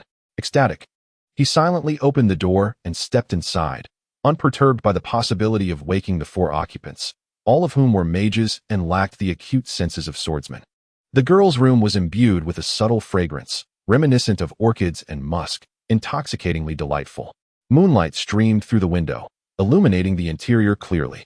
The wooden bunk beds on the left housed Noah and Nolan, one above the other, while the right side accommodated two other girls from the elite class. To Li Donglei's dismay, he recognized their faces but could not recall their names, having skipped too many classes. On the left, Noah and Nolan slept soundly in their respective bunks. Under the moonlight, Noah's serene posture exuded a graceful beauty, radiating an aura of dignity and purity. In contrast, Nolan's sleeping position was less than ladylike, her thin blanket having been kicked to the floor, presenting an adorable yet innocent sight. Suddenly, Donglei became aware of a dilemma. He knew the small garment belonged to this dormitory, but had no idea whose it was or where it should be placed. Holding the delicate piece of white fabric while observing the sleeping beauties, he found himself in a quandary. Donglei, feeling helpless, could only make wild guesses and carelessly shove the piece of white cloth beneath Norland's magical robe. However, upon his hand making contact with the fabric, an icy sensation surged through him, and the water magic elements in the room surged dramatically, instantly paralyzing him. The entire chamber was enveloped in a blue glow. This is disastrous. The robe is enchanted with a spell of prohibition, Donglei lamented. The sudden surge of magical elements startled the four beautiful women from their slumber. They opened their eyes almost simultaneously. Upon seeing a man sitting paralyzed in the room, terror instinctively crossed their faces. When the four women recognized that the intruder was Donglei, their fear intensified, especially Norland, who viewed him as a lascivious peeper who had once spied on her while she bathed. The sight of him in her room conjured the worst possible scenarios, nearly causing her to faint. Yet, upon noticing Donglei's trembling form, she remembered that he was merely paralyzed, allowing her to regain some composure. A scream erupted from the girl in the lower bunk to the right, but fortunately, Norland gestured for silence. He's already paralyzed, so there's no need to scream. It would be quite embarrassing if this got out, she declared with a smug expression. Donglei. Beneath the moonlight, Norland's expression was obscured, but her eyes dimmed with dismay. Haha, my apologies. Donglei grinned mischievously at the sorceress Norland. Damn rogue, shameless scoundrel. Norland's eyes blazed with fury. How dare you claim you didn't peek while I was bathing? You indiscriminately pummeled me. Donglei seethed at the memory. Coming to our dormitory in the dead of night, only to insist that you didn't spy on me. Is there such a thing? A girl in the upper bunk to the left scoffed. He's the thief who came for the magical robe. He triggered my spell of prohibition. We must report him to the academic office. No, to the head of the guards in Karen City. Norland excitedly pointed at Donglei. Almost simultaneously, everyone thought of their own magical robes and wands, and a collective sigh of relief escaped them. Donglei too felt relieved. It seemed that the little dragon had stolen someone else's magical core and, in a good mood, had also taken Norland's clothing along the way. In the outside world, the ratio of nobles to the poor was 1 to 10,000, but at Karen Academy, it was nearly 1 to 1,000. Almost reversed. It was quite rare to find a poor child like Donglei who lacked a magical robe. Possessing only a single robe or wand was considered exceedingly destitute. Donglei hurriedly explained, I actually came to return this. Following his gaze, the four women finally noticed the intimate garment he held. Ah, you are utterly shameless, so disgraceful. You're simply perverse. Norland unleashed a torrent of curses. Although the other three did not speak, Donglei could feel their disdainful gazes. Alas, I am being wrongfully accused. I came to return something, and yet you are tarnishing my reputation. Do you even want your garment back? Donglei retorted with irritation. Well, that is mine, Noah. Sleeping on the upper bunk, awkwardly uttered, ah? Donglei momentarily froze. He felt no guilt towards Nolene, yet for Noah, he was at a loss. After a brief pause of 2 seconds, he dared not meet Noah's gaze, lowering his head and disappearing in a flash. This was not their first encounter. Having already reached the 8th level of spatial magic, Donglei's resistance to the 8 elemental forces had significantly strengthened. A 4th level freezing spell could hardly restrain him for long. You big scoundrel, utter disgrace. Nolene shouted once more. Her voice could be heard well beyond the girls' dormitory, likely resonating throughout the entire Carlin Academy. Arriving at the artificial hill before the girls' dormitory, Donglei scooped up the sleeping little dragon, having already resolved to flee. He had long anticipated that the little dragon's thievery would eventually be exposed, and he too would need to escape. If the witch were to be concerned about losing face, it would be best to handle the matter discreetly. However, if the witch were to erupt in fury, he would take it out on her before making his escape. Had it not been for Nolene's insistence on delivering Donglei to the academic affairs office, he would not have opted to flee. He would never deliberately act to offend the witch, especially not in front of Noah, treating Nolene so lightly. In a flash, he leaped up to the 2-meter-high wall of Carlin Academy, and with another blink, he exited the school grounds silently, bypassing the main gate. Generally, spatial manipulation allowed for spatial blinking, including upward movement. While this was indeed the case, executing an upward blink required meticulous control over spatial magic. Even the slightest miscalculation could lead to a fall, resulting in injury or even death. It seemed you had mastered the art of blinking with remarkable precision. A deep, resonant voice suddenly emerged from the shadows, startling Donglei. He turned to see an elderly man clad in a golden aristocratic robe, somewhat hunched and appearing frail. Yet, how could such a seemingly weak old man inspect him unnoticed, especially considering he himself was an 8th-level sorcerer? From the same direction as the elder, another figure emerged. Lean and gaunt, dressed in a gray long robe, appearing to be in his 60s, with eyes that glinted like wolves in the night. None other than the principal, the Sword Emperor Carter. "Good evening, Principal." "Good evening, sir," Donglei greeted, maintaining a calm demeanor.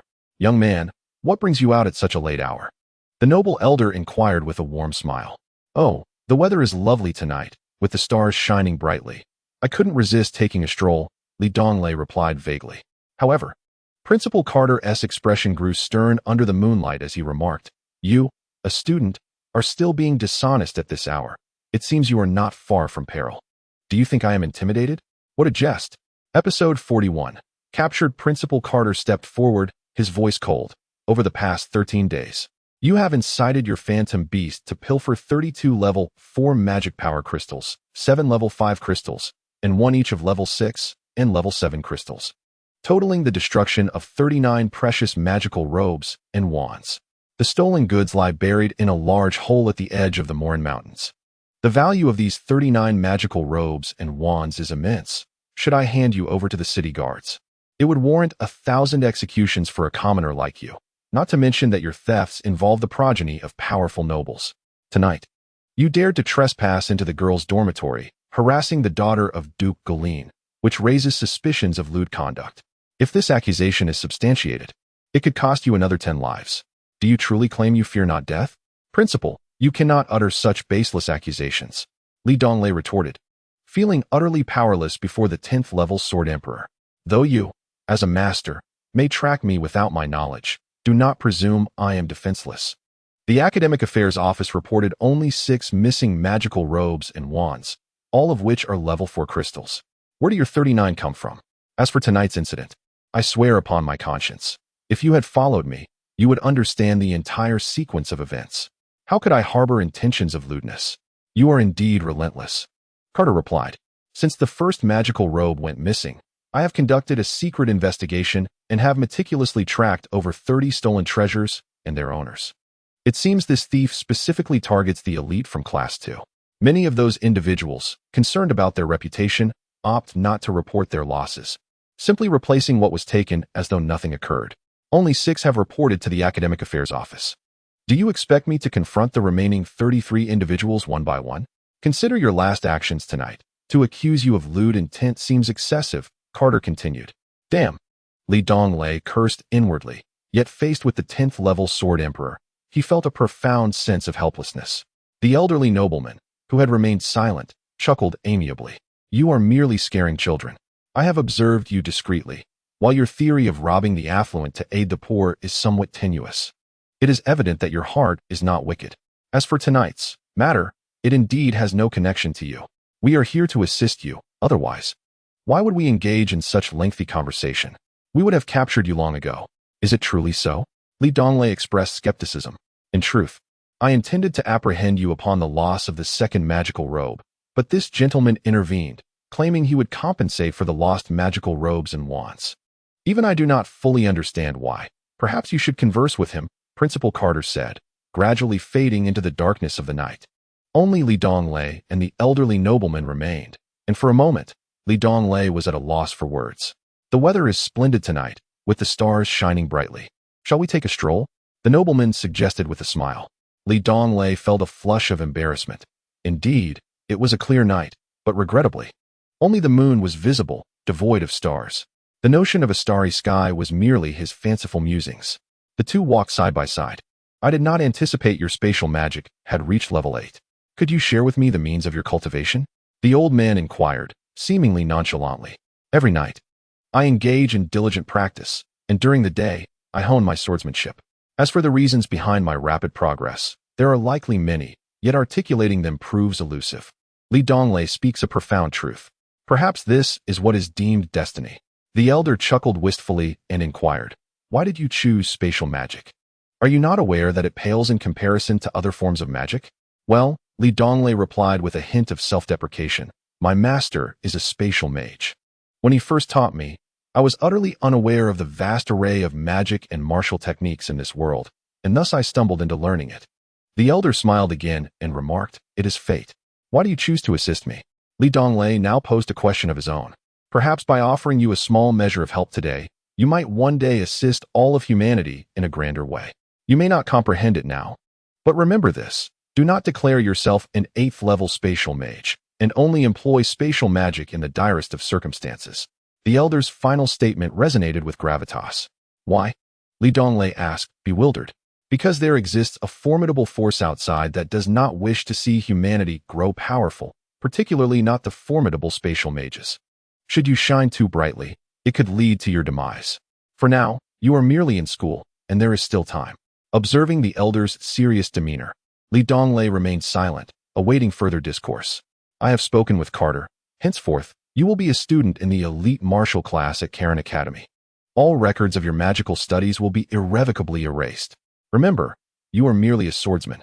If your studies in spatial magic necessitate it, you may forego martial classes." The prospect of leaving the elite magical class left Donglei in a state of shock, momentarily speechless. "Also, ensure your familiar does not pilfer any more mana crystals. If it continues, I cannot bear the cost, nor can it misappropriate certain belongings from girls. Such matters, if disclosed, would bring me great embarrassment." Donglei scratched his head, suddenly feeling abashed. "Is your familiar truly an evolved beast?" the elder suddenly inquired, his curiosity piqued. Donglei regarded the elder, uncertain whether to divulge the truth. If it were not, it would not require such substantial energy. Conversely, if it were, having consumed so many mana crystals, it should have ascended to the 7th or even 8th rank by now. Why, then, was it barely clinging to the edge of a 5th-level familiar? The elder, undeterred, continued speaking. "It should be classified as such," Donglei murmured in response. "Ah, I wish for you to cultivate in spatial magic, though I lack knowledge in that domain to assist you. However, if you conceal your identity as a swordsman, I can teach you a method that not only accelerates your martial training, but also prevents your familiar from stealing and allows it to absorb energy. Would you be willing?" The elder proposed with a smile. "Absolutely. Where else could one find such a splendid opportunity?" Donglei exclaimed, a mischievous grin illuminating his face, revealing his true nature once more. The elder chuckled and remarked, "Tonight, your phantom beast has consumed 5 magical crystal cores. Should it ascend to the status of an advanced beast, it will undoubtedly reach the 5th tier after complete absorption. A 5th-tier phantom beast can attach itself to its master, and the benefits of this arrangement are self-evident. You shall soon experience them firsthand. What I wish to emphasize is that your phantom beast is a dragon, and as is customary for dragons, it possesses a dragon pearl. This pearl is akin to the magical crystal cores of other phantom beasts. Once your phantom beast is bonded with you, its dragon pearl can absorb or transfer strength to you. As you cultivate your fighting energy, each time it reaches its zenith, allow the dragon pearl to completely absorb all the energy without a trace left behind. Continuously practice your martial techniques, generating fighting energy incessantly. Thus, your dragon will perpetually absorb energy, negating the need to pilfer magical crystal cores." "And what of me?" Donglei inquired eagerly, as if the prospect were too good to be true. "Ah, you too shall reap rewards," the elder replied. "Do you know why relentless combat can rapidly enhance one's strength?" Donglei shook his head. "Fighting energy resides within the body, distributed throughout a network resembling a series of flexible tubes. When your fighting energy reaches its peak, these tubes become taut, making expansion a challenging endeavor, thereby slowing your progress.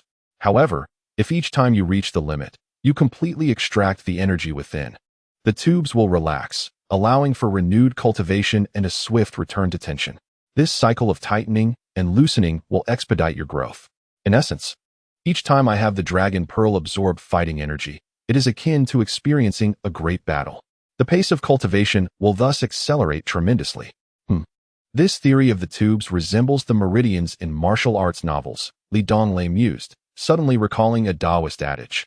A balance of tension and relaxation is the natural way. The elder shook his head, declaring, "While the rapid improvement in martial skills may parallel that of combat, This form of cultivation cannot compare to actual fighting, especially the life and death struggles. Only in the face of mortality can humanity's unparalleled potential be unleashed. The iron and blood trials, the scenes, and the imposing aura forged therein. The indomitable fighting spirit and unwavering belief in victory. These cannot be cultivated in the tranquility of routine practice. These elements represent the very essence of a warrior's soul.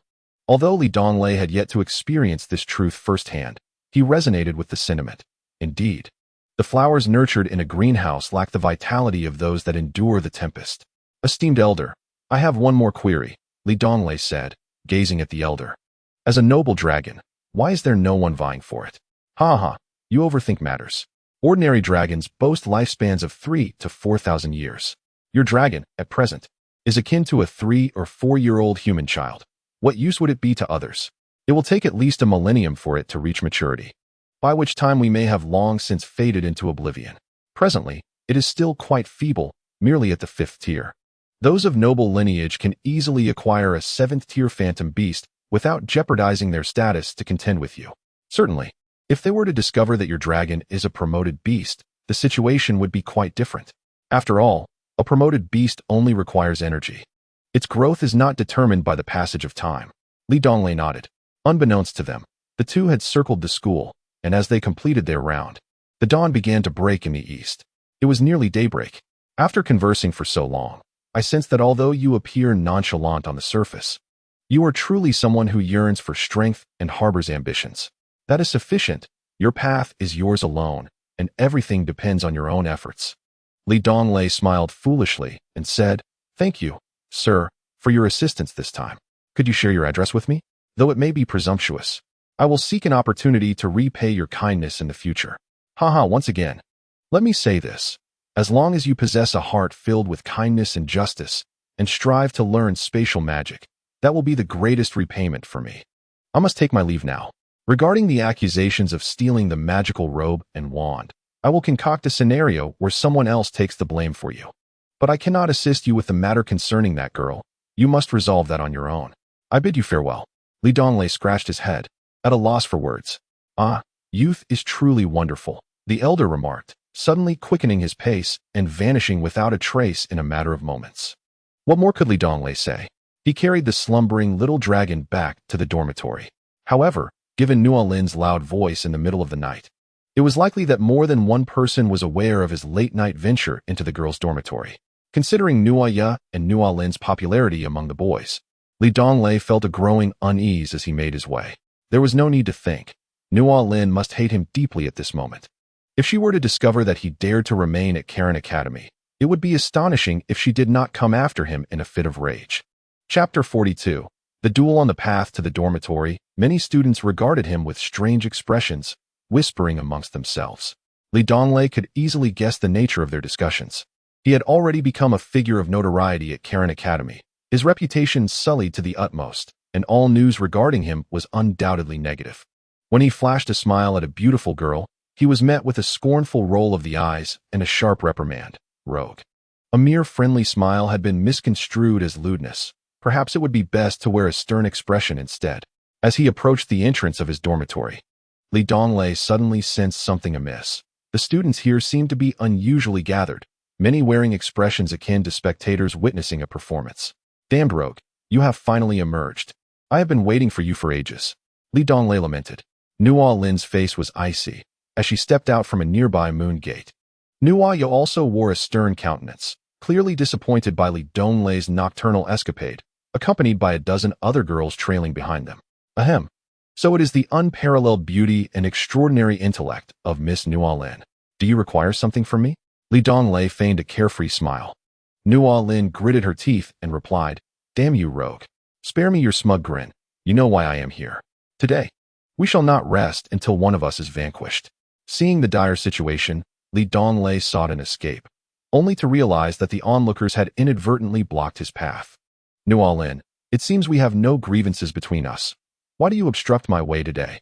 Donglei surmised that Nualin was too embarrassed to reveal his past indiscretions, and thus brazenly spoke out. Little did he know that after a night of losing her composure and hurling insults, Not only her dormitory, but many surrounding ones had become privy to snippets of the incident. Among the boys, several who harbored secret affections for her friends began to speculate wildly upon hearing mere whispers.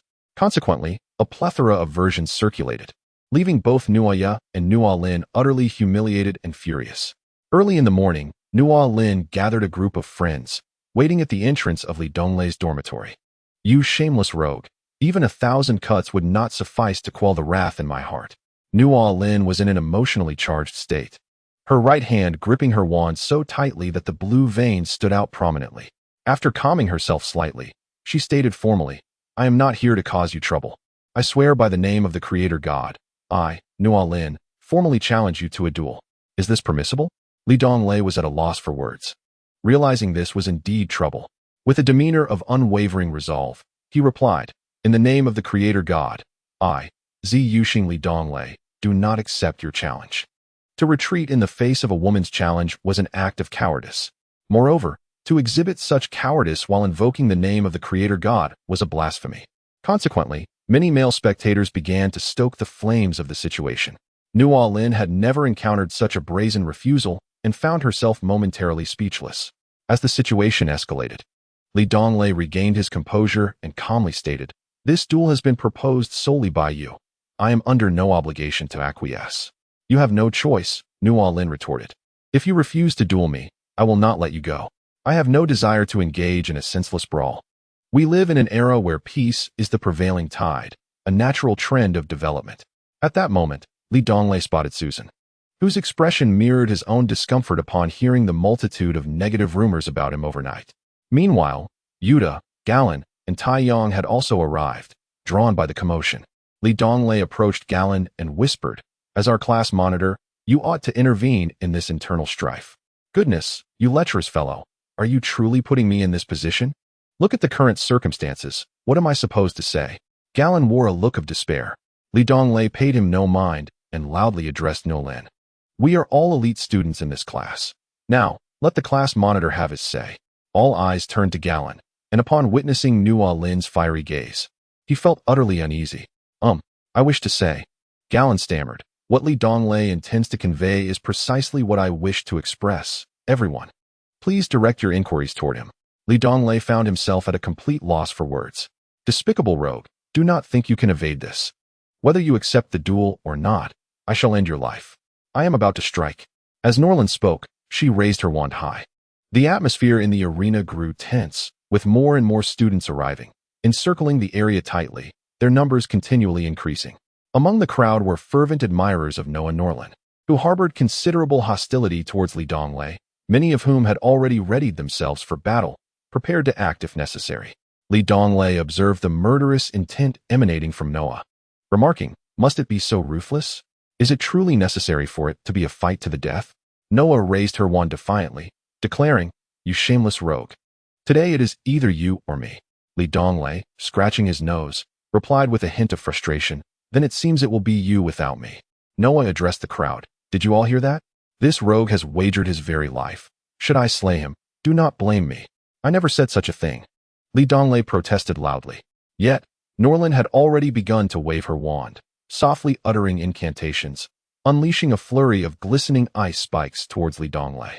He, not daring to underestimate the attack, swiftly dodged out of the way. Stepping back, he hastily exclaimed, "Wait.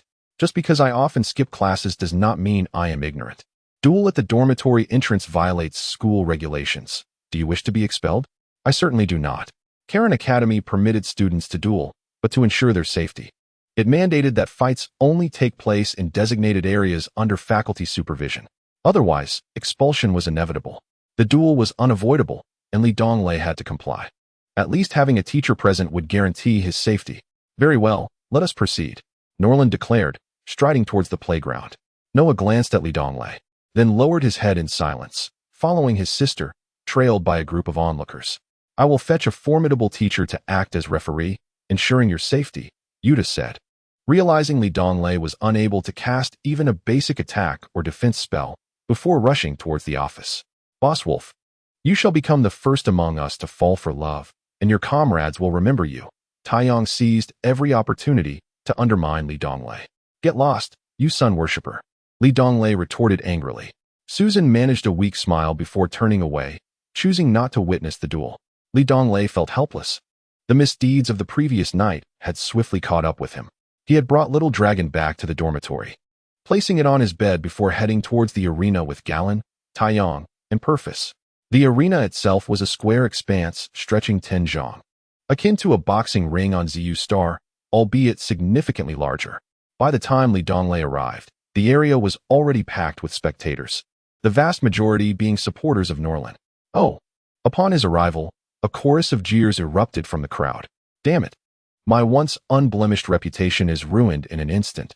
I am truly doomed to notoriety. Li Donglei cursed inwardly. Soon, the esteemed referee was summoned by Yuta. Upon seeing the referee's distinguished presence, Li Donglei felt an overwhelming urge to commit murder. The Icy Beauty, an 8th-level water mage with formidable power, could undoubtedly ensure your safety. Moreover, both water and light magic excel in healing spells. Thus, even if you were injured, there would be no cause for concern. What do you think? Yuta said with a proud expression. Oh no, she must be plotting my demise. Li Donglei lamented with tears in his eyes. Just as I was feeling bored, I shall take on the role of referee for this competition. The Icy Beauty observed Li Donglei and Norlin on the stage, wearing a relaxed smile. Please, teacher. Announce the commencement, Norlin said, bowing to the Icy Beauty. Very well, I trust you are all familiar with the rules of the contest, so let us proceed. I am not familiar. This is my first competition, Li Donglei interjected promptly. The Icy Beauty regarded the individual who had once embarrassed her, showing no signs of discomfort, and cheerfully explained, in this contest, weapons may be used, but not magical beasts. Assistance from others is prohibited, and one must not employ excessive force. Surrendering, being knocked out of the ring, or losing combat capability all count as a defeat. Ah, so that is how it is. A glimmer of pride appeared on Li Donglei's face, leaving Yuta and the others perplexed. All right, if you are all prepared, let the contest begin. The Icy Beauty declared as she stepped away from the arena, eager to observe the unfolding drama. Norlin, with determination, raised her wand and invoked a 4th-level attack spell, rapidly conjuring a massive ice spear 3 meters long, which she directed unhesitatingly towards Li Donglei's heart. Li Donglei smirked, swiftly teleporting outside the arena. However, although the ice spear was considerably less potent than the ice cone, it was still controllable, relentlessly pursuing Li Donglei. You little vixen, do you truly wish to slay me? Li Donglei shouted in anger, dodging once more. As he reappeared on the opposite side of the arena, he called out to the Icy Beauty, Teacher, I have exited the arena. Will you not declare the contest concluded? At that moment, the referee, the Icy Beauty Nasi, finally realized that Li Donglei had indeed lost. Clearly by design. The battle has only just begun. I believe this was merely a minor oversight on your part. And I permit you to return to the stage to continue competing, the Icy Beauty replied, her face radiating support. I shall not allow this. Li Donglei protested. Yet the referee's refusal to announce the outcome compelled the competition to continue. Even more infuriating was the relentless pursuit of Norlin's ice spear, which forced Li Donglei to teleport twice more as they spoke. Stop! Is it not enough that I concede? Li Donglei shouted as he ascended the stage. To surrender without a true battle is the act of a coward, a violation of chivalric spirit. It is strictly forbidden, the Icy Beauty stated with unwavering sympathy. How cruel you are, Icy Enchantress. Is it so severe merely for embracing you? Li Donglei exclaimed in fury. The students were taken aback, their expressions reflecting disbelief. Ms. Nas, renowned as the most beautiful teacher at Carlin Academy, was typically known only by her moniker Ice Mountain Beauty, a title she rather cherished. However, today, someone had the audacity to address her in front of so many onlookers as Ice Mountain Mature Woman. What was even more intolerable was that this rogue had the gall to proclaim embarrassing details about her. Ms. Nas was seething, her anger boiling over. How could this despicable individual dare to call her such names and expose her past humiliations in front of students? She felt an overwhelming urge to confront him directly. Just then, Principal Carter appeared before the crowd, forcing the Ice Mountain Beauty to suppress her fury. Meanwhile, Li Donglei sensed the hostile glares from the other boys. Yet he had no time to dwell on it.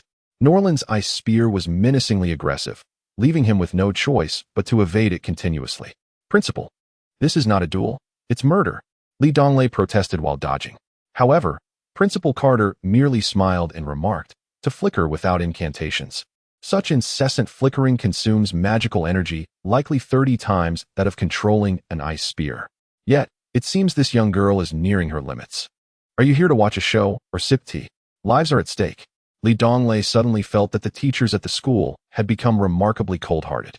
Nevertheless, Carter's sharp gaze discerned the disparity between the two combatants.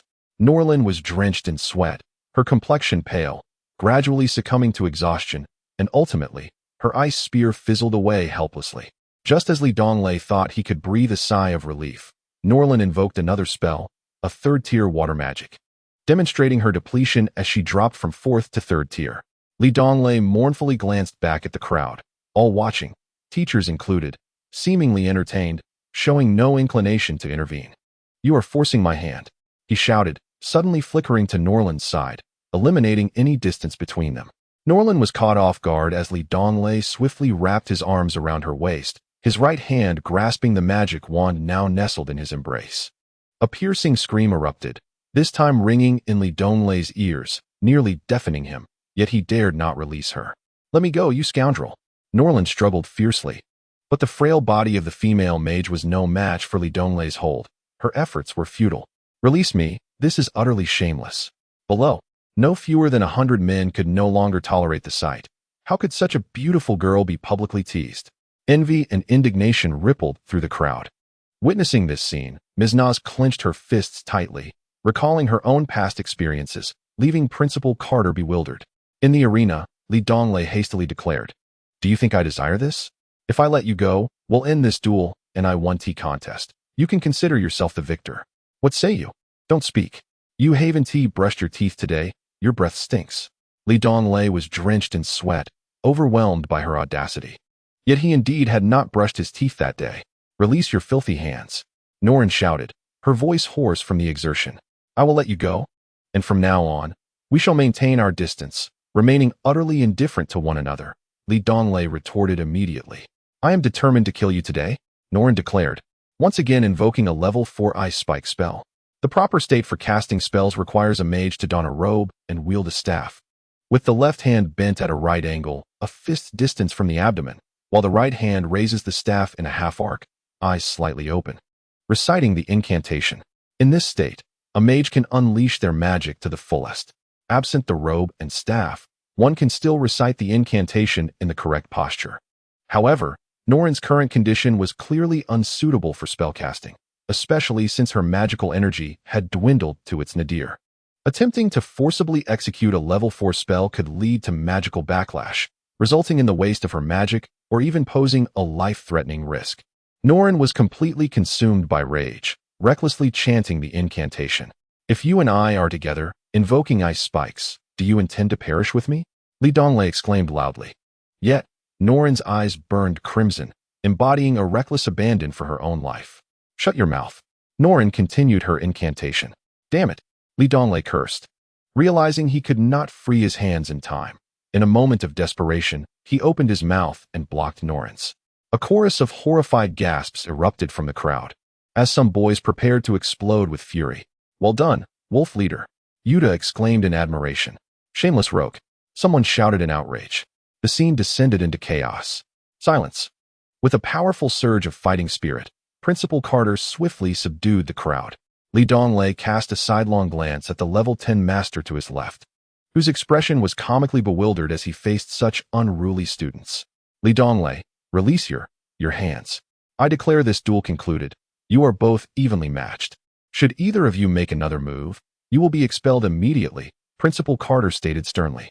Donglei finally relinquished his grip, and the moment Norrin regained her freedom, she collapsed to the ground, weeping profusely. Noah rushed over to embrace her, his eyes also glistening with tears. Observing Noah's resentful gaze and Norrin's expression of anguish, Donglei felt a pang of guilt. Although he had been compelled into this situation, making a girl cry was an act of cowardice, a belief he had always held. Today, he had indeed acted as a coward, and a rogue coward at that, a fact he could not deny. Donglei took a couple of steps forward, intending to apologize or offer comfort. However, the moment he moved, he was met with Norrin and Noah's wary glares. The hatred in Norrin's eyes was unmistakable, causing him to halt and forget the carefully crafted words of apology he had prepared.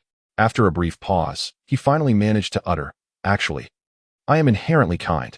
Upon hearing this, Norin's eyes rolled back, and she fainted from sheer anger. Episode 44, Anger and Bitter Training. The scene erupted into chaos once more, but was swiftly quelled by the principal.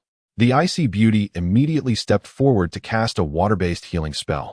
"Principal, I suspect Donglei is the thief who has been stealing robes and staffs these past few days. He sneaked into our dormitory last night." A girl suddenly pointed at Donglei, who vaguely remembered that she was one of the two individuals sharing a dormitory with Noah and Nualin. "He sneaked into your dormitory in the dead of night." Upon hearing this, the crowd quickly glanced at the furious Nualin, connecting the dots and igniting a flurry of emotions among the boys. Whether it was jealousy born from possessiveness or a righteous indignation remained unclear. "You may have misunderstood," Donglei interjected. "The thief who stole the magical robes and wands was apprehended last night and delivered to the city guards. This has nothing to do with Donglei. Students whose magical robes or wands have been lost should register at the academic office, and the school will compensate you for 50% of your losses. However, as magicians, regarded as the elite of this world, it is a sign of incompetence to have one's most valued possession stolen by a petty thief. Our Carlin Academy nurtures the strong. Thus, the school will revoke any accolades for those deemed incapable." The robust voice of Principal Carter resonated throughout the arena. Upon hearing this, Donglei inwardly cursed the cunning scheme. The principal had only instructed the little dragon to pilfer from the elite offspring of Class 2, who, in their eyes, valued their reputation far more than a mere magical robe. Of the 39 items reported missing, only 6 were officially registered. With the principal's proclamation, it was likely that few would come forth to report their losses. Moreover, the elder from last night seemed to have already compensated the school with gold coins equivalent to the value of those 39 magical robes and wands, ensuring the institution a handsome profit of at least 10,000 gold coins, equivalent to 1 million copper coins. Yet, Donglei had neither the energy nor the inclination to dwell on this matter, as he was preoccupied with his own predicament. Under the scornful gazes of the crowd, he and his companions, Yuta, Galen, Taiyong, and Jerome, swiftly made their way back to the dormitory, bringing an end to the tumult. After a sleepless night, Donglei indulged in a deep slumber for the entire morning. Upon awakening in the afternoon, he was surprised to find all 4 of his dorm mates present. "Why are you all staring at me like that?" he inquired. "I heard from the Ice Queen that you're transferring to the martial arts class," Yuta said, half questioningly. "Yes, I've heard about that." Donglei nodded in acknowledgement. "Does that mean we will only have been classmates for half a year?" Though it had only been 6 months, they had bonded over nightly discussions of beautiful women and magic. The 5 had become good friends, and the prospect of one leaving stirred a sense of reluctance in them all. "What a shame. The principal told me that I won't have to switch dorms, and I can skip the martial arts classes and regular exams. Quite the privilege, wouldn't you say? I must tell you, the principal and I are quite close," Donglei boasted, only to be interrupted by Galen. "That's good then.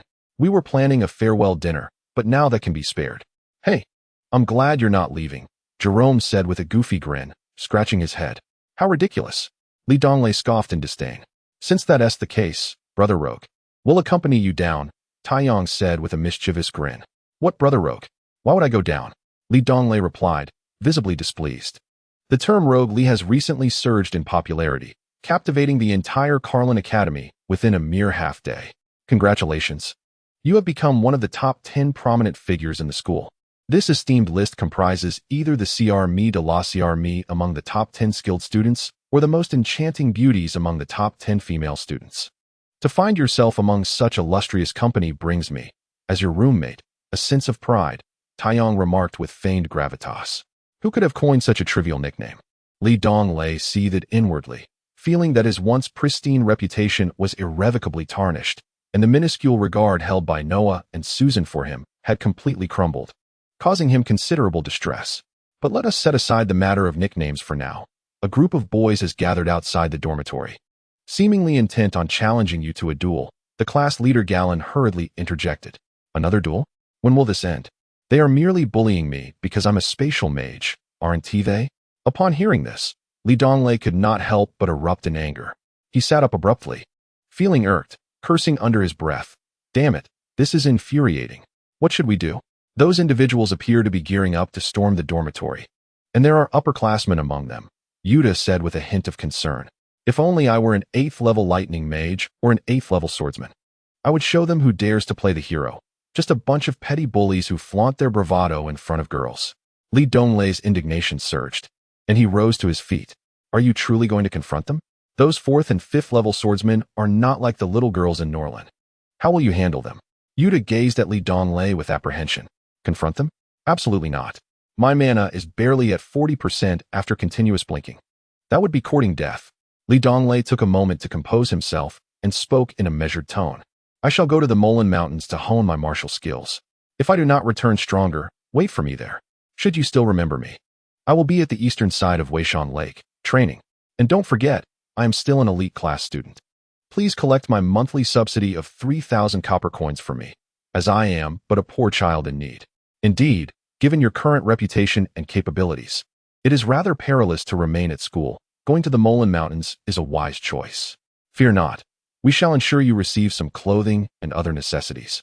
Yuta was the first to agree, with Taiyong, Galen, and Jerome nodding in affirmation. Very well, my 4 mischievous friends. Next time we shall hunt together in the Molan Mountains. And I will treat you to the delightful taste of my grilled delicacies, Li Donglei quipped half-jokingly. Mischievous indeed. Yuta playfully punched Li Donglei on the shoulder, prompting laughter from all 5. Ultimately, Li Donglei descended the dormitory stairs cradling the slumbering little dragon in his arms. In the presence of the crowd, he executed a few blinks, quietly slipping away from the dormitory. Huzzah! Huzzah! Huzzah! Having spent a month in the Molan Mountains, Li Donglei diligently practiced the foundational martial techniques gifted to him by Yuta, adorned in a golden vest. Throughout the month, he relentlessly trained by day. And though Valentine's Day had come and gone without Susan's companionship, Li Donglei continued to advance his spatial magic as his mana progressed rapidly in his dreams. The golden vest worn by Li Donglei is a manifestation of the small dragon, a 5th-level spirit beast that can attach itself to its master. The spirit beasts of magicians can bestow their magical energy upon their masters while simultaneously accelerating the rate at which their masters gather magic.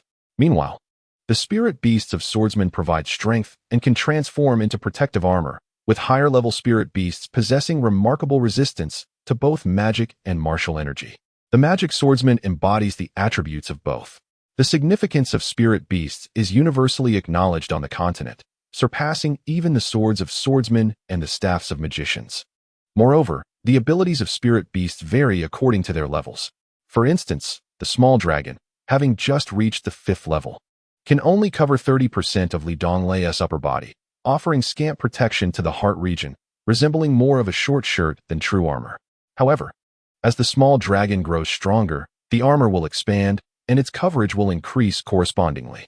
As a king among ascending beasts, the small dragon possesses a degree of defense against various magical and martial attacks. Attacks below level 3 scarcely harm Li Donglei, while those above level 3 are significantly mitigated, showcasing its formidable strength.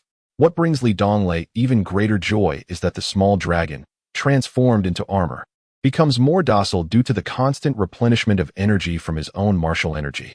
The small dragon can adjust its size and weight at will, allowing Li Donglei to shed the stones he once bound himself with, opting instead to have the dragon in armor form add weight to expedite his training. Training is arduous and challenging. Without supervision, persisting alone becomes even more grueling. Yet, Li Donglei, frequently bullied for being a spatial magician, is resolute. After a month of relentless training, practicing martial skills by day and magic by night, he has discovered the truth in the Elder's earlier counsel.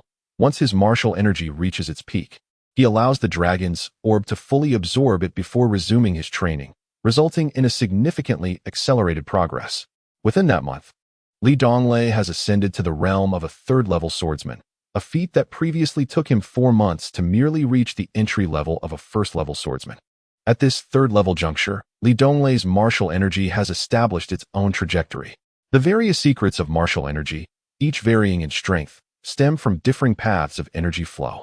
Initially, Li Donglei trained according to the pathways outlined in the martial arts book given by Yuta, able to cleave a tree as thick as a thigh with a single sword strike at the 2nd-level swordsman stage.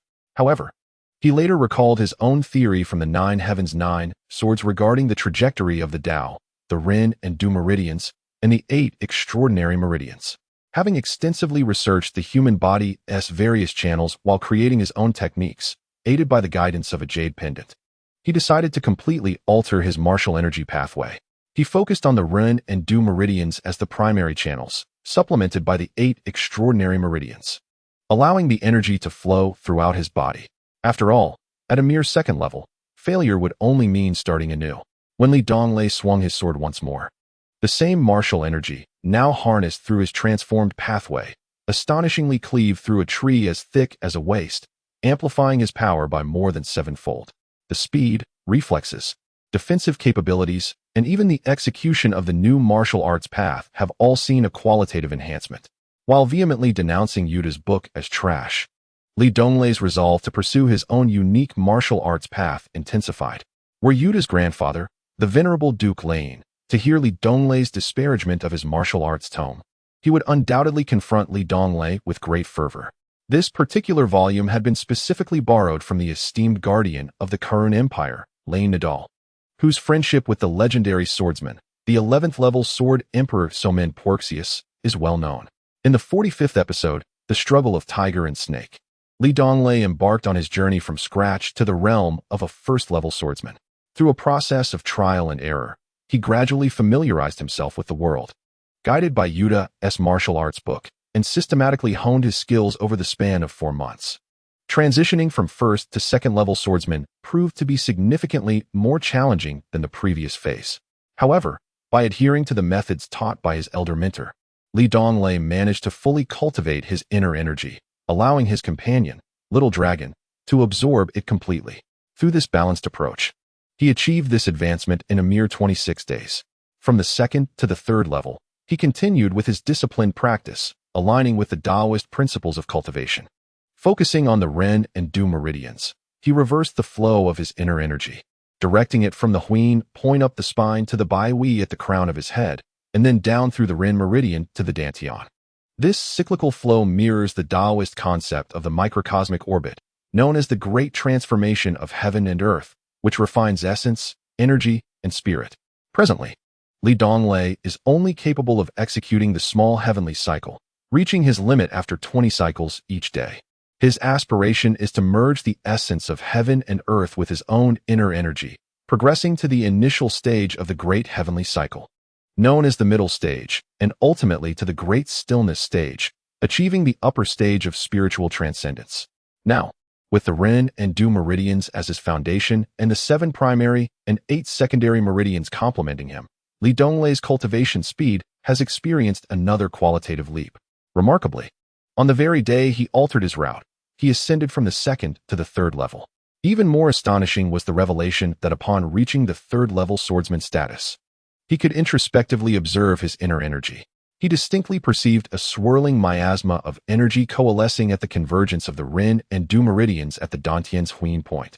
Surrounded by an ethereal force, the source of his spatial magic, his Dantian had become a veritable wellspring of strength, rendering his inner energy and magical prowess vastly superior to that of his peers. He referred to this convergence of energy and magic as the Nine Heavens Nine Swords, akin to the technique he had devised on Xiu's star, the Nine Heavens Nine Swords. With each cycle of the small heavenly orbit, Donglei could palpably sense his progress. This relentless practice continued day after day for an entire month. Deep within the Mo Lin mountain range, ancient trees, having stood for centuries, obscured the sunlight, allowing only a sparse scattering of rays to filter through the dense foliage. Having recently reached the pinnacle of his fighting spirit cultivation, Donglei's golden vest transformed into a small dragon. For several days, the small dragon had absorbed all of Donglei's energy as a level 3 swordsman, greatly benefiting from it and advancing to the intermediate level of a level 5 phantom beast. With the energy stored in his Dantian, Donglei's level 3 fighting spirit surpassed the energy of a typical level 4 magical crystal core, allowing for daily absorption that the small dragon relished. After one last meal, they would return to school. Donglei informed the small dragon before venturing deeper into the Molan Mountains. Now, Donglei's diet consisted not only of wild chickens and hares, but also formidable magical beasts, specifically targeting those of level 4, 5, and even 6.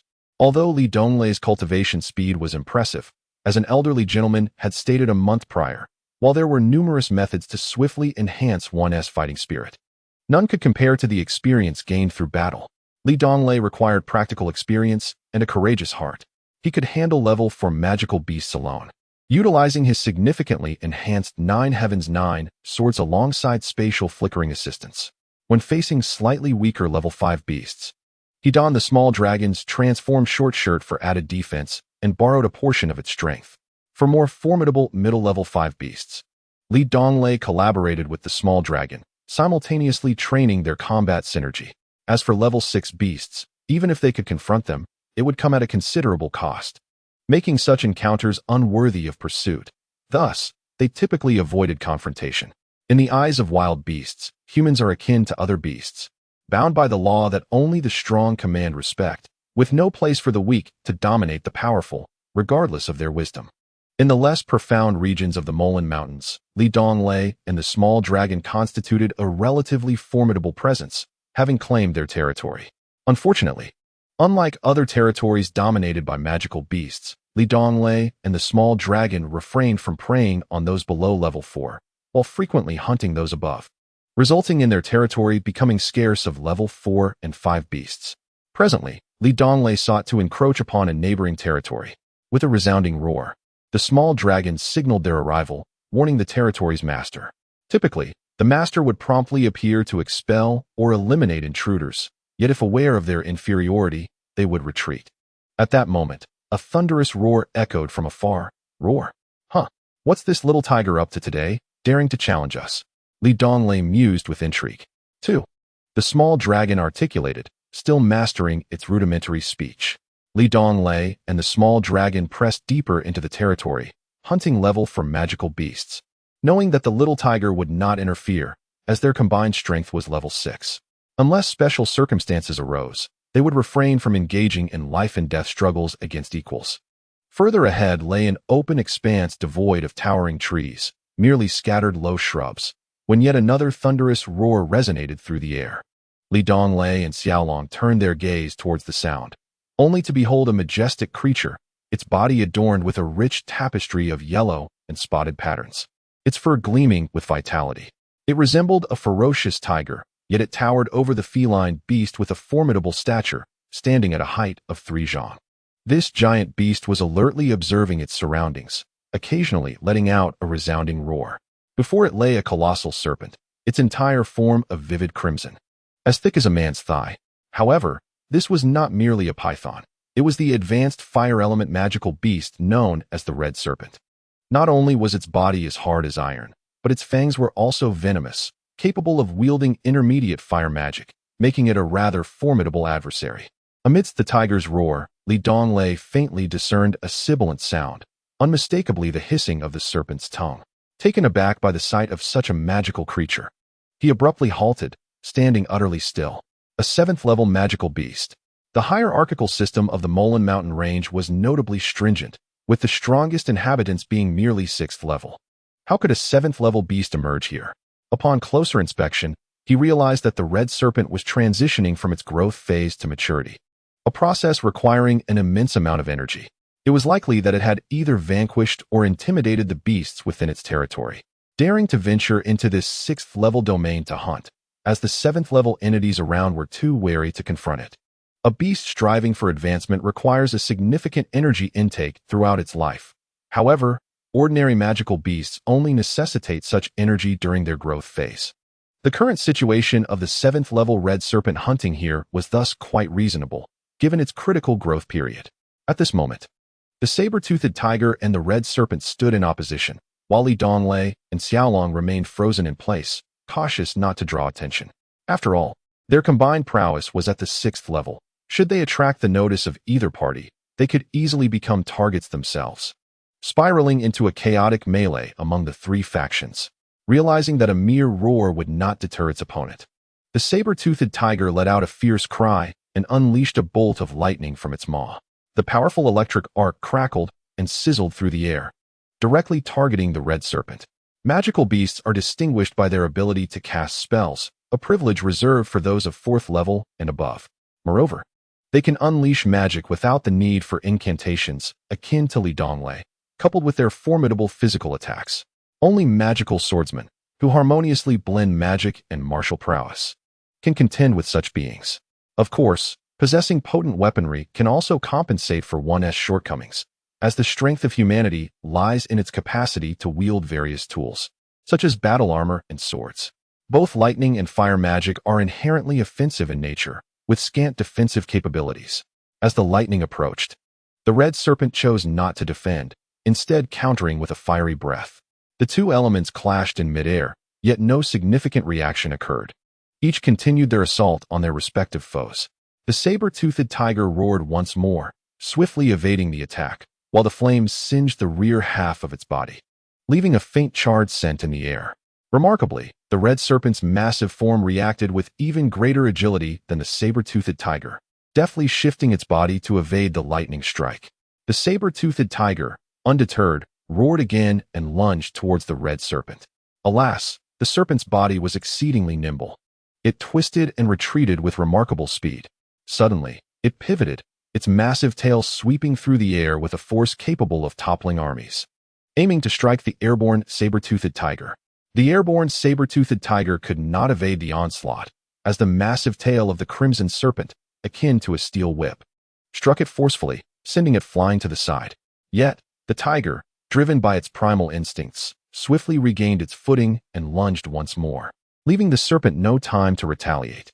In a sudden flourish, the 3-meter-long saber-toothed tiger brought down the 5-meter-long serpent, and with a gaping maw, it aimed for the serpent's neck. The serpent thrashed desperately, yet could not escape the tiger's grasp, as its neck was seized, blood gushing forth in torrents. The serpent, equally ferocious, coiled its massive body around the tiger, tightening its grip, while the tiger clamped down harder. The diminutive dragon, no larger than a kitten, emitted a series of anxious roars. "Hold on, just wait a moment," Donglei admonished the eager dragon. The tiger and serpent remained locked in a stalemate until the saber-toothed tiger, nearing its breaking point, relinquished its grip on the serpent and unleashed 3 consecutive 6th-level lightning strikes at the point where the serpent had ensnared it. The serpent convulsed violently, ultimately yielding and releasing the tiger. Once again, the two beasts distanced themselves, eyeing each other warily. The serpent bore numerous wounds at its vital points. Yet the formidable defense of a 7th-level beast ensured its survival. Otherwise, the saber-toothed tiger would have swiftly ended its life. The saber-toothed tiger appeared to be in worse condition, blood trickling from the corner of its mouth, likely from the serpent's tail strike, and its once lustrous fur now dulled significantly, its robust form becoming less stable. At that moment, the saber-toothed tiger turned to depart. "For heaven's sake, cowardly tiger, not this again," Donglei thought, feeling a sense of dissatisfaction. During their initial incursion into this realm, the saber-toothed tiger had engaged them in battle, only to relent upon realizing Donglei and the dragon matched its prowess, allowing Donglei to capture 4th-level beasts within its territory. This time, faced with the crimson serpent, it behaved similarly.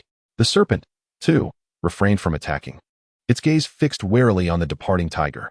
Having previously scoured the demon realm of Zeustar for worthy adversaries, Donglei understood this was the nature of wild beasts. Their objectives are singular: survival and reproduction. Beasts of comparable strength seldom engage in life-and-death struggles. At least, Donglei had never witnessed lions, tigers, or leopards fighting to the bitter end. Usually, one is simply driven away by the other. The saber-toothed tiger and the crimson serpent belonged to this category. Once the saber-toothed tiger vanished from sight, Donglei turned his attention to the serpent, contemplating whether to subdue it. Although a 7th-level beast, this serpent had not yet reached maturity, its true strength barely at the pinnacle of 6th level, and after its recent conflict with the saber-toothed tiger, it had sustained significant injuries. Capturing it should pose no insurmountable challenge. The question remained, what price would he have to pay? Just as Donglei pondered this, the crimson serpent made the decision for him, lunging directly at him. Upon seeing its blood-red maw, Donglei was seized by fear, cold sweat breaking out as he dodged swiftly, while the dragon soared into the sky. Yet, the serpent was not to be trifled with, as its tail lashed out once more. "Damn, are we being bullied just because we are not 6th level?" Li Donglei let out a fierce curse and once again flickered, not only evading the tail of the crimson serpent, but also drawing closer, thrusting his sword into the wound inflicted by the saber-toothed tiger. Without pausing to regard the outcome, he flickered away once more. Indeed, the very moment Li Donglei vanished, the serpent's gaping maw lunged towards its own vital spot. Could it be? Its defenses were astonishingly formidable, still so resilient despite being pierced. Observing only a trickle of blood remaining at the serpent's vital spot, Li Donglei swore vehemently. The serpent glared with its fist-sized, menacing eyes, twisting its body as it charged at Li Donglei. At that moment, magical elements began to converge furiously around the little dragon. Finally, the little dragon opened its mouth, and delicate snowflakes began to drift through the air, bringing a chill to this deep part of the Machine Mountains. A multitude of magical elements suddenly materialized before the advancing serpent, forming a thick layer of solid ice around its body. The ice grew progressively thicker until it completely encased the creature. However, the freezing only lasted a few seconds before the sound of cracking ice echoed through the air. Cracks began to spread from the top of the ice block downward, culminating in a resounding explosion as the entire block shattered, revealing the serpent once again. Though it now appeared significantly weakened, Li Donglei, who frequently fought alongside the little dragon, seized this opportunity, channeling all his third-tier fighting spirit into the sword he held. With a mighty roar, he lunged once more at the serpent's vital wound, this time catching it utterly off guard. One strike, ferocious and precise. Li Donglei swiftly evaded.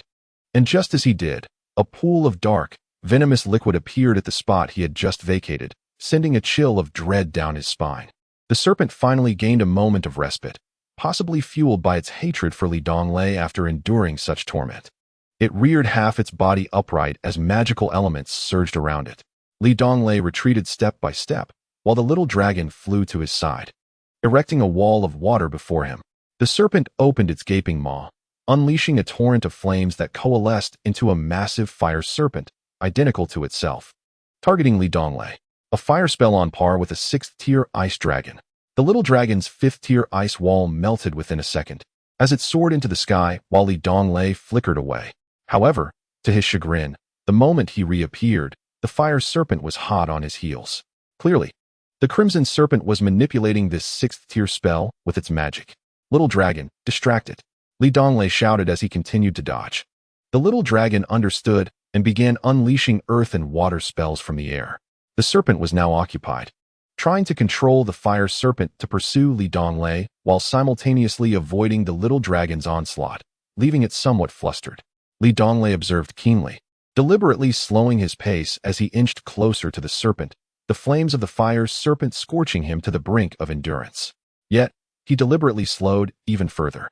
In the next instant, he flickered, darting to the belly of the serpent, which momentarily failed to react, continuing to command the fire serpent in its pursuit of Li Donglei. Li Donglei once again flickered from Tianzhong away, simultaneously shouting, "Xiaolong, go!" Xiaolong roared in the air, transforming into a massive dragon, 5 zhong in length, and charged forth to engage in a fierce battle with the red serpent. Meanwhile, Li Donglei stood atop the serpent's vital point, raising his treasured sword with all his might, plunging it into the serpent's wound until it was embedded halfway. The serpent's enormous body thrashed violently, blood gushing from its vital point, drenching it in a horrific crimson hue. Despite allowing Xiaolong to gnaw at its body, the serpent turned its attention to protecting its vital area. However, Li Donglei had already flickered away, leaving the sword embedded in the serpent's flesh. With no other option, the serpent resumed its struggle with Xiaolong, but as it turned back, Li Donglei flickered back to the vital point, driving the sword even deeper, offering the creature no respite. This relentless back and forth continued until the serpent began to falter, desperate to unleash a broad fire-based attack spell that encompassed both Li Donglei and Xiaolong along with itself. With no choice but to retreat, Li Donglei and Xiaolong withdrew. At that moment, Li Donglei had fully embedded the sword in the serpent's vital point, and as the serpent pushed him back, it turned to flee. What a joke! You think you can escape now? Li Donglei immediately flickered in pursuit, while Xiaolong flew alongside, continuously casting spells to freeze and slow the serpent. Li Donglei executed 4 rapid flickers, quickly reaching the serpent's vital point, grasping the hilt of the sword embedded in the serpent. He steadied himself and delivered a powerful punch to the wound. Thud, thud, thud. The serpent's body shook once more as its massive jaws lunged at Li Donglei. He flickered down just as the serpent turned to confront Xiaolong, and once again, he dashed forward, this time channeling all his strength to drive the sword, hilt and all, deep into the serpent's vital point, while Xiaolong's ice spear followed suit, penetrating the wound. The serpent convulsed violently, its jaws snapping in a straight line, thrashing wildly. Li Donglei and Xiaolong observed from a distance. Knowing that a cornered beast could be terrifying, Li Donglei was simply biding his time. After rolling for half an hour, the serpent gradually ceased its movements. Xiaolong cast several spells to test its status, and, confirming its demise, Li Donglei joyfully began to peel the serpent's skin and roast its meat. Xiaolong's first priority was the magical core nestled within the serpent's brain, a 7th-level gem, which would certainly bring joy to Xiaolong for days. You thieving dragon, after costing me several thousand gold coins, shouldn't you be out searching for dry twigs? Li Donglei scolded in jest. After harvesting the finest serpent meat and feasting until both he and Xiaolong were satisfied, Li Donglei took the remaining meat as provisions for the journey and headed toward the school. A few days prior, Yuta, Galen, and Taiyong had visited him, informing him that the final examinations were about to commence. If he continued to skip classes, not attending the exams would render him no different from a dropout. Arriving at the shores of Weishan Lake, he gradually spotted figures in the distance. After taking a bath, he donned the new clothes that Yuta and the others had brought him a few days earlier and discreetly entered the school. So, does this mean I am exempt from the exams? Upon reaching Principal Carter's office, Li Donglei sought guidance on the examination process. During the first half of the semester, you were enrolled in the elite magic class, and for the latter half, you transitioned to the elite martial arts class. Given this arrangement, it was inherently impossible to assess your abilities. Moreover, I have heard that you scarcely attend classes. Do you truly grasp the knowledge required for the examinations? Were it not for the favor of Duke Lean, do you truly believe you could lead such a carefree existence? Principal Carter remarked with a furrowed brow. Duke Lean? Is he the elderly gentleman who accompanied you that day? Li Donglei inquired immediately. Indeed. He is the only elder among the 4 dukes of the empire without any official title, and he is also my dear friend. The principal nodded, a faint smile gracing his lips. Could you inform me of his residence? Last time, he assisted me. He generously provided some funds for the school, and I wish to repay him at my earliest convenience, Li Donglei asserted earnestly. Was that merely a small sum? How could a student possibly repay such a debt? The principal asked with genuine curiosity. Recently, the students have been in the Molan Mountains, where they have procured some magical crystal cores. Although the quantity is still insufficient, it will soon be adequate, Li Donglei explained. What? You managed to acquire magical crystal cores? The principal's expression turned skeptical, fully aware that Li Donglei was merely a level 3 swordsman. Li Donglei offered no explanation, simply gesturing towards the little dragon and stating, "It was it that assisted me." Upon inspecting the creature, the principal remarked, "A level 5 phantom beast, and a superior dragon at that." Indeed, it would have no difficulty in defeating magical beasts of level 5 and below. However, locations inhabited by level 4 and 5 phantom beasts are considered the deeper regions of the Molan Mountains, where high-level magical beasts occasionally roam. It is quite perilous. I suggest you refrain from venturing there. Little did he know that if Carter were aware that Li Donglei resided there rather than merely visiting, his thoughts would be quite different. Well then, esteemed principal, you have yet to inform me of the Duke's residence, Li Donglei insisted. He is the grandfather of Lane Yuta from the first-year elite magic class. You were once in the same class, so if you are acquainted, you may seek him out, the principal said, fiddling with the teacup on his desk, his interest piqued. It appears you possess a sense of gratitude and ambition, quite unlike the rumors circulating within the school. You too are aware of such gossip, principal? Li Donglei said, slightly embarrassed. Haha. I am well aware of the top 10 experts, top 10 beauties, and top 10 figures that you students have concocted. It is splendid. The competitive spirit fosters ambition and resilience, which will undoubtedly aid you in adapting to society in the future. Oh, principal, if there is nothing further, I shall take my leave, Li Donglei replied, nodding in vague understanding. Ah, by the way, the elite classes for the 3rd and 4th years have not only standard examinations, but also an elite assessment that involves an adventure in the Molan Mountains. Since you have already visited, I hope you will participate alongside the others. It would be highly beneficial. Can first-year students also partake? Li Donglei inquired. Exceptional students may volunteer to participate, the principal chuckled. Oh, I shall consider it, Li Donglei said before exiting the principal's office. Upon arriving at school, he sought out the principal to inquire about the examinations. Unbeknownst to him, Li Donglei found himself near the girls' dormitory. It had been a month since he last saw Susan, and he wondered if his impression of her had improved. Yet, fate was unkind. Instead of encountering Susan, he stumbled upon Noah and the witch Norlin, who were walking alongside 3 young men. Among them, one was persistently pursuing Noah, the very cad, Nagolin, whom he had met previously, while the other 2 trailed behind Norlin. Li Donglei instinctively turned to leave, wanting to evade the situation as though it were a plague. Unfortunately, his attempt to use magic to escape was futile. His sudden movement caused Noah and the others to sense the fluctuations of magical elements in the vicinity, particularly those of spatial magic. Although the others paid little heed, Noah, with her acute sensitivity to magical disturbances, glanced in the direction of the energy, finding it empty. She paused, surveying her surroundings until her gaze fell upon Li Donglei's retreating figure. It had been a month since they last saw each other, and though he wore new attire, the moment she spotted him, she felt a strange certainty that it was indeed Li Donglei. She opened her mouth to call out, but remained silent. This scene did not go unnoticed by Gorlin, who had been persistently pursuing her. He too turned to look in Li Donglei's direction, and at that moment, both parties locked eyes, clearly seeing one another. A surge of jealousy welled up within Gorlin. He had been chasing Noah for days, almost sacrificing his dignity in the process. Yet she had not granted him even a single opportunity to share a meal. Now, witnessing her entranced gaze directed at another man, he was consumed by envy and rage. "You wretched rogue," Gorlin shouted at Li Donglei. His outburst caught the attention of Norlin and the others. "Damn you, scoundrel! You've finally shown yourself." The witch Norlin recognized Li Donglei with a glare, akin to that of a sworn enemy meeting a rival. Li Donglei felt a wave of frustration wash over him, realizing there was no escape, and thus he boldly approached, cradling a small dragon in his arms. He stopped a mere 10 paces from his former desk mate and flashed his signature mischievous grin, saying, "It's been a while, hasn't it? You still look as beautiful as ever." A mist of emotion filled Noah's eyes, and a smile blossomed on her face. Gorlin, however, was thoroughly displeased, bristling with discontent. "Rogue, I challenge you to a duel. You shall pay for your past transgressions against the lovely Miss Norlin." Li Donglei regarded him with disdain, choosing to ignore the challenge.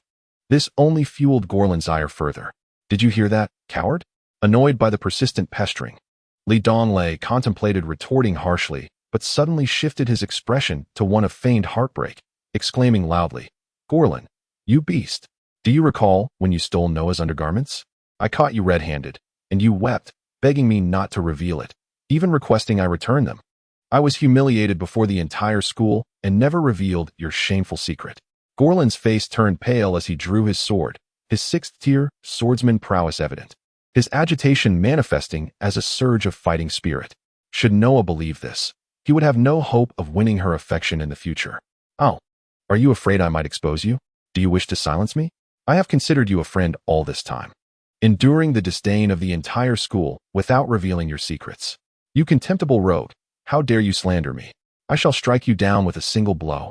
Li Donglei paid no heed and continued unabated. "Now, you are willing to duel your brother who has unjustly borne the blame, merely to pursue Noah, or rather, to showcase your hypocritical righteousness before the girls. You beast, so blinded by lust that you forget loyalty. I have misjudged my friends, my eyes have deceived me." Gorlin had never anticipated such a predicament. His fury peaked as he swung a sword at Li Donglei, the blade infused with half a foot of combat energy, surging with fierce momentum.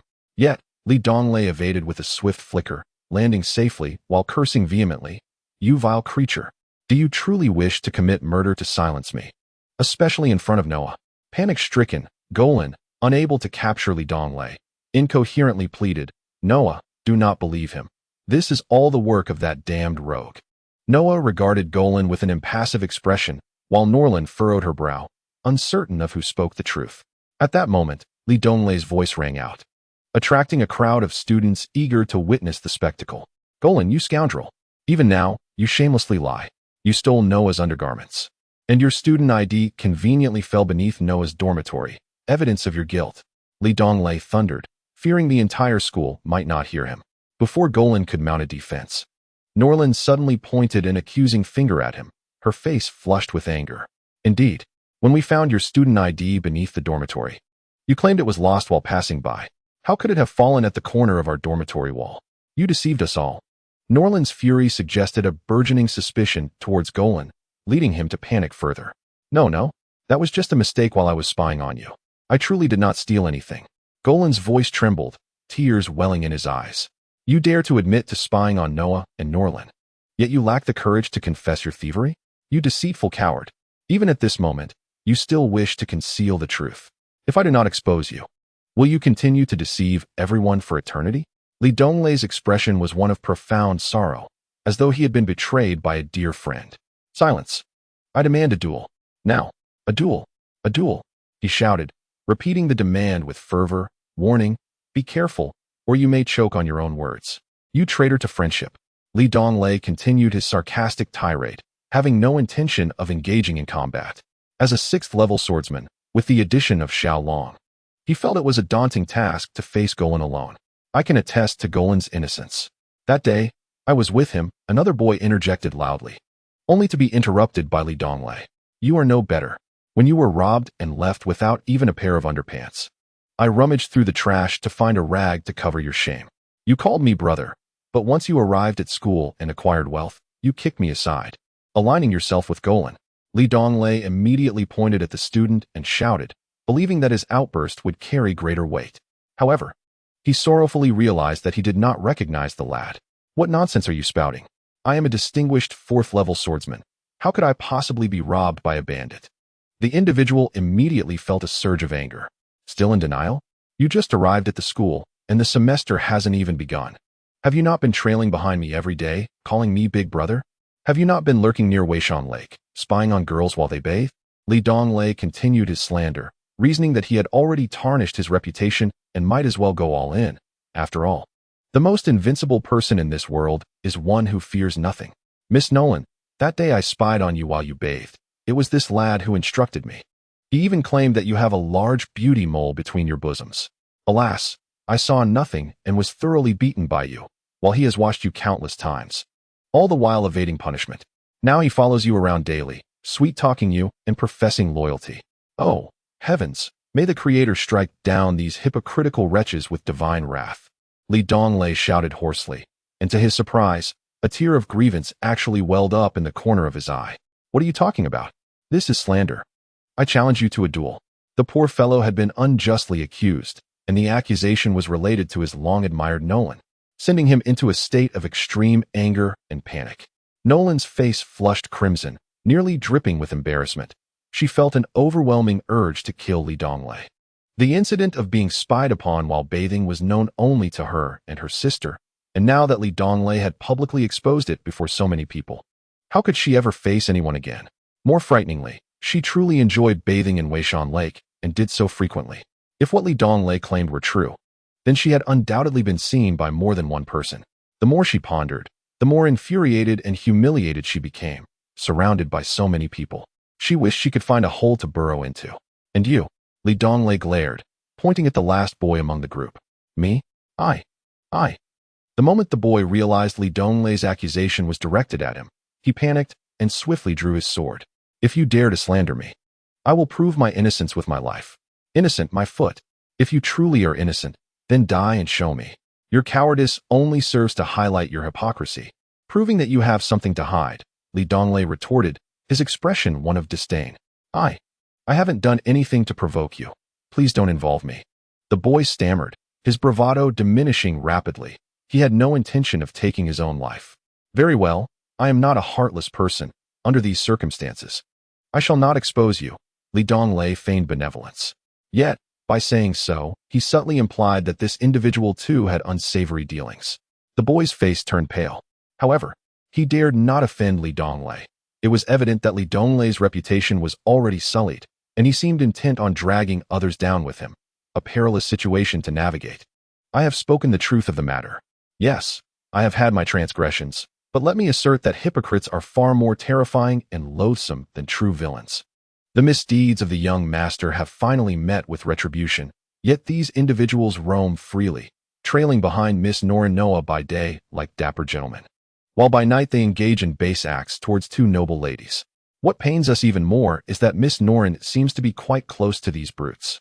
Alas, the world remains shrouded in darkness. While all are intoxicated, I alone am sober. Amidst the pervasive murk, I alone am clear. As Li Donglei lamented the injustice of the world, a few figures flickered and swaggered off. "Stay away from me," Norin shouted at the two boys behind her, her expression revealing a profound hatred, perhaps a temporary outlet for her anger towards Li Donglei. In the dormitory, Li Donglei hastily arrived, where he found the stout Yuta, the muscular Galen, the most handsome Taiyong, and the foolish big-headed Jerome all waiting eagerly for him. "Why are you looking at me like that?" he asked, sensing something amiss. "Wolf leader, you've stirred quite the commotion since arriving at school," Yuta exclaimed, his demeanor suggesting that Li Donglei was invincible. What do you mean? Your shout was heard throughout the entire school, and now you're pretending?" Taiyong immediately scoffed. "To think I considered you brothers. You all knew, yet didn't he come to bolster my spirits? If you were to play along with me, others would believe it," Li Donglei mused, suddenly envisioning a scenario where his name was entirely cleared. "Wolf leader, you must be mistaken in your accusations. We are all good children, kind-hearted. Our presence would only complicate matters for you." Yuta feigned an explanation, casting a sidelong glance. "Get lost. At least one thing is true. I have poorly chosen my friends. You rascals have all failed to support me," Li Donglei retorted. "Ahem, let us discuss serious matters. How did your final exams go?" Galen intentionally diverted the conversation. "The principal has granted me special permission not to take them, haha. However, he mentioned an elite class examination, suggesting I venture into the Molen Mountains." Li Donglei replied with ease. "The elite test is a project for the 3rd and 4th year elite classes. For us in the 1st and 2nd years, participation is optional." Galen explained promptly. The others nodded in agreement. "I understand this, but you say I don't attend class daily and now will skip the exam. What does that make me as a student?" Li Donglei said, unusually serious. "Wolf leader, let me remind you. The evaluators in the depths of the Molen Mountains are not teachers, but magical beasts. Though the school provides some protection, who can guarantee there will be no mishaps? Some seniors from 3 years ago encountered a level 9 magical beast, resulting in the deaths of several students," Taiyong warned immediately. "Do not forget. I have spent considerable time in the Molen Mountains. My experience guarantees that you will be safe with me," Li Donglei assured confidently. I will consider it," Galen replied thoughtfully. "My grandfather also wishes for me to gain some practical experience. If it becomes too arduous, I can always withdraw midway," Yuta chuckled. "You have all departed. And here I remain, pondering my existence. With my striking appearance, how could I possibly encounter a formidable beast?" Taiyong felt a twinge of helplessness, compelled to follow along. "Hee. I shall join as well," Jerome replied with a foolish grin, finally uttering a word. That night, as Li Donglei slumbered, he once again entered his magical dream realm. With the enhancement of his magical prowess, the expanse of his dreams had doubled. Upon reaching the prowess of a level 3 swordsman, the coexistence of his fighting spirit and magical energy guided his dreams, transforming them into a vast domain that encompassed not merely space and the 8 elemental forces, but also their tangible manifestations, the heavens above, the earth below, and the myriad elements in between: air, light, darkness, vapor, flames, gentle breezes, thunder, soil, and trees. All these entities were under Li Donglei's dominion, entirely within his control. In his dream, Li Donglei diligently sought out Susan, yet she eluded him, prompting unsettling conjectures in his mind. He hastily sought out Noah, the second person aware of his magical dream realm. "I thought you would no longer invite me," Noah gently remarked upon entering Li Donglei's dream, a serene smile adorning his face. "I assumed you would persist in viewing me as a rogue and ignore me," Li Donglei sheepishly replied, scratching his head. "You have indeed been quite excessive in your treatment of my sister." "I never claimed I would regard you as anything but a rogue," Noah chided. Li Donglei, feigning surrender, quickly shifted the topic. "Let us not dwell on past glories. Do you know where Susan has gone?" Noah's smile momentarily faltered before he softly responded. "A fortnight ago, an elderly gentleman arrived and took her on as a student, departing with her." "What? Is that true? She so foolishly followed a stranger?" Li Donglei could not contain his frustration. "Please refrain from such rudeness. When that elderly gentleman arrived, Even Principal Carter and the Empire's 5 level 10 powerhouses came to welcome him from afar, their respect and reverence genuine. You must understand that even in the presence of level 11 powerhouses or kings, they merely offered slight bows. Therefore, this elderly gentleman must be an extraordinary individual. Susan's father, His Excellency the Chief Court Mage, Fakey Jam, was elated upon learning that his daughter would be the disciple of such a person, and promptly facilitated her withdrawal from school. With the principal continuously congratulating His Excellency, Noah spoke in one breath, yet his expression bore no trace of envy. Do you know where she is currently studying? Li Donglei pressed on, unwilling to give up. Noah shook his head. Susan is the only student of that elderly gentleman. She must accompany him constantly. And I do not know where he resides. Ah, so she is indeed a closed-door disciple. Li Donglei felt a wave of dejection wash over him. The news struck him as sudden and difficult to accept. The only girl in the world who shared his dark eyes, dark hair, and yellow skin had vanished from his sight. In Susan, there was not only the allure of beauty but also a sense of longing for his homeland, akin to that of family. Yet, in this vast world, he was left uncertain of when they might reunite. Why have you fallen silent? After a prolonged silence, Noah could no longer contain himself and quietly spoke. No, I simply do not know what to say at the moment, Li Donglei replied with a forced smile. You care a lot about Susan, Noah ventured cautiously. Li Donglei turned around, closing the distance between them to an almost negligible extent. Noah instinctively stepped back, his face flushing with embarrassment. Li Donglei was momentarily speechless, exclaiming, "Come on, do you truly think of me as a rogue? Those matters are not as you perceive. I merely have a streak of bad luck, and everything seems to fall upon my shoulders. Then why did you suddenly come so close?" Li Donglei pointed to himself and said, "Did you not inquire why I care so much about Susan? Look closely. Have you not noticed that both Noah and I share similar traits, black eyes, black hair, and yellow skin? Hers is the fairer variety, while mine possesses a bronze hue." "So what?" Noah replied somewhat discontentedly. "There are many others on the continent with eyes and skin like mine. Not quite the same. In my homeland, people are like this. But here, there is only Susan. Seeing her brings back a flood of memories, so many that you cannot fathom the profound loneliness of someone in a foreign land." Yearning for home, Li Donglei spoke with a hint of agitation. "But can't you go back home?" Noah asked, still somewhat displeased, the reason for his discontent remaining a mystery. Li Donglei opened his mouth, sighed, and raised his hands in resignation. "Forget it. You wouldn't believe me anyway. In any case, regardless of how you perceive me, I consider you a friend and wish to share a few heartfelt words."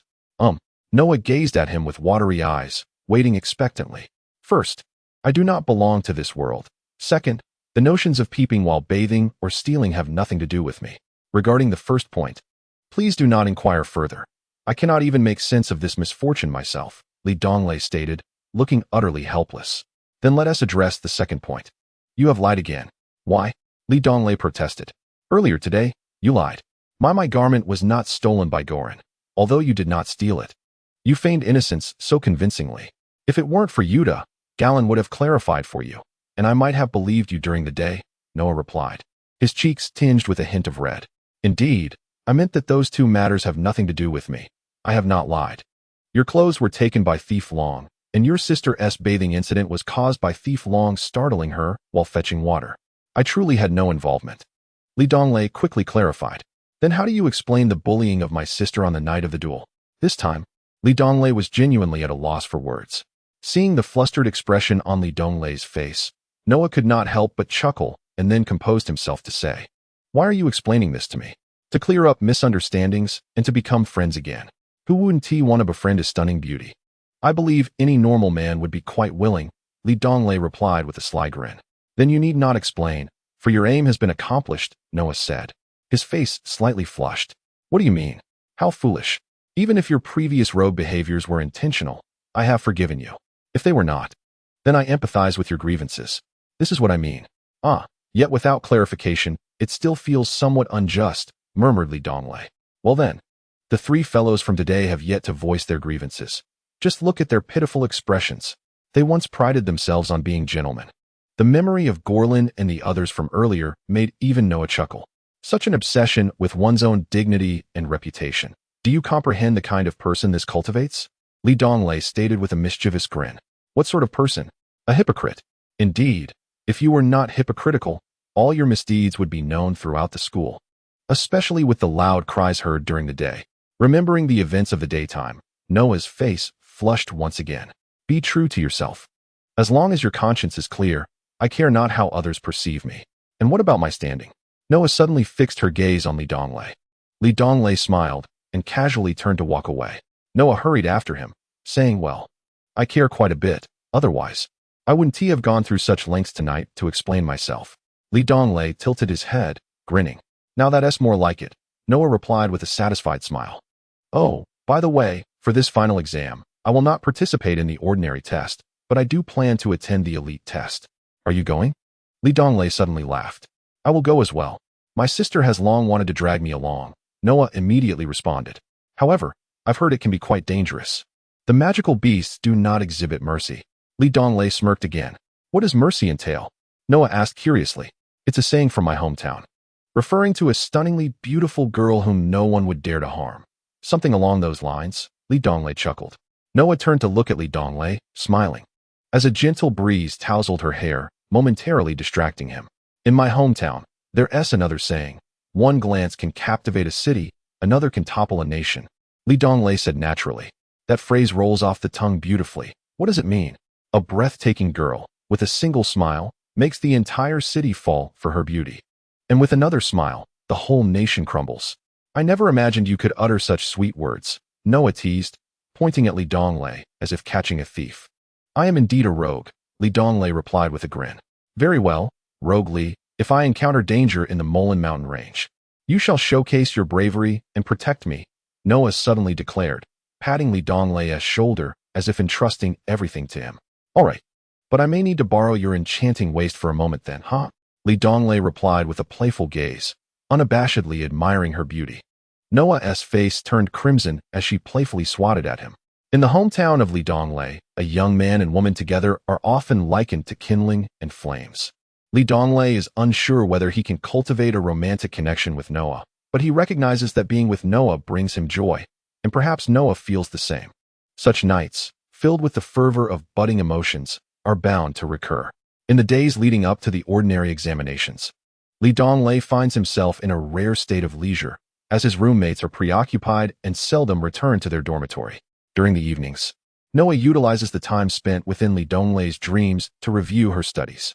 Even those gentlemen, typically preoccupied with their self-proclaimed duty to protect the populace, disregard him in their frantic preparations. In essence, everyone is absorbed in their studies, leaving Donglei to languish in solitude. Fortunately, after 3 years amid the ruins, he possesses a slightly greater tolerance for loneliness than most. Nonetheless, he eagerly anticipates the commencement of the elite trials, driven by a spirit of adventure that he particularly enjoys sharing with friends. 5 days later, at the picturesque Ulsan Lake, one of the 4 scenic spots of Karun Academy. The area is typically abuzz with couples, yet today it is filled with instructors and elite students from the 3rd and 4th years. It seems that very few 1st and 2nd year students have come, Yuta murmurs before their departure. Last time, only 2 from our year participated in the elite trials. And this time, our dorm alone has 4, plus Noah and her group of 6, Galen proudly interjects. The 3rd and 4th year students are divided into 4 classes of magical combat, while only 10 1st and 2nd year students participated, all grouped together. Among them are 1st year students Donglei, Yuta, Galen, Taeyong, Purvis, Jerome, Noah, and Nolan, along with 3 2nd year seniors from the combat classes, Jia Inkai, Huyuan, and a girl named Linda. Apologies, but last year, the 2 participants from the 1st and 2nd years were just her and me, so please take care of us. A rather dashing young man jovially remarks, revealing himself as Jia Inkai through his earlier introduction. Is it really you? Even if the lower year students possess talent, they seldom participate. After all, the 3rd and 4th years will eventually have their chance. You 1st years are merely indulging in adventure, and now the 2nd years are joining in. Taeyong exclaims exaggeratedly. Are you not doing the same? Jia Inkai retorts quietly. We were dragged here by him. Who knew this fellow was such an adventure enthusiast? Taeyong immediately points at Donglei, absolving himself of all responsibility. Donglei is at a loss for words, lamenting his poor choices and friendships. Nolan glances at Donglei, feeling a mix of disdain and surprise. At least in this regard, she and Donglei share a similarity. as she too has brought her sister to participate in the elite trials. At that moment, the icy beauty gracefully approaches, observing the gathering of 10 lower-year students, including the mischievous Donglei. The Molen Mountain Range is indeed perilous.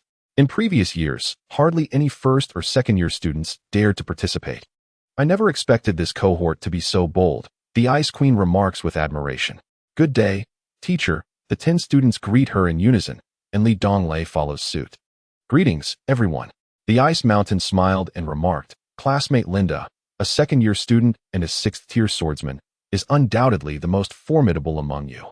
Additionally, she participated in the last elite trial and possesses considerable experience. I have selected her as the temporary leader of your group of 10. I trust there are no objections? Is she truly the strongest? Only a comparison can reveal that. My sister is also a sixth-tier water mage, murmured Norin, her voice audible to all present. Our pack leader is an eighth-tier mage. Taiyang rarely supported Donglei. Moreover, we have a third-tier swordsman and a fifth-tier phantom beast, Yuta added, embellishing the situation. With 7 boys and 3 girls, it is rather embarrassing to have a girl as the leader, Galen expressed his discontent. Among the 4 who spoke, 3 supported Donglei. Ice Mountain glanced at Donglei with a hint of pride and said, "We are about to depart. There is no time for you to compete. In truth, the title of leader is merely nominal. You will follow the third-year students." As he spoke, he handed a magic wand to the girl named Linda. According to the regulations, our teachers are not permitted to accompany the students during this exercise. However, we will remain nearby. Should any unexpected circumstances arise, activate this magic wand, and the teachers will come to your aid. Be aware that by unexpected circumstances, we refer to encounters with beasts of 7th tier or higher or large groups of magical creatures. If you cannot even handle weaker beasts, this elite trial will be deemed a complete failure, and you shall become a disgrace to the school, Ice Mountain said solemnly. Rest assured, teacher, the seemingly delicate Linda replied with a smile. Yes, remember to follow the third-year students and observe. There will be plenty of opportunities in the future. Do not rush to the front. Ice Mountain clearly held a favorable view of the seemingly fragile girl. Understood, Linda replied, maintaining her obedient demeanor. Once everything was prepared, Donglei and the others set off alongside the third-year students, led by Helionade, the captain of the elite martial arts class, a 7th-tier swordsman and ranked 3rd among the school's top 10 experts. Departing from Weishan Lake, they would traverse a considerable distance before encountering any magical beasts, allowing time for conversation and laughter along the way. I say, you second years are quite a disgrace. Your top expert is a girl. Look at her slender arms and legs. Are all your male swordsmen mere decorations? Taiyang sarcastically remarked to Jia Inkai. You should try your luck against the 9th-ranked expert in the school's top 10. Jia Inkai retorted with a sideways glance, visibly displeased. Let us pretend I said nothing. Taiyang waved his hand in a gesture of resignation. I've heard Jia Inkai followed Linda here because he has a crush on her. What about you?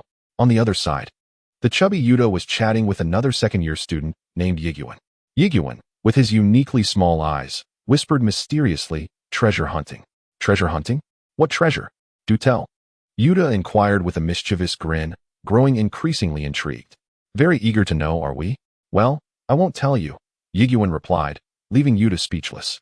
10 individuals trailed behind in the 3rd grade, with Donglei and the group leader Lingda bringing up the rear. Noah had intended to approach him for a conversation, but he was unexpectedly whisked away by the enchantress Norlin, who would never allow the rogue to lay a finger on her sister, even if her sister was willing to engage with Donglei. Meanwhile, Purvis walked behind Norlin, burdened with the luggage of both Norlin and Noah, resembling a weary laborer. Yet he was a contented one, as he had come solely for the enchantress Norlin, much like Jia Inkai. After traversing for most of the day, everyone felt both fatigued and famished. At last, Helionade shut the map in his hands and exclaimed, "Let us take a moment to rest here. According to the map, we have begun to encounter lesser magical beasts in this vicinity. As we venture deeper, we must restore our spirits and strength. Hey, Boss Wolf, considering the vastness of the Molen Mountain Range, why must we tread this particular path?" Yuta queried, approaching Donglei with a puzzled expression. "I know nothing of the school. Why ask me?" Donglei retorted, casting a look of incredulity. Yuta fell silent. This path is the one most frequently traversed by the teachers, making it relatively familiar. Furthermore, given the limited number of instructors, Concentrating on a single route ensures our safety. If we were to scatter, how could we expect so many teachers to protect us individually? Galen chimed in with a grin. Safety? There are over 200 of us, with at least a majority being 4th level experts, and some even at levels 6, 7, or 8. Surely, even a 9th level magical beast would stand no chance against us. I've heard that merely reaching an area infested with 7th level magical beasts would signify the successful completion of the elite trial. What danger could there possibly be? Donglei suddenly felt that this so-called elite test was far too simplistic. The issue lies in the fact that we are all students, lacking in combat experience. Some of the girls are even squeamish at the sight of blood, behaving like ordinary individuals.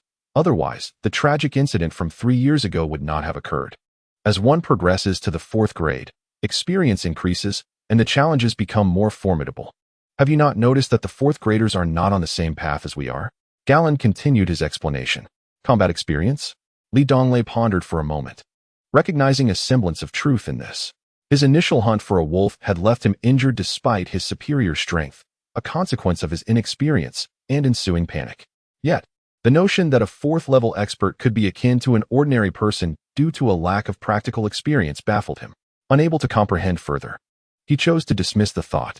Suddenly, the golden short shirt he wore shimmered, and the little dragon transformed into a creature the size of a kitten, eliciting admiration from those nearby. Indeed, everyone acquires their magical beasts after graduation. Boss Wolf had one even during his student days.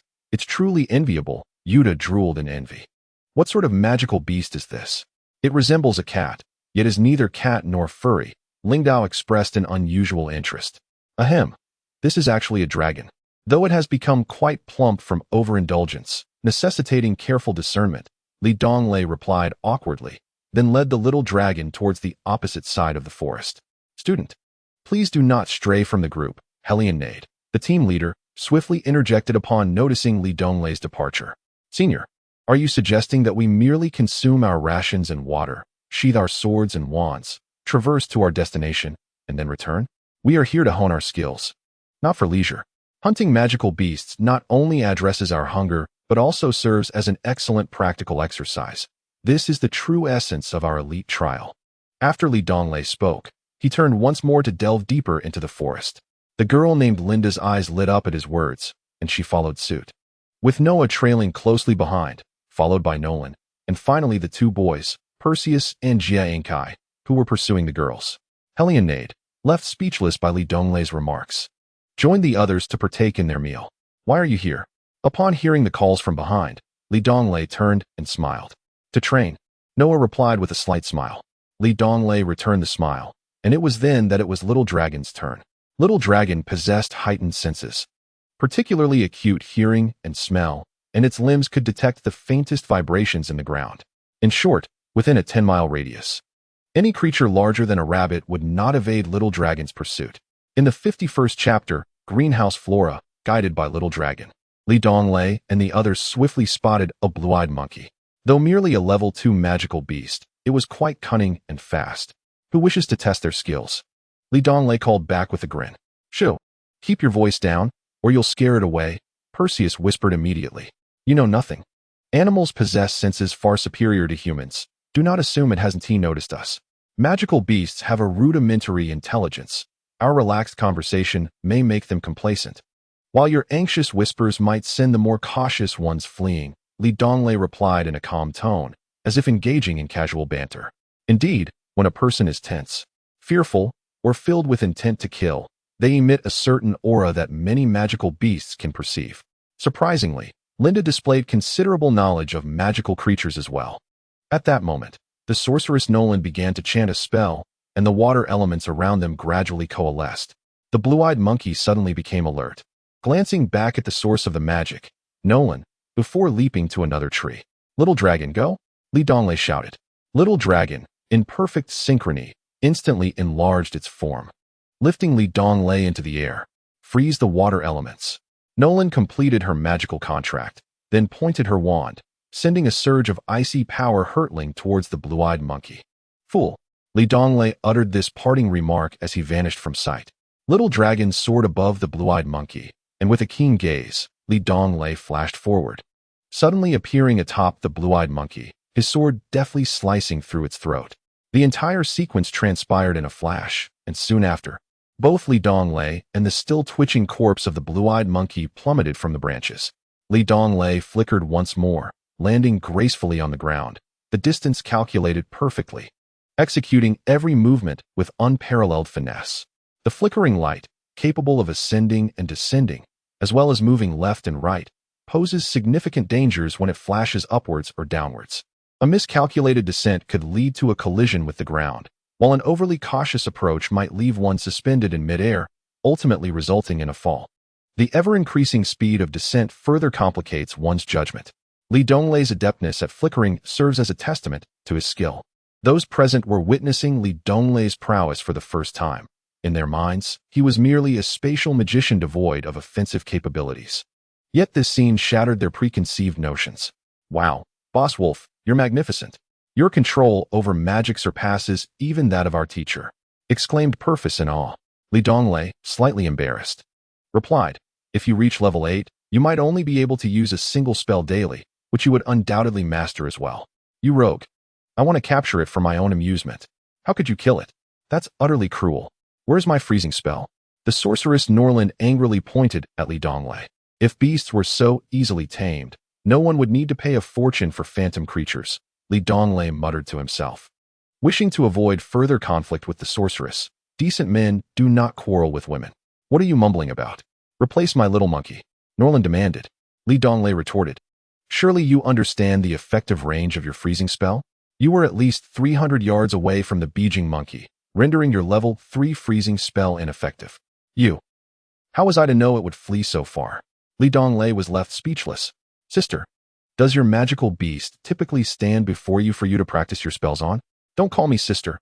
I'm not that old, Norland protested, entangled in her own words, leaving Donglei exasperated. Ignoring the sorceress, he began skillfully skinning the beijing monkey's carcass and searching for dry wood. You're so cruel, Norland exclaimed, witnessing Donglei strip the skin from the monkey, unable to contain her disdain. Even Noah's face paled, perhaps because it was his first encounter with such brutality. Donglei, with bloodied fingers, pointed at Norland and said, you girls are unbelievable. I kill one monkey, and you call it cruelty. Yet you say nothing when you consume chickens and ducks. Who wants to eat this little monkey? You're the cruel one. Norland scoffed again. Oh, so it's not considered cruel when you eat chickens and ducks, but when we eat a monkey, it's suddenly cruelty? Isn't that hypocrisy? I can't be bothered with you. Go away. Donglei replied tersely, holding no fondness for Norland, despite her being on par in beauty with Noah. Norland was momentarily at a loss for words, stifled by Donglei's retort. As Donglei expertly ignited the fire, positioned the meat, roasted, turned, stoked the flames, and sprinkled seasonings, everything he did was remarkably proficient. Meanwhile, Little Dragon, as usual, lay before him, intently watching and occasionally licking its plump lips.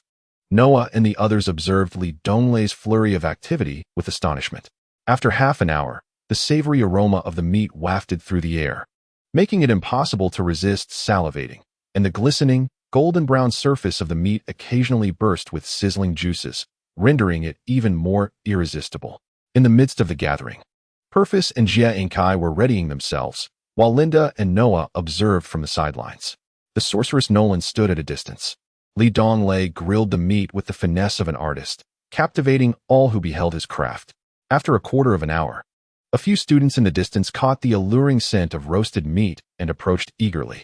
Boss Wolf, how could you be so inconsiderate? Barbecuing for yourself while we are left with rations? Exclaimed the rotund Yuta, his eyes gleaming with desire from afar. Indeed, Galen, Taiyong chimed in immediately. Where were you all when I was out gathering firewood for this feast? Donglei retorted with a hint of annoyance. However, the sizable beast he had slain made him more than willing to share with his friends. Seeing his 3 roommates, Purvis, Linda, and Jia and Kai, tearing off a piece of meat, he cheerfully called to a few third-year students. Anyone who hasn't had their fill, come join us. We have plenty to share. He then disregarded the commotion behind him and approached Noah with the finest piece of meat in hand.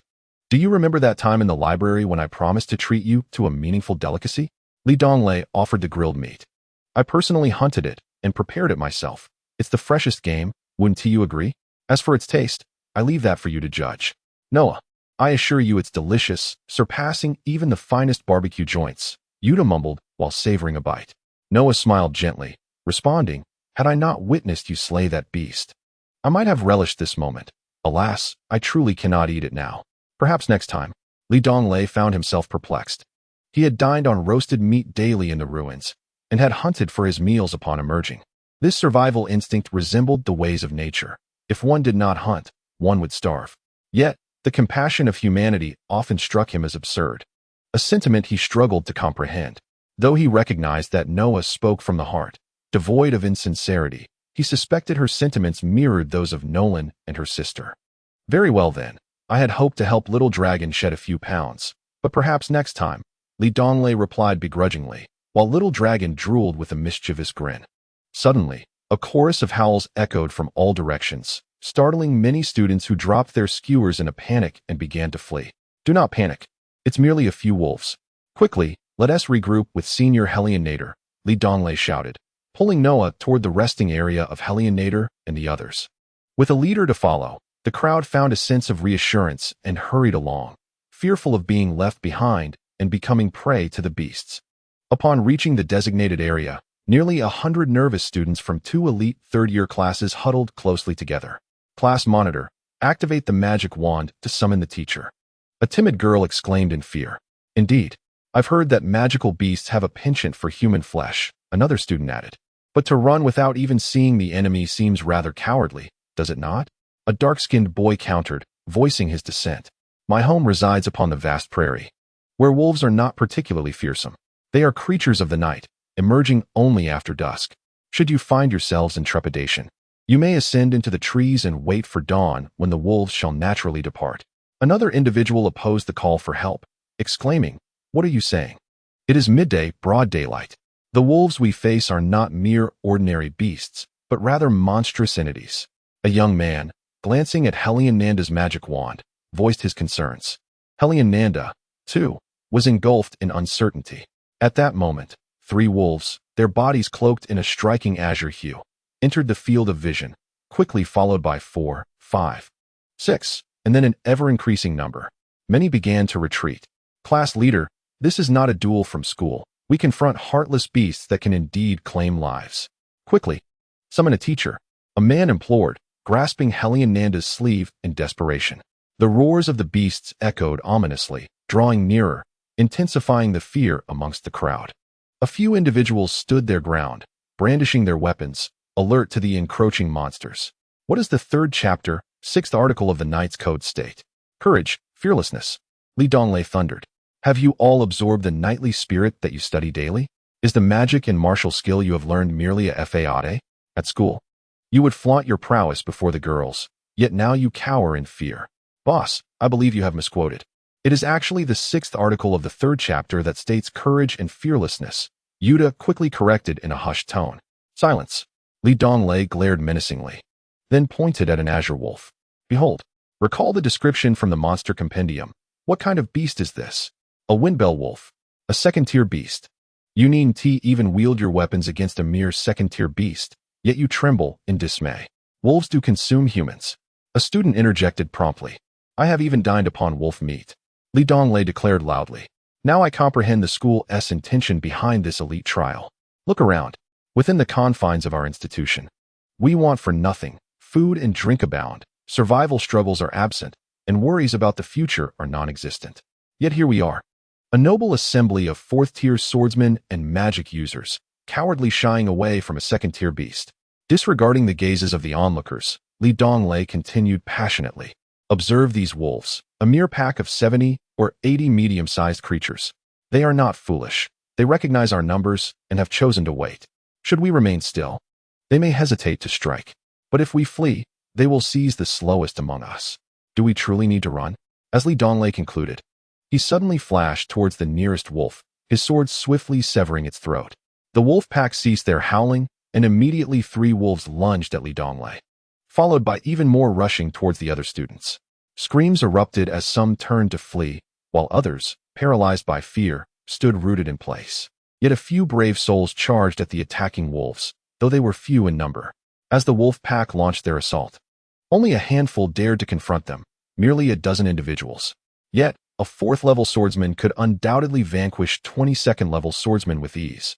In the blink of an eye, over 20 wolves lay slain, a testament to the overwhelming disparity. A single strike could determine life or death. Sword energy and magic enveloped vast stretches of the forest. And the Wolf King finally comprehended that this group before him was 100 times more formidable. At least these few were exceptionally powerful. Within a mere 15 minutes of combat, a long, mournful howl echoed, and the wolves, having arrived swiftly, retreated just as quickly. The blade in Donglei's hand still dripped with blood. Filled with disappointment, he glanced at the students who had merely observed from afar, then smiled at his classmates who had fought alongside him. I told you, not all are cowards. What a pity. If we had all joined the fray, none of these wolves would have escaped, and we wouldn't have to worry about our provisions along the way, Donglei remarked with a smile. Donglei, what did you do before coming to Carlin Academy? Among the 10-person group, only Linda had participated in the battle, and now she inquired with a smile. While the others turned their gaze toward Donglei, evidently acknowledging his actions with respect. He was certainly not the rogue they had heard tales of. Oh, I suppose I was a vagabond, going wherever I could find a meal. When I heard that the elite class at Carlin Academy required no tuition and even provided a stipend, I came here to grab a bite. Haha. Donglei replied with a hint of humor. How amusing. You came here for the same reason as I did, merely to fill your stomach. Though the food here is rather expensive, it's far more comfortable than being out there, chuckled a burly fellow. Before I arrived, I was a mercenary. I've slain thieves, so a few wolves are hardly a challenge. However, being quite young, our captain advised me to attend school for a few more years. And I intend to return to mercenary work after graduation, said another boy with slightly disheveled hair, laughing. My home lies on the border of Carlin and Fran, an area frequently plagued by war and bandits. We've learned to protect ourselves from a young age, stated a seemingly delicate girl with ease. Is it possible that none of us are from intermediate schools? Before coming to Carlin Academy, I hadn't attended any formal education either. And I came here simply for a few gold coins. Life outside is arduous. One risks their life for just a single gold coin. How much better it is here. Donglei mused as he listened to his classmates' stories, then glanced back at those who stood afar, adorned in finery, wielding sharp swords and expensive magical staffs. Yet, they remained oblivious to the true essence of survival. Having never engaged in a genuine battle, their experiences confined to the so-called duels with classmates. How absurd. Fellow students, the wolves have fled. I believe the school would greatly appreciate witnessing our triumph over the wolves, and our parents surely wish to see their children as courageous sides. Let us press onward, Donglei declared loudly. The others blushed with determination. Donglei, please take the lead, Helionade said bashfully, handing over his map and magical staff to Donglei.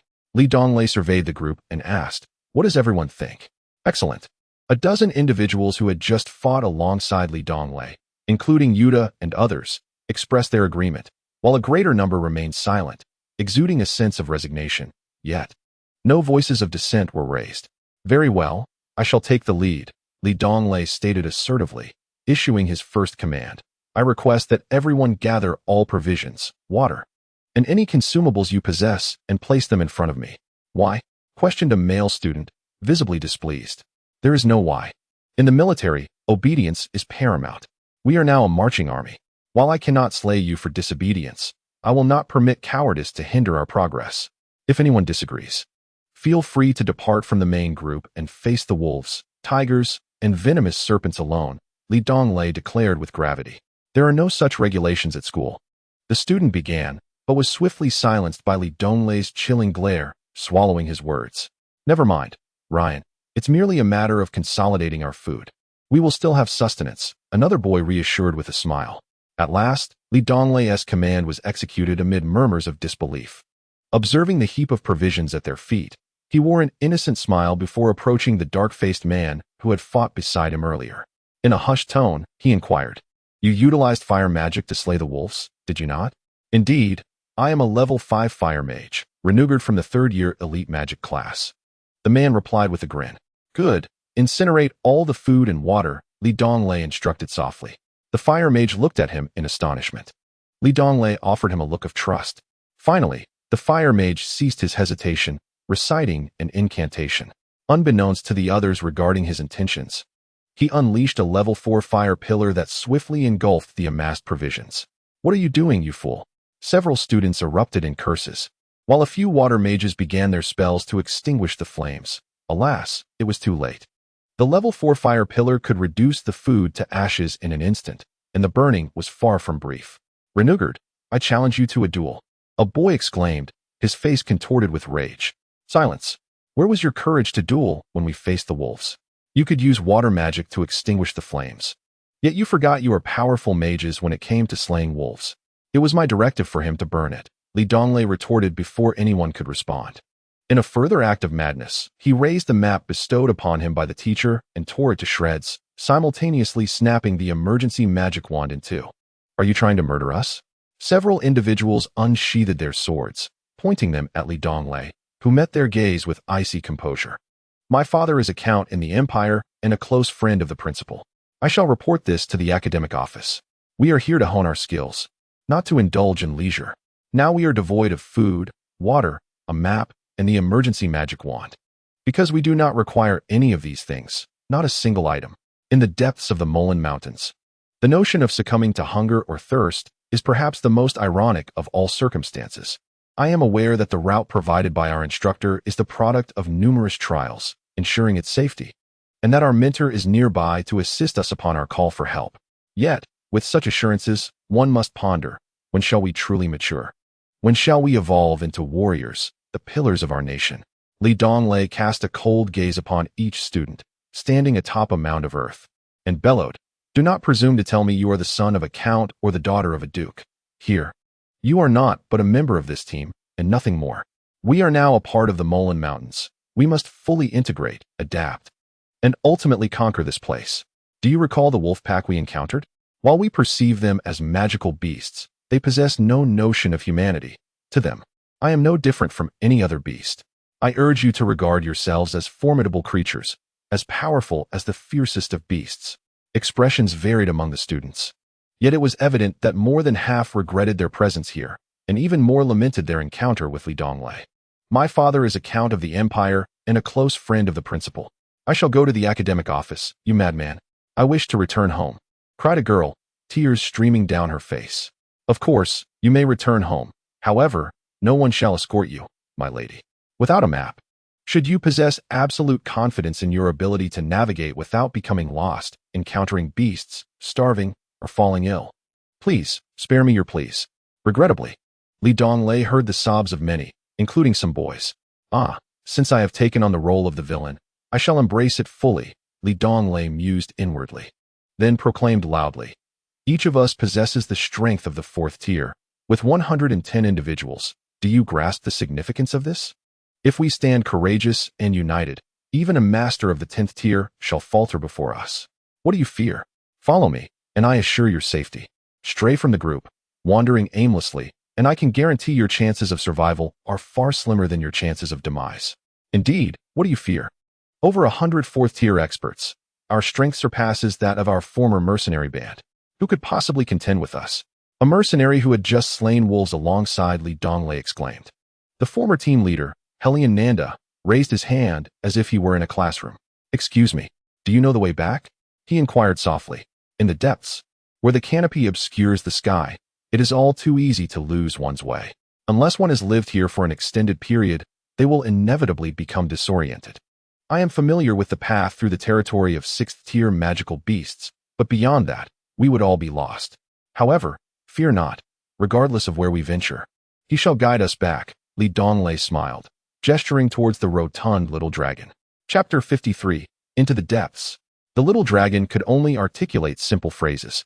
And though Donglei spoke extensively today, much of it was beyond its comprehension.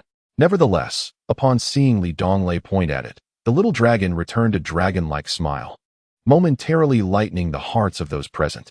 Then where must we go to return? Helion Nanda inquired once more.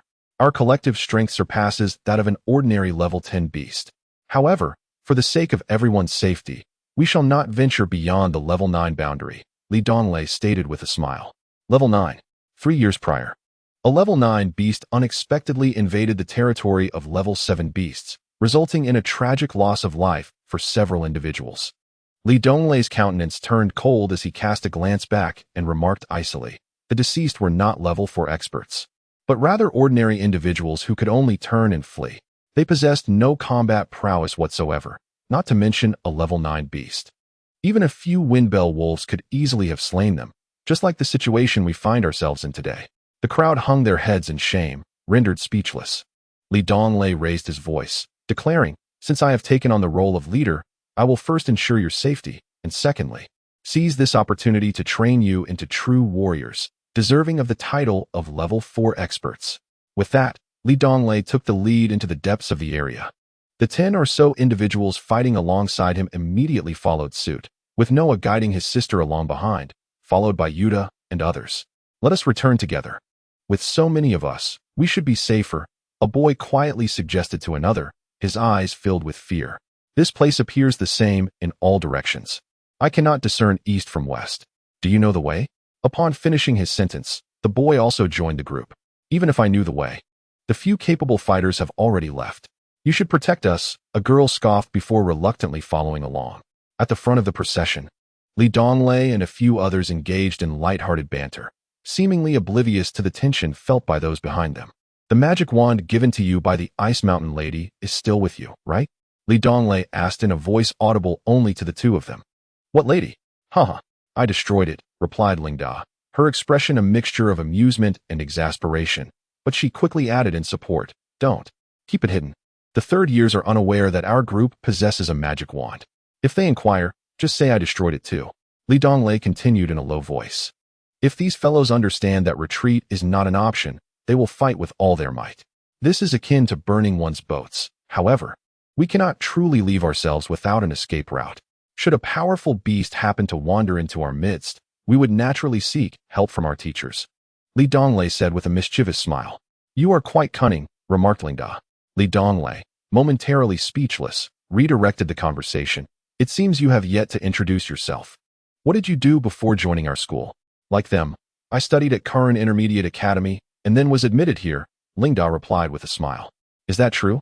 I shall truly regard you with newfound respect," Donglei exclaimed in surprise. "It is not as you imagine. I have trained hard as well. My father is quite strict and has trained me since childhood, employing military methods. Last year, he even took me into battle a few times, where I witnessed much bloodshed and many deaths, which forged my courage.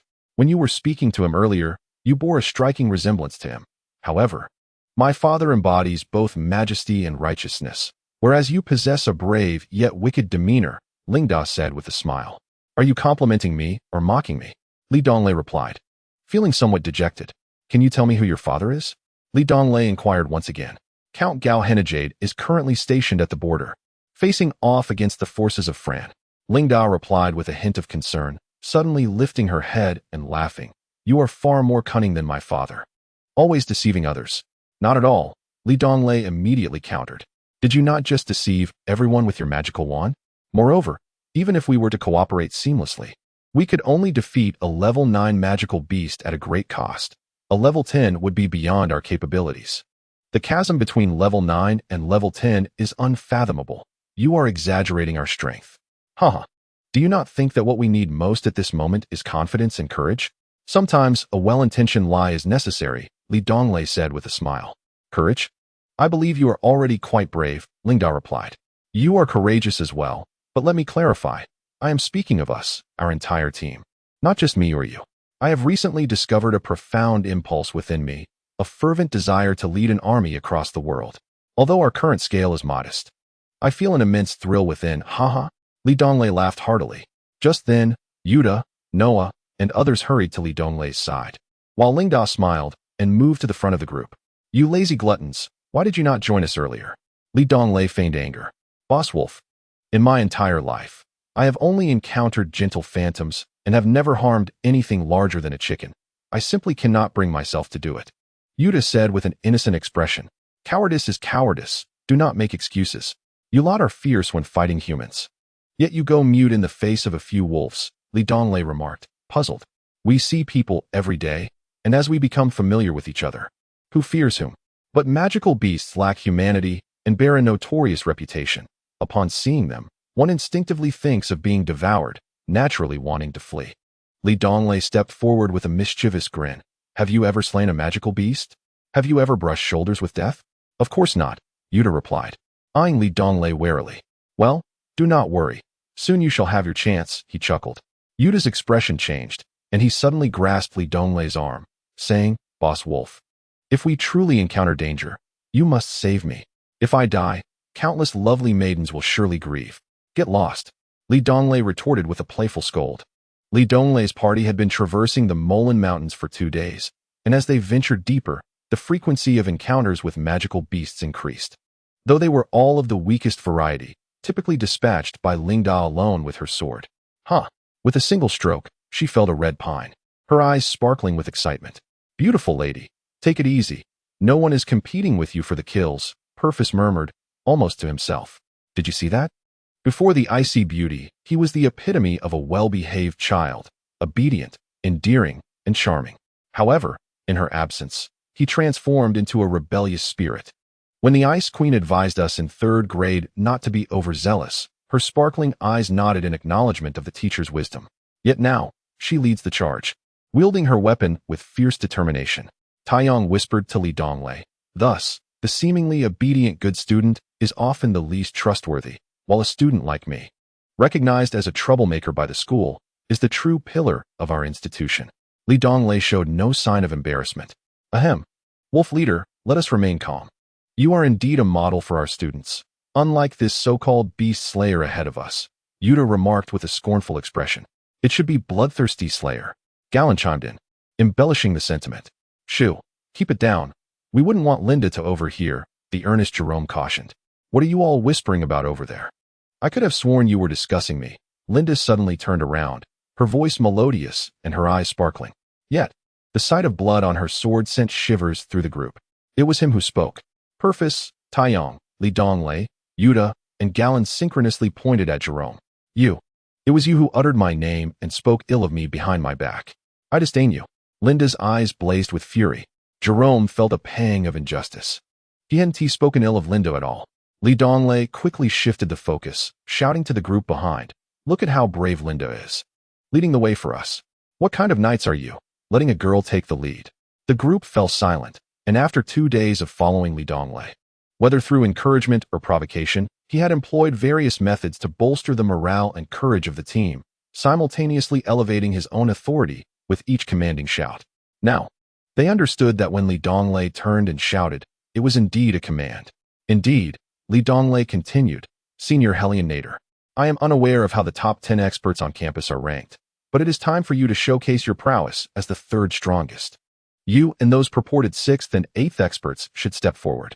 If any low-level beasts approach and you choose to flee instead of fight, I swear that even if you are devoured, I will not come to your aid. Perhaps Li Donglei's true strength did not match that of these individuals. But once fear takes root in one's heart, defeat is assured without a battle.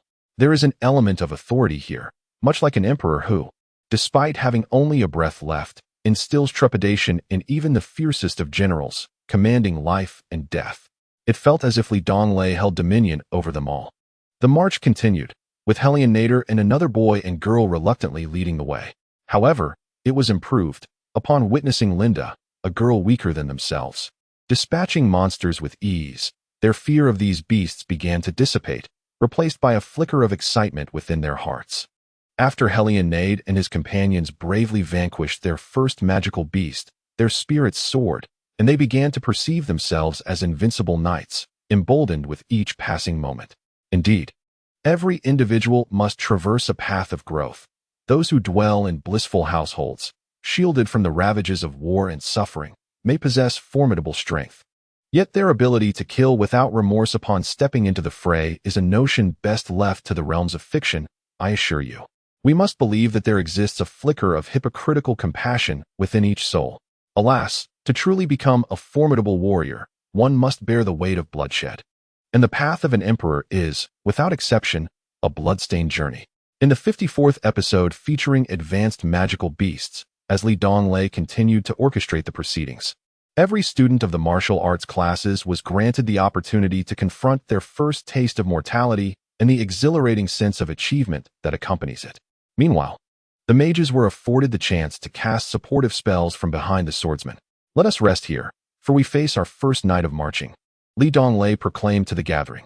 Everyone promptly settled down, initially believing that Hellion Nade's directive to rest every 2 hours was arduous. However, in comparison to Li Donglei, it paled in insignificance. Li Donglei allowed for a remarkable 7-hour respite, during which they were permitted only water, with no morsel of food to be had, all while intermittently engaging in the extermination of lesser magical beasts to conserve their strength. Li Donglei stood alone, the sole figure amidst the gathering.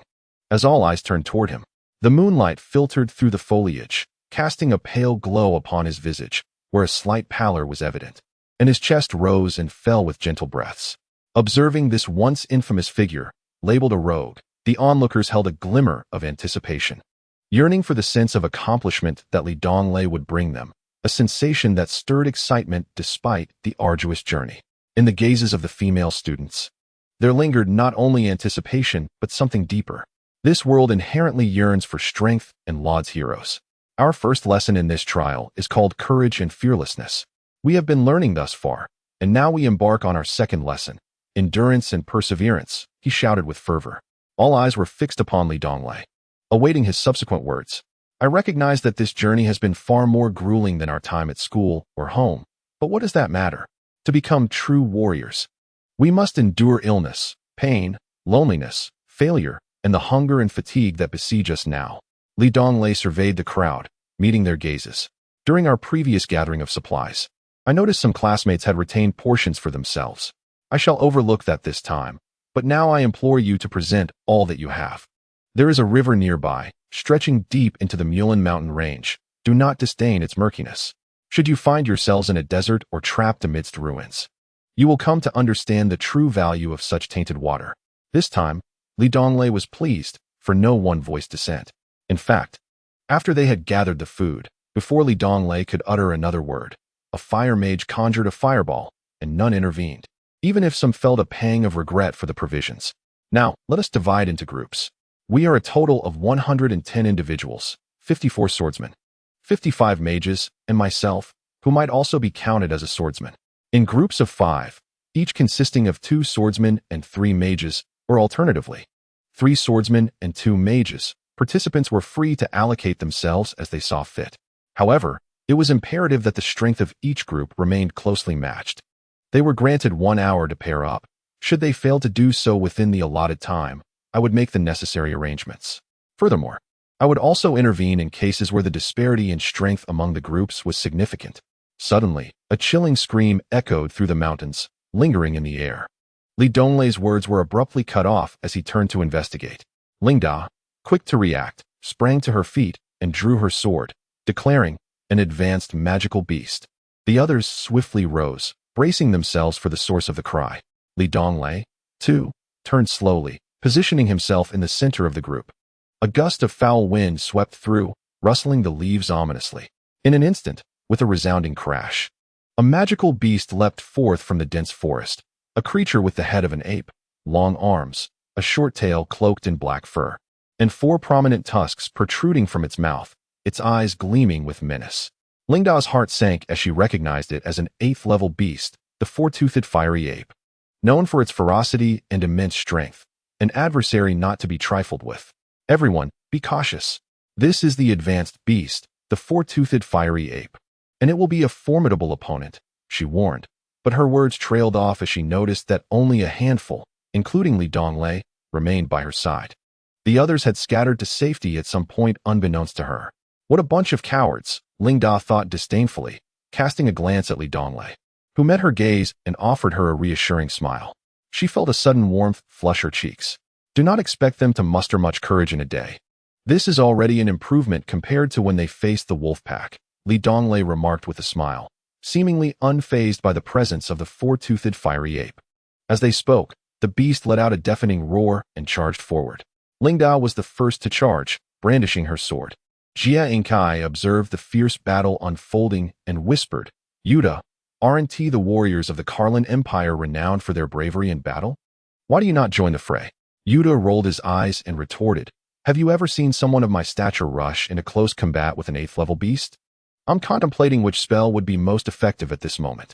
Don't you have feelings for Lingda? Shouldn't you be helping her now? Oh, my hands were made to play music for Miss Lingda. I can't appear as a savage before her, Jia Inkai replied, his expression brazen. "Pa, how shameless. You were a thief before coming to Carlin and never received any formal education. Why not act like those warriors?"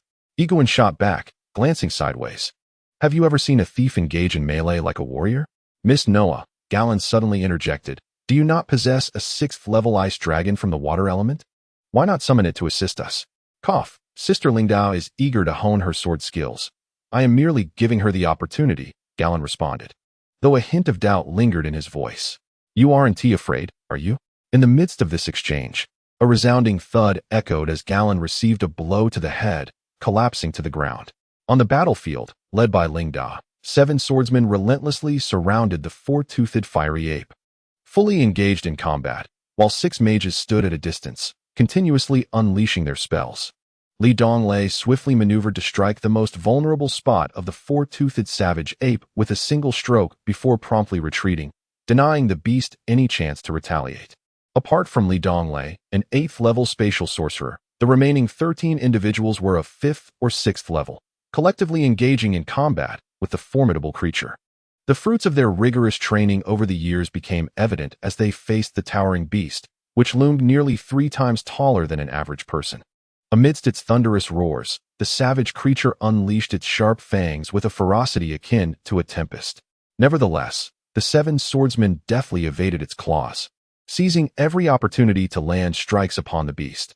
Despite its immense strength, the 4-toothed savage ape was not impervious. It soon bore multiple wounds, its unique green blood oozing forth. Meanwhile, the magical assaults from afar further exacerbated the plight of this powerful 8th-level beast.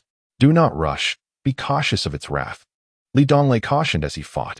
The defense of an 8th-level beast was formidable, and though the groups slashed and struck from different angles, they struggled to inflict any critical damage. Instead, the continuous flow of blood and the subsequent pain only served to provoke the creature's primal fury, causing it to charge at the fiercest attacker, Linda. As she deftly sidestepped, she noticed an opening beneath its raised arms and swiftly thrust her sword, embedding it halfway into the beast's flesh.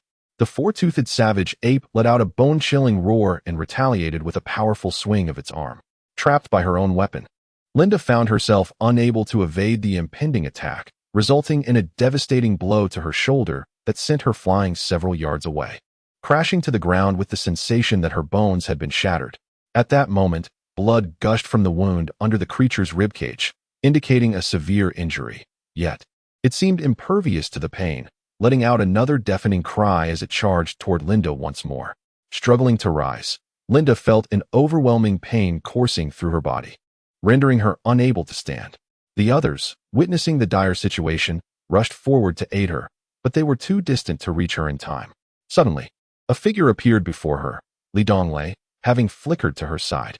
Without hesitation, he scooped her up and executed 4 successive flickers, transporting her to safety alongside Yuta and the others.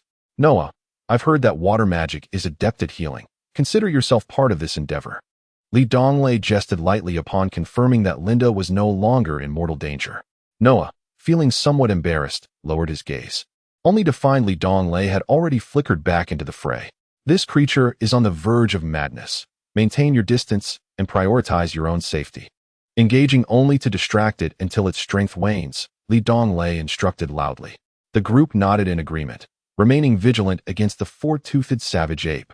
After another half-hour of skirmishing, although they avoided any reckless assaults and ensured their safety, Li Donglei and the 13 others were nearing exhaustion. Simultaneously, the beast's movements grew increasingly feeble, its roars becoming less vigorous, and the ground was stained with its blood, a testament to the fierce battle. A gentle breeze carried the scent of iron, mingling with the air. The 4-toothed fierce ape seemed to sense the impending approach of death, suddenly unleashing its full potential, heedless of the slashes from Li Donglei and others. As it desperately fled northward, it sought to escape. Amid the chaos, a fire mage shouted a warning. When the others turned around, they were struck with horror.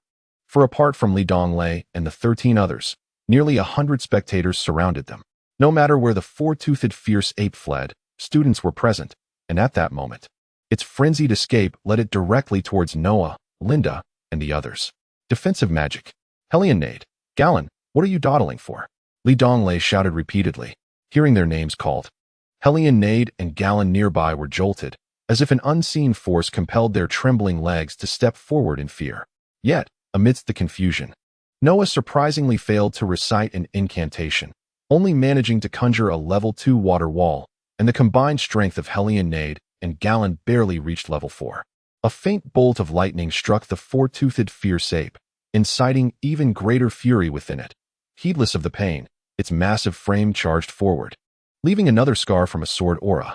With a hoarse, vengeful roar, the ape's blood-red eyes burned with a determination to annihilate these detestable humans, even at the cost of exhausting its strength.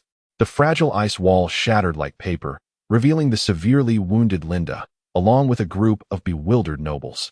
At that moment, Donglei flickered into view, turning his back to Noah, Gallon, and the others, facing the four-toothed fierce ape head-on. Noah and the others could not discern Donglai's expression, while Yuta, Taiyang, and Jerome, even in the darkness, could see that one side of Donglai's face was flushed crimson, while the other appeared ashen, reflecting immense pain. Yet his eyes shone with a fierce brilliance, captivating the soul. Suddenly, Donglei spat out a mouthful of blood, which splattered upon the sword gifted to him by Yuta. Within the jade pendant, it was recorded that human vitality gathers in the governing meridian, circulating through the lower dantian, traversing the waist, mingling at critical points of the body. In that moment, Donglei expended every ounce of his strength, his fighting spirit erupting from the governing meridian, gathering in his palms as he lifted the sword high.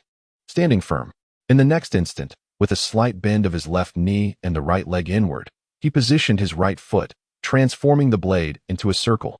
And with a sudden strike of the sword, he unleashed the first form of the 9 Heavens' 9 swords, the giant sword slash. As the sword light illuminated the night, overshadowing the stars, it descended from above. The four-toothed fierce ape sensed the imminent danger and raised its arms to shield its head. Boom! With a thunderous crash, the four-toothed fierce ape was violently shaken, its left arm completely severed and the right arm drenched in blood. A guttural roar echoed through the air, as if at this moment one could truly feel the excruciating pain. The four-toothed fierce ape let out a lamenting cry to the heavens, torrents of fresh blood gushing from its maw, its eyes bloodshot, painting a scene of unparalleled brutality, reminiscent of a prehistoric behemoth lurking in the shadows. Having completely lost its sanity, it disregarded the concept of life and death, consumed solely by hatred, a cornered beast prepared to fight back against its inevitable demise. The four-toothed fierce ape charged forth, its singular target being none other than Donglei. At long last, it sensed the fatigue weighing down on Donglei. The golden robe he wore emitted a resonant dragon's roar, and the immense form of the little dragon materialized in an instant, its colossal body stretching an impressive 30 zhang, far surpassing the perceived strength of the four-toothed fierce ape. 30 zhang represented the true size of the little dragon, and only at this magnitude could it unleash its full potential. Yet, what did it matter? The little dragon was merely a 5th-tier phantom beast, while it faced an 8th-tier magical beast. The power of an 8th-tier beast was intensely concentrated, akin to a diminutive atomic bomb, harboring a dreadful energy far more terrifying than a large cache of explosives. Despite the terrifying presence approaching, the little dragon surged forward at its utmost speed, akin to a clash between a cloud of cotton and a steel behemoth. Upon collision, the chest of the little dragon and the four-toothed fierce ape crumpled instantaneously, sending the dragon hurtling away, its trajectory directed towards Donglei and his companions. With the final vestige of its strength, the dragon managed to glance at its master, shrinking its massive form to that of a mere kitten, landing safely within Donglei's embrace, thus averting the peril of his companions being crushed to a pulp. Meanwhile, the 8th-tier beast, the four-toothed fierce ape, unleashed a vengeful retaliation fueled by its very life force. Ultimately, after a series of relentless strikes, particularly from Donglei and the little dragon, it collapsed, the formidable creature finally succumbing to the ground with a resounding thud, holding the little dragon close. Donglei abruptly turned around. The witch Nolan could not suppress a scream, while Noah's face contorted in terror. He opened his mouth to cry out but stifled the sound with his hand, tears streaming down his cheeks. At that moment, Donglei's visage was a ghastly sight, one side drenched in crimson, the other pallid as a corpse, his eyes blood-red, and blood flowing from the corners of his mouth, presenting an extraordinarily horrific appearance. Hellion, Nade, and Galen recoiled in fear, the entire event transpiring within mere moments. The remaining 12 companions who had been engaged in battle finally arrived, followed closely by a throng of students who had been observing from a distance. Why didn't you chant any incantations? Who do you think you are? Without a chant, do you expect to unleash 6th-tier magic? And you? Your internal energy is in disarray. Without adhering to the proper flow of techniques, how much power can you muster? Where have your daily martial arts drills gone? You claim to be a 7th-tier master, yet look at you. Donglei, with a countenance that was nothing short of terrifying, resembled a maddened lion as he pointed fingers and berated each individual, causing them all to lower their heads, unable to meet his gaze. Donglei, you need to rest. The injured Linda implored, unable to contain her concern. You have always been jovial, never truly angry. Don't act this way. It makes me so sad, Noah added, tears welling in his eyes, seemingly pained for Donglei. Donglei surveyed the crowd, his mind momentarily clouded, and then abruptly altered his tone, as if speaking to himself. Have we truly been together for just a day? A day ago, you were all noble sons and delicate daughters, whether willingly or under duress, in just one day. I have witnessed your unwavering strength, your relentless courage, and the trust you have placed in me. During our first attempt at cooking, many of you were ready to challenge me fiercely. By the second attempt, however, you complied without uttering a single complaint. You bestowed upon me your trust, along with the weight of expectation. Indeed, the greater the trust, the heavier the burden. Each of you has felt a sense of shame and gratitude in your hearts. Suddenly, Donglei flicked his sleeve, his frail body nearly collapsing from excitement. I had promised to lead you all to safety and to transform you into brave individuals, true warriors. If you do not fight for yourselves, if you do not protect yourselves, who then will safeguard you? Donglei then embraced Xiaolong and stepped forward slowly, his voice diminishing to a whisper. You have all improved significantly since your arrival, yet in the face of harsh realities, no one is afforded the luxury of gradually becoming strong. One's path is ultimately one's own. Donglei glanced down at Xiaolong, pressing gently on its abdomen and feeling the rhythmic thumping of its heart. A smile graced his lips as he finally succumbed to exhaustion. In that instant, panic swept through everyone, as if the pillar of their spirit had been shattered, like a flag falling or a guardian departing. When light once again graced his eyes, Donglei found himself cradled in Noah's arms, who was feeding him wild fruit juice with a spoon she had brought from her training. Struggling to rise, the others gathered around him upon realizing he had awakened. Are you all right? Noah asked, her cheeks slightly flushed. Donglei surveyed the group, a mischievous grin spreading across his face. In the past, when I spoke to Noah, you all seemed displeased. Why is it that this time you can tolerate such tender care from a beauty? Laughter erupted among the crowd. Noah's face turned even redder. Even when you've regained consciousness, you remain incorrigible. A rogue is a rogue. This time, I'll let it slide, the witch Noreen pouted discontentedly. You've been unconscious for 6 days. I couldn't let you starve, Noah whispered softly. Donglei scratched his head, feeling a bit embarrassed. I only remember that four-toothed fierce ape charging at you. I rushed in front of you, and then I fell into a frenzy. After that, everything is a blur. What does falling into a frenzy mean? I witnessed your final strike. Though it was merely the might of a level 4 swordsman, the power was immensely concentrated. That condensed blade's might was equivalent to a full force attack from a level 6 swordsman. Teach me. Upon hearing Donglei's words, Linda's curiosity was piqued. Donglei explained sincerely, falling into a frenzy is a term from my homeland for a particular state in martial arts, typically triggered by inner demons. For instance, during battles, my emotional turmoil caused my internal energy to spiral out of control, resulting in this state. However, it is not a good thing. Just look at me. I fainted for 6 days with one strike, and now my internal energy is completely depleted. I cannot say how many days it will take to recover. Seeing the puzzled expressions on everyone's faces, Donglei abandoned further explanation and inquired, where have we journeyed over these 6 days? Having not yet departed, and in the midst of a hazy consciousness before your fainting, we inadvertently glimpsed into the recesses of your mind, albeit merely a fragment. This revelation has cemented our resolve to accompany you through the treacherous expanse of the Molan Mountains, awaiting your guidance. Yuta, with a supportive smile, remarked. Donglei surveyed his classmates, each pair of eyes reflecting trust and agreement with Yuta's words, which filled him with unexpected delight. Very well. Please recount how you all have fared over the past 6 days. I wish to understand the circumstances, Li Donglei said, smiling at Yuta. Following your earlier suggestion, nay? Command, we divided ourselves into 22 groups. You, along with Noah, Nolan, Phythis, and myself, comprised the first group, naturally with you as our leader. Should you prefer not to have the two lovely ladies in your group, we shall heed your wishes and make adjustments, Yuta teased with a playful glint in his eyes. Enough of your banter. Continue, Li Donglei retorted with mock annoyance. Our quartet is tasked with caring for you and the injured Linda, while the remaining 21 groups venture out twice daily for training, with the objective of capturing a magical beast of level 3 or higher. Sensing Li Donglei's possible dissatisfaction, Yuta quickly added, I understand that it may seem rather undignified for 5 level 4 mages and swordsmen to capture a mere level 3 beast, but safety is paramount, especially given the potential emergence of formidable creatures akin to the four-toothed fiery ape. Li Donglei chuckled, fully acknowledging their capabilities. I am astounded by your prowess. I had anticipated you would return directly to the academy. Gaoran, slightly embarrassed, responded, truth be told, during your unconsciousness, we were initially flustered and considered returning. But we were unaware of the path back. You could have suffocated in silence, Taiyang quipped, exasperated. Ah well. I suddenly perceive that you all have undergone significant transformation over these 6 days. Being able to capture a level 3 beast means that when next we confront an 8-level beast, at least Linda and I will be better prepared to engage. As Li Donglei stood, he addressed the assembly with a resonant voice. Each of us must mature. The Molan Mountains shall serve as our stepping stones to growth.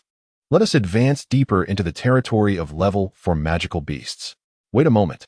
You have been unconscious for 6 days, subsisting solely on water and wild fruit juice. Are you not hungry? Noah interjected, her voice diminishing. Li Donglei, patting his stomach, grinned, now that you mention it. I do feel a pang of hunger. Oh, let us see what we have. Linda shook Noah's hand playfully, causing her cheeks to flush. What is it? Li Donglei inquired with curiosity. Noah always reserves part of the roasted meat, claiming it is for when you awaken, asserting that you would surely be famished. How thoughtful, indeed. Linda teased as she winked at Li Donglei.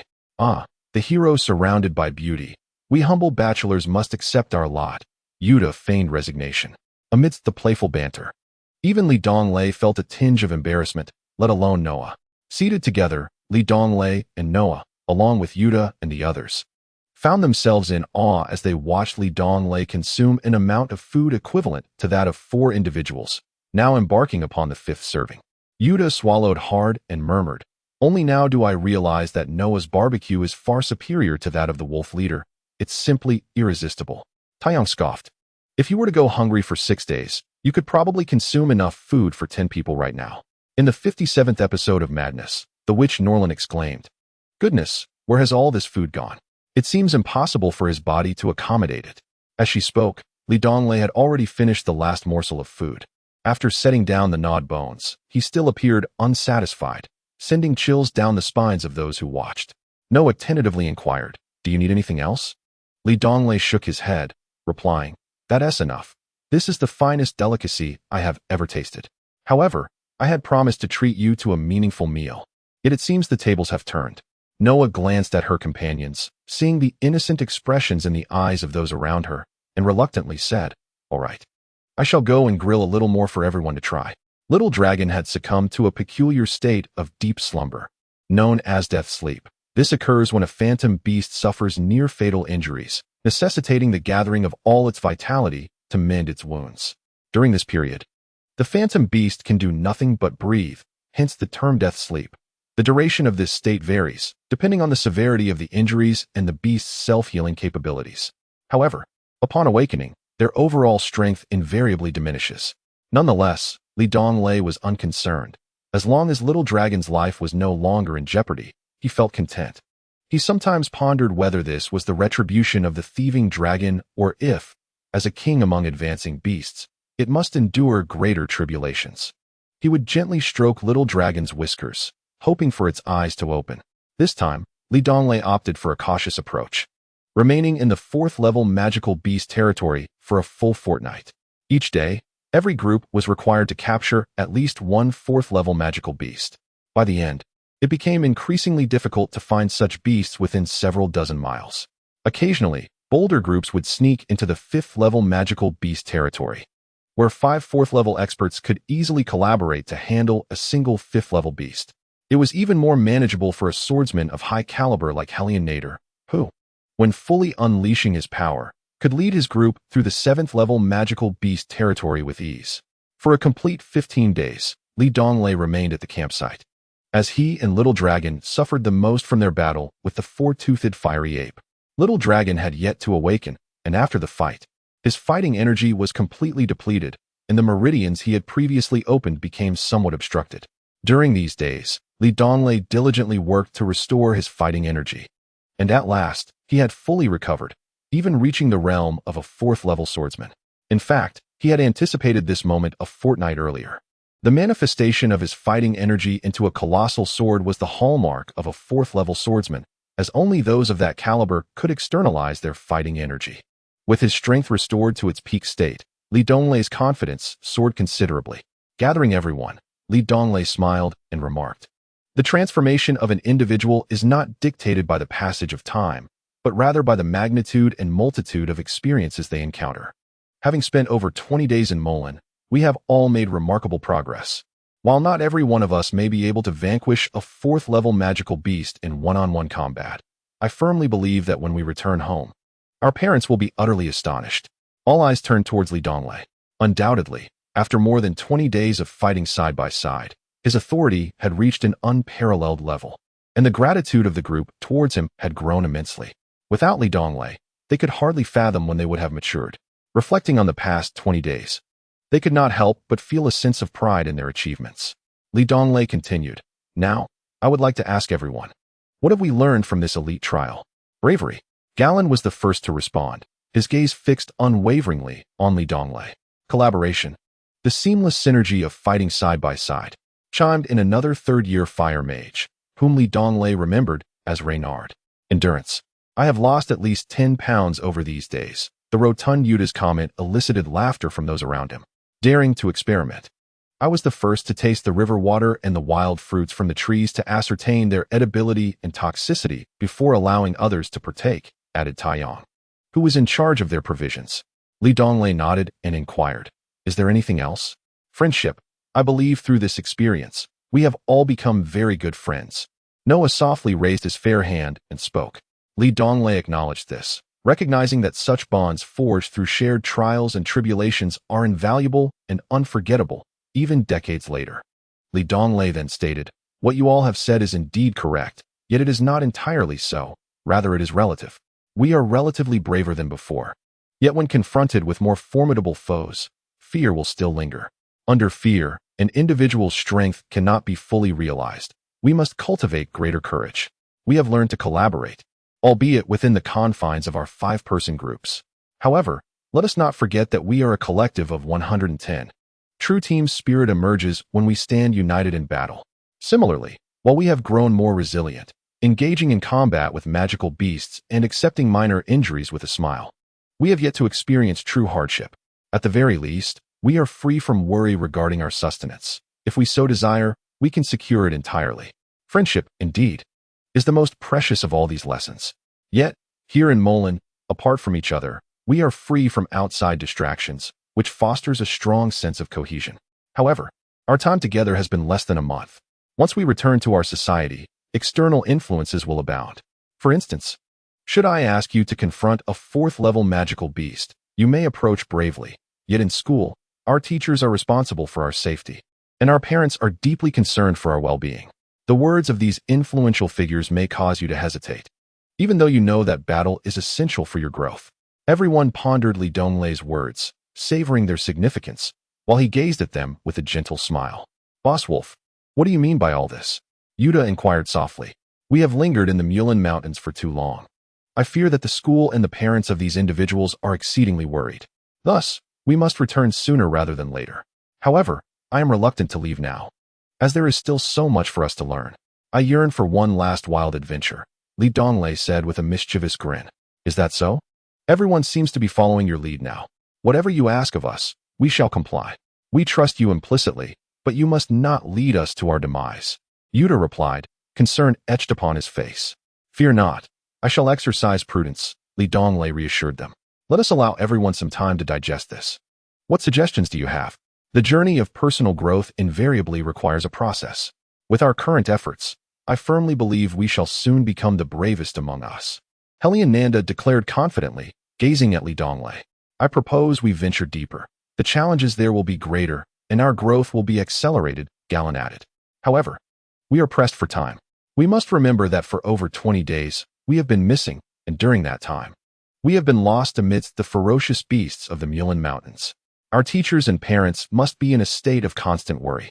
With exams concluded, we are now on break, and the school term resumes in 10 days. We must return before then, Li Donglei stressed earnestly, standing up to address the group. We have performed admirably thus far, and we shall have another opportunity to return for training. However, as this marks our first foray into bravery and struggle, we must conclude it with a flourish. Therefore, I propose we undertake 2 tasks. The first should embody our team spirit, and the second ought to reflect our adventurous spirit. We shall fight side by side in danger, fostering camaraderie among us, he declared. Li Donglei, we are all ears. What should we do? Linda's clear voice rang out, and the others looked at Li Donglei with trust in their eyes. Li Donglei pointed to the left. There lies the territory of the 4th-tier magical beasts, a place we have never ventured, for it is not merely one beast, but a multitude. The Qingling poison bee hive, akin to the size of 3 rooms, houses at least 3,000 worker bees, each a 3rd-tier wind-type magical beast, along with no fewer than 50 male bees, 4th-tier magical beasts, and a queen bee whose attack power is negligible. With our coordinated efforts, defeating them should not pose a problem. Everyone inhaled deeply. The thought of battling over 3,000 3rd-tier magical beasts was indeed audacious. Even a 9th-level master would likely hesitate to confront a sky full of poisonous bees. Yet, the group seemed accustomed to Li Donglei's audacity and offered no dissenting voices. This challenge is of a different magnitude than our usual training. I believe we should not be overly reckless, Noah's gentle voice interjected, clear and resonant. Indeed, Li, do not presume your cleverness will go unpunished. If anyone here has a penchant for irritating Li Donglei, it is undoubtedly the sorceress Norin, who seems to harbor a long-standing bias against him. Li Donglei seemed to have devised a plan well in advance. As the witch Norlin concluded her statement, he interjected, I am radical, yet my radicalism is grounded in certainty. It is essential to recognize that while the Qingling poison bees are notoriously united, they are equally infamous for their lack of patience. Just 3 miles to the south of the poison bee nest lies the river where we quench our thirst. We will lure the poison bees to the riverbank. If we can prevail in battle, we shall do so, but if not, we will plunge into the water, rendering the Qingling poison bees powerless against us. How do we draw the poison bees? Taiyang appeared to concur with Li Donglei's strategy. You will remain on high alert by the river, while I will take charge of luring the poison bees. However, before we proceed, those among you who cannot swim must first learn to hold your breath underwater. The river shall not pose a threat, as the shallows near the bank are quite safe, Li Donglei declared with unwavering confidence. Thus commenced a tense and exhilarating battle. In the 58th chapter, Qingling Poison Bees, Part 1, a deliberately chosen day of humid air was selected, as this would significantly diminish the combat prowess of the Qingling poison bees. Li Donglei ventured alone into the territory of the Qingling poison bees. Typically, these creatures will not attack unless provoked. They embody the principle of neither offending nor being offended. However, it was evident that today, Li Donglei sought confrontation. Standing at a distance from the hive, Li Donglei dared not approach closely. Instead, he summoned his fighting spirit from afar, bending his left leg slightly while his right leg curved inward, positioning his right foot firmly, transforming his blade into a circle. He raised both hands high as if wielding a sword, the radiant aura of his blade immediately alerting the surrounding Qingling poison bees. Previously, as a 3rd-level swordsman, Li Donglei had forcibly unleashed a colossal sword strike, but now, having ascended to the 4th-level swordsman realm, he was barely capable of executing this move safely. Without further contemplation, he brandished his sword, slicing forward. A magnified golden sword cleaved directly toward the hive, which the Qingling poison bees could not possibly defend against, resulting in the hive being severed in 2 by an attack equivalent to that of a 6th-level swordsman. Buzzing filled the air as the busy worker bees, along with the drones inside the hive, rapidly assembled, converging upon Li Donglei with astonishing speed, surpassing that of birds in flight. Any other individual would have been doomed. Yet Li Donglei, despite depleting his fighting spirit with that powerful strike, still retained his magical energy. In an instant, he teleported a distance of 40 yards away, turning back to seemingly wait for the swarm to pursue him. With their home under siege, the poisoned bees charged forward with relentless determination. This chase continued, and soon Li Donglei had successfully lured over 3,000 poisoned bees to the designated location. Although he had mentally prepared himself, the sight of the swarm, resembling sparrows in size and cloaked in a sinister greenish hue, descending upon him still caused the expressions of those present to darken. What are you waiting for? This is far more terrifying than the four-toothed fierce ape. Move closer to the water, Li Donglei shouted as he flickered towards Noah and the others. Follow my orders and prepare for battle. As Li Donglei spoke, he had already slipped into the crowd, continuing to command with authority, fire and lightning mages. Prepare for a large-scale, indiscriminate magical assault. Unleash your most formidable spells and focus on ranged attacks. All swordsmen, from a perimeter around the mages. You shall engage in close combat and ensure that not a single poisonous bee breaches our defenses. Earth mages, bolster the swordsmen with defensive spells. Do not neglect our aerial defenses. Your primary duty is to protect. Wind magic holds little effect against the azure spirit poison bees. Your role is to cast support spells to assist the swordsmen in battle. Water and light mages, position yourselves at the center of the crowd. The moment anyone is injured or poisoned, provide immediate aid. Despite the pallor on many faces, none faltered. After more than 20 days of rigorous training, they understood the essence of combat. In an instant, incantations of magic filled the air, and the aura of fighting spirit radiated with dazzling brilliance. At the forefront stood Hellion Nade, the most powerful among them, no longer the nobleman who possessed immense strength but lacked the knowledge of battle. Before long, the swarm of poisonous bees pursuing Li Donglei approached within 200 feet of the crowd. With a keen gaze, Li Donglei seized the moment and raised his hand. Fire and lightning, attack. At his command, the previously agitated fire and lightning elements transformed into an array of devastating magical assaults. Multiple 6th-level fire dragons surged forth, sweeping through the swarm, while a rain of flames accentuated their majesty. The sky darkened abruptly as bolts of lightning rained down, striking the swarm with relentless fury. The poisonous bees, caught off guard, scattered in disarray. Once the tempest of thunder and flame subsided, they regrouped, channeling their strength to unleash thousands of 3rd-level wind magic spells, which obliterated several fire dragons. However, they left behind hundreds of their own fallen comrades. Undeterred, the bees reassembled and charged towards Li Donglei's position. The water mages briefly held them back. As the swordsmen prepared for battle, fire and lightning mages, do not waste your energy. Continue your incantations and cast spells of 4th level or higher. Fear not the oncoming bees.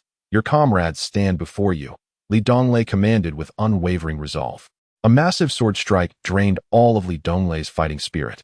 Yet he remained within the throng, which was perhaps advantageous, for it enabled him to direct the battle with complete focus. On the battlefield, a skilled commander holds far greater importance than a mere valiant warrior. Yet, this confrontation was merely in its infancy. As the swarm of poisonous bees surged into the encirclement formed by the swordsmen, the fire and lightning mages commenced their second round of bombardment. This time, mindful of the proximity, all spells were of a smaller scale. However, their concentrated power proved effective. After the swarm was startled and dispersed, the ground bore witness to the remains of hundreds of fallen bees.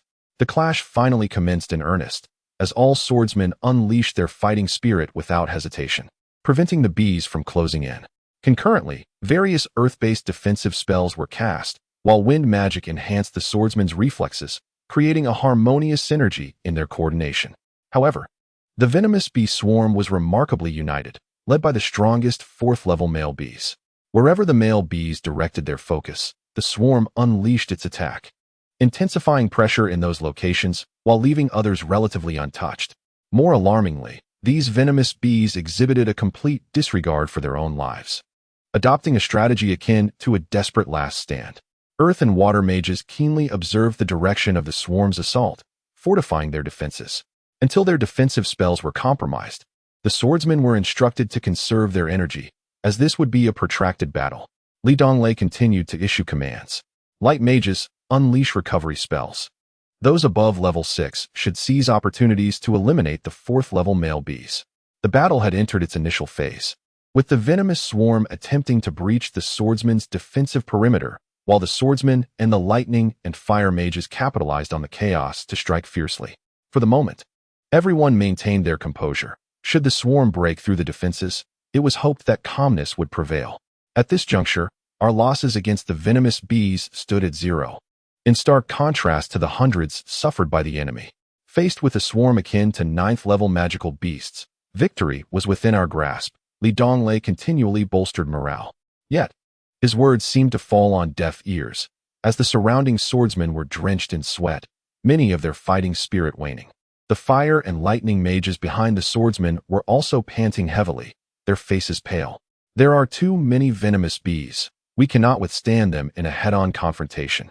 Boss, we Earth mages should also launch our attacks to alleviate the pressure. A combined magical onslaught would yield greater power, suggested one of the Earth mages, who, along with most of the team, now referred to Donglei as boss. Earth defenses counter wind attacks. You must preserve all your strength to protect the swordsman. Otherwise, should the defensive perimeter be breached, we would face not only the wind magic and the onslaught of venomous bees, but also their biting and stinging.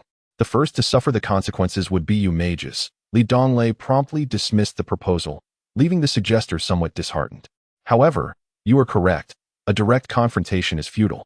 I shall instruct the water mages to assist in the offensive. You Earth mages must maintain your defenses. A balance of attack and defense is essential.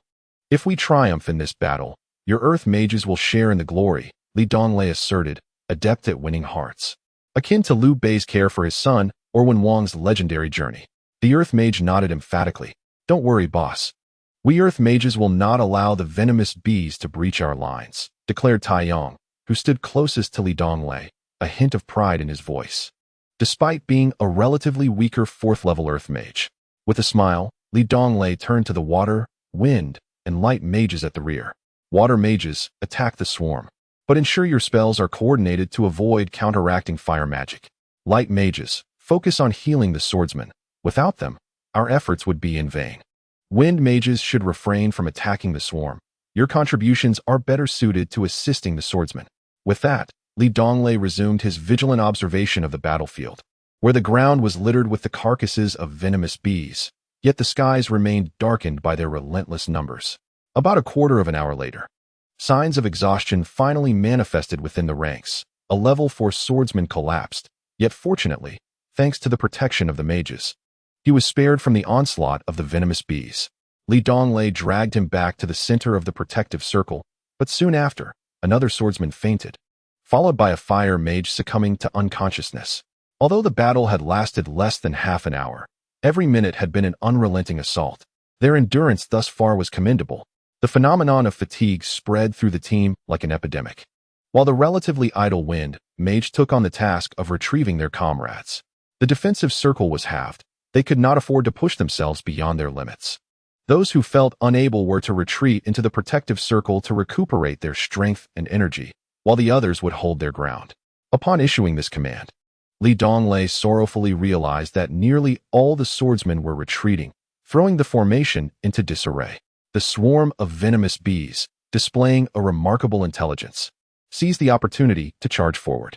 A level 4 swordsman was besieged by 3 of the bees, 2 of which had already struck him with their stingers. Return to your original positions. Earth mages, bolster our magical defenses. Donglei commanded urgently. The swordsman, stung yet resolute, heard Donglei's orders and charged forward without hesitation. Donglei was deeply moved. Despite having reached their limits, not a single one had requested to withdraw, continuously fighting and awaiting his commands. Compared to their arrival in Mulan, their progress was truly remarkable. However, as the swordsmen formed their defensive circle anew, it became evident that within those mere 2 minutes, 13 swordsmen and 2 mages had suffered from bee stings. Just 2 minutes had passed. They could not allow the bees to breach the defensive circle. To do so would mean defeat, Donglei silently mused, though he voiced none of this. Those who have been stung, fall back. The rest must maintain order. Reduce the defensive circle and fill the gaps left by those retreating. He commanded loudly. Noah, apply the antidote herbs we prepared earlier, and light mages, cast your healing spells." In that fleeting moment, when Li Donglei glanced towards Noah, he witnessed him unleash an ice blade. Though a level 5 spell, it was an area attack. The myriad ice blades, each possessing less power than a mere level 2 spell, filled the air. One of the ice blades struck a level 4 male bee, which had just endured the scorching flames of a fire rain, and yet, with its formidable vitality, it remained alive. The extensive fire rain, while individually weak, was immediately followed by the ice blades, and the male bee plummeted from the sky as if it had met its doom. During its descent, a bolt of lightning struck, obliterating it in an instant. The flames burned, the ice froze, and even steel would become exceedingly brittle under such conditions. Thus, when struck by the thunderous lightning, the venomous bee was destined for demise. Each of the 3 magical forces held minimal individual power, yet when combined, their potency was unparalleled. Li Donglei was nearly leaping with excitement. Such consumption would greatly diminish, while the lethality would instead increase significantly. Perhaps this was what the Earth Mage had referred to earlier, the theory of synergistic magical forces amplifying their power. Regrettably, Li Donglei realized his scant knowledge of offensive magic at that moment, grasping its true significance. Suddenly, a voice jolted him from his exhilaration. "Bruce has fainted. Teams 1 through 10, retreat and rest. The remaining individuals, reduce your defensive perimeter by half. Withdraw slowly, do not rush, and Earth Mage, bolster the defenses." Li Donglei commanded urgently. Despite these measures, 3 more swordsmen were stung by the chaotic venomous bees. However, the situation had improved compared to the previous encounter. The light mages primarily focused on restoring the half of the swordsmen engaged in battle, while those resting regained their strength. Swordsmen on duty. Cease using your fighting spirit for long-range strikes against the venomous bees. Your sole task now is to maintain the defensive circle. Do not allow any bees to breach our lines. Water, fire, and lightning mages, heed my commands. Fire mages, unleash wide-ranging attacks. Single target strength is not necessary. Release now. Water and lightning mages, prepare to strike. Li Donglei shouted, his voice hoarse from excitement. As the rain of flames descended, the swarm of venomous bees appeared unharmed by the onslaught.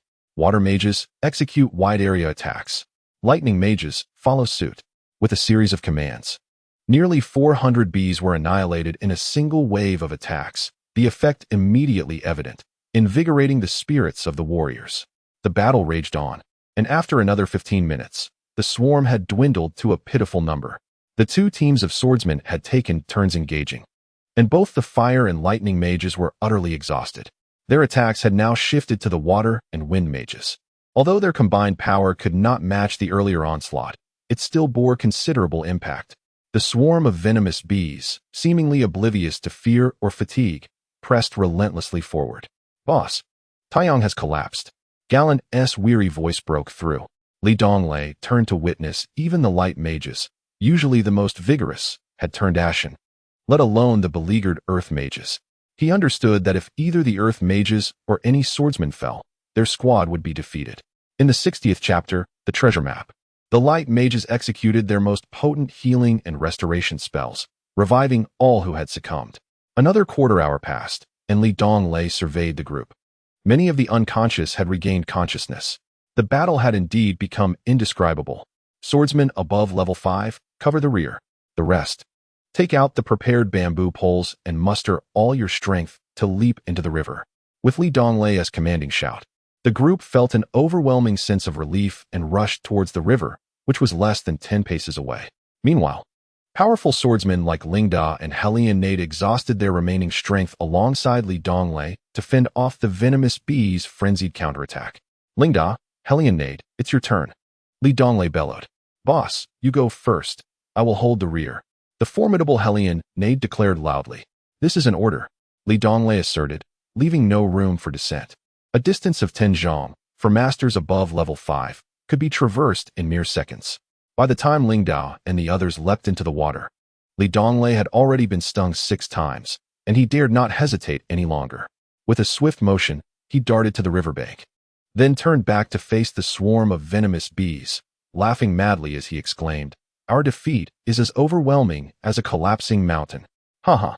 At that moment, only the frenzied Li Donglei still found amusement, though he never spoke such disparaging words in the midst of battle. Without further delay, he plunged into the water, pinching his nose and clenching a small bamboo pole between his teeth, the other end buoyantly floating above the surface for air. Donglei and his companions had trained for this several times prior, thus executing it with remarkable proficiency. The swarm of venomous bees circled above the water for a full half-hour before reluctantly departing. Cautiously, Donglei and the others emerged from the water, over 100 of them collapsing by the riverbank, their wet garments a burden they could no longer tend to, intermittently groaning in pain. The ground was littered with the corpses of 2,000 azure venomous bees. Though we may have lost the battle, strategically, we have emerged victorious. The azure venomous bees have suffered significant losses, their vitality diminished, while we, though utterly exhausted, remain intact.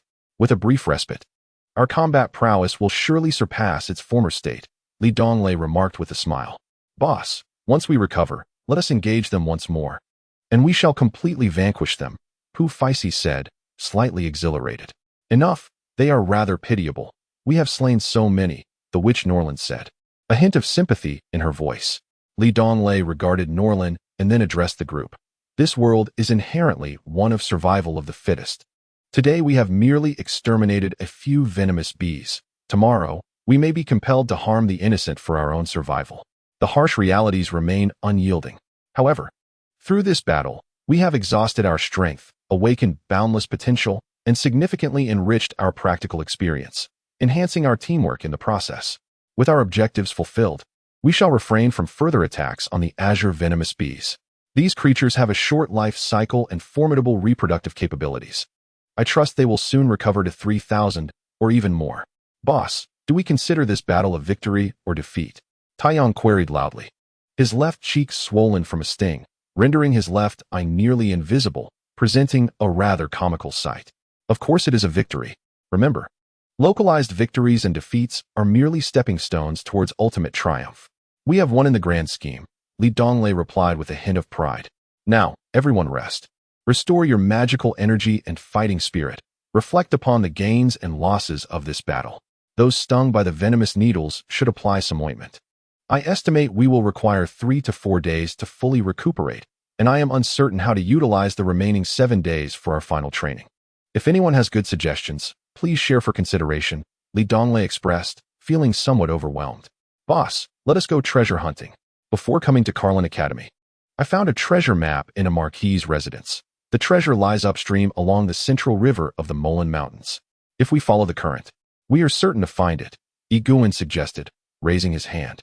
Real treasure or mere illusion, why was it not presented before? Taiyang retorted with dissatisfaction. Before attending school, this fellow was a thief, and he once confided in me about possessing a treasure map. Yuta immediately remarked, while the others gazed at Yiguan. We weren't well acquainted before, but now we are brothers, united in the pursuit of treasure. However, I must insist on half the spoils for myself upon discovery, otherwise, I shall refuse to participate, Yiguan stated cautiously. Come on, you lack the strength and are trying to enlist our help. Over 100 of us, and you demand half? That is outrageous, Taiyang exclaimed disdainfully. May I take a look at your treasure map?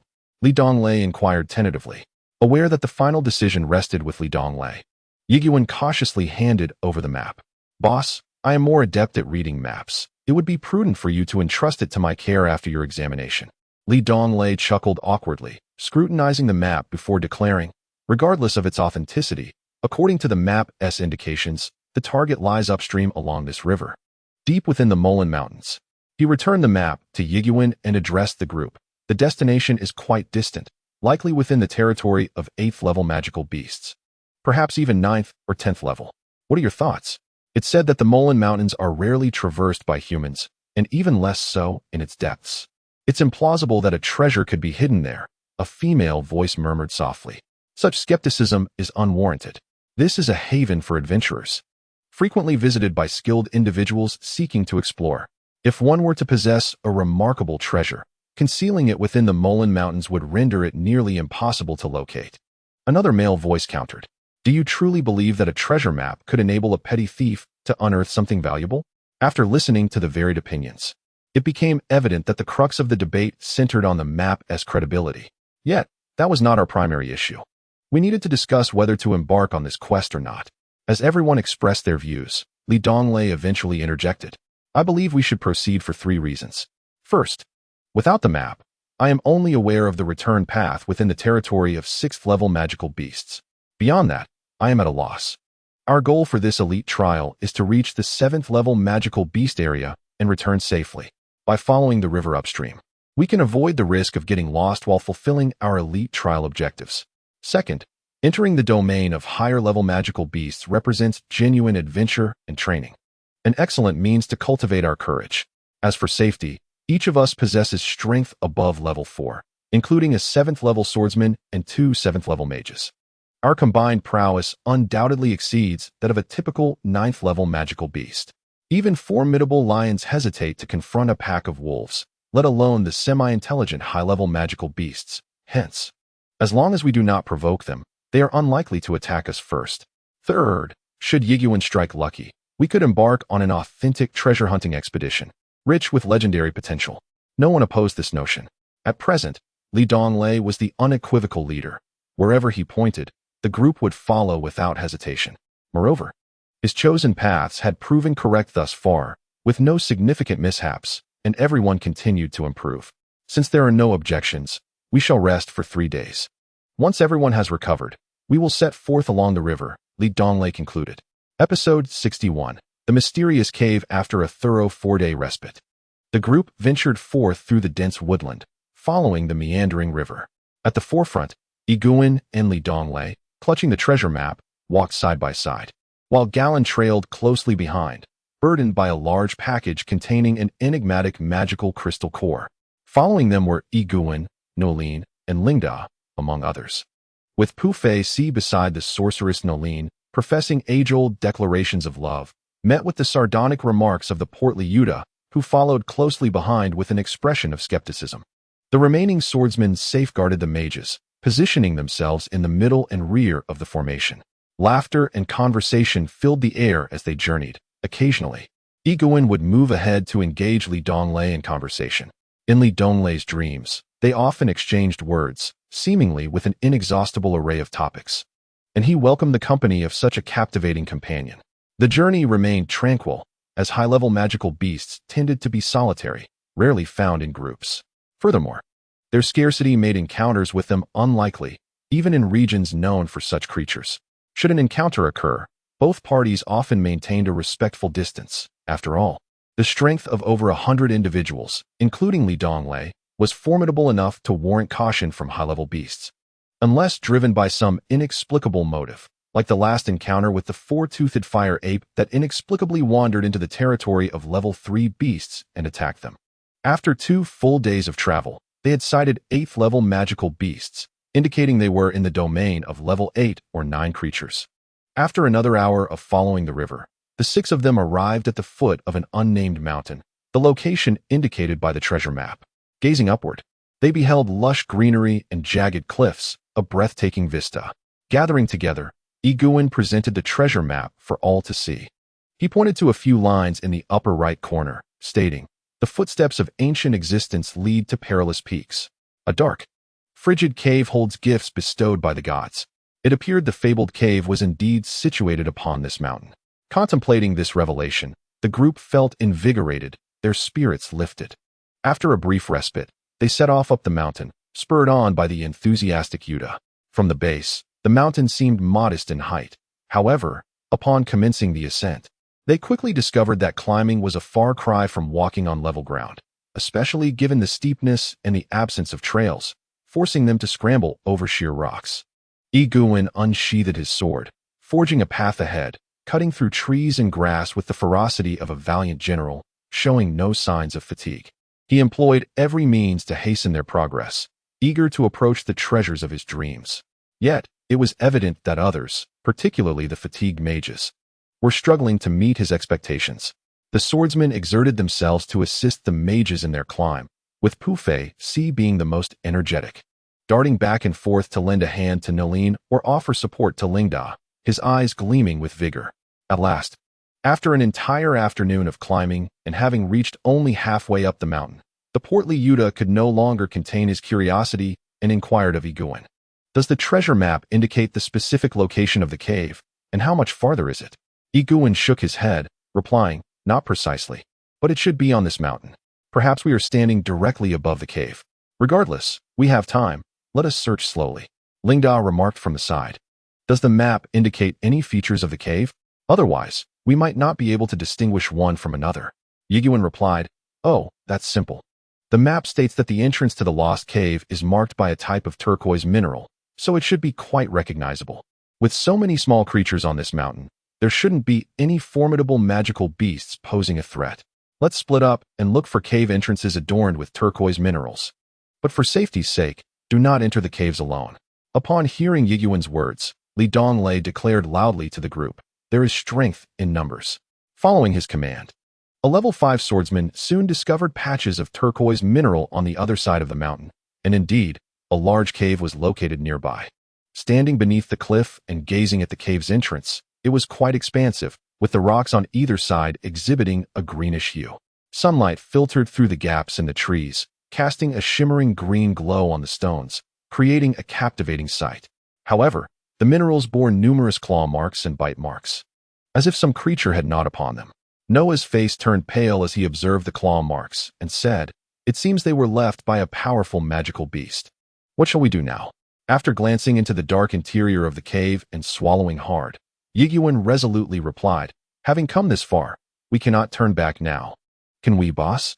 Donglei lit a torch and led the way inside, with the others following in succession. Aside from the faint light at the entrance, darkness enveloped them shortly after they ventured further. The ground beneath their feet was composed of hard rock, which was manageable to traverse, yet the walls, formed of green crystals, were intermittently marked with claw prints, sending a chill down their spines. Furthermore, the air within the cave felt relatively fresh, devoid of stifling sensations. Yet a faint odor began to waft through the air. Lingda unsheathed her sword and took a few steps forward, walking alongside Yiguan. The cave was shrouded in silence, save for the soft sound of their footsteps. The torch crackled as it burned, casting their shadows upon the stone walls. They wandered in this manner for an indeterminate length of time until Yiguan suddenly halted. Before them lay a fork in the path, with a stone pillar standing in the center, made of ordinary granite and devoid of claw marks. The upper section of the pillar had been hollowed out to form a small cavity, emitting a faint red glow. The others also stopped, watching as Yiguan took out the treasure map and examined it closely, then stated, "The red light is to the right," before proceeding down the right path. From that point onward, the forks in the path multiplied, yet each intersection featured a glowing stone pillar. Guided by the indications on the map, Yiguan led the group onward. As they walked, Noah could not help but remark, "Aren't there supposed to be magical beasts? How come we haven't encountered any?" Walking ahead, Donglei responded, "The stench is quite strong here, and the claw marks are becoming more frequent. However, on the route we have traversed, there were no small creatures. It seems the cave harbors another realm, rich in sustenance, where the magical beasts are congregated. If fortune favors us, perhaps the cave is devoid of any creatures." And they have all ventured outside. Yuta whispered, "May the original deity bless us. Let the great beasts be sated and depart." "Dead fat man, do you not renounce the teachings of the Church of Light?" Donglei remarked disdainfully. "Yet now, I find myself uncertain of whom to beseech for protection." Suddenly, Linda, who was walking ahead, called out, "Be cautious." The group was startled, as the stench grew increasingly potent. Donglei raised his torch and cautiously advanced. Ahead lay a corner, from which the foul odor surged. Yiguan and Linda exchanged glances and slowly approached the bend, with the others following closely behind. As they rounded the corner, Yiguan halted, raising the torch high. In that moment, everyone held their breath. Before them stretched a straight path flanked by verdant green crystal ore, where a colossal figure loomed in the shadows. Its size was comparable to that of a house, making the vast cave seem cramped. Yuta felt her legs weaken and trembled as she spoke. "Doesn't it resemble the level 9 beast, the rending earth divine bull, from the bestiary? What shall we do?" "Doesn't resemble. It is indeed that beast. Only the principal would stand a chance against it." Taiyang seemed to share in the tension. The beast exhaled a foul breath, its enormous body poised for an attack, clearly having noticed Donglei and the others long before. "Everyone, do not panic, gather together. It knows we are not easy prey," Donglei said in a grave tone. At that moment, the group displayed the camaraderie forged over the past month of fighting side by side. Swiftly, the swordsmen positioned themselves at the front, while the mages took their places behind, subtly confronting the rending Earth Divine Bull. Boss, this cave is replete with traces of human chiseling. It must be a treasure trove. Our collective strength matches that of any level 9 beast. Iguin spoke with a hint of urgency, though he dared not raise his voice, fearing to provoke the Divine Bull. Silence. Everyone listen. The mages will advance slowly. Do not display fear or panic. Refrain from crying or laughing. Any show of teeth will be perceived as a challenge by the beast. Swordsman, remain vigilant. Li Donglei commanded with an authoritative tone. Boss, there must be treasures inside. I will take 4 tents, leaving you 6 tents, Iguin implored anxiously. The mages quietly retreated, while Li Donglei kept a watchful eye on the rending Earth Divine Bull, relieved that it posed no immediate threat and had yet to launch an attack. I can offer you 7 tents. 8 tents is my limit, or else I stand to incur significant losses, Iguin persisted. Go alone. The treasures will be entirely yours, and you will not suffer any loss, Li Donglei replied, dismissing him. Noticing the mages had retreated a considerable distance, he continued, Level 4 swordsmen, fall back. Ultimately, Iguin had no choice but to depart reluctantly. In the end, Li Donglei, Linda, and a dozen formidable swordsmen backed away slowly. As they retreated, the rending Earth Divine Bull also turned to leave, seemingly content to guard the path, preventing any creature from passing. Last time, we were able to defeat the Qingling poison bee swarm. Boss, why can we not defeat this one? Iguin complained as they emerged. The power of the venomous bee swarm is dispersed, and I am confident in ensuring everyone's safety. However, the ruined Divine Bull, who could survive a 9th level magical attack? Defeating it will undoubtedly come at a significant cost. Even a cave brimming with wealth cannot compare to the lives of all present. Do you understand? Li Donglei reprimanded sternly. Everyone felt a pang of emotion in their hearts. He continued, Look at these scratches on the rocks and ores. They are not from the ruined Divine Bull. Who knows how many high-level magical beasts lurk within? If we defeat the ruined Divine Bull, can you guarantee that no other magical beasts will emerge? Iguin lowered his head and fell silent, his mind still preoccupied with thoughts of his treasures. All right, Li Donglei clapped his hands to capture everyone's attention. Though we have not discovered any treasures this time, and have encountered no significant battles to hone our skills, we have ventured deep into the territory of 9th level magical beasts. This, in itself, is an impressive feat and a remarkable adventure. With 5 days remaining before school resumes, let us return. The group finally followed the river downstream, embarking on their journey back to school, with discussions about the mysterious cave still echoing among them. Logically speaking, entities as powerful as 9th level magical beasts possess their own territories and are exceedingly solitary. They would not coexist unless during mating season. Different species of high-level magical beasts would fight upon meeting. How could there be so many scratches from high-level magical beasts in that cave? Could they all still be alive? Like the ruined Divine Bull we encountered? Yuta conversed eagerly with Taiyong. I find it implausible that high-level magical beasts would congregate. It is simply impossible. Perhaps the others perished. Leaving only the ruined Divine Bull, Taiyong expressed his viewpoint. What if a powerful expert captured all these beasts and commanded them to guard the cave entrance? There must be some extraordinary treasure within. Iguin remained lost in thoughts of his own riches. Galen regarded him as if he were a fool. Even an 11th level expert could at most defeat these beasts. Who possesses the capability to control them? In this vast world, there are countless wonders. That mysterious cave indeed harbors many secrets. If we grow stronger in the future, returning for an exploration would be worthwhile. Li Donglei smiled. Are you planning to return? Noah inquired immediately. We have the elite trials ahead. Who knows? We might come back, Li Donglei replied casually. The forest began to feel familiar. They traveled by day and rested by night, and after 3.5 days, Li Donglei and his companions arrived near Weishan Lake, not far from school. Here, Li Donglei decided to stop the group. We are almost at school, but there are still 2 days until classes begin.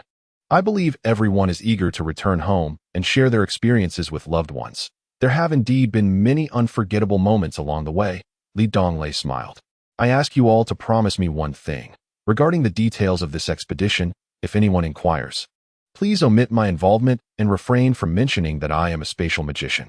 Just say that we lost the map and the magic wand. That the team got lost in the Molen Mountain Range and took a month to find our way back. We encountered no unexpected difficulties and made significant progress, which brought joy to our parents. However, they did not react excessively. Why? If word were to spread, the school would undoubtedly regard you with newfound respect. And we are all immensely grateful to you. I could have my father arrange for you to be the captain of a cavalry squadron. You would undoubtedly lead the troops effectively. Our education is but a means to an end, a preparation for achieving great accomplishments in the future, right? A young man immediately stepped forward and spoke. Haha, thank you. But we should not act hastily. We are merely in a phase of gathering our strength, Li Donglei responded. Producing a piece of paper that Noah had written, Li Donglei read aloud. Our group consists of a total of 110 individuals, including 50 from the 3rd grade Magic Elite class, 50 from the 3rd grade Martial Arts Elite class, 3 from the 2nd grade Martial Arts Elite class, 5 from the 1st grade Magic Elite class, and 2 from the 1st grade Martial Arts Elite class. In the 63rd chapter, the summary continues. On the first day of entering the Molen Mountain Range, we encountered an ambush by a pack of windbell wolves, approximately 300 in number. In the chaos, we inadvertently lost our walking map and magic wand. The team initially intended to return to school. However, we understood that when heaven bestows great responsibilities upon a person, it must first temper their resolve, challenge their physical strength, expose them to hunger, and subject them to hardship, thereby preparing them for greatness. Thus, we persevered. At the suggestion of our captain, Helionade, the team continued deeper into the Molen Mountain Range. Following the Molen River, we marched for nearly a month, honing our skills and engaging in numerous battles with magical beasts, eventually returning by the same route from the 9th level beast territory. Over the month, our group of 110 ventured into the Molen Mountain Range without the protection of any teachers, lacking a guiding map, and without food or water. We confronted an 8th level beast, the 4-toothed flame ape, slaying 1 for 7th level beasts, 12 6th level beasts, and nearly 4,000 beasts below the 5th level, collecting 861 magical energy cores. Remarkably, none of the 110 members went missing, died, or sustained serious injuries. Throughout this month, we learned resilience, bravery, and unity while acquiring various wilderness survival skills, forging deep friendships. The practical abilities of our 110 members significantly improved, with 27 achieving advancement. Among them, the water mage Noah and the swordsman Fengling Air both advanced to the 7th level, while 7 others, including Galen and Rienegard, reached the 6th level. 17 others, including Yuta, Nolan, and Lane, progressed to the 5th level, and Li Donglei advanced to the 4th level as a swordsman. As all listened intently, their excitement grew, especially when Li Donglei recounted their accomplishments. They were invigorated and found it hard to believe, yet it was undeniably true, and all expressed their gratitude to Li Donglei. Wolf Leader, what does it mean when heaven bestows responsibilities? Yuta inquired curiously. Haha, those are the words of a sage from my homeland, Li Donglei replied. It means that when heaven intends to place a significant burden upon someone, it will first afflict their heart with suffering, exhaust their strength, starve their body, and hinder their endeavors, thereby instilling resilience in their character and enhancing the talents they lack. For centuries, these words have inspired countless individuals to rise against adversity. The ideological foundation rests upon a supreme heroic concept and a profound awareness of life's tragic nature, embodying a spirit of noble dedication. It is an acknowledgement of the anguish of existence and an exaltation of the spirit that triumphs through arduous struggle. What a beautifully articulated sentiment. Your hometown must indeed be a sanctuary of academic flourishing, Lingda remarked with a tinge of envy. Indeed, I never truly appreciated my home until now. When I find myself unable to return, only then did I realize its inherent beauty. Severing the ties of nostalgia, Li Donglei added, Helionade, as our team leader. Should the teachers inquire about our accomplishments upon our return to school, present them with this. As for our spoils, let us divide them equally. They embody our collective sweat and are the fruits of our month-long endeavors, a testament to our friendship. That cannot be. Without you, we would have accomplished nothing this past month. However, this report scarcely mentions your contributions. And what of the magical beast crystal core? How can we possibly divide that? Nate, I implore you, refrain from emphasizing my role. There exists a saying, heaven envies the talented. I do not wish to become a target so swiftly. As for the magical crystal cores, let us share them, with the hope that we retain one as a memento of this journey. Li Donglei interjected, cutting off Helionade's protest. Then you must keep the magical crystal core from the four-toothed fierce ape as a keepsake. Galen, the custodian of the magical cores, produced a gray earth-type core. An 8th level core worth at least 10,000 gold coins. This time, Donglei accepted it graciously, walking over to Noah, who was cradling the slumbering little dragon. In the days past, it had only been Donglei or Noah who held the creature. I will keep a 4th level magical core for myself. This 8th level core shall be for the little dragon, as it is particularly fond of consuming cores. At this moment, everyone was reminded of the little dragon's injuries sustained while rescuing Lingda and the others. After all, it was wounded in the act of saving me. I shall give it the finest magical core from my share as a token of gratitude, Nade promptly declared. Lingda, Noah, and Galen nodded in agreement. Oh, come now. Aren't we all noble science? Do we truly lack such trifles? I propose each of us contribute a magical crystal to the little dragon as thanks for its selfless act in saving us. It is a friend to us all. Yuta proclaimed loudly, prompting an immediate chorus of agreement from the crowd. Donglei remained silent. Although everyone was aware that the little dragon had initially acted solely to save its master, Donglei, while the others were merely swept along in the rescue. Yet, who could deny that this act was also a means for these individuals to express their respect for Donglei after a month of shared experiences? At that moment, Noah, who had been closely observing the little dragon, exclaimed in astonishment. What is it? Donglei inquired, perplexed. Look at the magical crystal core in your hand. Noah pointed at the 8th level Earth-type core in Donglei's grasp. All eyes were drawn toward him. Donglei held the magical crystal core in his right hand while dragging the little dragon with his other hand. At the point of contact between the magical crystal core and the little dragon's chest, a stream of gray earth elemental energy flowed from the crystal into the dragon's chest, as if it were absorbing the energy from the core. Linda voiced the group's initial speculation, remarking on how it indeed resembled the phenomenon.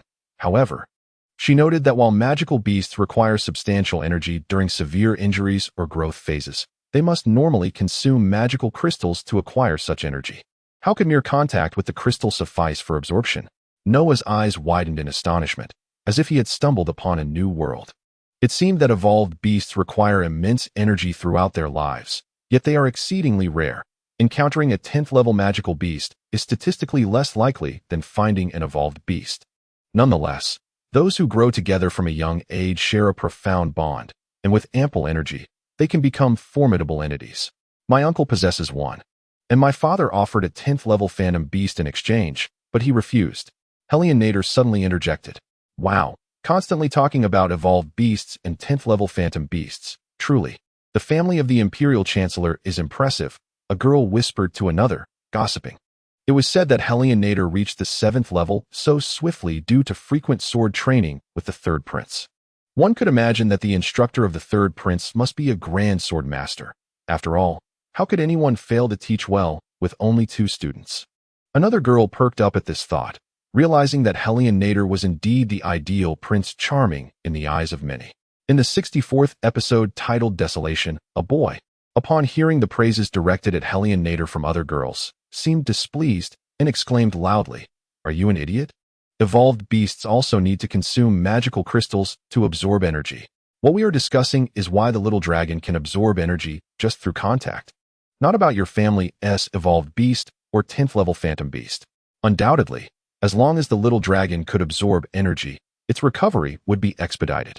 The only disappointment that had lingered for Donglei in recent days dissipated, and he joyfully concluded that this must be a unique ability of the evolved divine dragon. He chuckled, saying, "You lot squabbling over trivial matters like children. We are on the verge of our coming-of-age ceremony. We need to mature and be self-reliant. Galen, why are you still dawdling?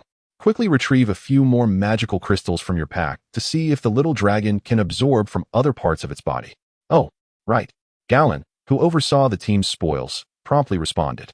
Ultimately, Noah, Linda, and a few other girls crafted a mini bed for the little dragon, approximately half a meter long, which was twice the size of the dragon itself. Meanwhile, Donglei and the others were tasked with distributing the 861 magical crystal cores. Since the exact value of the magical crystals was uncertain and the contributions during this venture varied, they decided to allocate an equal number to everyone, with the quality divided according to merit. Donglei did not hesitate much in this regard. In the end, he unambiguously received 2 8th-level Earth magical crystals from the 4-toothed fiery ape, 2 5th-level magical crystals, and 6 4th-level magical crystals. While the 2 7th-level magical crystals were awarded to the bravest, Linda, and to the team's foremost expert, Hellion Nader, whose abilities became increasingly significant in later stages. The distribution is complete. The bed resembling a miniature ship for the little dragon has been woven. Donglei placed his 8 finest magic crystals inside, leaving behind only a 4th-level crystal as a keepsake. Hellion Nader also retained a single 4th-level crystal, and when Donglei attempted to intervene, he was preempted with the declaration that he lacked no funds. His father could procure him a plethora of magic crystals if he wished. The spoils of war, he argued, were best utilized to express gratitude for the little dragon's life-saving assistance. Noah was the second to deposit his 8 crystal cores. Well, my family also needs funds, however. These are not for you, but for the little dragon. Just look at how adorable it is when it sleeps, he remarked. The witch Norlin pouted, seemingly unwilling to show any sign of weakness before Donglei. Little did she know that the dragon frequently demanded her to attend to Donglei's needs, which might alter her perception of its cuteness. After all, what kind of institution is Karen Academy? Each family here is either a marquis or an earl, and we are not lacking in crystal cores. It was never meant for distribution. Everyone should keep one as a memento, and the rest should be placed here as a testament to our friendship, chuckled the rotund Yuta, prompting immediate nods of agreement from many. Ahem, in truth. Karen also has impoverished students, like poor me. The failure of treasure hunting is indeed disheartening, Yiguan murmured, casting furtive glances at the crowd, seemingly feeling diminished. I believe with such an abundance of magic crystal cores, the little dragon could recover 10 times over. I am genuinely touched by everyone's generosity, Donglei smiled, having never truly declined their offerings. Indeed, the crystals were sufficient for the dragon's recovery. However, what would follow? The little dragon would still require vast amounts of energy to advance, and without funds, the arduous task would necessitate venturing deep into the Mo forest, fraught with danger and difficulty. Achieving even one victory in a day would be fortunate. The little dragon was Donglei's best friend, and for its sake, he accepted the crystal cores without reservation. In the end, more than half of the 800 magic crystal cores were placed upon the little dragon's bed, enveloping it entirely. Various energies continuously flowed into the dragon's body, and Donglei felt an immense joy as he witnessed this. He turned and proclaimed, "Thank you, everyone. I now declare the elite trial, which has lasted 27 days, officially concluded. Go home and reunite with your families. Classes will resume in 2 days, and we shall meet again. As for me, once the little dragon awakens, I will take it back to school, and at that time, I shall express my gratitude once more." All eyes were fixed upon Donglei, the core and soul of the group. The month had been filled with unforgettable experiences, and as it came to a close, a sense of reluctance permeated the air. Will we have the opportunity to train again? Linda's melodic voice chimed, her gaze fervently directed at Donglei, mirrored by the eager eyes of 100 others. Donglei smiled. Indeed, there will be another elite trial next year, and the year after that. As long as everyone is willing, we can venture into the Mo forest during any holiday, provided that the spirit of our team remains alive in our hearts. Then it is settled. Let us not wait for next year's elite trial. This summer, we will reunite. With 2 months of vacation, we shall once again conquer the Mo forest, Galen proclaimed loudly. All right, we have reached an agreement. Let us clarify matters with our families to spare them any worry, declared another boy loudly. The atmosphere among everyone lightened considerably, invigorating their spirits. Indeed, we shall ultimately become the best of friends and comrades. All good things must come to an end, so let us all return. Once Xiaolong awakens, I shall seek you at school, Donglei said, lifting Xiaolong's dragon bed and striding towards the other side of Mullen. It was there, in that very spot, that he and Xiaolong had trained with swords and hunted magical beasts. It was also there that Donglei had once forged the 9 Heavens 9 swords.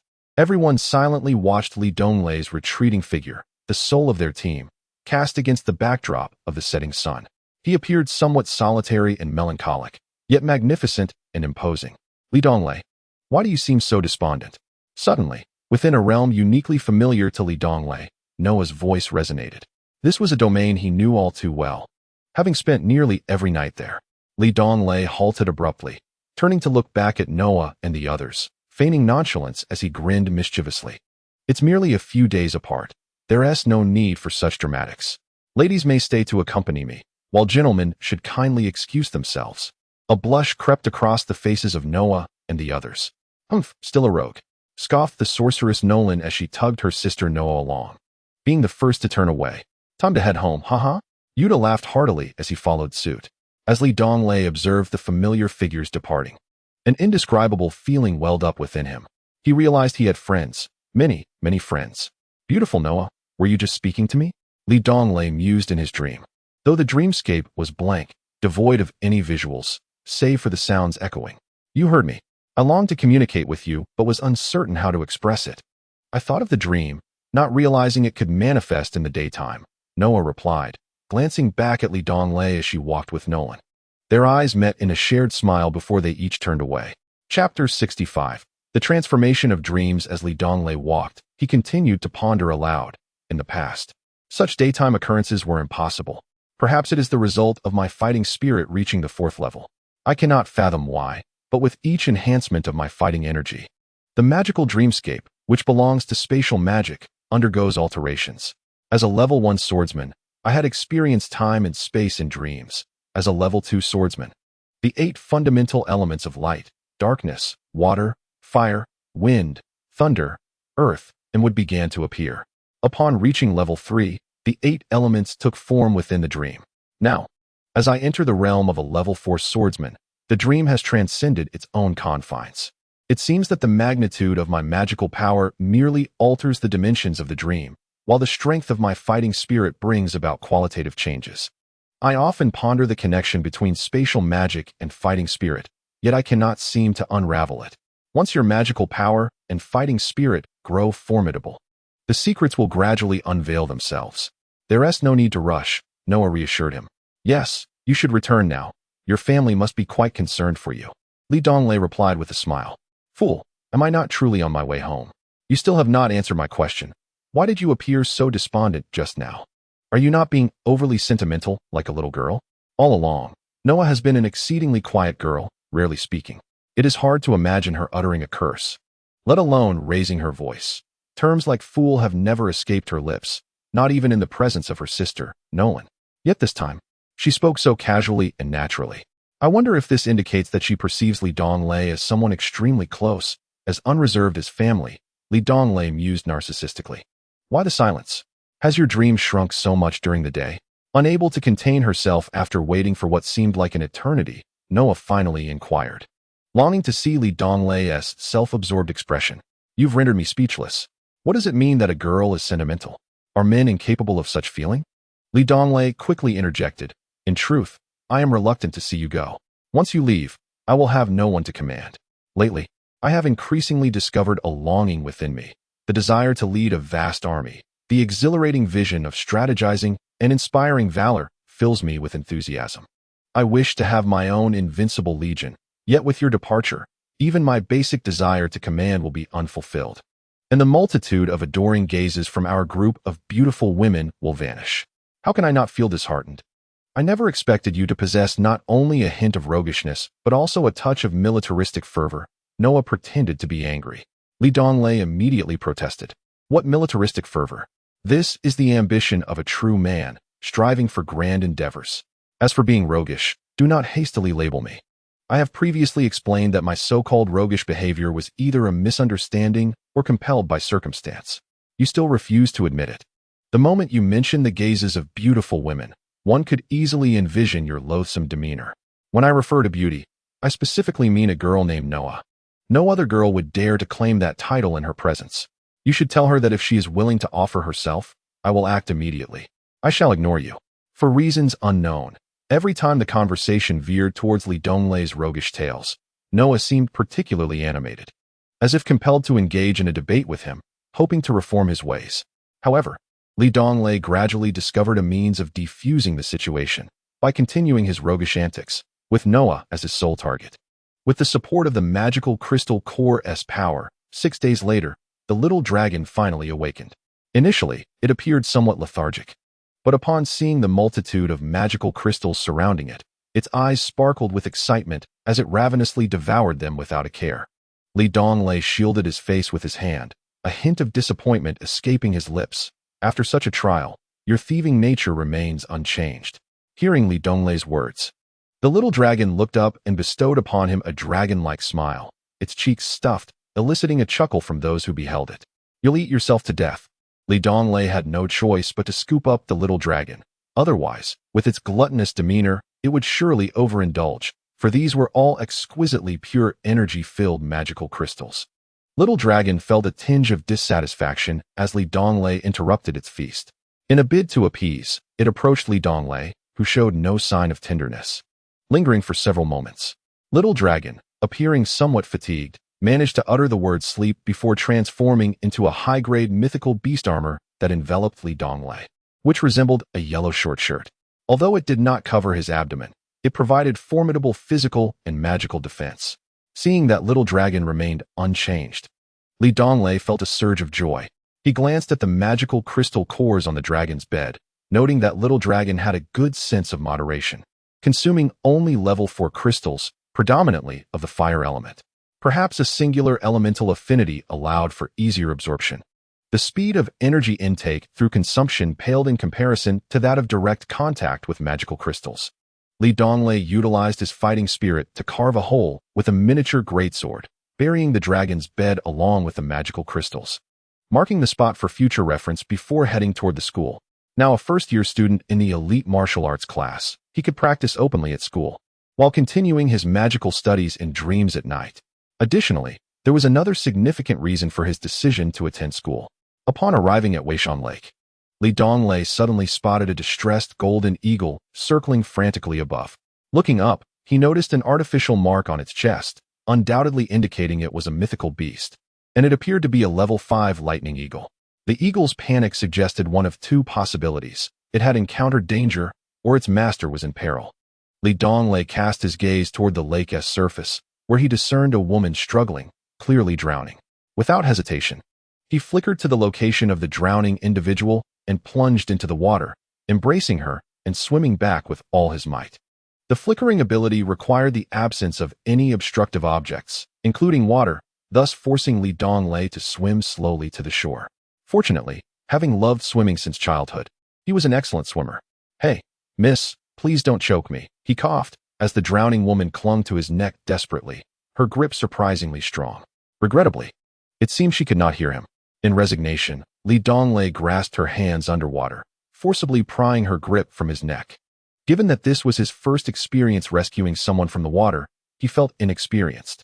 To an observer, it appeared as though he was engaged in a struggle rather than performing a rescue, with his progress nearly halted. Finally, as the woman began to lose consciousness and ceased her struggles, Li Donglei swiftly swam back with her. Coughing repeatedly, he attempted to expel the water he had swallowed, but it was clearly futile. Unable to resist, he glanced back at the woman he had saved. Her damp hair curled slightly, her complexion pale, with droplets glistening on her long eyelashes. Her lips, frightfully white, did little to diminish her beauty, even in her soaked attire, which clung closely to her form. Her figure was unmistakably captivating to Li Donglei. Having called out several times without eliciting a response, Li Donglei resorted to the rudimentary resuscitation techniques he had learned in elementary school, administering artificial respiration for an extended period. Regrettably, his efforts appeared futile. At that moment, a golden eagle, which had been circling overhead, had descended beside him, occasionally emitting a few cries. Logically, given the struggle she had just endured in the water, one would expect her to regain consciousness soon.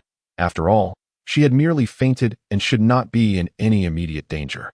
Perplexed, Li Donglei scratched his head, and with a sense of urgency, he abandoned his gentle approach. Placing both hands on her abdomen and pressing down forcefully in hopes of expelling the water that had caused her distress. When this method proved ineffective, he was compelled to revert to artificial respiration. Thus, alternating between abdominal compressions and mouth-to-mouth resuscitation, Li Donglei persevered for nearly 15 minutes. Although he failed to dislodge any water, the drowning victim eventually stirred back to consciousness. Coincidentally, just as Li Donglei was preparing to administer another breath. Coughing, she expelled a small amount of water and, with feeble eyes, gazed directly into Li Donglei's face, their proximity nearly negligible. In a sudden burst of energy, she forcefully pushed him away and sat upright. Slap. Before Donglei could utter a word, she delivered a resounding slap across his face. You shameless wretch, you filthy beggar. The lightning eagle at her side observed the sudden turn of events, its feathers bristling in response to her aggression. Donglei, glancing at his damp attire, realized that after nearly a month in Molen, he had been wearing the same outfit, which indeed resembled that of a beggar. Hey, get this straight, I was saving you.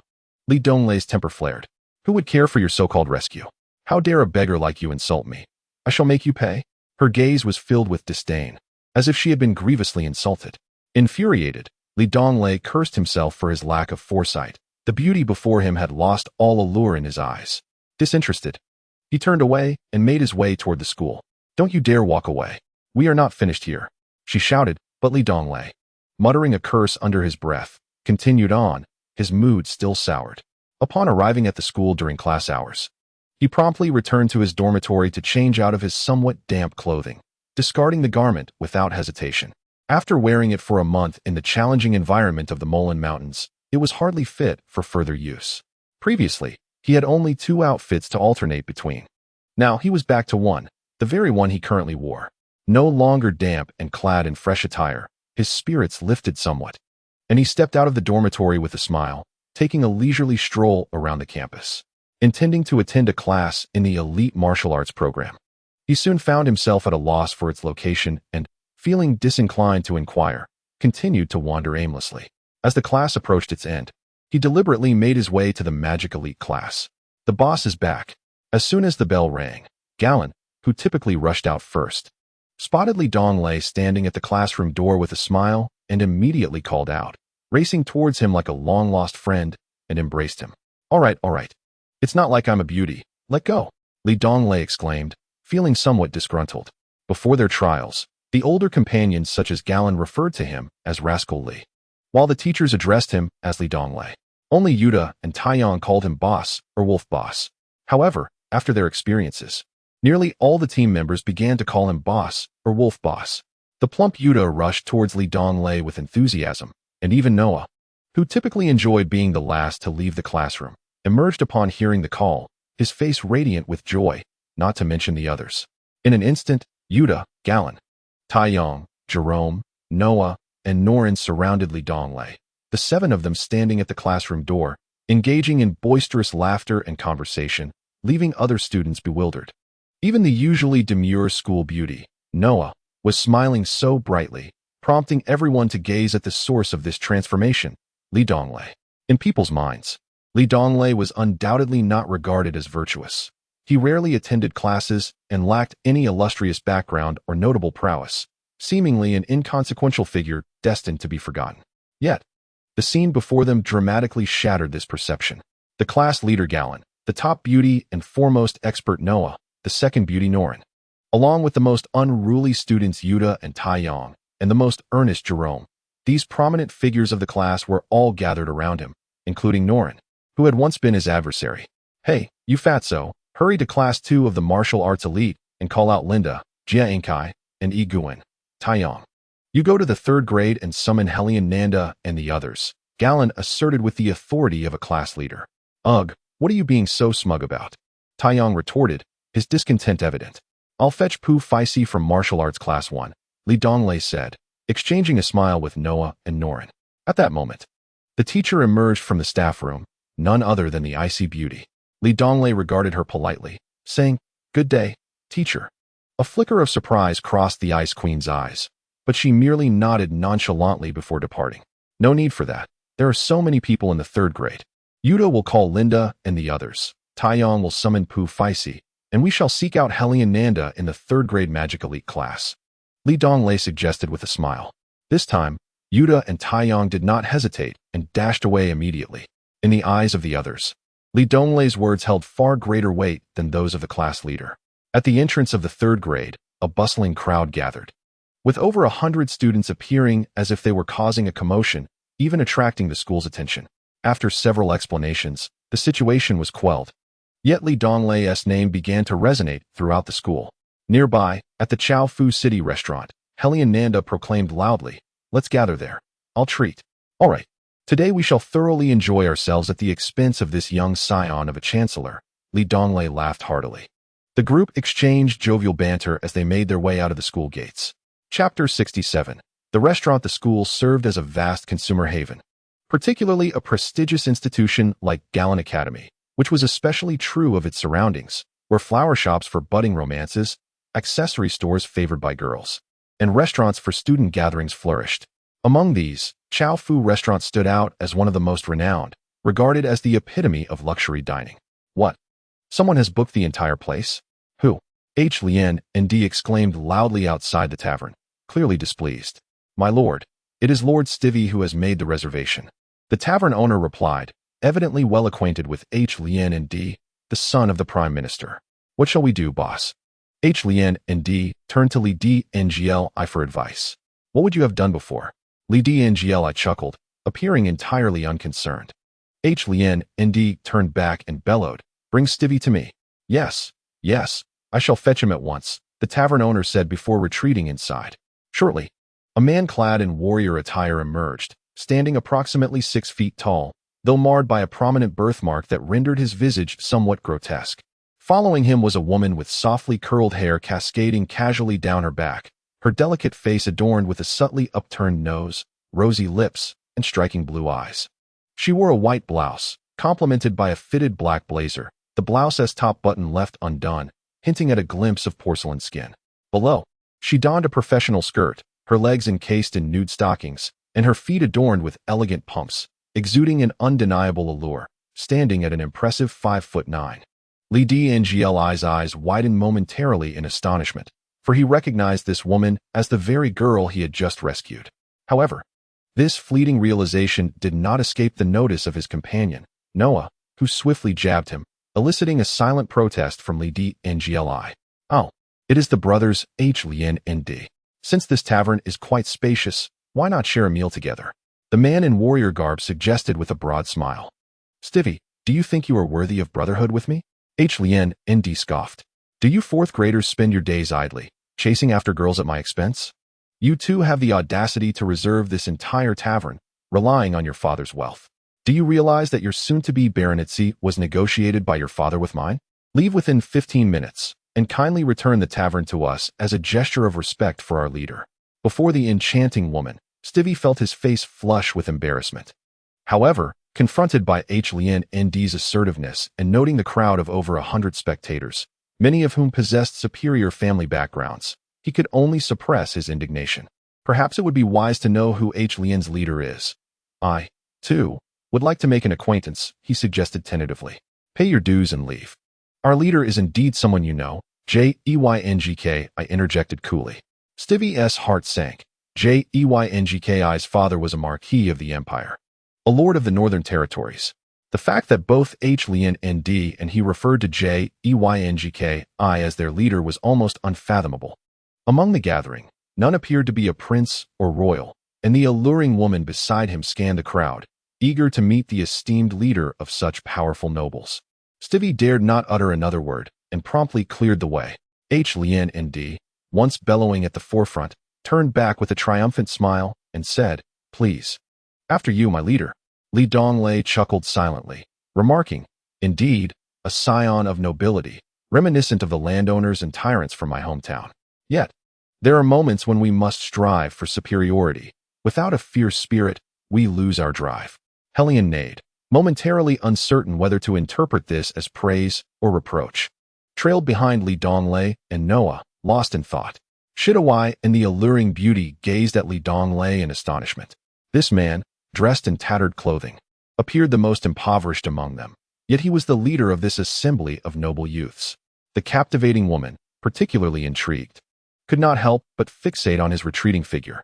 The Chafaching Tavern had both upper and lower levels. Li Donglei and his companions ascended to the second floor, where 10 individuals filled 11 tables. Li Donglei, Noah, Nolan, Linda, Yuta, Taiyong, Gallon, Hellion neighed, and Pufus gathered at the central table. Owner, bring forth your finest offerings. Hellion neighed exclaimed with palpable excitement as they settled in. Amidst the lively banter, the enchanting beauty from earlier gracefully approached, exuding a fragrance akin to orchids. causing several young men to momentarily forget their meal. She reached Li Donglei's side, smiling as she introduced herself. "Hello, I am Rosalind." Engaged in a playful exchange with the witch Nolan, Li Donglei looked up at the sound of her voice, feigning surprise. "Ah, it's you. I did not expect you to return so swiftly, adorned in new attire for our rendezvous," he said with a chuckle, unfazed by his remarks. The alluring Rosalind continued with charm. "I would like to invite you to dinner, to express my gratitude for your life-saving assistance." Reflecting on their initial encounter, Li Donglei felt a tinge of disdain at the contrast. Nevertheless, he responded with a smile. "Was my act of rescue a grand favor or a minor one?" "Certainly a grand favor." "Well, splendid. A grand favor requires no thanks. Let us leave it at that." Li Donglei spoke as if addressing a mundane matter. At that moment, Noah gently entwined her arm around Li Donglei's left, eyeing Rosalind with caution. Rosalind's expression turned skeptical. She was accustomed to men making every effort to draw near her. The audacity of inviting someone to dine, only to be met with refusal, bewildered her. Had it not been for Noah's presence, she might have assumed Li Donglei was deliberately feigning indifference to showcase his uniqueness. However, the hostile gaze from Noah diminished her usual confidence. Curiosity piqued. Rosalind longed to understand this man, a commoner revered by haughty nobles, yet the current atmosphere left her at a loss for words. "Ahem.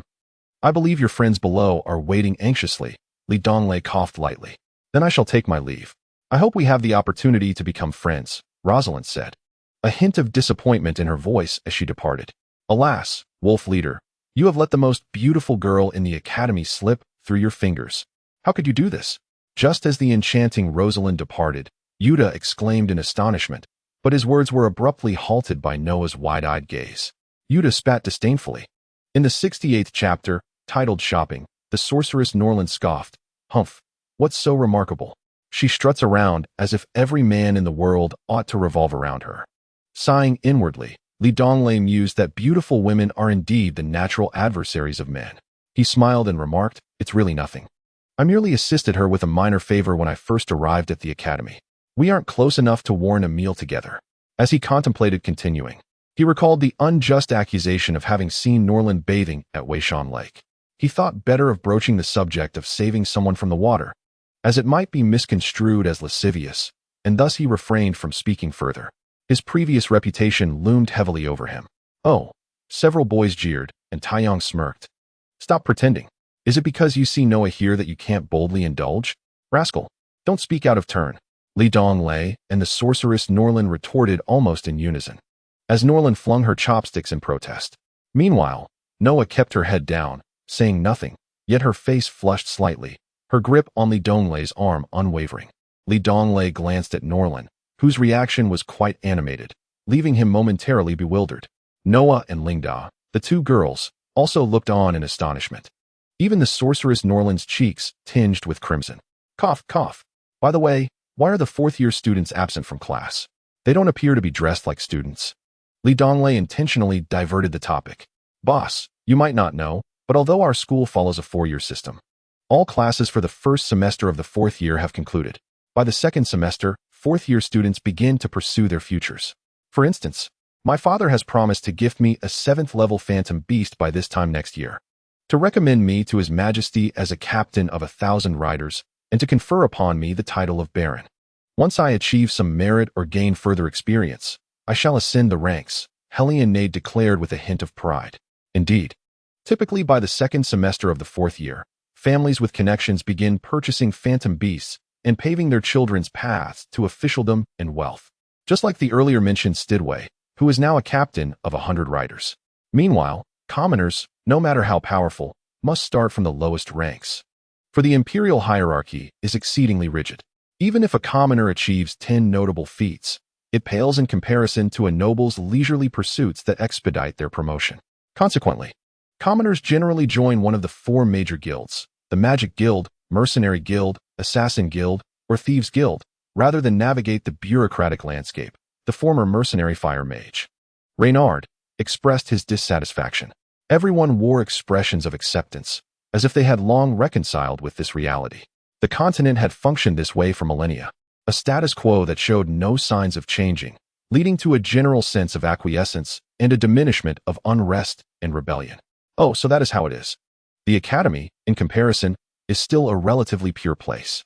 The outside world resembles the ancient slave society of my homeland, a source of trepidation, Donglei remarked. Seemingly without provocation. The students merely lack the experience of life and death.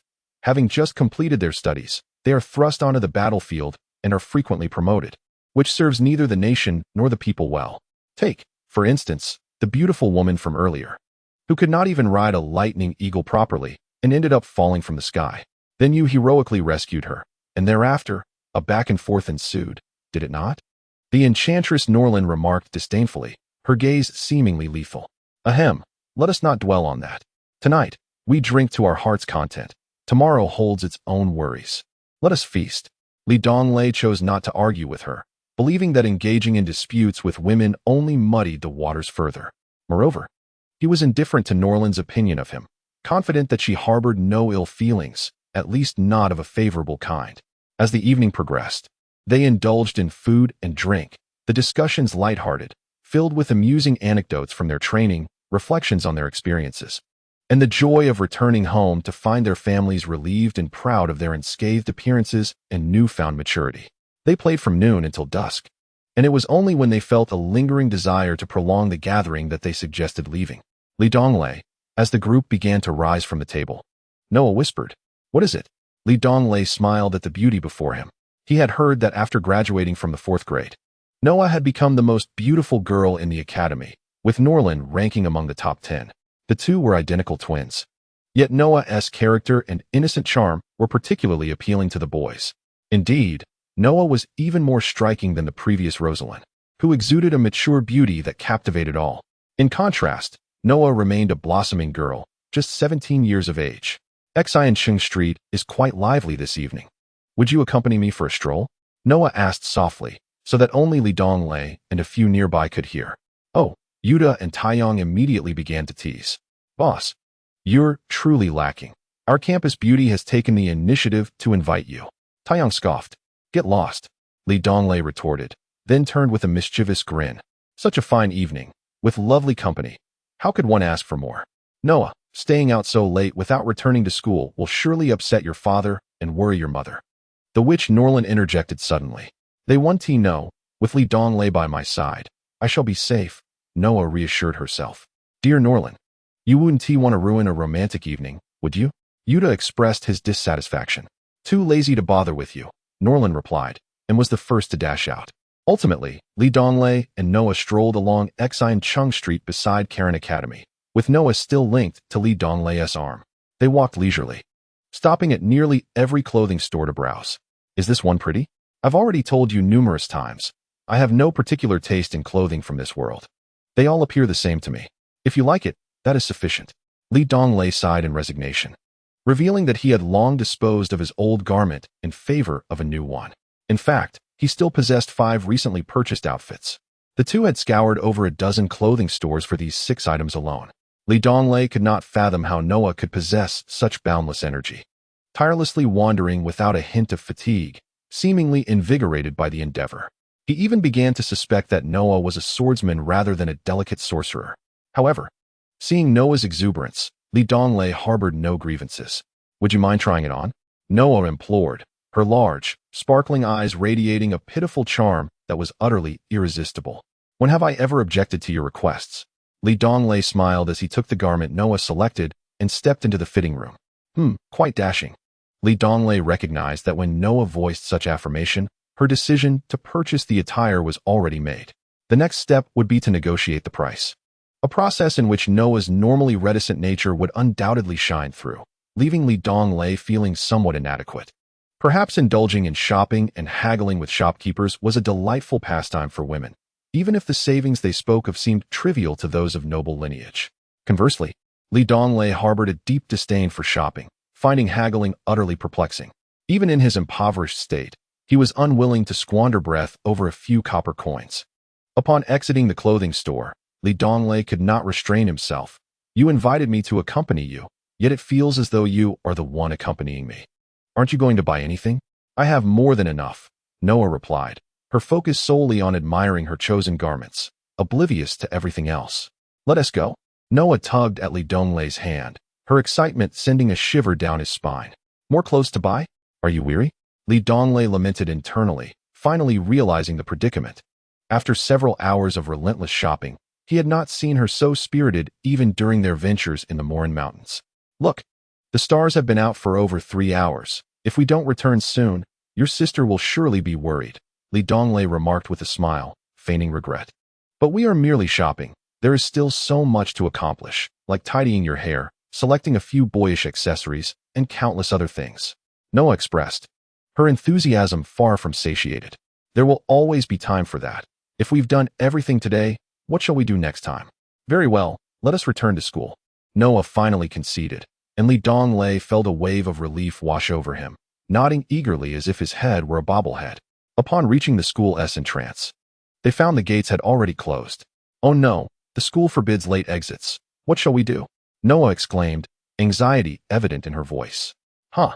Looks like we've overindulged. Donglei grinned mischievously, seemingly unfazed by the situation. Do you have a plan? Noah, ever astute, seemed to perceive Donglei as confidence. Fool, have you forgotten that I am a spatial magician? I shall borrow a little from the power of my petite waist.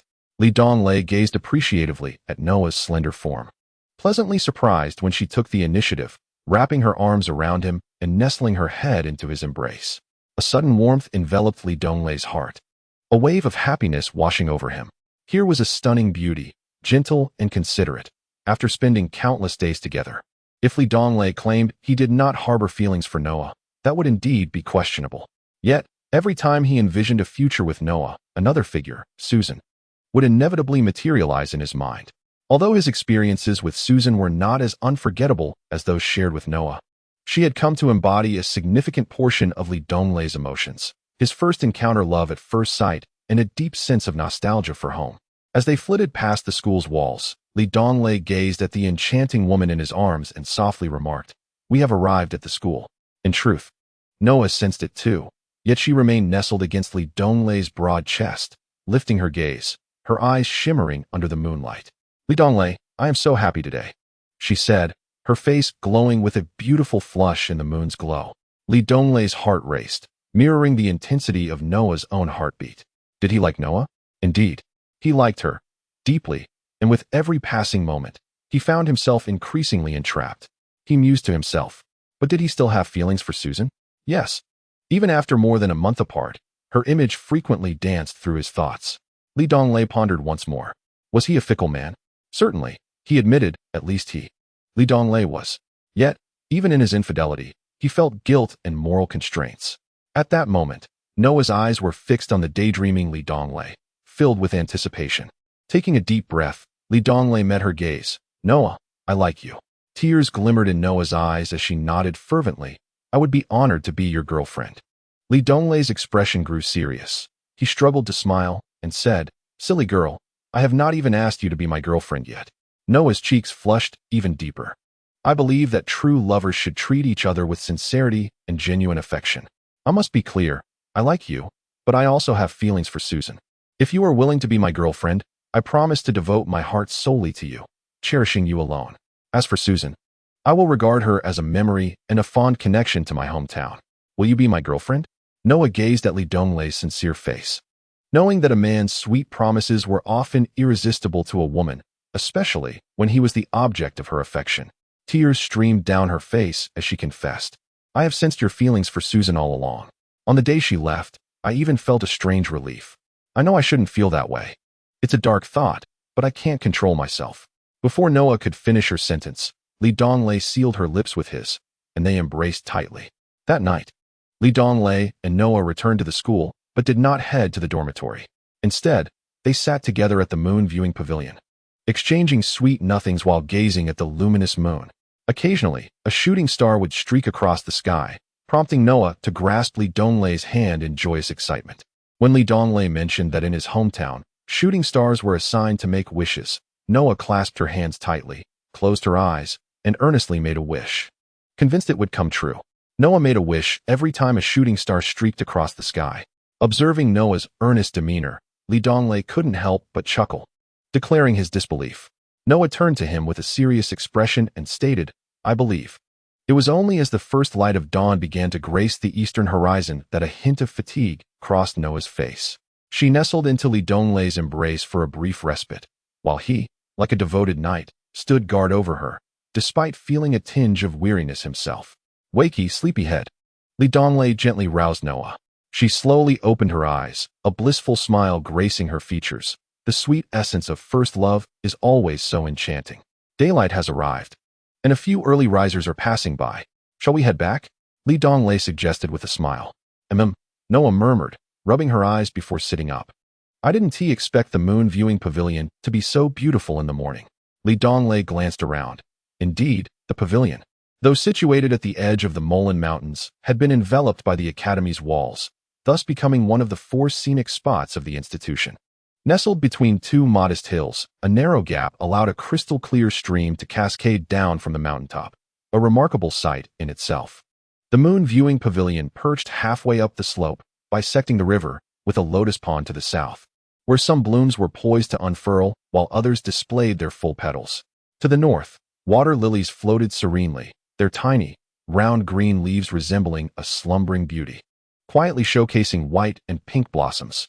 Nearby, willows dipped their long tresses into the stream, their green leaves swaying in the breeze, casting reflections in the water like a maiden admiring her reflection.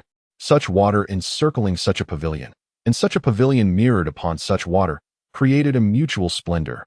Indeed, the beauty of the lotuses, water lilies, and weeping willows required human care, rendering the allure of the moon viewing pavilion a harmonious blend of nature and artifice.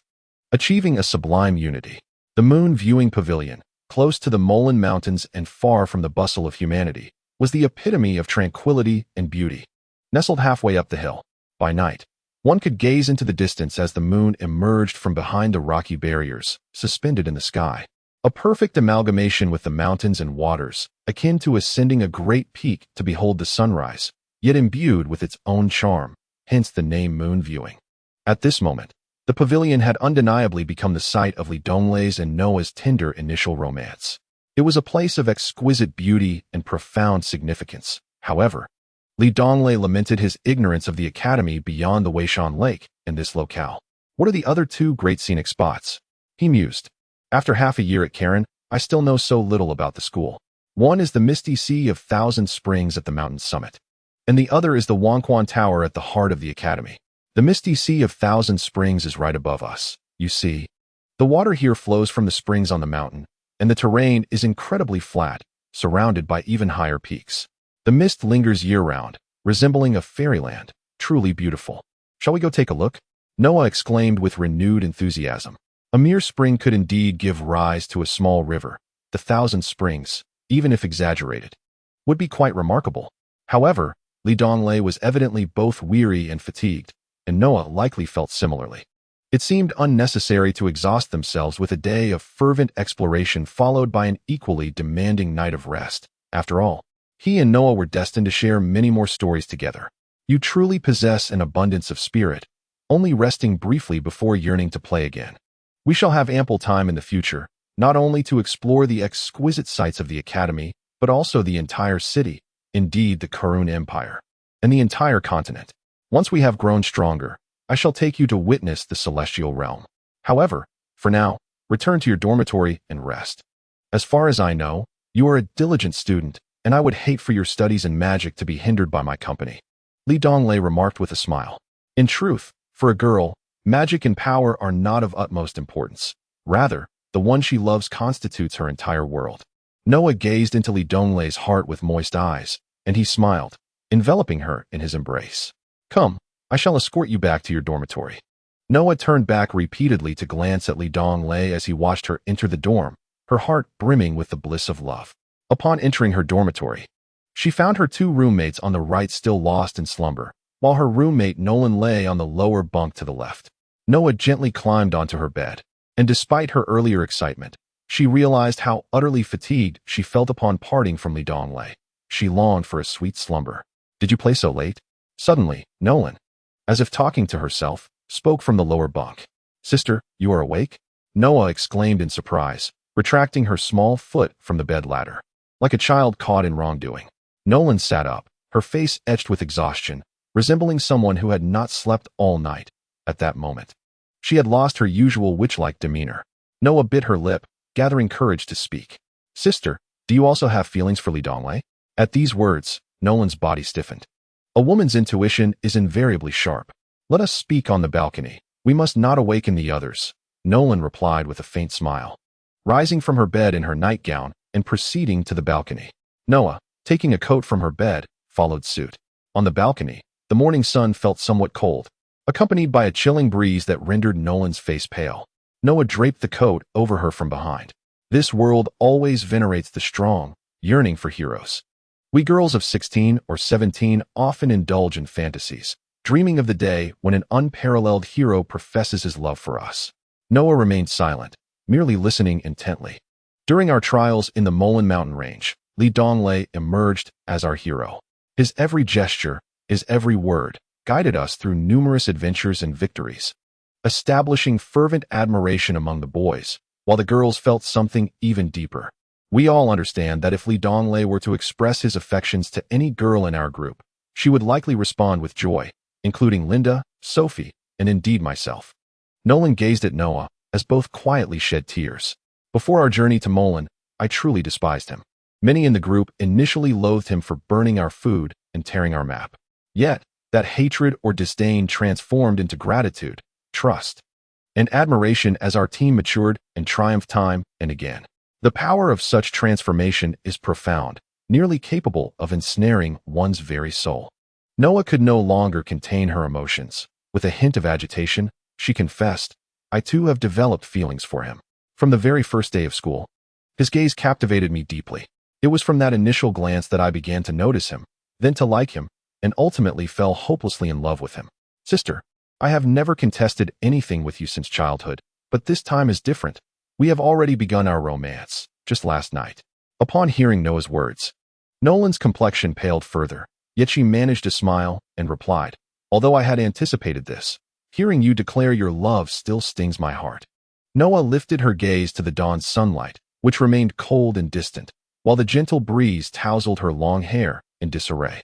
When I realized I was gradually falling for him, unconsciously thinking of him in all my endeavors, I found myself in a state of panic, unsure of how to proceed. Therefore, I continued to feign indifference, engaging in playful banter with him, hoping to capture his attention and leave a more profound impression. Everyone, including you, watched our exchanges. It felt as though only our voices existed in the world, a celebration of joy amidst the universe. Yet, he is like a block of wood, forever oblivious to a girl's sentiments. I am aware of your enduring fondness for him, especially when the entire school turned against him. It was only you and Susan who consistently reached out to him, offering companionship and encouragement, while the world abandoned him. The presence of those two individuals must surely be his most cherished, and he would forsake everything for you both. I, however, faltered in this regard. During the times when everyone attacked him, I was always at the forefront, which is a cruel irony. He possesses a generous heart, sincerely caring for every member of the team, including you, and will not harbor resentment for past grievances. Noah unknowingly comforted her sister. She leaned closer to Nolan, gently caressing her cheek. "I know, rest assured, I will not compete with you. I shall strive to befriend him and endeavor to forget him." After speaking, Nolan walked back to her dormitory alone. Observing her sister, who had grown up alongside her, filled Noah with sorrow, yet thoughts of Donglei imbued her with strength, empowering her to face all challenges. Noah returned to her own bed, but in her exhaustion, sleep eluded her.